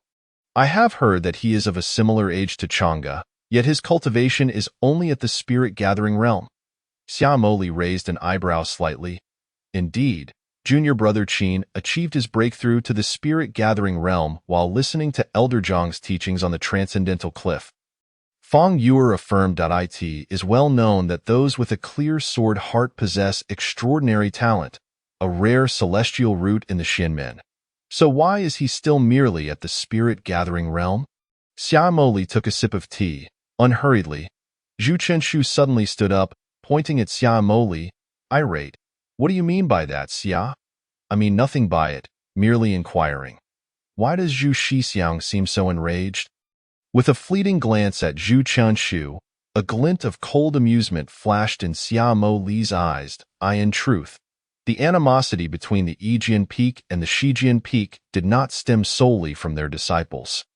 Long ago, there had been unresolved grievances between Xia Mo Li and Zhu Qianshu, even involving the struggle for the position of sect leader. Junior brother Xia, are you feeling humiliated because your disciple lost in the sword duel? Is that why you're being so sarcastic? What's wrong with being at the spirit-gathering realm? Did you not also ascend from the spirit-gathering realm? Cultivation is not a matter of urgency. What do fleeting gains and losses amount to? Moreover, perhaps he had not practiced diligently before. Who can say? Xia Mo Li's reputation among his peers did not seem particularly favorable. As soon as he finished speaking, the master of the Hanjian Peak, Zhan Shanjian, retorted directly, spitting droplets of saliva through his thick beard. Enough, cease your bickering. The master of the Wu Jian Peak, a middle-aged woman in her 50s, rubbed her temples, saying, Did you not just mention that elder Liao Chun passed down the sword technique to him? Whether it is true or not can be verified by calling him to elder Liao Chun's presence. We are all of an age. The younger generation is still standing below. Do you not feel embarrassed? Fang Yuer stood quietly to the side, seemingly not hearing anything. The headmaster, Jiang Tiantu, with his hair white yet youthful visage, remained silent, merely raising a hand to impose a calming aura, causing the entire hall to fall into stillness. Fang Yuer slightly raised his head, catching a glimpse of the Wushuang sword sect's headmaster. Despite his silver hair and white brows, his countenance did not exhibit signs of advanced age. His gaze was cold, betraying no emotion, exuding an air of unspoken authority. In truth, disciples like Fang Yuer rarely had the chance to see the headmaster unless there was a matter of significant importance. Ordinary affairs were typically handled by the peak masters themselves. If memory served him correctly, the last time Fang Yuer had seen the headmaster was over a year ago. At that time, Headmaster Zhang's face was often adorned with a subtle smile. Quite unlike the current coldness, this matter is neither insignificant nor monumental. If he truly is a prodigy, our sect must nurture him properly. Here is what we shall do. Yuer, return now and bring that disciple to Jiang Liao Chan. Shui Han and Meng Chen, you two accompany him to take a look, Jiang Tiantu instructed after a moment of contemplation, lightly tapping the table. Understood, headmaster. The previously silent master of the Yijian Peak, Zhan Gangjian, slowly rose, his tall figure resembling a sharp sword, nodding toward Zhu Qianshu. The three of them then turned to leave the grand hall together with Fang Yuer. Xia Mo Li watched their departing figures, his gaze flickering, lost in thought. Chapter 29. Fabricating Lineage Master, Zhan Shixiang. I shall take my leave for now. I will summon junior brother Qin and head directly to Elder Zhang's residence. Upon exiting the grand hall, Fang Yuer bowed to the two. Zhu Qianshu nodded, waving his large-sleeved, go ahead. I will converse with your Shixiang. I will visit later. Fang Yuer acknowledged, transforming into a streak of light, swiftly vanishing atop the Wushuang sword peak. Observing the direction in which Fang Yuer had disappeared, Zhan Mengchen nodded subtly and remarked to his senior brother, Yuer has indeed progressed rapidly over these past 2 years. He is likely on the verge of igniting his fourth flame. More impressively, this child possesses an exceptional temperament, humble, unhurried, free from envy or obsession. Zhu Shixiang, you are truly fortunate to have such a good disciple. Indeed, time flies. It has been many years, Zhu Qianshu remarked, a rare smile gracing his face, tinged with satisfaction and affection. Fang Yuer, as a disciple, has indeed brought him pride. Although he lacks a partner and offspring, his disciple is akin to a child, and he has devoted himself wholeheartedly to nurturing Fang Yuer.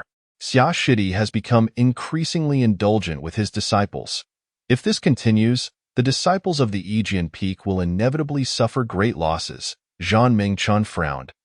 Zhu Qianshu sighed softly, with the master gone. No one restrains him. He has long harbored grievances. Is he still angry? If not for him, the position of sect leader would surely have been Zhan Shidi. Zhan Mingchen attempted to interject, but Zhu Chanshu cut him off. Be cautious with your words, Zhan Shidi. These are old matters best left unspoken. Turning his back, Zhu Chanshu gazed into the distance, yet a hint of desolation lingered in his unseen eyes, observing his somewhat dispirited figure. Zhan Mingchen shook his head in resignation. Suddenly, he recalled something and leaned closer to Zhu Chanshu, lowering his voice. Zhu Shixiang, have you noticed that the headmaster seems somewhat off lately? Zhou Shui's cold eyes flickered as he surveyed his surroundings. Accompanied by Zhan Mingchen, transforming into a shimmering rainbow light as they departed from Wushuang's Sword Peak. Junior brother Qin, are you inside? 13 was diligently practicing, the spiritual energy within him having coalesced entirely into sword qi. Swirling densely above the Dantian's spiritual sea. Following 13's guidance, waves of tumultuous energy crashed against the Guanyuan point of the Governor Meridian. Yet this vital juncture was not so easily breached. It stood firm like the rocky shores against the might of the ocean's waves. Fortunately, with the aid of the spirit-purifying pill and the newly refined sharpness of his sword qi, signs of loosening began to emerge from the juncture point. 13 believed that with continued perseverance, it would not be long before he could penetrate the Governor Meridian. After closing his eyes to regulate the somewhat chaotic sword qi, 13 was about to launch another assault on the Guanyuan point when a voice echoed from outside. Fang Yuya's. Opening his eyes, 13 exhaled a long breath. It seemed that further cultivation was impossible, for Fang Yuya was not the kind of person to seek him out without reason. With a creak, 13 opened the wooden door. Brother Fang, please come in. I wonder what brings you here. The two stepped inside and approached the table, where 13 brewed a pot of tea, the fragrant steam curling into the air. This was the spiritual tea produced within the Wushuang sword sect. Harvested twice a year, with young acolytes delivering the roasted leaves to the disciples' residences every 6 months. While it could not be said to possess immense effects, the rich aroma of the tea helped cultivators to focus their minds and purify their spirits. Thus, it was customary for each sect to have its unique tea, with some rare varieties offering special benefits for cultivation and mental fortitude. For example, the Tai Su jade leaves from the sacred land of the Eastern Earth Tao sect, when consumed over time, could solidify one's foundation and nurture the meridians, enhancing the circulation speed of true qi beyond that of ordinary cultivators. Consequently, the tea from Tai Su Palace was considered a luxury, fetching thousands of spirit stones for just a small quantity, making it unaffordable for most practitioners. Junior brother need not be so courteous. I do have a matter that requires a bit of your time. Fang Yuya said, taking a sip and smoothing his disheveled hair. It is nothing too significant, merely concerning your innate sword heart clarity. Fang Yuya paused, casting a glance at 13 that bore a hint of apology. Your situation is quite important for the sect, particularly for the Shijian Peak, though you may not realize it yourself. Although you are just a recent addition to our ranks and have yet to receive formal mentorship, those born with a clear sword heart are exceedingly rare throughout the ages. I took the liberty of reporting your circumstances to my master, the peak leader of Shijian Peak. Just now, after discussions among several peak leaders and the sect master, they believe it necessary to first ascertain whether you indeed possess the clarity of sword heart before making further arrangements. This matter has caused me to overlook notifying you in advance. So I hope you will not take it to heart. I admit I was a bit too excited and lost my composure, Fang Yuya continued, his gaze toward 13 tinged with awkwardness, having made such a decision without prior consent.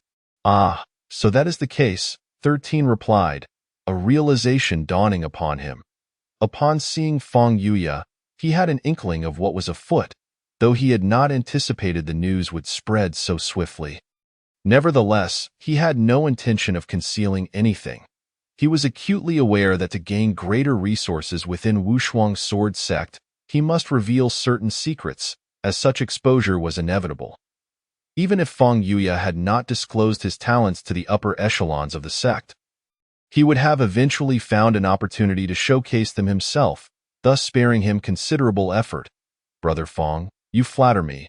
I appreciate your goodwill, 13 replied. If you do not mind, I was contemplating how to address this with you.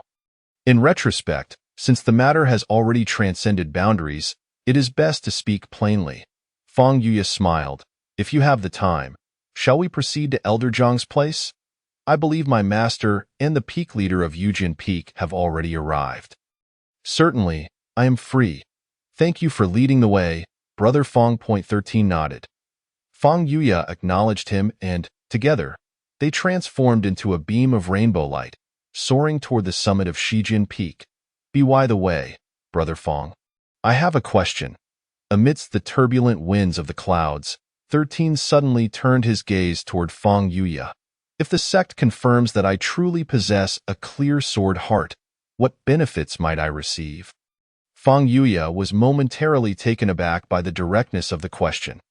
After pondering for a moment, he replied with a smile, I believe there would be some, considering that even in the esteemed Tai Xian sect, individuals with a clear sword heart are exceptionally rare, appearing once in a millennium. However, regarding the specifics of the benefits, I must confess that this is my first encounter with such a uniquely documented talent. After a brief moment, they descended in a cascade of rainbow light, and 13 surveyed his surroundings, realizing they were nearing the peak of Shijin Peak. Not far ahead lay a secluded villa built on the cliff's edge. Where a sturdy pine tree stretched its branches over the wall, a mountain spring flowed beside the villa, carrying a refreshing essence, accompanied by a few scattered dry leaves. The crystal-clear water cascaded down the cliff, plunging into the deep ravine below. Approaching the villa, they were greeted by the melodious strains of a guqin. As they ambled into the courtyard, traversing the front hall and corridors, they turned through an azure archway and beheld Jiang Liaoqing, Zhou Shuihan, and Zhan Mingqian, the peak leader of Yujin Peak, engaged in conversation. Before them burned a brazier, atop which hung a bronze teapot. Steam rising from its spout. 13 was surprised to find, in addition to the three, a beautiful lady seated nearby, alongside a girl of about 15 or 16 kneeling beside her, deftly plucking the strings of the guqin, the source of the enchanting music they had heard earlier. Master, Uncle Zhan, Aunt Yi, Elder Jiang, Fang Yuya greeted each of them with a bow, then nodded to the girl beside the beautiful lady. 13 observed the group closely. Apart from Jiang Liaoqing, who had bestowed the jade slip upon him, he was unfamiliar with the others. However, with Fang Yuya's introductions, he took note of each individual. Except for the youthful girl, the others exuded an aura of profound cultivation. Though they did not direct their focus toward him, 13 could still sense a subtle pressure emanating from each of them. Imitating the others, 13 bowed in return. Yuya has arrived, Zhan Mingqian remarked, a hint of a smile breaking through his usually stern demeanor. This is the prized disciple of my most revered senior brother. In just a few short years, he has made impressive strides. You must be nearing the fourth fire by now. In response to Uncle Zhan, I recently had the fortune of a breakthrough, though I have yet to fully stabilize it. Fang Yuya replied with a modest smile. Oh? It seems I underestimated you. Ha ha, Zhan Mingqian exclaimed, somewhat taken aback. Before tossing a dark red pill toward Fang Yuya, a delightful fragrance filled the courtyard in an instant, as if one had stepped into a paradise, surrounded by fragrant flowers and grasses. Clearly, this pill was no ordinary item, surpassing the spirit-purifying pill by several tiers. Thank you, Uncle Zhan. Fang Yuya examined the dark red pill in his hand, his expression lighting up with joy. Despite his composed demeanor, he found it difficult to contain his excitement upon receiving the nurturing fire pill. With this, his mastery of the fourth fire was assured. Focus on your cultivation and do not disappoint the expectations your master has for you, Zhang Mingchen advised, a slight smile gracing his lips as he regarded Feng Yuya with approval. His demeanor was typically aloof. Ever since the sudden demise of the previous sect master, a series of events had rendered him more reclusive, preferring solitude atop Yujin Peak.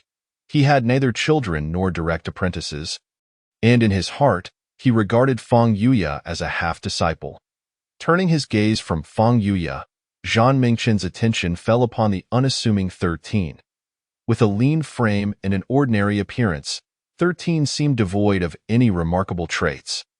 Appearing as commonplace as could be if one were to seek a distinguishing feature, it would be the tranquility reflected in his eyes.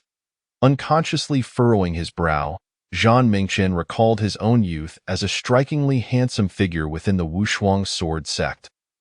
Admired for his unique and aloof disposition by countless junior sisters. Thus, upon seeing 13's appearance, he felt a twinge of disappointment in his mind. A sword cultivator endowed with a clear sword heart should be a striking youth, brimming with confidence and charisma, not the lifeless figure before him. To put it plainly, Zhang Mingchen was a bit of a superficialist. Not only Zhang Mingchen, but the gazes of the others also turned to 13. Particularly Jiang Liaoqing, given that it was he who had shared the sword technique with the young man. Initially, it was believed that the youth might achieve enlightenment during his sermon, which would already signify considerable talent. However, it was unexpected that he could quite possibly be a prodigious genius with an innate clarity of mind regarding swordsmanship. Apart from the few peak masters, even the girl playing the zither ceased her music at some point.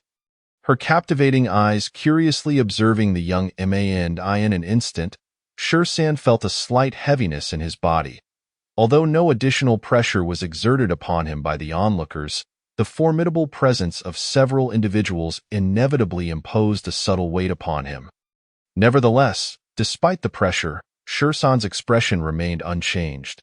Compared to the eccentric Shen Jisher, the atmosphere radiating from the individuals before him was significantly milder. "Are you Qin Juanqing?" Zhou Shuihan scrutinized him up and down several times. And like Zhang Mingchen, he felt a tinge of disappointment. The lad before him bore no semblance to the aura expected of a distinguished disciple, if it weren't for his knowledge of Feng Yuya's discerning nature. Zhou Shuihan might have doubted whether he had mistaken his disciple. "I hear you comprehended the sword technique imparted by Elder Jiang in an exceedingly brief period?" "Yes, Peak Master. And how long did it take?" "In an instant." Though the onlookers possessed a certain understanding of the clarity of sword intent, hearing it articulated by Shersan still left them astounded. Typically, a practitioner would require a month or even several months to grasp a sword technique. The more intricate the technique, the greater the challenge to master it. For those exceedingly powerful and destructive divine abilities, it might even necessitate an extended duration. From previous discussions, it was understood that the sword technique bestowed by Jiang Liaoqing was not one of those exceptionally rare divine skills. Nevertheless, according to Jiang Liaoqing's estimation, an ordinary disciple would need at least 2 months to reach a basic level of proficiency, while Shersan claimed to have done so in a mere instant. Was this truly the hallmark of someone with an innate clarity of sword intent? That was indeed somewhat terrifying. Shersan calmly observed the astonishment of those around him. He had contemplated this matter thoroughly on his way here. Since he was obliged to reveal some of his hidden talents, he might as well strive to maximize their value. Zhou Shuihan glanced at Jiang Liaoqing, who nodded and turned his gaze toward Shersan. "Could you demonstrate it before me?" Shersan nodded, refraining from unnecessary words. With a wave of spiritual energy, his sword emerged from behind him. Shersan executed a series of sword moves with fluidity and grace, as if he had been practicing for an eternity, appearing completely natural. Jiang Liaoqing's pupils widened slightly, and he couldn't help but marvel. "Attack me with your sword." Shersan nodded and leaped, his sword darting towards Jiang Liaoqing with the swiftness of a startled swan. Jiang Liaoqing raised his sword before him, turning his wrist leisurely. Shursan's blade met his sword with an audible clash. Without hesitation, sword energy surged from within Shursan, flowing through his right arm into the long sword. In a flash, 3 brilliant beams of sword light shot forth like shooting stars. Clang, clang, clang. Even before he could discern the opponent's actions, all of Shursan's sword light had been effortlessly parried. That is enough. It suffices, there's no need for further testing, Zhang Liaoqing exclaimed. Astounded, Shursan's swordplay had transcended mere entry-level mastery. It was evident that he had grasped hundreds of variations with remarkable clarity. Zhang Liaoqing struggled to comprehend what extraordinary talent the clarity of sword intent truly was. Allowing one to fully comprehend the essence of a sword technique upon receiving it. Although Shursan wasn't genuinely endowed with the clarity of sword intent, he could somewhat relate to Zhang Liaoqing's sentiments. Akin to the bewilderment he felt when he first watched the show The Brain on television in the library, unable to comprehend how such extraordinary minds functioned. Such talent is likely a realm beyond the reach of ordinary mortals. A divine endowment, Zhang Liaoqing couldn't help but express his admiration once more. Shursan sheathed his sword and bowed to the elder before him. At this moment, the gazes of all present had shifted, even Zhan Mengchen's eyes reflecting a newfound depth of respect. Elder Jiang, the beautiful woman seated nearby, suddenly interjected. Has this sword technique been imparted to others? Indeed, it has, Zhang Liaoqing affirmed with a nod. As it was a technique he had inscribed onto a jade slip, not an exceptionally rare divine skill. He had previously shared it with a few individuals. Is there a possibility that this child has encountered this sword technique before? While it is not impossible, the likelihood is rather slim, Zhang Liaoqing replied, shaking his head. The beautiful woman pondered briefly, her discerning gaze once again appraising Shursan. Qin Juanxing, before entering our sword sect, where did you hail from? And what cultivation method did you practice? Replying to Peak Master Yi, Shursan performed a courteous gesture. I was originally from Kaisho village in the northern region of the Great Qian Kingdom, and the cultivation method I practiced was a family heirloom. An unnamed technique. It was only upon arriving at the sword sect that I realized it was merely a fragment, limited to the cultivation methods of the body refinement stage. Our village relied on hunting for sustenance, and during a fateful day, Qiu Xia and I lost our way in the depths of the grasslands, trapped for an extended period, till my utter shock upon our return. As he spoke, Shursan seemed to be engulfed in a painful recollection, his grip on the sword tightening until the knuckles turned pale. After a brief silence, he appeared to inhale deeply, steadying his emotions. When we returned, the entire village lay in ruins, and I could not even find the remains of my parents. Shursan's fists clenched tightly, his eyes closing, and his body trembled slightly. Subsequently, Qiu Xia and I wandered, hunting as we went, seeking information in other villages or towns. Yet, to our dismay, every village and town we passed was akin to Kaisho village. Reduced to charred remnants, to this point, Shursan lowered his head, falling into a deep silence, as if entirely ensnared by the haunting memories of that tragic time. The onlookers exchanged glances, astonished that such a young child could bear such a sorrowful past. Fortunately, Qiu Xia and I still possessed some cultivation. Thus we did not starve. We roamed until we reached near the mountain gate and fortuitously heard of the sect's recruitment, prompting us to try our luck here. Shursan recounted his prearranged backstory with heartfelt emotion, fully aware that Kaisho village had been annihilated. Even if someone were to investigate, the truth would remain elusive. With the art of concealment at his disposal, he had no fear of being mistaken for a demonic cultivator as long as he refrained from using the art of illusion. Now it makes sense. No wonder junior brother Qin rarely engages in frivolity. It is understandable that you completed the 30,000 stone platforms first. Those who can endure through such upheaval must possess extraordinary fortitude. Feng Yuya clapped Shursan on the shoulder, suddenly recalling something. But why does Qiu Xia refer to you as young master? My father was the headman of Kaishou village. Qiu Xia was a child my father found beyond the icy plains when I was 10 years old. Initially, she called my father Lord, but after the village was destroyed, she insisted on addressing me as such. The debt of raising one is akin to being reborn. Calling you young master is indeed not unwarranted. Feng Yuya nodded in agreement. Regarding what you have shared, Yi Lang, the peak master of Wujin Peak, paused momentarily. Rest assured, I shall arrange for someone to verify this. Do not take offense at my inquiries. If you are indeed a genius in swordsmanship with clarity of sword intent, the sect's resources will naturally be disproportionately allocated to you. I hope you can comprehend this. Shi nodded. Juanxing understands. That is good to hear. Yi Lang turned to Zhang Mengchen and Zhou Shuihan to be cautious. I must verify once more. Furthermore, before the verification, I have one last question. Yi Lang fixed her gaze upon Shi. Please speak. Peak Master Yi. Yi Lang stared intently into Shi's eyes, articulating each word deliberately. Are you a spy sent by another sect to our Wushuang sword sect? Absolutely not, Shi replied without a hint of hesitation, though he soon raised an eyebrow. Just moments ago, he had felt an almost imperceptible yet seemingly irresistible mysterious force enveloping him, compelling him to answer Yi Lang's question without conscious thought. In an instant, Shi's vigilance soared to its peak, yet he merely regarded Yi Lang with a hint of curiosity.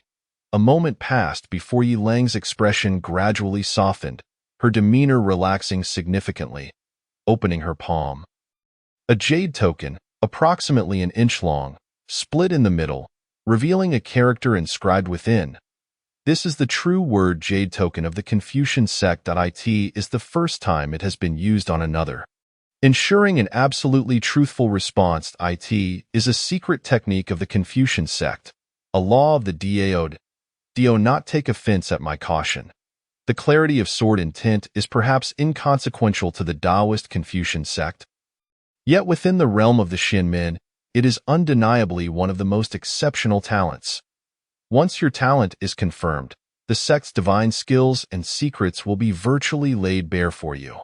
I understand that everyone has their own secrets, yet I must ascertain if you are a spy sent by another sect. Only by eliminating this concern can I find peace of mind. Yi Lang exerted a slight pressure, and the jade token, stripped of its power of speech, slipped through her fingers like flowing sand. This power was nearly akin to the Tao, and thus it bore numerous restrictions. The opponent's cultivation must be significantly inferior to that of the practitioner, and it would only take effect the first time. Should you have been tested by another using this method before, I would have no recourse, yet I cannot place my trust in you. Just in other words, we, the peak masters, indeed hold you in high regard. I hope you bear no resentment in your heart. Yi Lang contemplated for a moment and decided to explain to Shi. After all, having an exceptionally gifted disciple harboring any resentment towards the sect would feel awkward for both parties. The words of the sect leader are severe. Shi understood. He nodded slightly, yet the caution in his heart remained largely unshaken. Fortunately, Yi Lang's inquiry was whether he was a spy from another sect. Had she questioned the veracity of his previous statements, it would have exposed everything. Of course, according to Yi Lang, this secret technique could only take effect once in a lifetime. Thus, she would naturally pose the most critical question to her, one that Shi was least afraid of. As he was indeed not a spy planted by any sect. This also suggests that this secret technique has certain loopholes. He was not a spy sent by the burning hidden sacred land. Rather, he was a defector from it. This indicates that the effectiveness of the technique is related to the subjective will of the subject. At least, Shi never considered himself a member of the burning hidden. Nonetheless, it must be acknowledged that this secret technique is indeed powerful, compelling individuals to involuntarily reveal their innermost thoughts, reminiscent of a sense of causality. It also made Shi vigilant, for he could not ascertain whether Yilanga's claim of it being effective only once was indeed true. Moreover, there could potentially be numerous other secret techniques in the world capable of probing into others' hearts, necessitating caution and safeguarding his deepest secrets going forward. It suffices that you can understand the actions of this sect leader. Yilanga nodded and turned to Zhang Mengchen. We may begin the verification. Zhang Mengchen pursed his lips. After all, a thorough approach is ultimately beneficial, and a second verification wouldn't hurt. With that, he extended his right hand, and a piece of warm white jade appeared therein. This technique is the Qian Gang sword technique of the sword control peak. Normally, only disciples who have been in the sect for over 10 years are eligible to learn it. However, given your unique circumstances, I propose we use this technique for verification. Upon finishing his words, Zhang Mengchen handed the warm jade to Shi San. Chapter 30. Qian Gang Sword Technique. The warm jade felt smooth and soothing to the touch. Its ivory-like brightness subtly glowing in the realm of mortals. This jade alone would be more than sufficient as a treasured heirloom. Setting aside thoughts of Yilanga's probing, Shi San nodded at Zhang Mengchen and extended his consciousness towards the jade tablet. The moment his consciousness made contact with the warm jade, the scene before him transformed instantaneously, placing him amidst a boundless azure sky above a sea of clouds. Unlike the previous encounter with the Tai Su sword Qi, this transmission jade tablet lacked the overwhelming force that envelopes one's spirit and traverses the heavens. Moreover, Shi San could instantly discern that everything before him was merely an illusion. Not far ahead, he could clearly see the edge of the sky, the entire scene resembling a perfectly square space. At the center of this space stood a vague figure, indistinct in features, holding a sword. With a flick of the hand, the long sword emerged, steadily hovering before him, rising and falling gracefully. A slight gesture fragmented the long sword into dozens of brilliant sword lights. It seemed that someone had meticulously inscribed the subtleties of this sword technique into the jade tablet in a tangible form, facilitating comprehension for those who received the jade. Indeed, this jade tablet contained the complete set of sword techniques for the Qian Gang sword technique. This indicates that Zhang Mengchen, or rather the elders and peak masters before him, were indeed rather candid, for this jade was not a one-time use and included a comprehensive set of techniques and annotations, enabling practitioners to fundamentally understand and comprehend the art, unlike the Tai Su sword Qi, which could only be self-taught, leaving one aware of the outcome but oblivious to the reasoning behind it. To draw perhaps an imperfect analogy, one is akin to an equation with solved steps and annotated reasoning, while the other merely presents the answer, which one can transcribe but cannot grasp the rationale behind it. As long as Shi San desires, after today, he could impart this sword technique from the sword control peak to anyone. However, it remains uncertain whether the essence of this sword technique was infused by Zhang Mengchen himself or another individual. Regardless of who inscribed it, the Qian Gang sword technique's essence pales in comparison to the Tai Su sword Qi. One must remember that the Wushuang sword sect was once a prestigious upper-tier sect, indicating that the roots of the Tai Su sword Qi likely stem from a certain sacred ground or a similarly potent force. It remains unknown whether that force is from the eastern lands or if it still exists. Indeed, it is the senior brothers of the same sect who exhibit such grandeur. Praised Jingamo. Their righteousness knows no bounds. Of course, another possibility exists. The individual who inscribed the Tai Su sword Qi had far superior cultivation compared to the one who carved the Qian Gang sword technique. Nonetheless, the Qian Gang sword technique itself, as a sword technique that requires 10 years of qualification at the sword control peak, is undeniably exquisite. What a marvelous sword technique! After a moment of admiration, Shi San closed his eyes. Within the Zifu cave, as the miniature figure representing his consciousness executed the sword technique, the long sword floated before him. In an instant, the myriad of silver light began to whirl rapidly in the air. moving at a speed evidently swifter than when practicing the sword technique imparted by Jiang Liaochen. Sher-san speculated that perhaps the more intricate and challenging the technique, the faster the flowing light would spiral. However, he remained uncertain about the implications of the speed of this flowing light on his own being. Focusing his mind, Sher-san meticulously studied the sword technique and began to manipulate the floating long sword, causing it to swirl around him. However, as he was just beginning to practice this sword technique, the sword's flight appeared intermittent, occasionally trembling up and down.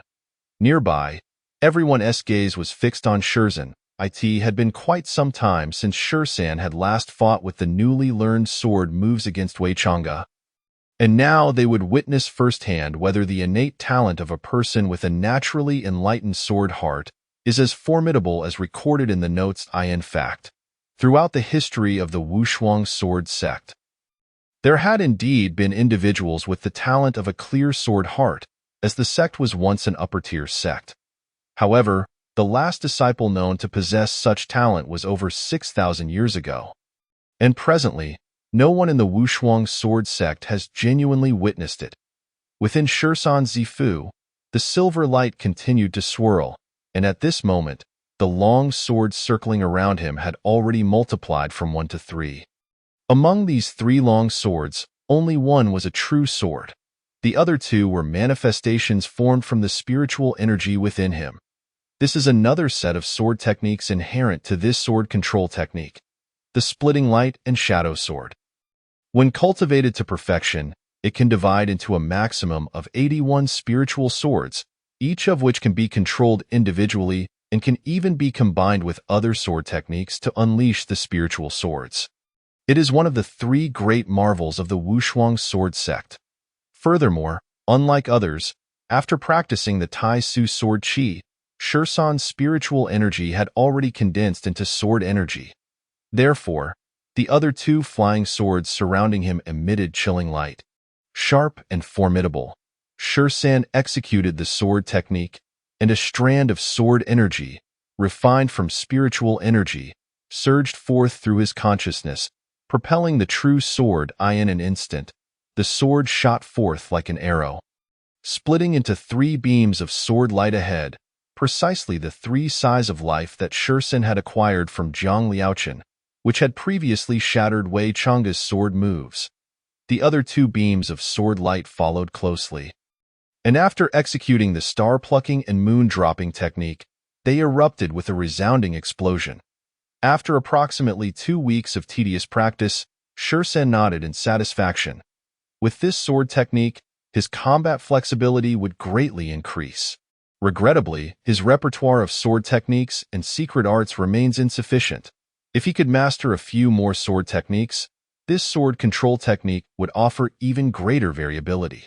Suddenly, Sher-san recalled an individual during the battle aboard the burning Hidden's warship. When the 2 of them abandoned the ship, a Taoist practitioner had also attempted to harness sword energy to strike him and Sanjiu down from the skies. In comparison, that method of wielding sword energy was evidently less agile and versatile than the Qian Gang sword technique.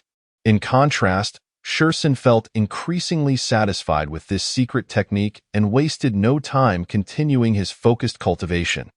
He was a person capable of enduring solitude and loneliness, or rather, no one in this world could withstand loneliness more than he.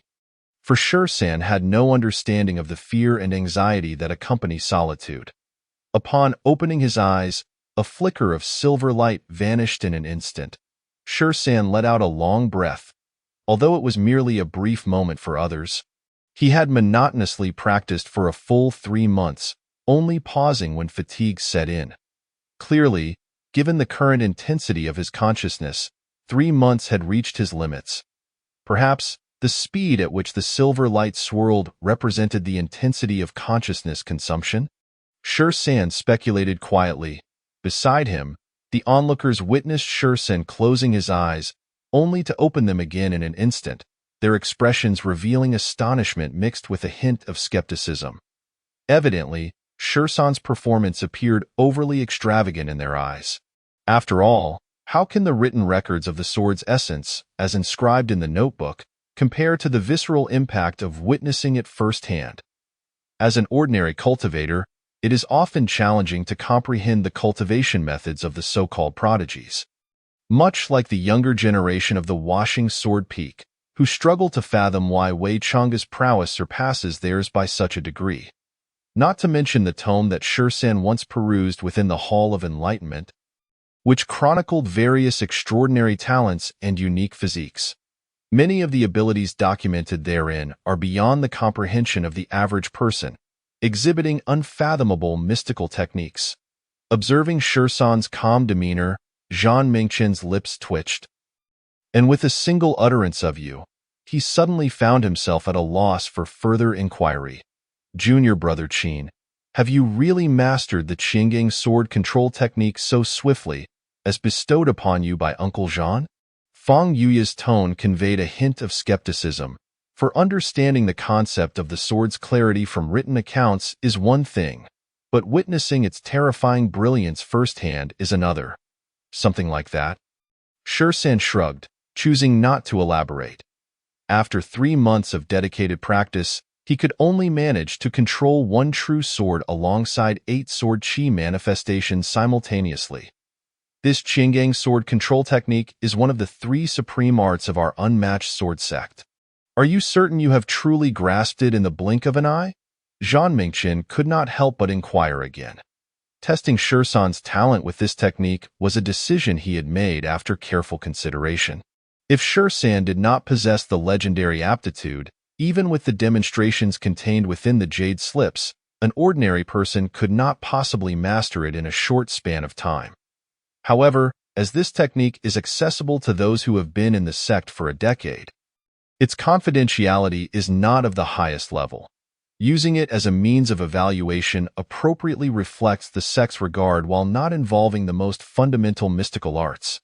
Yet, if he truly is a genius with a clear sword heart, then under the right conditions, learning this Qingyang sword control technique would merely be a matter of timing. Shall you take another look? Fang Yuya gently nudged Shursan, signaling him to reconsider. No need, Brother Fang. Shursan replied, raising his hand slightly. With that, Shursan's left hand formed a gesture to execute the sword technique, condensing sword chi enveloped in a thread of divine thought, guiding the long sword in his right hand to soar forth with a clang. After performing a flourish in midair, it steadily hovered before him. With his gaze sharpened, Shursan waved his left hand, and the long sword transformed into a streak of light, accompanied by the sound of slicing through the air, shooting towards a nearby artificial mountain. With a resounding ding, the sword's tip barely grazed the mountain, leaving a minute scar before it ascended, splitting into 6, evolving into 6 flying swords, at the same moment. The true sword changed form, slashing out with 3 beams of sword light emerging in a flash, followed closely by the 6 chi swords exploding with a thunderous roar, scattering like blooming lotus flowers.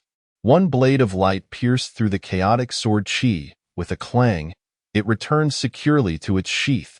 Standing with his sword in hand, Shursan furrowed his brow slightly to eye in reality, executing a technique different from the simulated practice within the Purple Mansion.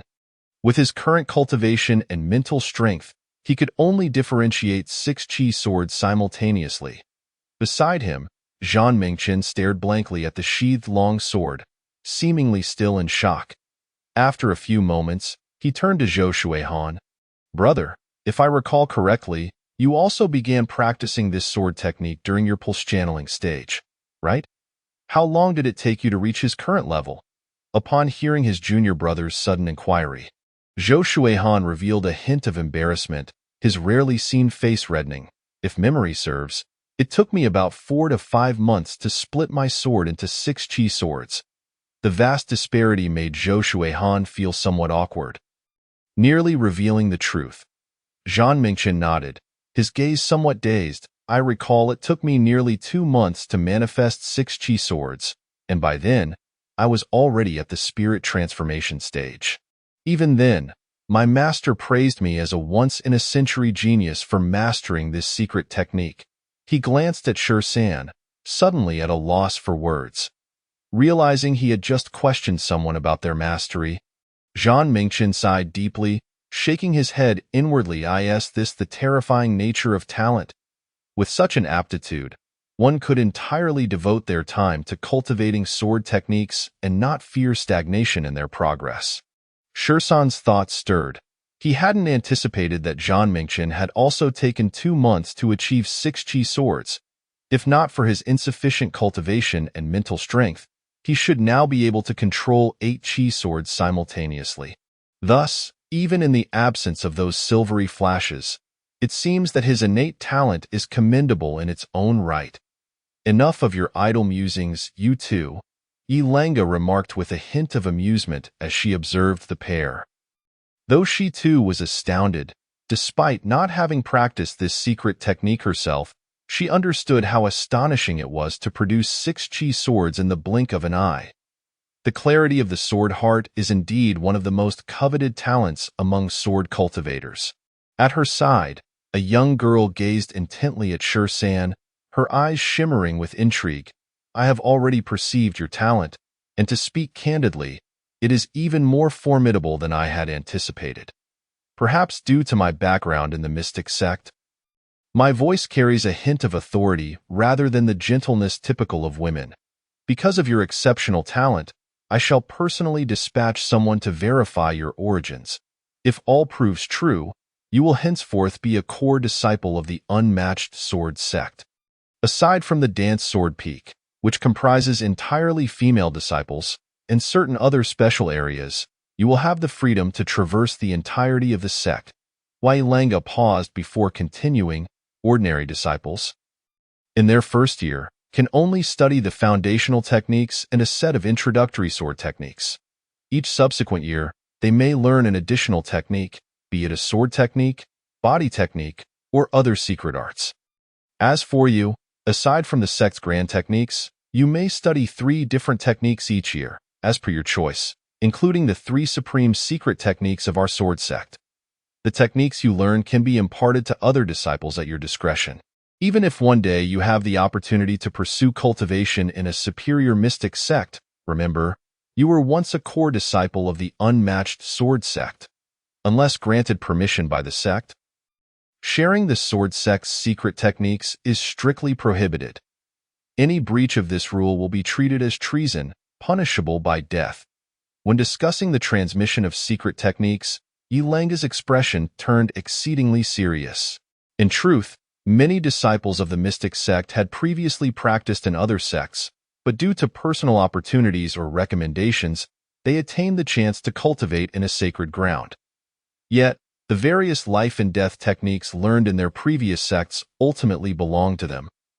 And without the prior sect's consent, they were not permitted to share their knowledge with the current sect's disciples. Shursan solemnly bowed to Yilanga, indicating his full understanding. Although she had previously tested him with a jade token inscribed with Confucian characters, he recognized that if he were in her position, he would have done the same. There is no right or wrong, merely a difference in roles. While vigilance is warranted, he can still discern good from evil. To prevent the leakage of sect secrets, each sect has established various regulations, with increasingly powerful secret techniques being correspondingly more challenging to acquire. Naturally, the signature technique of the unmatched sword sect is the legendary technique of duplication. It seems that to learn such mystical arts, one must prepare for a long wait and continue seeking opportunities. Nevertheless, Shursan is already quite satisfied. Having only been at the unmatched sword sect for a little over 2 months, he has successfully mastered one of the 3 supreme arts, the Qinggang sword control technique, and he can even pass it on to Sanjio. He recalls the sword techniques documented within the jade slips quite clearly. As a core disciple, he now has access to areas and texts that new disciples cannot enter or peruse, greatly easing his path. That concludes what Sister Yi has to say, as long as you understand. Once your identity is verified, the sect will issue you a jade token representing your status as a core disciple. Brother Zhou and I must now report back to the sect leader. Though you have already manifested 6 chi swords with your Qinggang sword control technique, you still need to practice diligently, Zhang Mingchen remarked, unconsciously rubbing his nose at the end. "The disciple shall remember," Shursan replied, appearing unfazed by the awkwardness of the final comment, nodding in acknowledgement. He couldn't very well say, "Surprise. I've actually mastered 8 swords." Zhang Mingchen was quite pleased with Shursan's progress. As he looked at Shursan again, the previously ordinary appearance appeared more appealing, perhaps due to the aura of genius surrounding him. With a slight shake of his head, he turned to head back to the unmatched peak, but just as he took a step, Zhang Mingchen abruptly turned back. "By the way, I was wondering if you—" "Oh, never mind. Forget I said anything."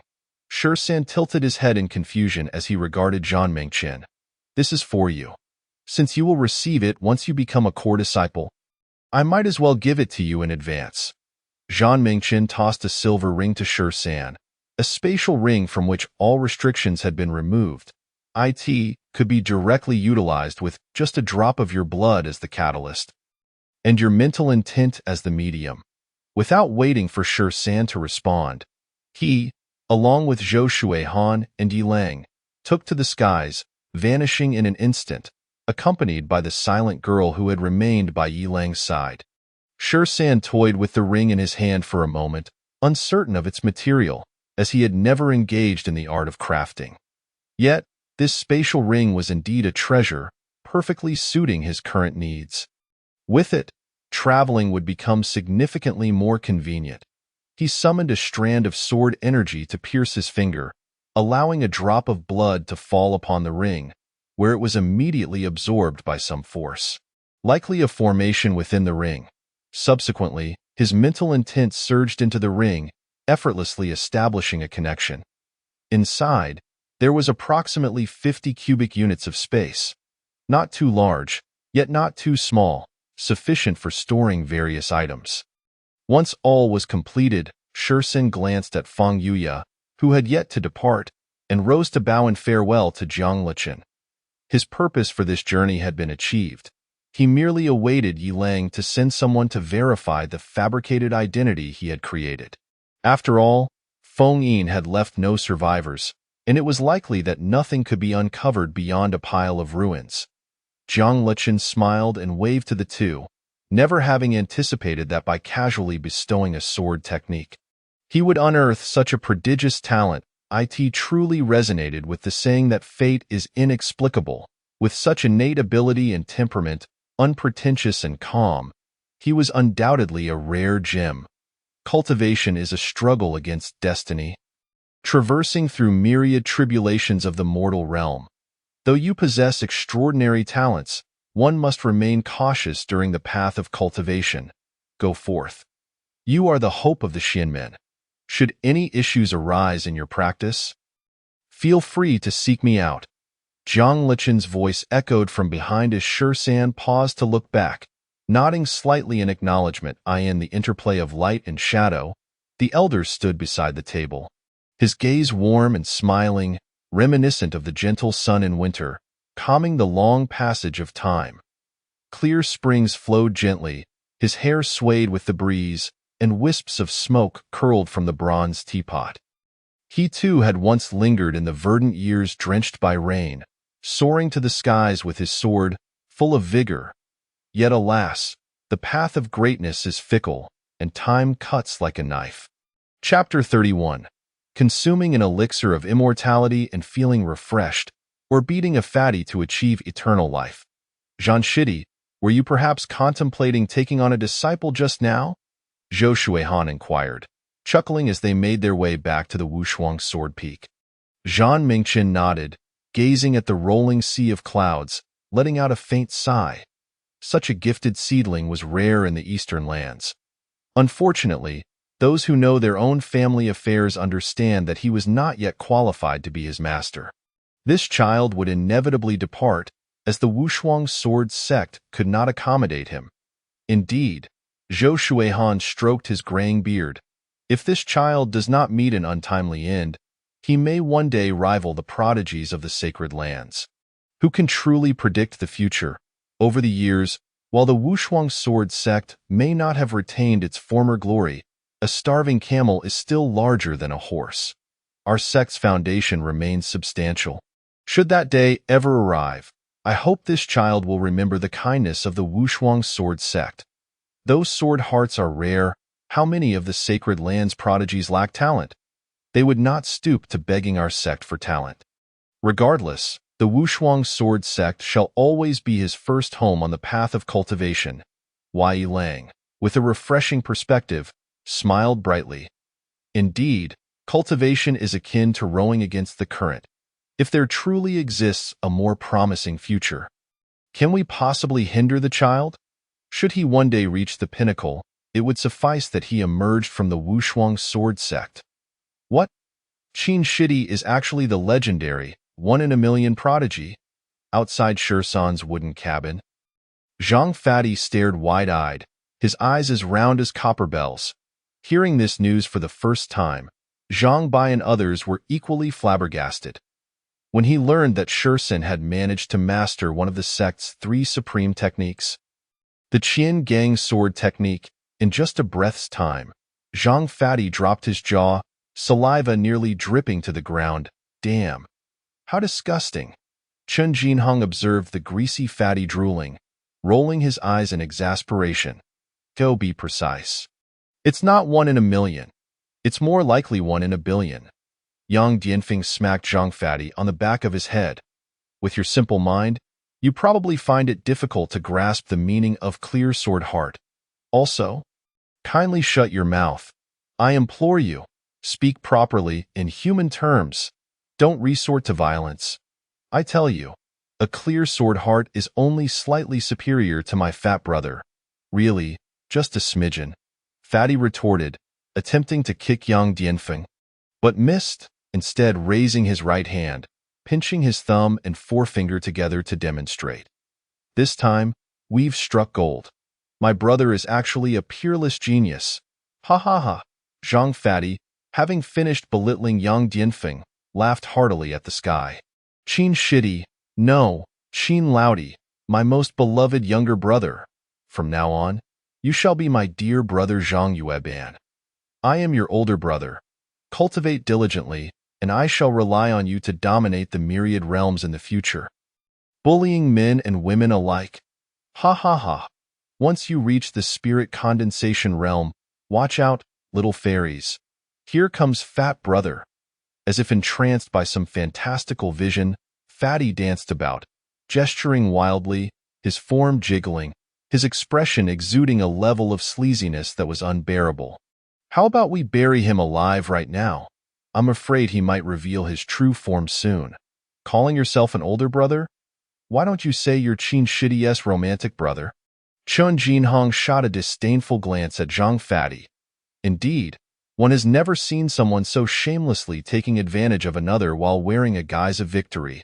Yang Dianfeng nodded in agreement. If Qin Shidi does not mind, I could also consider it. After all, it is still his first time, right? Qin Shidi, would you like to consider? Upon hearing Chen Jinhong's words, Zhang Fati's eyes sparkled with enthusiasm, as if he found her remarkably clever. And he even flirtatiously winked at Shursan. Meeting Fati's gaze, Shursan remained expressionless, as if observing a fool, and suddenly felt fortunate that he was devoid of emotions. Please wipe your drool first. Ugh, I must have left my luck at home today. Encountering something more repulsive than a boar in heat, Fati lamented. Not just in heat, but also for a man. Just imagine that scene. On a long, solitary night, under a red candlelit drapery, Fati gazes longingly at Qin Shidi. Chest hair exposed, his eyes sultry. Ugh, I can't take it. I want to vomit. I can't take it either. This damn Fati is making us nauseous. Beat him. Yang Dianfeng and Chen Jinhong exchanged glances, rushing forward to deliver a punch to Zhang Fati's eye. Fati was lost in his fantasies of dominating the myriad realms when Yang Dianfeng's fist struck him squarely, leaving him dazed and forgetting to evade, followed by a flurry of punches raining down. Hey, damn, don't hit my face, brothers. I rely on my looks to eat. Fati cried out in despair. Don't hit me. I was wrong. I truly was wrong. Please, kind sirs, Have mercy. Zhang Fatty curled up on the ground, covering his face and begging for mercy. Unfortunately, facing his wails, rubbing his painfully swollen face, Zhang Pengzi let out a sigh. He retrieved a porcelain vial from his storage ring and swallowed a pill, as if a balloon had been punctured. The swelling on Zhang Pengzi's face rapidly diminished with the medicine, leaving no trace of bruising moments later. Thank goodness, my handsome visage remains intact. Otherwise, life would lose its meaning and cultivation would cease to be enjoyable. Why is his movement so adept? Shirshan suddenly spoke, pointing at the pill in Zhang Pengzi's hand as he glanced at Feng Yuya. The crowd paused, then erupted in laughter. I always thought that junior brother Qin was a straightforward fellow. It seems even my Pengzi is prone to misjudgment. All right, let's not make a fuss. Feng Yuya raised his hand to signal for silence. Aunt Yi has already arranged for someone to verify junior brother Qin's background. They are expected to return by tomorrow. By then, junior brother Qin will be a core disciple of the sword-washing peak. Today is a day worthy of celebration. Tonight, my senior brother will host a banquet at Shenyang Tower in Shangbei Fengshi to honor junior brother Qin. Shenyang Tower? Chen Jinheng expressed mild surprise. Did I hear correctly, senior brother Feng? We're going to Shenyang Tower? You are indeed generous, of course. Do you think I am as miserly as you? Shenyang Tower. It's been ages since I last visited. Junior brother Qin, today, we bask in your glory. Yang Dianfeng chuckled, patting Shirshan's shoulder. Shenyang Tower. Shenyang Tower. Upon hearing those words, Zhang Pengzi felt no fatigue in his waist or legs, his heart ceased its frantic beating, and his eyes gleamed with excitement. He muttered to himself, saliva nearly dripping onto his clothes. Steamed flower sturgeon, steamed herring, steamed winning fish, roasted gudiao, roasted qisian, grilled pong wings, bing pong, fishwife, snake soup. Smack! Yang Dianfeng delivered another slap to the back of Pengzi's head. Eat, eat, eat. All you ever think about is food. And snake soup and grilled pong wings. If you ask me, we should just braise this pig of yours. Senior brother Feng is hosting the banquet, and you won't have to spend any spirit stones. Why shouldn't I eat? Who said you can't eat? Just don't be preoccupied with it. Yang Dianfeng nudged Zhang Pengzi with his shoulder, signaling him to look over there. Following Yang Dianfeng's gaze, Zhang Pengzi noticed Shirshan standing silently to the side. What's wrong, my plain-looking little brother? Who has troubled you? Share your worries with your handsome brother, and I shall help you resolve them. If I can't, I'll ask senior brother Feng Yuya to assist you. Zhang Pengzi approached and threw an arm around Shirshan's shoulders, the flesh on his chest jiggling audibly. That it's nothing, just something I suddenly recalled earlier. Shirshan shook his head slightly. In that moment, he observed Yang Dianfeng and Zhang Pengzi playfully bantering, saw the corners of Imo Qin's mouth curve upwards, and noted Feng Yuya's ever-present smile as he tolerated their antics. Such camaraderie was fervent and sincere, bathed in the golden afterglow of the setting sun. Youth painted in vibrant hues, a song of adolescence, it was a brilliance that even ink could not capture. Yet he, in stark contrast, felt perpetually separated by an invisible curtain, akin to a person standing outside a shop window, unable to enter their world or partake in their joy. His inner self remained a cold, still pond, devoid of youthful exuberance, fiery passion, or the intoxicating abandon of reckless dreams. Naturally, there existed no vengeful bonds forged from fury. In Shirshan's world, it was forever a stark chessboard of black and white, a constant weighing of pros and cons, indifferent, resembling a machine. When would he genuinely step into the world he so desired? Shirshan did not know, nor did anyone else. If tomorrow his friends were to perish, he would shed not a single tear, despite the genuine warmth they had once shown him, just as he had once told Sanjiu. He was the loneliest person in the world. What nonsense! Live for today and drink to excess, for even if calamity strikes tomorrow, that is a matter for tomorrow. Listen to me, tonight we go to Shenyang Tower. No return without inebriation. Zhang Pongzi slapped Shursan's back. If it comes to it, brother will find a few enchanting fairies for you. I guarantee you will forget all your troubles. Feng Yuya approached as well. The past is behind us. Even if you have lost family, you still have us, your senior brothers, to look after you. Then I must thank senior brother Feng, and I shall follow your arrangements. Shursan nodded, forcing a semblance of a smile, though the depths of his eyes remained void of joy or sorrow. He understood Feng Yuya had misinterpreted his thoughts, assuming he was reminiscing about a tragic past. Yet he opted not to clarify. Having only recently joined, and due to special circumstances, he had unconsciously distanced himself from the newcomers he had entered alongside, stepping into another realm of companionship. Yet these people saw no issue with it.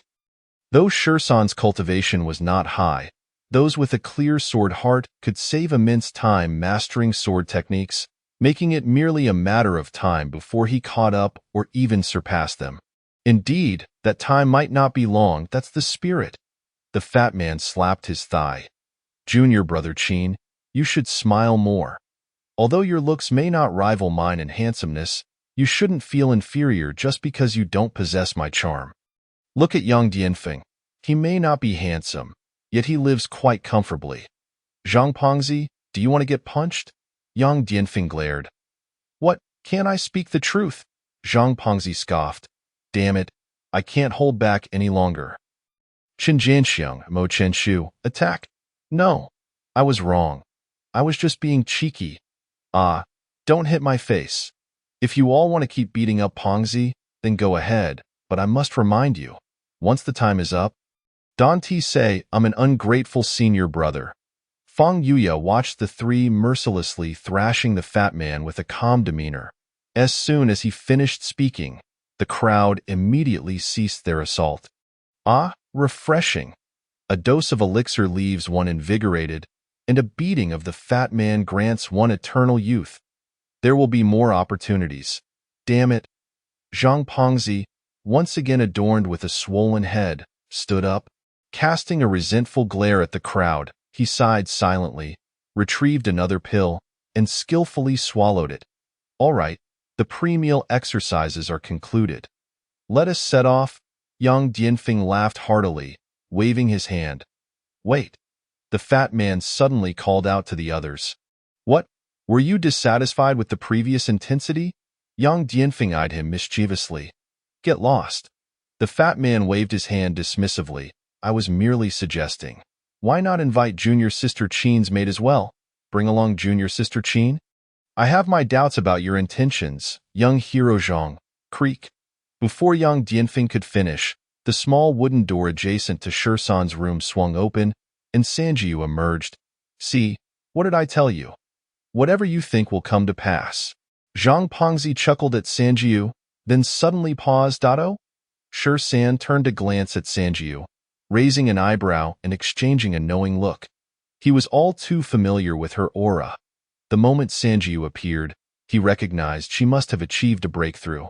Sanjiu remained silent, subtly nodding before speaking. Young master, are you going out with the brothers?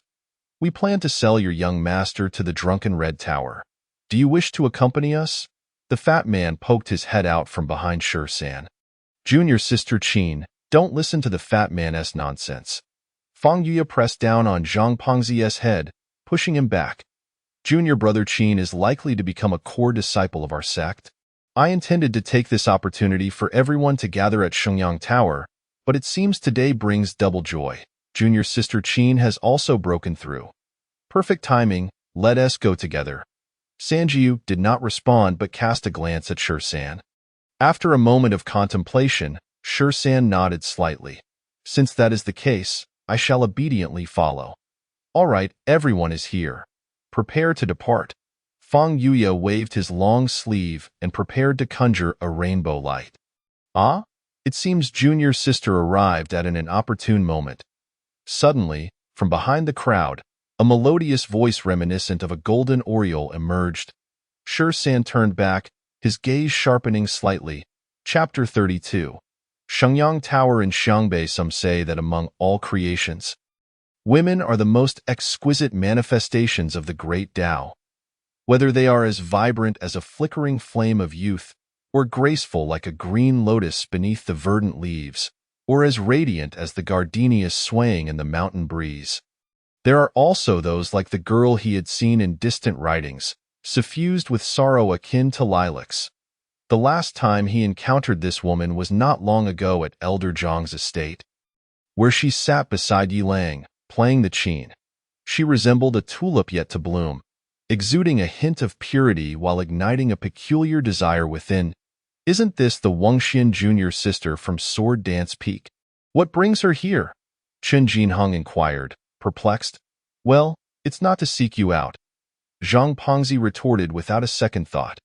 Chen Jinheng rolled his eyes. That's just stating the obvious. Could it be that she is here to find you? Dressed in a flowing azure robe, Wang Xian approached the group, her graceful waist swaying rhythmically, her lively eyes seemingly filled with laughter. Even before her arrival, a subtle fragrance wafted through the air. Junior sister Wang Xian. It is a pleasure to see you again. Wang Xian smiled gently, stepping forward to greet everyone with a graceful bow. Junior sister Wang Xian, who would have thought we would meet again so soon? Fang Yuya. Upon encountering Wen Lian, offered a faint smile and cast a subtle glance at Shi San, only to find him silently standing to the side, his expression unchanged by Wen Lian's presence, as if he were utterly invisible. Here to see Brother Fang? Goodness! Brother Fang won't be startled by Wen Jr., will he? Zhang Pengzi exclaimed, lowering his voice and darting his eyes between the two. Fatty. Fang Yuya turned to give him a warning look, urging him to remain silent.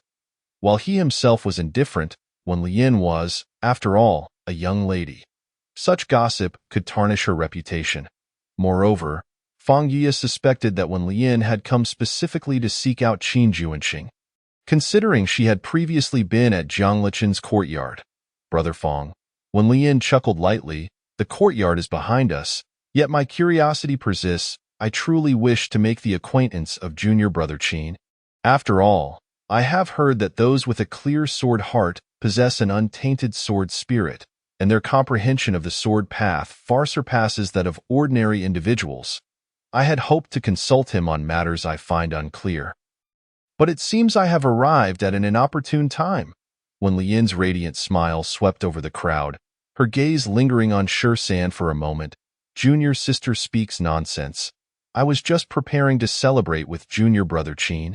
Since you have also arrived, let us all go together, shall we? I hope it won't trouble you, gentlemen. When Lian raised her eyes slightly, a smile dancing in them, as lively as the rippling azure waves. Since we are all of the same sect, junior sister need not stand on ceremony. Fang Yuya gestured dismissively. In that case, it would be my honor to comply. In the shadow behind Shi San, where the others could not see. Sanjiu lowered her head and slightly curled her lips. A few streaks of light shot forth from the gates of the Wushuang sword sect, leaping into the sky, soaring to heights of 10,000 meters.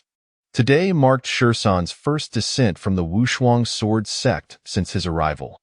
Glancing back, the sect's gate appeared increasingly diminutive in his eyes, with only the whispering autumn wind remaining in his ears. According to the insights shared in the comprehensive understanding of self-cultivation, once one reaches the spirit transformation stage, the infusion of spiritual energy into the body's meridians allows the physical form to become as light as a startled swan, soaring amidst the heavens.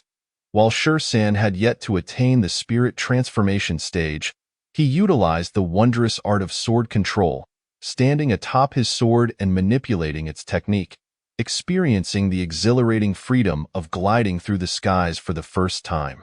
Clouds sank beneath him, and vast landscapes unfurled below.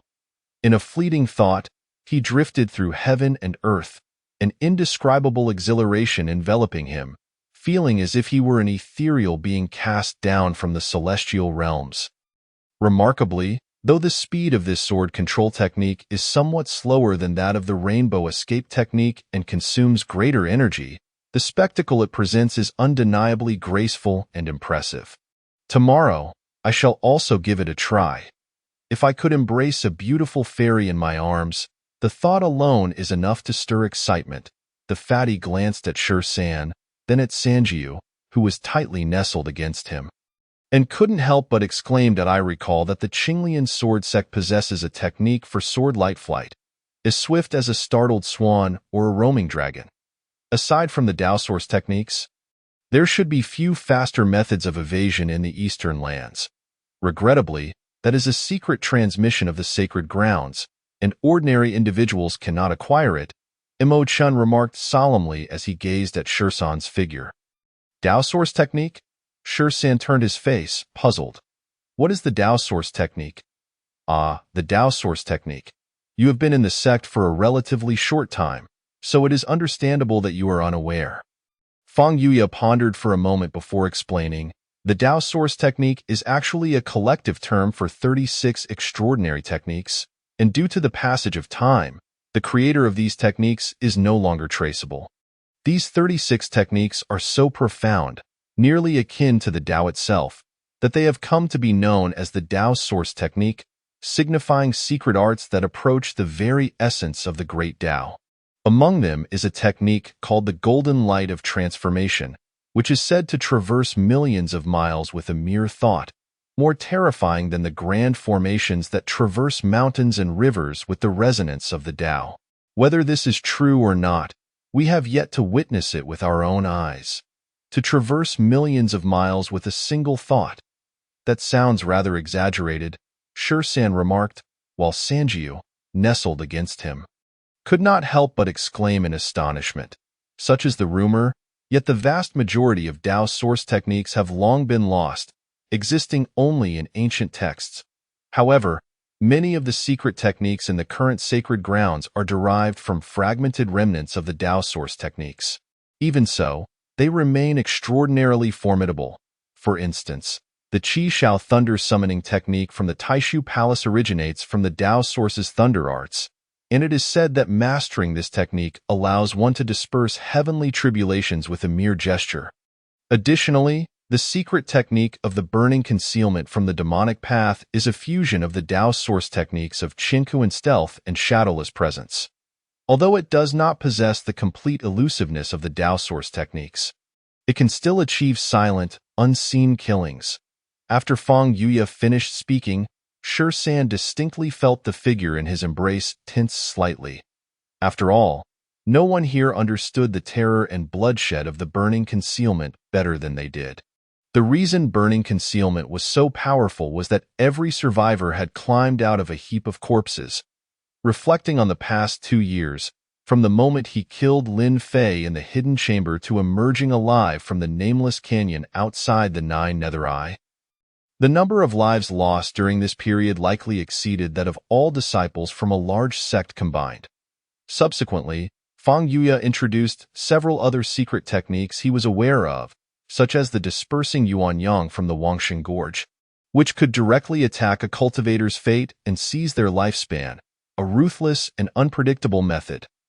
The Nine Immortals Palace's secret technique, the minor reverse flow method, though it may not sound impressive, is actually derived from the Dao source technique of the reverse wind flow. Allowing one to reverse another's secret techniques and even rewind events that have occurred within a certain time frame is a true supreme art that approaches the rules of the great Dao. Besides these, the other techniques also left Sher San in awe. May I ask, brother, is our sect's signature secret technique also derived from the Dao source techniques? Sher San suddenly recalled the signature secret technique mentioned by Yilanga after hearing Fang Yuya's extensive explanation.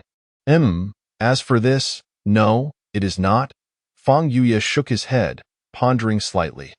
Noticing that there were no outsiders present, he continued, though our sect's signature secret technique is also a supreme art, it does not stem from the Dao source techniques. I have only heard my master mention it in passing. The cultivation of this secret technique is rather peculiar. Unlike the Dao source techniques, which many can practice, its cultivation medium seems to be based on the 7 human emotions: joy, anger, worry, thought, sadness, fear, and shock.as for the specifics of how to cultivate it. I am also unclear. The 7 emotions. Shursan's gaze grew profound, while Sanjiu, nestled in his embrace, could distinctly sense a subtle shift in his aura. Shursan fell silent, refraining from further inquiries, yet he etched this matter firmly in his mind. This was the first time he had heard of a cultivation method that utilized human emotions as a medium. He could only wonder if he might discover what he had been seeking all along from this secret technique. It seemed that acquiring this secret technique was imperative, yet as a signature art of the sect, it would be somewhat challenging. All right, brother, enough of that. We are nearing the Xiangbei market.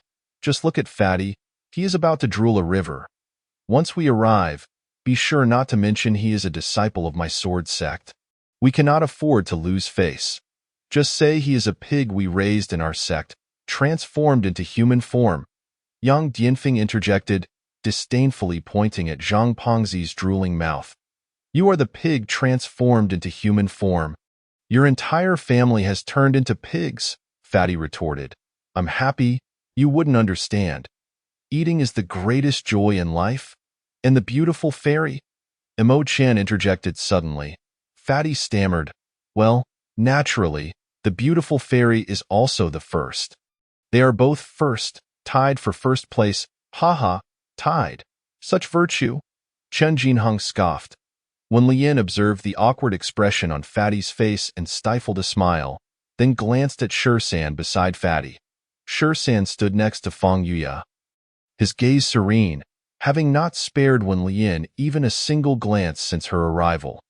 Only Sanjiu seemed to sense something, lifting her gaze momentarily to lock eyes with Wen Lien, before lowering her head again. Falling silent in Shursan's embrace, as if she were merely his shadow.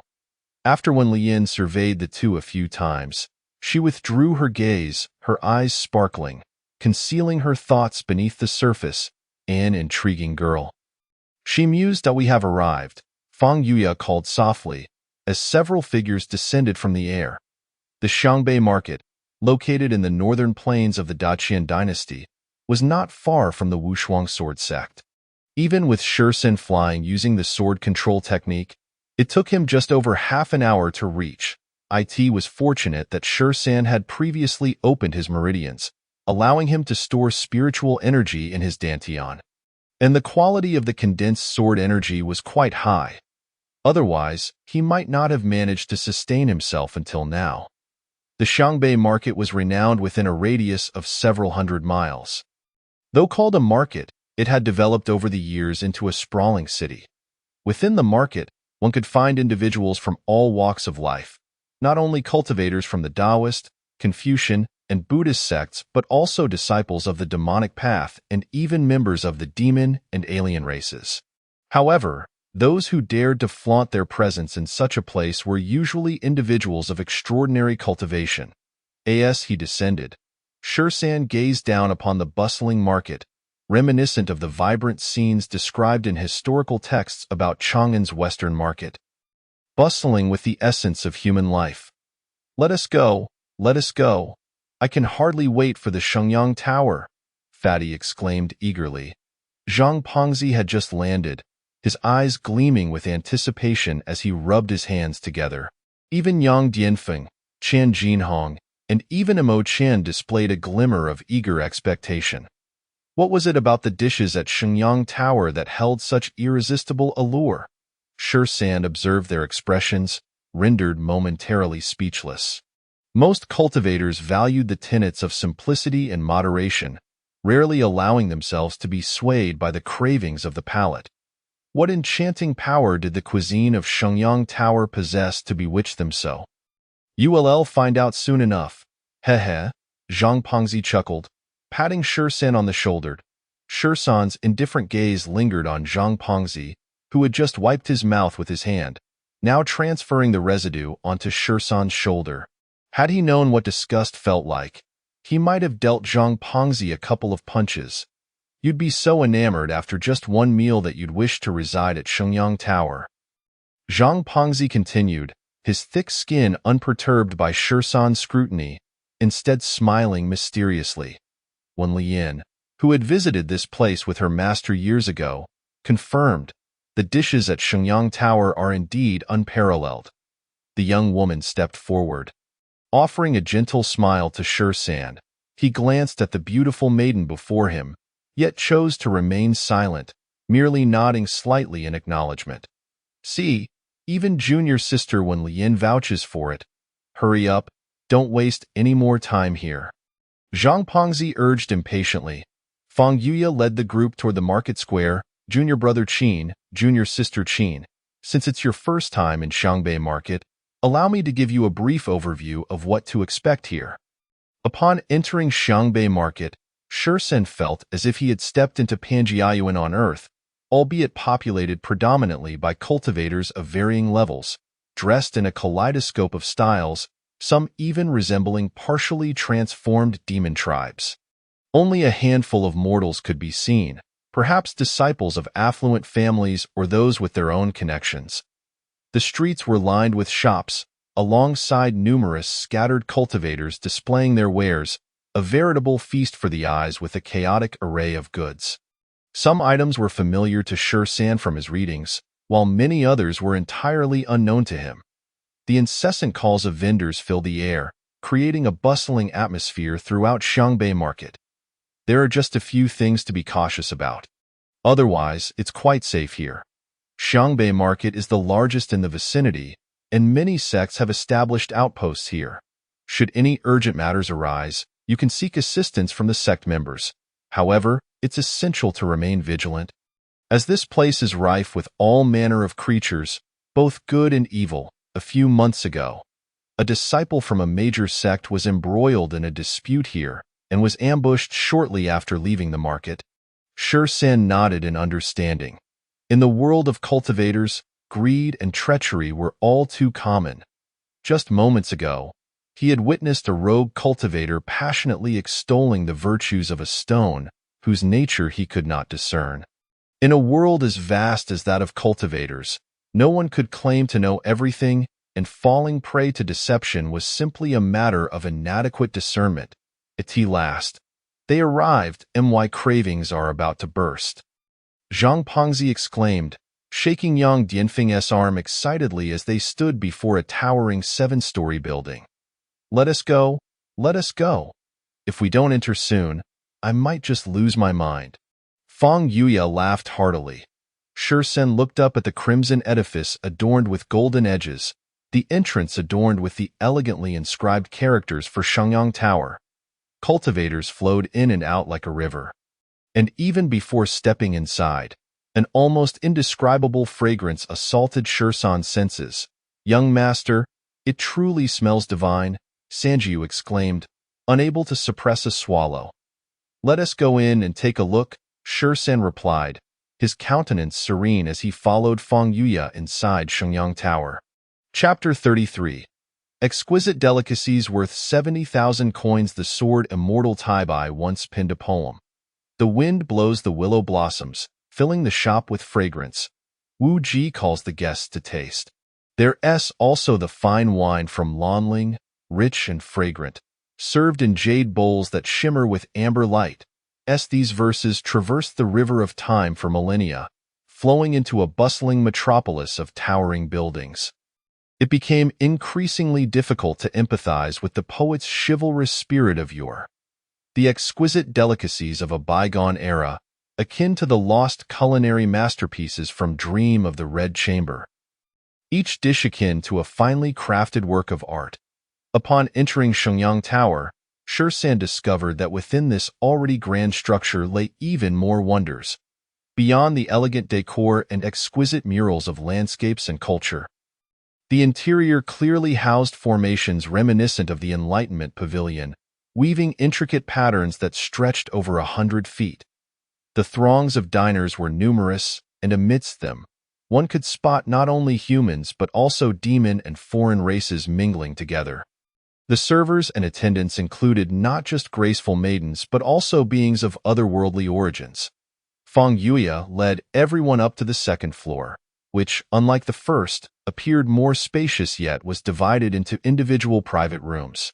Guided by a beautiful woman, they entered a private chamber named Tianhua. Junior brother Qin, junior sister Qin, what are your impressions? Yang Dianfeng inquired cheerfully once they were inside. The ambience is elegant, lively yet tranquil. Though we haven't seen the dishes yet, the aroma suggests it is indeed a paradise for food lovers, Shursan responded. Scanning the room, 10 tables were arranged neatly, and through the windows, distant mountains and wispy clouds could be faintly seen. Beautiful calligraphy and paintings adorned the walls, seemingly depicting another world, clearly crafted by the hands of renowned scholars, creating a rare sight in the mundane realm. But why would demon races frequent such a place? Shursan mused. I heard from Zhang Pengzi that many ingredients here are sourced from demon beasts.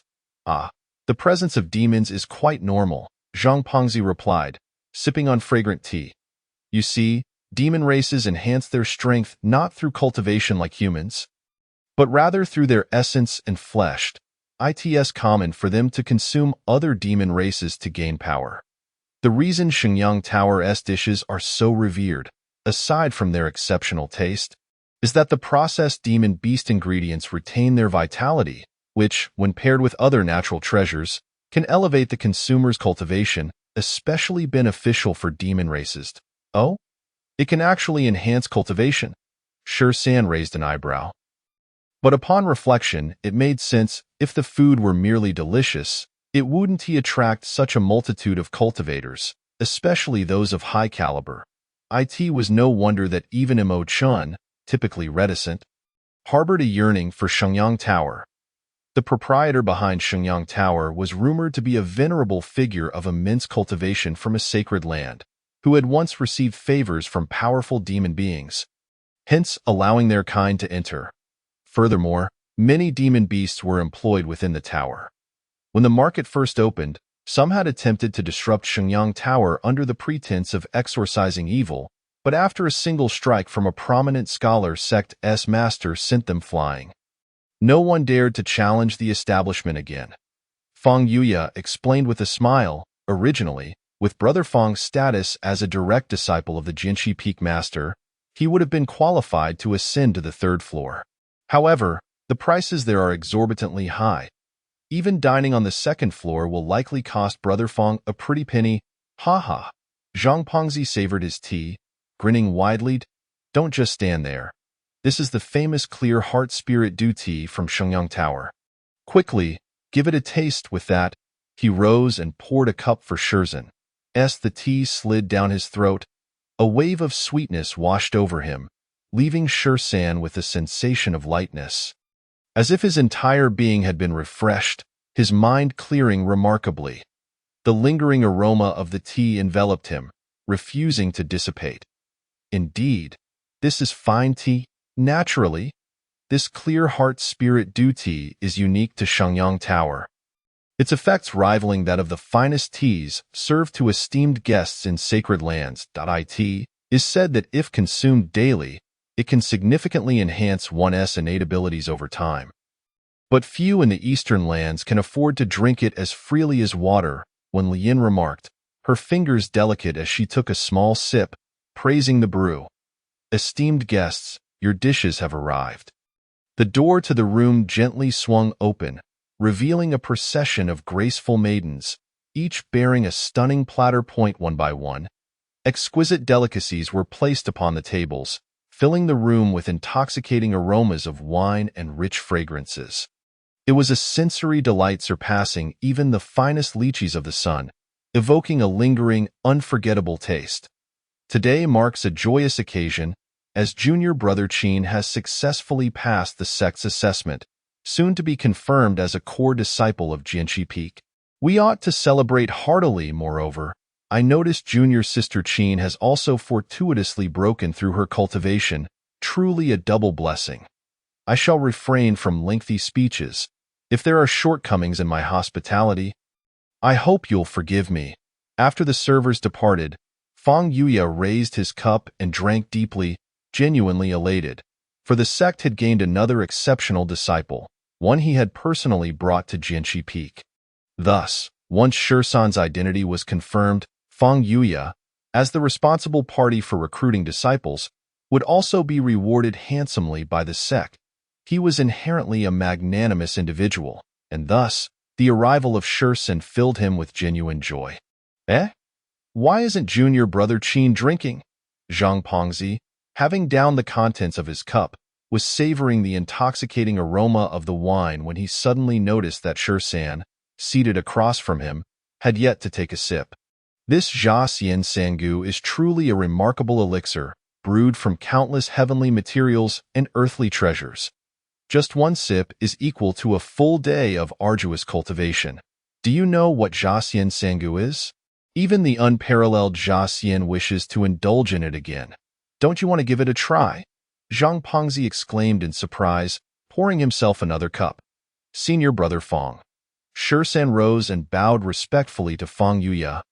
It is not that junior brother does not wish to drink. In my youth, I hunted for a living alongside my father, who repeatedly advised me that alcohol is an addictive substance and can lead to grave errors at critical moments. Although my father has since fallen victim to bandits, his earnest words still echo in my mind. Fong Yuya nodded in understanding, realizing that the hunting Shursan spoke of likely involved untransformed demon beasts or hybrid creatures, whose ferocity could endanger even those with a modicum of cultivation. Point 1. Must heed the teachings of the departed. Please, do as you wish, junior brother. Fong Yuya raised his cup with a smile, appreciating Shursan's adherence to his father's counsel, which revealed his commendable character. Replacing wine with tea, I thank you for your hospitality, senior brother. Shursan poured himself a cup of spirit tea and drank it in one go. Of course, his words were entirely fabricated.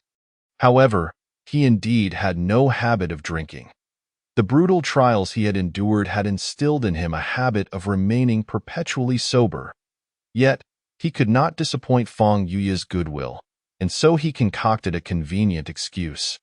My unseemly younger brother, since you lack this fortune, allow me to indulge instead. Zhang Pengzi suddenly sprang from the table, his eyes gleaming as he poured the entirety of Shursan's wine into a gourd.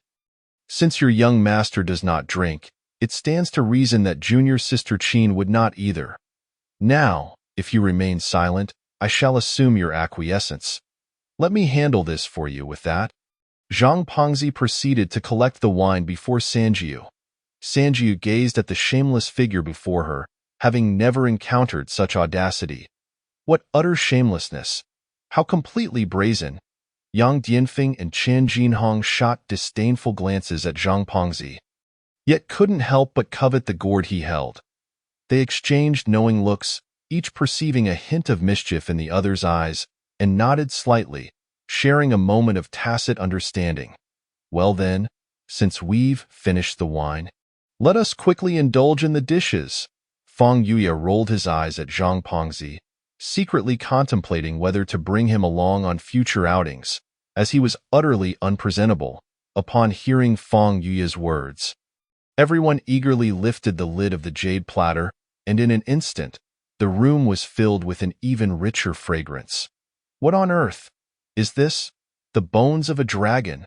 What is being simmered? Is that a celestial sparrow? Zhang Pengzi exclaimed, leaping to his feet in astonishment. It really steamed phoenix fish? Imo Chan was at a loss for words. Braised pung wings, senior brother Fong. This is a tad extravagant. Isn't it? Chen Jinhong wiped the drool from his mouth as he gazed at the platter. Zhang Pengzi stared dumbfounded, a visage of someone who had never encountered such opulence. He had assumed Fong Yuya had merely ordered ordinary delicacies, but was taken aback by the lavishness of the feast. Truly, Fong Yuya is wealthy. What extravagance! Enough of this, I shall indulge. Zhang Pengzi grinned, his eyes alight with excitement. Stupid fatso. You certainly know how to appreciate a toast, Chen Jinhong remarked, giving Zhang Pengzi a thumbs up. The hearts of Wen Lian and Xue Qian were filled with astonishment as they gazed at Fong Yuya. Senior brother Fong, this meal must cost at least several tens of thousands of spirit stones, right? Although Wen Lian was also a direct disciple of the Peak Master, the 3,000 spirit stones she received monthly were meager. And even with additional tasks she occasionally undertook, this single meal would consume her entire yearly allowance. Junior brother Qin, it seems this time I have truly benefited from your good fortune. When Lien smiled at Shan, her gaze sparkling like a clear pond blooming with lotus flowers, both pure and alluring. Oh, senior sister one, you are too kind, I dare not accept such praise. It is senior brother Fong who has arranged this banquet, so any gratitude should be directed toward him, Shan replied with a tone of calm indifference. Since when Lien's unexpected appearance at the Shijin Peak and the subsequent journey to Shenyang Tower, Shan had maintained a consistent, albeit lukewarm, attitude towards her, markedly different from his usual demeanor towards Zhang Pengzi and others. There was a palpable distance in his demeanor, as if when Lien's exquisite beauty was merely a fleeting illusion in his eyes. Hey, fatso, do you think junior brother Qin might not like women? He hasn't even glanced at such a stunning beauty as junior sister one, Yang Dianfeng whispered conspiratorially to the fat man beside him. His gaze flitting between the two. However, as all present were cultivators, his words did not go unnoticed, and the atmosphere in the room shifted subtly, with Mo Chun casting a suspicious glance at Shan. A light cough escaped when Lien's lips, her watery eyes twinkling with mischief as she teased Shan, junior brother Qin. Could it be that what brother Yang said holds some truth? Shan's expression remained unperturbed. He suddenly recalled a meme he had seen on Earth and nodded. Women only serve to impede my sword-drawing speed. With that, he disregarded the reactions of those around him and began to savor the exquisitely prepared dragon bone stew with the celestial sparrow. Indulging himself without restraint. Goodness, how cold-hearted. Zhang Pengzi's chopsticks paused mid-air, and after a moment of contemplation, he put them down and bowed to Shan. Why, unseemly brother, does your father know of your cruelty? Junior brother Qin. Think twice. Such thoughts could very well extinguish the lineage of the Qin family. Yang Dianfeng and Zhang Pengzi exchanged glances, each recognizing a shared sentiment in the other's eyes. Junior brother Qin, we cannot provoke you. Your clarity of purpose is indeed more fearsome than the tales suggest. When Lien was momentarily taken aback, then erupted into laughter, doubling over. Junior brother Qin, behaving thus will certainly hinder your search for a partner. And what of it? Leaves fall from trees in distant lands, and solitary lamps burn through the night. It is quite all right, Shan replied nonchalantly, continuing to feast heartily, his focus unwavering. The ingredients before him were indeed rare and exquisite. Take, for instance, the dragon bone stew with the celestial sparrow. The bones were sourced from the spine of a dragon. The cultivation of demon races and exotic beasts primarily focused on the refinement of their physical forms, with any remnants utilized for their essence. Among the human cultivators, some have emulated the methods of the demon races, developing specialized body-refining techniques. The dragon, a formidable beast, generally bore lineage tracing back to the ancient Yinglong. After all, true dragons, like celestial beings, seldom tread upon mortal soil, and a fully matured Yinglong could easily devastate half of the Wushuang sword sect. Though the dragon only possessed a trace of Yinglong's bloodline, it was still a fearsome creature. Recalling his past experiences in the village, Shan had once witnessed a blood dragon calamity with his own eyes. As for the celestial sparrow, it referred to the seven-colored phoenix sparrow, which bore a hint of phoenix blood. In the entirety of the eastern lands, seven-colored phoenix sparrows were only found deep within the vast expanse of the Yao Xian mountain range, highlighting their extraordinary rarity. As the celestial delicacies filled his belly, it felt akin to pouring oil onto a raging fire. The potent energy within the ingredients activated the sword energy within him, causing it to surge uncontrollably. Waves of sword energy began to crash against his meridians, relentless and unyielding, to the point that even Sanjiu, seated beside him, could faintly hear the melodious hum of sword resonance emanating from Shan's body. Junior brother Qin quickly consumed the other ingredients, They may assist you in breaking through. Such an opportunity is rare. Fang Yuya's voice reached Shursan's ears. The extravagant banquet he had arranged was partly to celebrate Shursan, but primarily to seize the moment, hoping to help him transcend his current limits. After all, the clarity of his sword heart was not something that could remain concealed indefinitely. It would eventually become known. Such a talent would undoubtedly attract the attention of others, and the demonic factions would not idly stand by as a prodigy of the orthodox sect emerged. Preparing for potential dangers demanded additional strength for safety. Moreover, unlike the demon races, the flesh of these exotic beasts held similar value to medicinal pills for humans. The effects of consuming them for the first time far surpassed any subsequent consumption.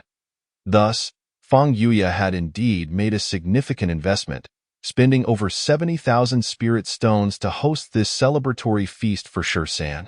Understanding Fang Yuya's intentions, Shursan promptly set aside any other thoughts and began to devour the remaining delicacies with fervor. Seeing this, the others refrained from further conversation, lifting their plates laden with sumptuous feasts to embark on an unforgettable culinary journey. Boom! A distant rumble resonated within the room, momentarily halting everyone's actions as they looked up to see Shursan with his eyes tightly shut, his entire being resembling a drawn sword, radiating brilliance. Within himself, Shursan felt a tremor as a strand of sword energy surged forth from the depths of his dantian like a dragon emerging from the sea, charging straight into the depths of his mind. I did it! Shursan's eyes flew open, and a transparent sword energy erupted uncontrollably from within him. Why must it always be me who gets injured? With a bellow, the rotund figure raised his hand. Intending to shatter the swiftly approaching sword energy, a dull thud resounded, surprising Zhang, for the 13 sword energies unleashed managed to break through his suppression. Though their momentum had considerably waned, they nonetheless pierced through the spiritual pressure he had casually exerted. Oh? Zhang let out a slightly astonished sound. Qin Shidi's sword energy is rather remarkable. Not only he, but even Fang Yuya was taken aback. However, a thought struck him. Barring any unforeseen circumstances, this strand of sword energy should have been cultivated from the secret techniques recorded in the Jade Slip lost by Jing Mo. He had not anticipated that 13 would have already perfected it, and it appeared to possess extraordinary power. Disregarding Zhang, 13 continued to devour the meager remnants of the feast with the ferocity of a wolf, finally pausing only after consuming the last morsel and letting out a contented belch. After a moment of closing his eyes to meditate, he activated the Dongming Tongyu technique. With a single breath, he harmonized both meridians, allowing the sword energy to circulate endlessly within his body, in the mortal realm. Martial artists referred to this state as the innate realm, as a sacred text of the Dizong path. The Dongming Tongyu technique finally showcased its profound heritage. Though the technique at the cultivation level was merely an incomplete fragment of the full method, its speed of spiritual energy circulation was nearly 30% faster compared to the Wushuang sword sect sword transformation technique. Moreover, the technique was aptly named, for after practicing this doctrine, the spiritual energy within one's body would manifest a formidable penetrating force, as if it could truly pierce through the nether realms, a natural advantage for future challenges. Even when drained from fierce battles, the recovery rate of spiritual energy when practicing the Dongming Tongyu technique surpassed that of the Wushuang sword sect's methods by almost 30%. This was the foundation of the sacred grounds. For disciples of similar talents, the longer they cultivated, the greater the disparities became, unless one were a bearer of great fortune, capable of encountering extraordinary events to compensate for such deficiencies. After a full 10 breaths, 13 finally opened his eyes. The breakthrough he had just achieved was solidified by the potent energy contained in the remaining ingredients. Thus, 13 successfully advanced to the Chomai realm and commenced his journey towards the Hualing realm. It seemed that if the opportunity arose, he must find a way to acquire the second volume of the Dongming Tongyu technique. having sensed the vast differences between it and the Wushuang sword sect's methods. 13 pondered deeply. Congratulations, Qin Shidi. Fang Yuya raised his cup with a beaming smile, toasting to the newly ascended 13. He had organized this banquet in hopes that 13 would achieve a breakthrough. Whether or not it would succeed was uncertain.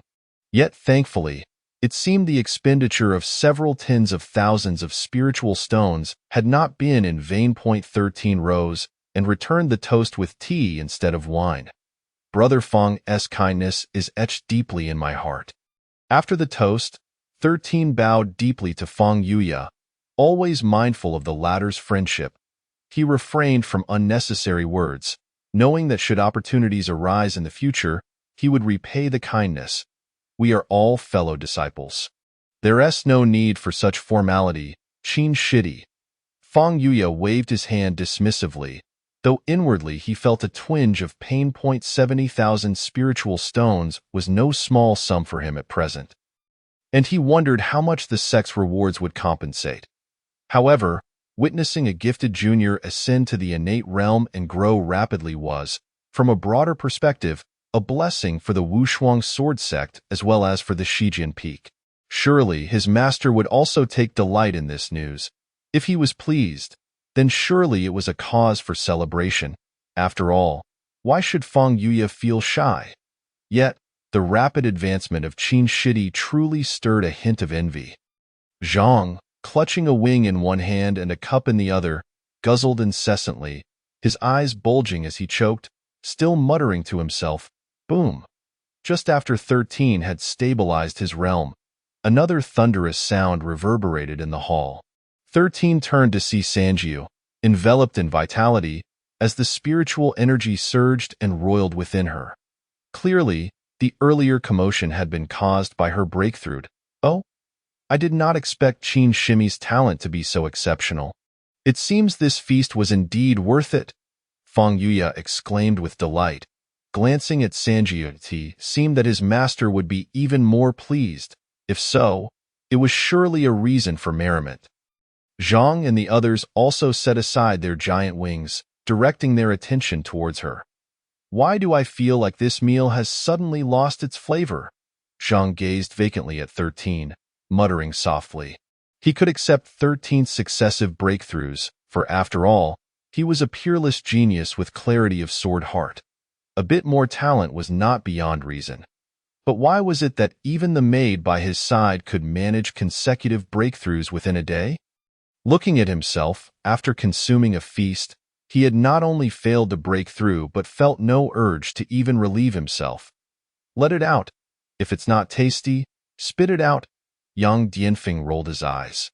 Although he too envied the breakthroughs achieved by 13 and Sanjiu within a day, he felt exasperated.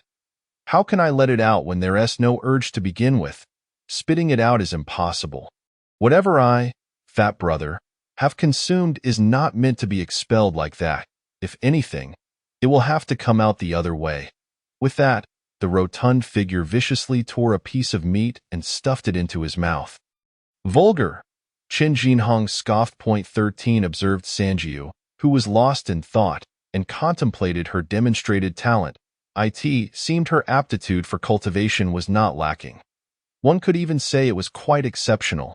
Yet, why had she been unable to conjure any visions previously? And why had she failed the talent screening by Wen-yin? It was known that apart from himself, the talents of the challengers in the trial grounds were rather mediocre. To achieve consecutive breakthroughs in a day was impossible even with the best of doctrines. How could Sanjiu's situation be explained? With these thoughts, 13 narrowed his eyes. Qin Shimi, thank you for your kindness.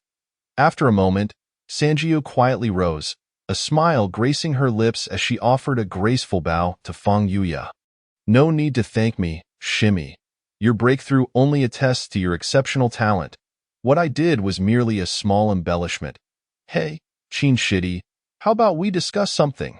Zhang suddenly sidled up to 13, a lewd grin adorning his face. You mentioned you have no intention of seeking a Dao partner, for women would hinder your sword-drawing speed. But I'm not afraid. How about you let me have Chosya Shimi? before 13 could respond. Qin Xiao promptly interjected, "I refuse." "Why?" Zhang scratched his head, sheepishly admitting, "I'm quite considerate, you know." Sanjiu gently shook her head. "You're simply too unattractive." Wen Lian, who had been sipping thick soup beside them, could not contain herself and spat it out, hastily covering her mouth to wipe the soup that had dribbled down her chin. "Ha ha ha! Served you right?" Yang Dianfeng and others laughed heartily, pounding the table. "If I recall correctly, this makes it twice now." Chun Jinheng looked disdainfully at Zhang.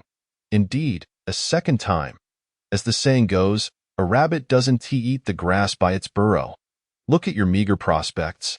Yang Dianfeng also shot him a scornful glance. "You know nothing. That's just because the rabbit is hungry." Zhang, momentarily speechless from choking, contemplated before stepping in front of 13 and pointedly asked, "Who is more beautiful, me or Qin Shidi?" "Of course, it is my young master," Sanjiu replied without hesitation. "Clearly, you are just speaking nonsense." Sanjiu slightly shook her head, casting Zhang a look that said he simply did not understand. Zhang suddenly felt utterly drained. The meal had completely lost its appeal. "I'm exhausted. Let the myriad realms perish swiftly." Chapter 34. Wilderness assault. After satisfying their appetites, the group engaged in light conversation before preparing to return to the sect. This descent from the mountain had not only gratified their gastronomic desires, but also fulfilled the purpose of the banquet, with host and guests reveling in delight. However, upon settling the bill, they discovered that the meal had cost Feng Yuya nearly 80,000 spiritual stones, exceeding everyone's expectations. With a wave of his hand, Feng Yuya laughed. "It's merely material possessions," prompting exclamations of high virtue from Zhang and the others. Yet, joking aside, this favor would undoubtedly be remembered. 13 pressed his lips together in silence, keeping his thoughts to himself. As night fell, it was prudent to return to the sect early, for the night market outside was not particularly safe. Feng Yuya glanced at the ascending sun tower, now shrouded in darkness. The group nodded in agreement and made their way outside.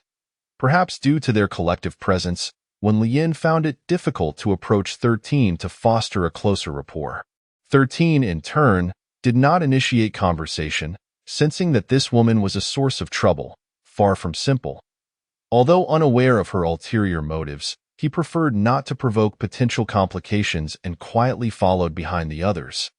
With a whoosh, as they stepped outside, they brushed past a woman entering the ascending sun tower, her garments billowing in the wind. 13 suddenly froze at the entrance, his body immobilized, and even Sanjiu beside him mirrored his reaction. Raising an eyebrow unconsciously, 13 refrained from looking back. "Why are you dawdling there? Are you not yet full?" A slightly stammering voice belonging to Zhang Pengzi echoed from outside the door. Evidently, despite the rich and fragrant wine of Zhexian's third visit, its potency was equally substantial, and this rotund man had consumed quite a bit. Shisan silently stepped out of Shenyang Tower, followed closely by Sanjiu. "Brother Feng, esteemed seniors, please return to the sect. As a junior visiting this market for the first time, I am genuinely curious and wish to explore further and broaden my horizons," Shisan said with a smile as he approached. "Qin Shidi, are you not joining us?"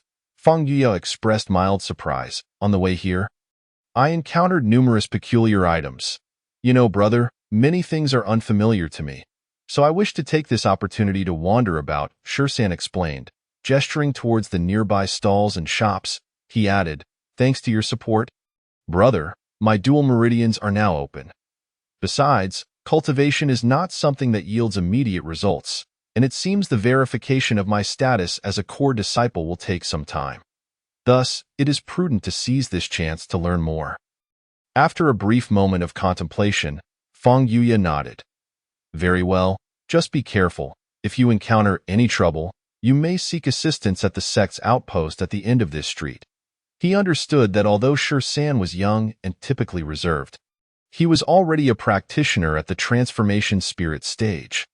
The matter of his sword heart being clear was known only to a select few, and as long as he did not provoke conflict, self-preservation should not pose a problem. After some thought, Feng Yuya produced 2,000 spirit stones and the black long sword he had thrown to Shursan at the sword-fighting stage, playfully remarking, "These spirit stones are a loan from your brother. If you wish to purchase something, consider wisely. This market is filled with all sorts of people. Just be cautious not to be deceived, and remember to repay me, for I am now a poor man and must save my money." "Ha ha ha." Shursan nodded, accepting the spirit stones and sword into his storage ring. Watching as the group departed, he was aware that Feng Yuya had deliberately phrased it this way. Had it been offered outright, he would have undoubtedly refused. Inviting someone to a feast was one thing, but giving spirit stones was another matter entirely, as spirit stones are a vital necessity for any practitioner, whether for rapidly restoring spiritual energy, setting up various formations, or breaking through cultivation barriers. Fortunately, once he became a core disciple of the sect, he would receive around 3,000 spirit stones each month. Moreover, he did not genuinely intend to purchase anything. Rather than decline the offer repeatedly, it was better to accept it now and later find an opportunity to repay Feng Yuya as for the black sword. Shursan had yet to have his identity verified and, thus, had no chance to visit the sword furnace. This sword was of excellent quality, suitable for temporary use. Once the others had left, a murderous intent filled Shursan's eyes. Exchanging a glance with Sanjiu, the two swiftly returned to Shengyang Tower. They found a secluded corner to sit down. Sanjiu quickly scanned the surroundings with her peripheral vision, yet the figure they had seen earlier was nowhere to be found. Sanjiu took a seat opposite Shursan, signaling with her hand while continuously glancing over her shoulder. "Wait." Shursan tapped the table and signaled a young girl responsible for serving tea for a pot of spiritual tea, filling his cup before pushing the teapot towards Sanjiu. The two sat facing each other, savoring their tea while silently waiting. A quarter of an hour passed, then another, and finally half an hour. Sanjiu's brows knitted slightly as she glanced at Shursan, her lips moving. Could she have already left? Though Shursan could not hear her words, he understood her meaning through lip reading. Sometimes, lip movements can be safer and more discreet than using sound transmission, as there are no fluctuations of spiritual energy. A skill every participant in the Burning Shadow trials must master. Shursan subtly shook his head. While the void escape technique allows one to appear and disappear without a trace, it consumes a considerable amount of internal spiritual energy quite rapidly. Generally, aside from executing missions or in special circumstances, disciples of Burning Shadow would avoid expending large amounts of spiritual energy to maintain their hidden state. Just then, Shursan's peripheral vision caught a glimpse of a graceful figure. Indeed, it was her. He signaled discreetly to Sanjiu, indicating that the target was not far behind her. Sanjiu nodded slightly, lifting her teacup and leaning into Shursan's embrace with a playful giggle, handing the cup to his lips. They endeavored to suppress their murderous aura while jesting and engaging in continuous lip communication. After all, as the sanctum of assassins, Burning Shadow is exceedingly sensitive to the presence of killing intent. This series of actions was not something taught in the trials of Burning Shadow, but rather knowledge Shursan had gleaned from studying psychology on Earth, which he imparted to Sanjiu. Typically, individuals observing their surroundings or searching for targets subconsciously tend to avoid and overlook those who engage in overly intimate and conspicuous actions, focusing their attention on subtler details. Practitioners are human too, and naturally, they possess psychological blind spots. As for the effectiveness of this approach, Shursan could not guarantee its success. The other person was unfamiliar. Sanjiu passed the spiritual tea to Shursan, her lip movements shifting rapidly. Beside the woman stood another girl of similar age. The three of them were near the staircase. After finishing the spiritual tea, Shursan playfully lifted Sanjiu's chin, succinctly conveying information. Sanjiu shyly swatted Shursan's fingers away, turning her head to the side, her gaze darting quickly toward the staircase, the corner.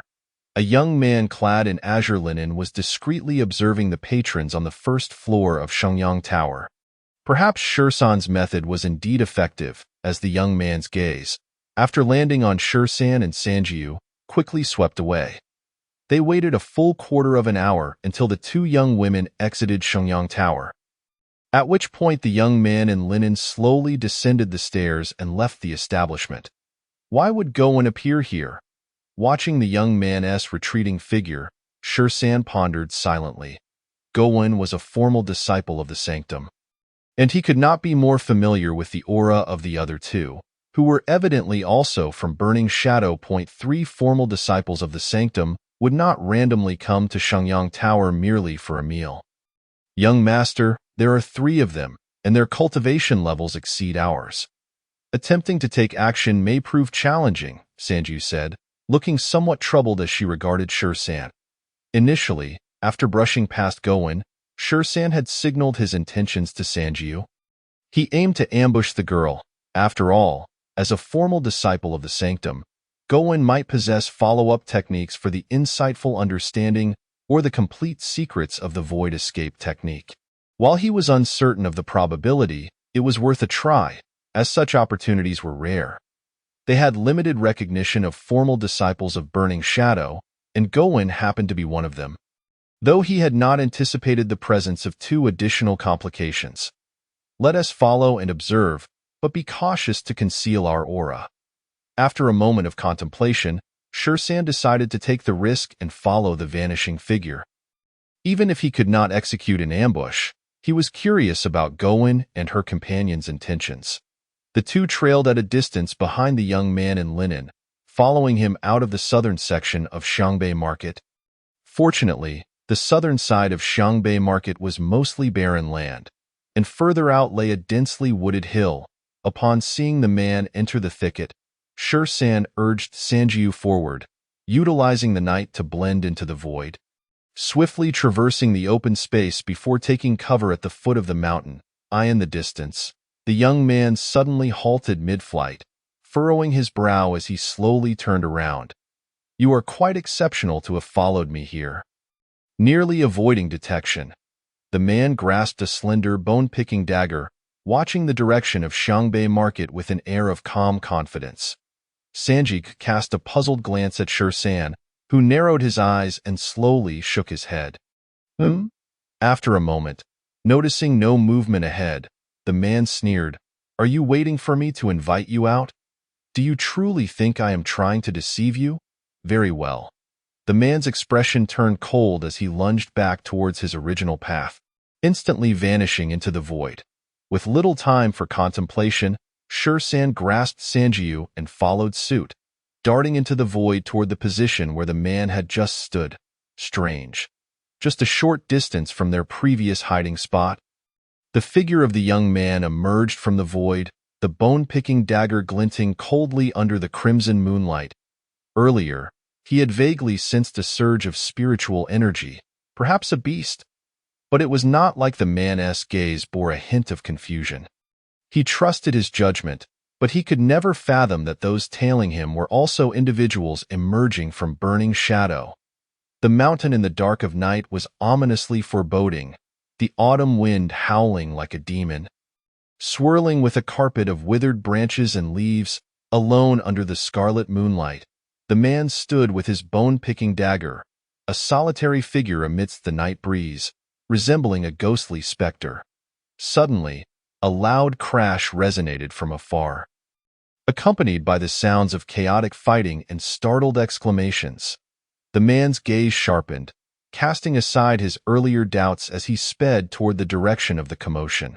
With a sudden flash, the man, in mid-flight, abruptly swerved, a chilling sword light manifesting under the moonlit night, narrowly grazing his face and severing the hair coiled atop his head. At last, could he no longer refrain from striking?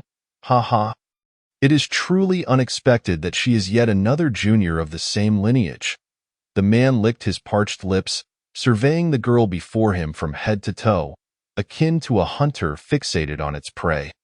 The sanguinary glint in his eyes grew increasingly fervent, and suddenly, a terrifying aura of murderous intent erupted from him, crashing towards Sankey. Humph! Merely at the realm of Chongmai, and you dare attempt to assassinate your senior brother? Should I commend your bravery or decry your foolishness? Which sect do you belong to, and under whose steward are you a disciple? The man scoffed coldly, his gaze sinister. Sankey paid no heed to the man clad in coarse garments.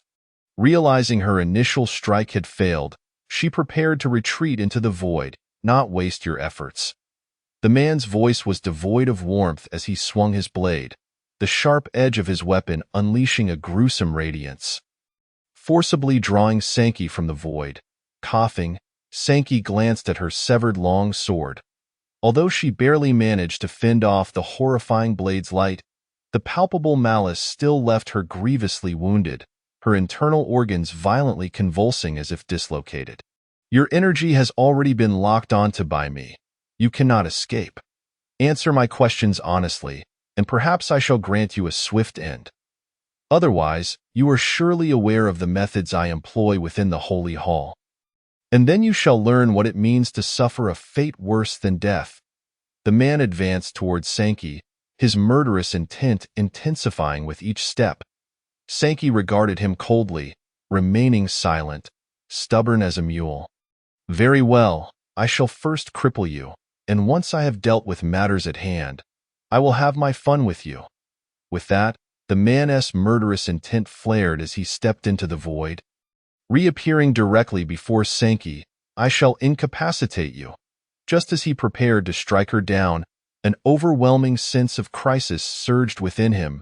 Before him, space trembled subtly, as a disciple of Finian. He instinctively understood the implications. Sure enough, a second figure suddenly materialized before him, one hand gripping his shoulder tightly, the other wielding a black long sword, thrusting it fiercely towards the man's abdomen. The man in coarse garments felt his pupils uncontrollably constrict, his heartbeat resonating like a drum, and although he wished to evade, they were far too close for him to maneuver. 13th's grip held firmly onto the man's shoulder as the sharp sword energy began to unleash wildly. This was a move destined for mutual destruction. The man in coarse garments was baffled. Who could this individual be, willing to risk their life for a chance to perish alongside him? With two muffled thuds, the man's blade easily pierced through 13th's chest, while 13's black long sword penetrated his abdomen, the sword energy seeking to shatter his dantian and spiritual sea. You dare! The man exclaimed in shock, his internal energy surging chaotically as he desperately guarded his dantian. Despite the exceptional sharpness of 13th's sword energy, the vast disparity in strength prevented him from immediately shattering 13th's dantian and rendering him powerless. Ha ha! The man in coarse garments, relieved, exhaled deeply. 13th's reckless approach had frightened him to the core, but now witnessing that the worst had not come to pass, he burst into laughter. The dantian's spiritual sea was not as fragile as the internal organs. It could not be obliterated by a mere sword strike, but required an overwhelming force to penetrate or shatter the entire space of the dantian to incapacitate the opponent. Very well. Both of you dare to attempt my assassination. Once this matter is concluded, I shall ensure you experience the most horrific punishments this world has to offer. His gaze grew increasingly sinister and malevolent. Had it not been for his considerable strength, he might have truly fallen today. Oh, 13 replied calmly, his eyes glimmering like cold, ghostly flames. With a flick of his wrist, he advanced a step closer. The man's blade had already pierced through him. Yet 13 remained unfazed. Suddenly, a faint purple aura shot forth from 13th's long sword, surging violently into the man's dantian. With a thunderous explosion, the sound echoed from within the man. What?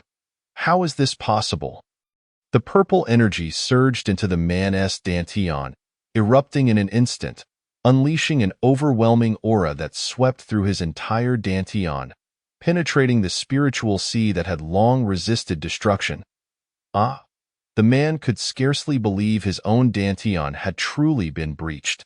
A piercing scream escaped his lips, the agony of having his spiritual sea shattered, causing him to faint instantly. Point 13 gripped the man's wrist, methodically extracting the blade from his body, the thick blood splattering everywhere.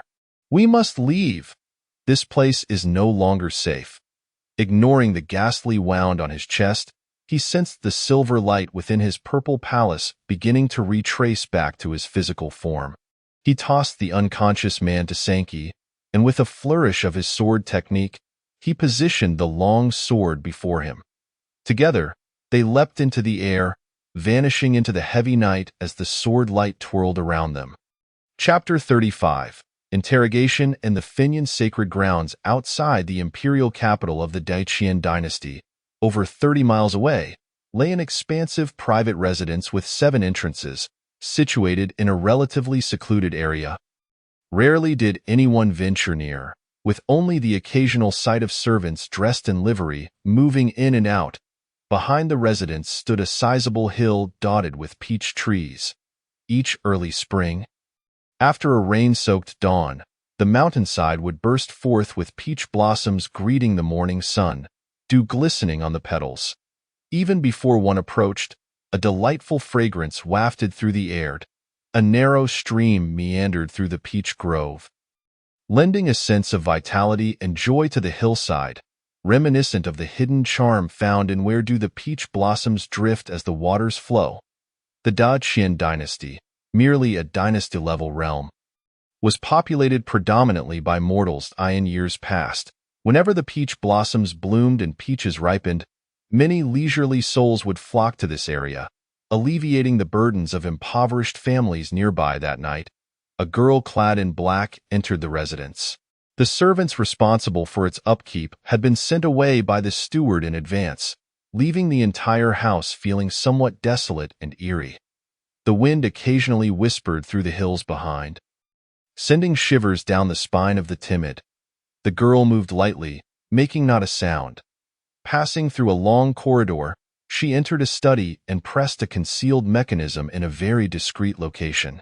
With a series of clicks, a mechanism activated in the silent study, and the bookshelf in the northwest corner slowly shifted aside, revealing a dark, gaping hole beneath it. As the opening appeared, a faint scent of blood mixed with decay wafted out. Stepping into the shadowy void, the girl ventured deeper, faint cries of agony echoing from below. In a secret chamber, 13 leaned against a tall peachwood table, on which lay a bloodied finger adorned with a dark red ring. His emotionless gaze coldly scrutinized the man before him, who had regained consciousness. The man's limbs had been meticulously shattered inch by inch, his fingers and joints grotesquely twisted and unrecognizable as human, leaving him a ghastly sight, like a puddle of mud suspended from the ceiling. Behind him, the walls, stained with fresh blood, were lined with various horrifying torture devices, clearly indicating that this chamber was intended for interrogation, or perhaps specifically prepared by a woman for certain individuals. The door of the secret chamber creaked open, and 13th's gaze, sharp as a blade, swept over. Upon recognizing the visitor, he silently withdrew his gaze. "Young master, the message has been delivered. However, Missy stated she needs to prepare some items and will arrive shortly," Sankey reported before retreating into the shadows cast by the candlelight, her eerie eyes glimmering with a chilling light in the darkness. "Let her have this one. I understand your intentions. There will be ample opportunities in the future," 13 remarked, casting a glance at Sankey lurking in the shadows. Upon hearing this, Sankey shifted her gaze from the man in coarse garments, lowering her head for a moment before responding, "Yes, young master." 13 nodded. He could see the suppressed killing intent and hatred in Sankey's eyes. After all, not everyone could relinquish their humanity under the torment of Finyan. However, considering the future, this individual must be handed over to Ichang Hin for handling. Trust among the two of them was already scarce, and even fewer could participate in the plotting against Finian in the future. It was not feasible to approach Feng Yuya and the others, saying, "Come, let us topple the Finian sacred grounds." Should that be uttered, they would likely be deemed madmen, who would voluntarily provoke a pack of rabid dogs. Moreover, within Finian, the number of fearsome executioners was abundant. The entire Wushuang sword sect might not be sufficient to contend against them. Should the day come when his secrets were exposed, the most prudent course would be to immediately distance himself from the Wushuang sword sect, fleeing as far as possible. After all, when weighing the safety of an exceptionally talented disciple against the entire sect's security, the answer was clear to any responsible sect leader. Furthermore, 13 was reluctant to truly involve Feng Yuya and the others in this matter. Yet, no one could ascertain whether, when that day arrived, Finian would ensnare others or even implicate the entire Wushuang sword sect. Based on 13's deductions, it was highly probable, for Finian had always operated without scruples, employing every means necessary. He is not a spy planted by Fun Yin within the sect, and Fun Yin cannot ascertain whether he has divulged the sacred techniques of the Holy Land. Adhering to the fundamental principle of better to kill wrongly than to let go, the most prudent course of action is to annihilate all individuals and entities connected to the 13, ensuring complete eradication. Thus, aside from rapidly enhancing his cultivation, he must seek opportunities to acquire more leverage, a process that is destined to be arduous and protracted. Moreover, there are two alternative methods. First, to depart from the Wushuang sword sect before the matter is exposed, thereby minimizing these ties. Second, upon leaving the sword sect, to join a new Xinmin Holy Land, utilizing the power of one Holy Land to counterbalance another, as long as he can demonstrate sufficient value. Finyin's techniques and secrets themselves become the most potent bargaining chips. When his identity is revealed, if Fun Yin dares to slay members of the Wushuang sword sect, he, too, could freely transmit these techniques to the Xinmin Holy Land. However, this is not an entirely reliable method, as it involves numerous uncertainties, such as how the Xinmin Holy Land would ascertain that he is not a spy for Fun Yin.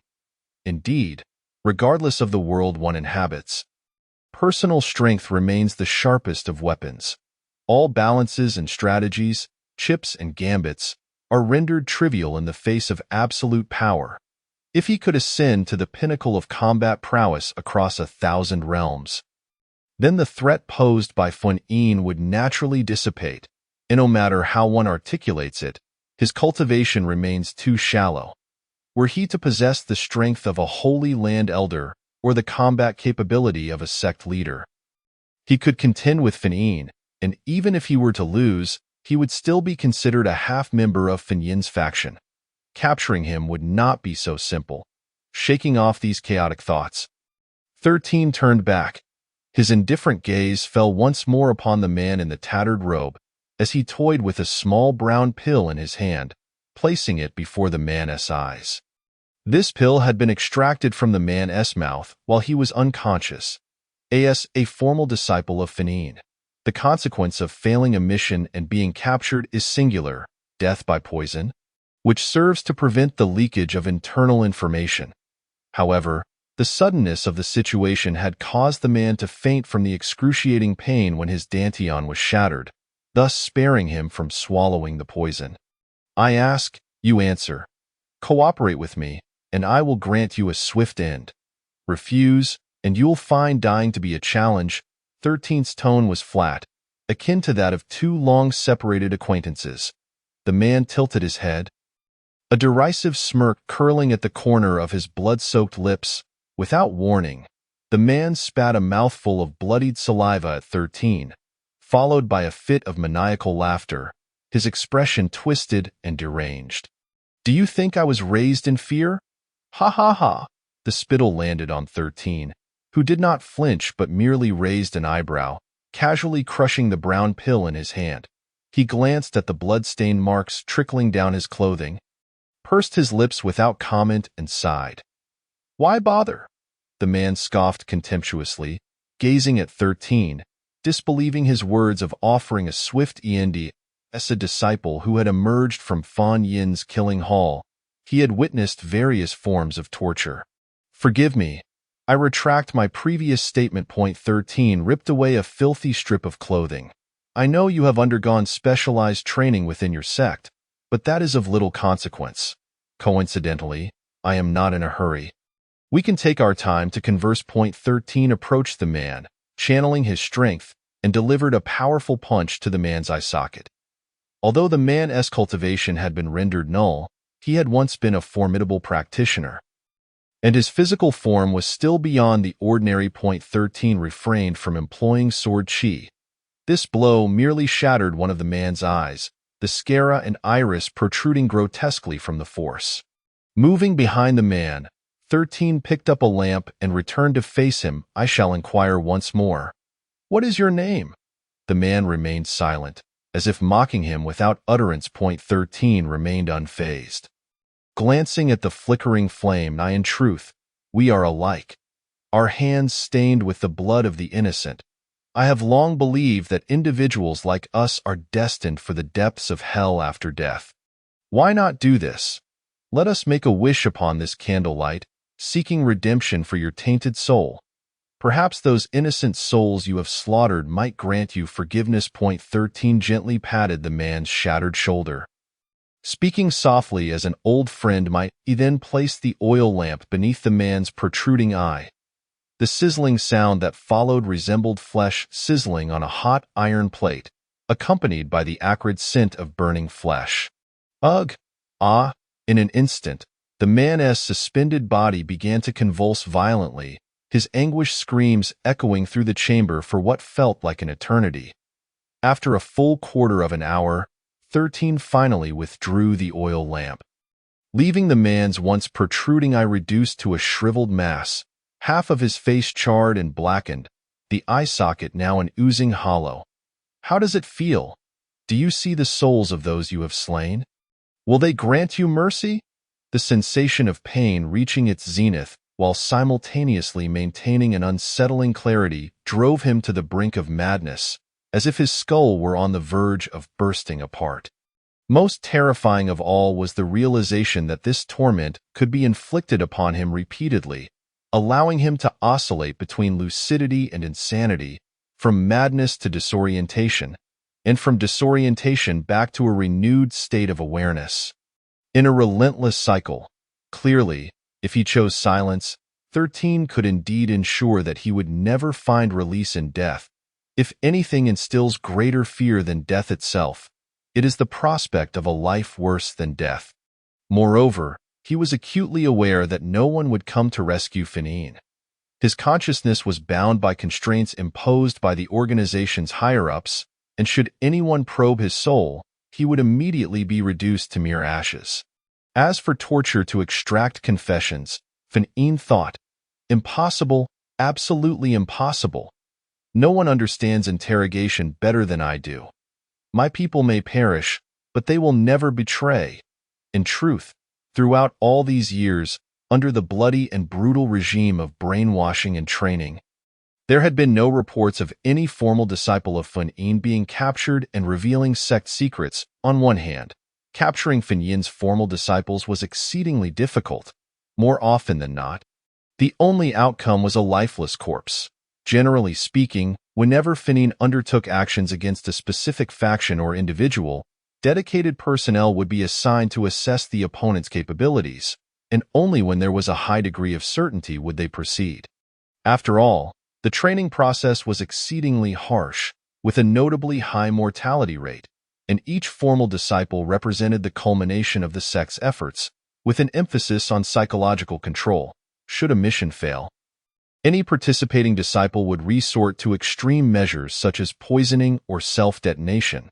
On the other hand, Fanin himself had devised a set of counter-interrogation techniques for his formal disciples, ensuring that, even if they were captured, the long-term psychological conditioning would render them impervious to torture, regardless of the torment inflicted upon them. Ultimately, death was merely an inevitability. A body comprises numerous parts, and even if subjected to excruciating methods of torture, as long as one could endure, death would come in due time. However, Fanine perhaps truly Unday 13 remained silent, merely lifting the small pair of pliers before his eyes, tilting his head as he scrutinized it closely. Through the flickering firelight, the diminutive tool glimmered with a chilling sheen. Unconsciously swallowing, Night Owl observed the trinket in 13's hand with the apprehension one might reserve for a fearsome beast. After a brief moment, he shrank back, subtly shaking his head. I truly do not possess the techniques following the refinement of my being. My cultivation has only recently broken through to the Heartfire realm. I intended to return to the sect after completing my task to collect subsequent teachings from the steward. But alas, I was captured before I could return. Is that so? 13's eyes narrowed slightly, his gaze beginning to traverse the array of torture instruments behind him. I genuinely do not, Night Owl exclaimed, desperation creeping into his voice. At this point, I have no reason to deceive you. Noticing 13's gaze flitting over the various implements of torment, Night Owl hastily protested, his speech somewhat slurred from the loss of his teeth, and saliva mixed with blood dribbling from his mouth. Having said everything he needed to, he was loath to endure further suffering. If the esteemed steward believes himself a coward, having shamed the burning concealment sacred ground, then I wholeheartedly invite him to experience it for himself. Complimentary, of course. 13 fell into silence, deeply contemplating the veracity of the other's words. In truth, even now, despite Night Owl being rendered powerless, hanging like a lifeless dog, 13 had never once relaxed his vigilance. Each passing moment was spent in quiet wariness.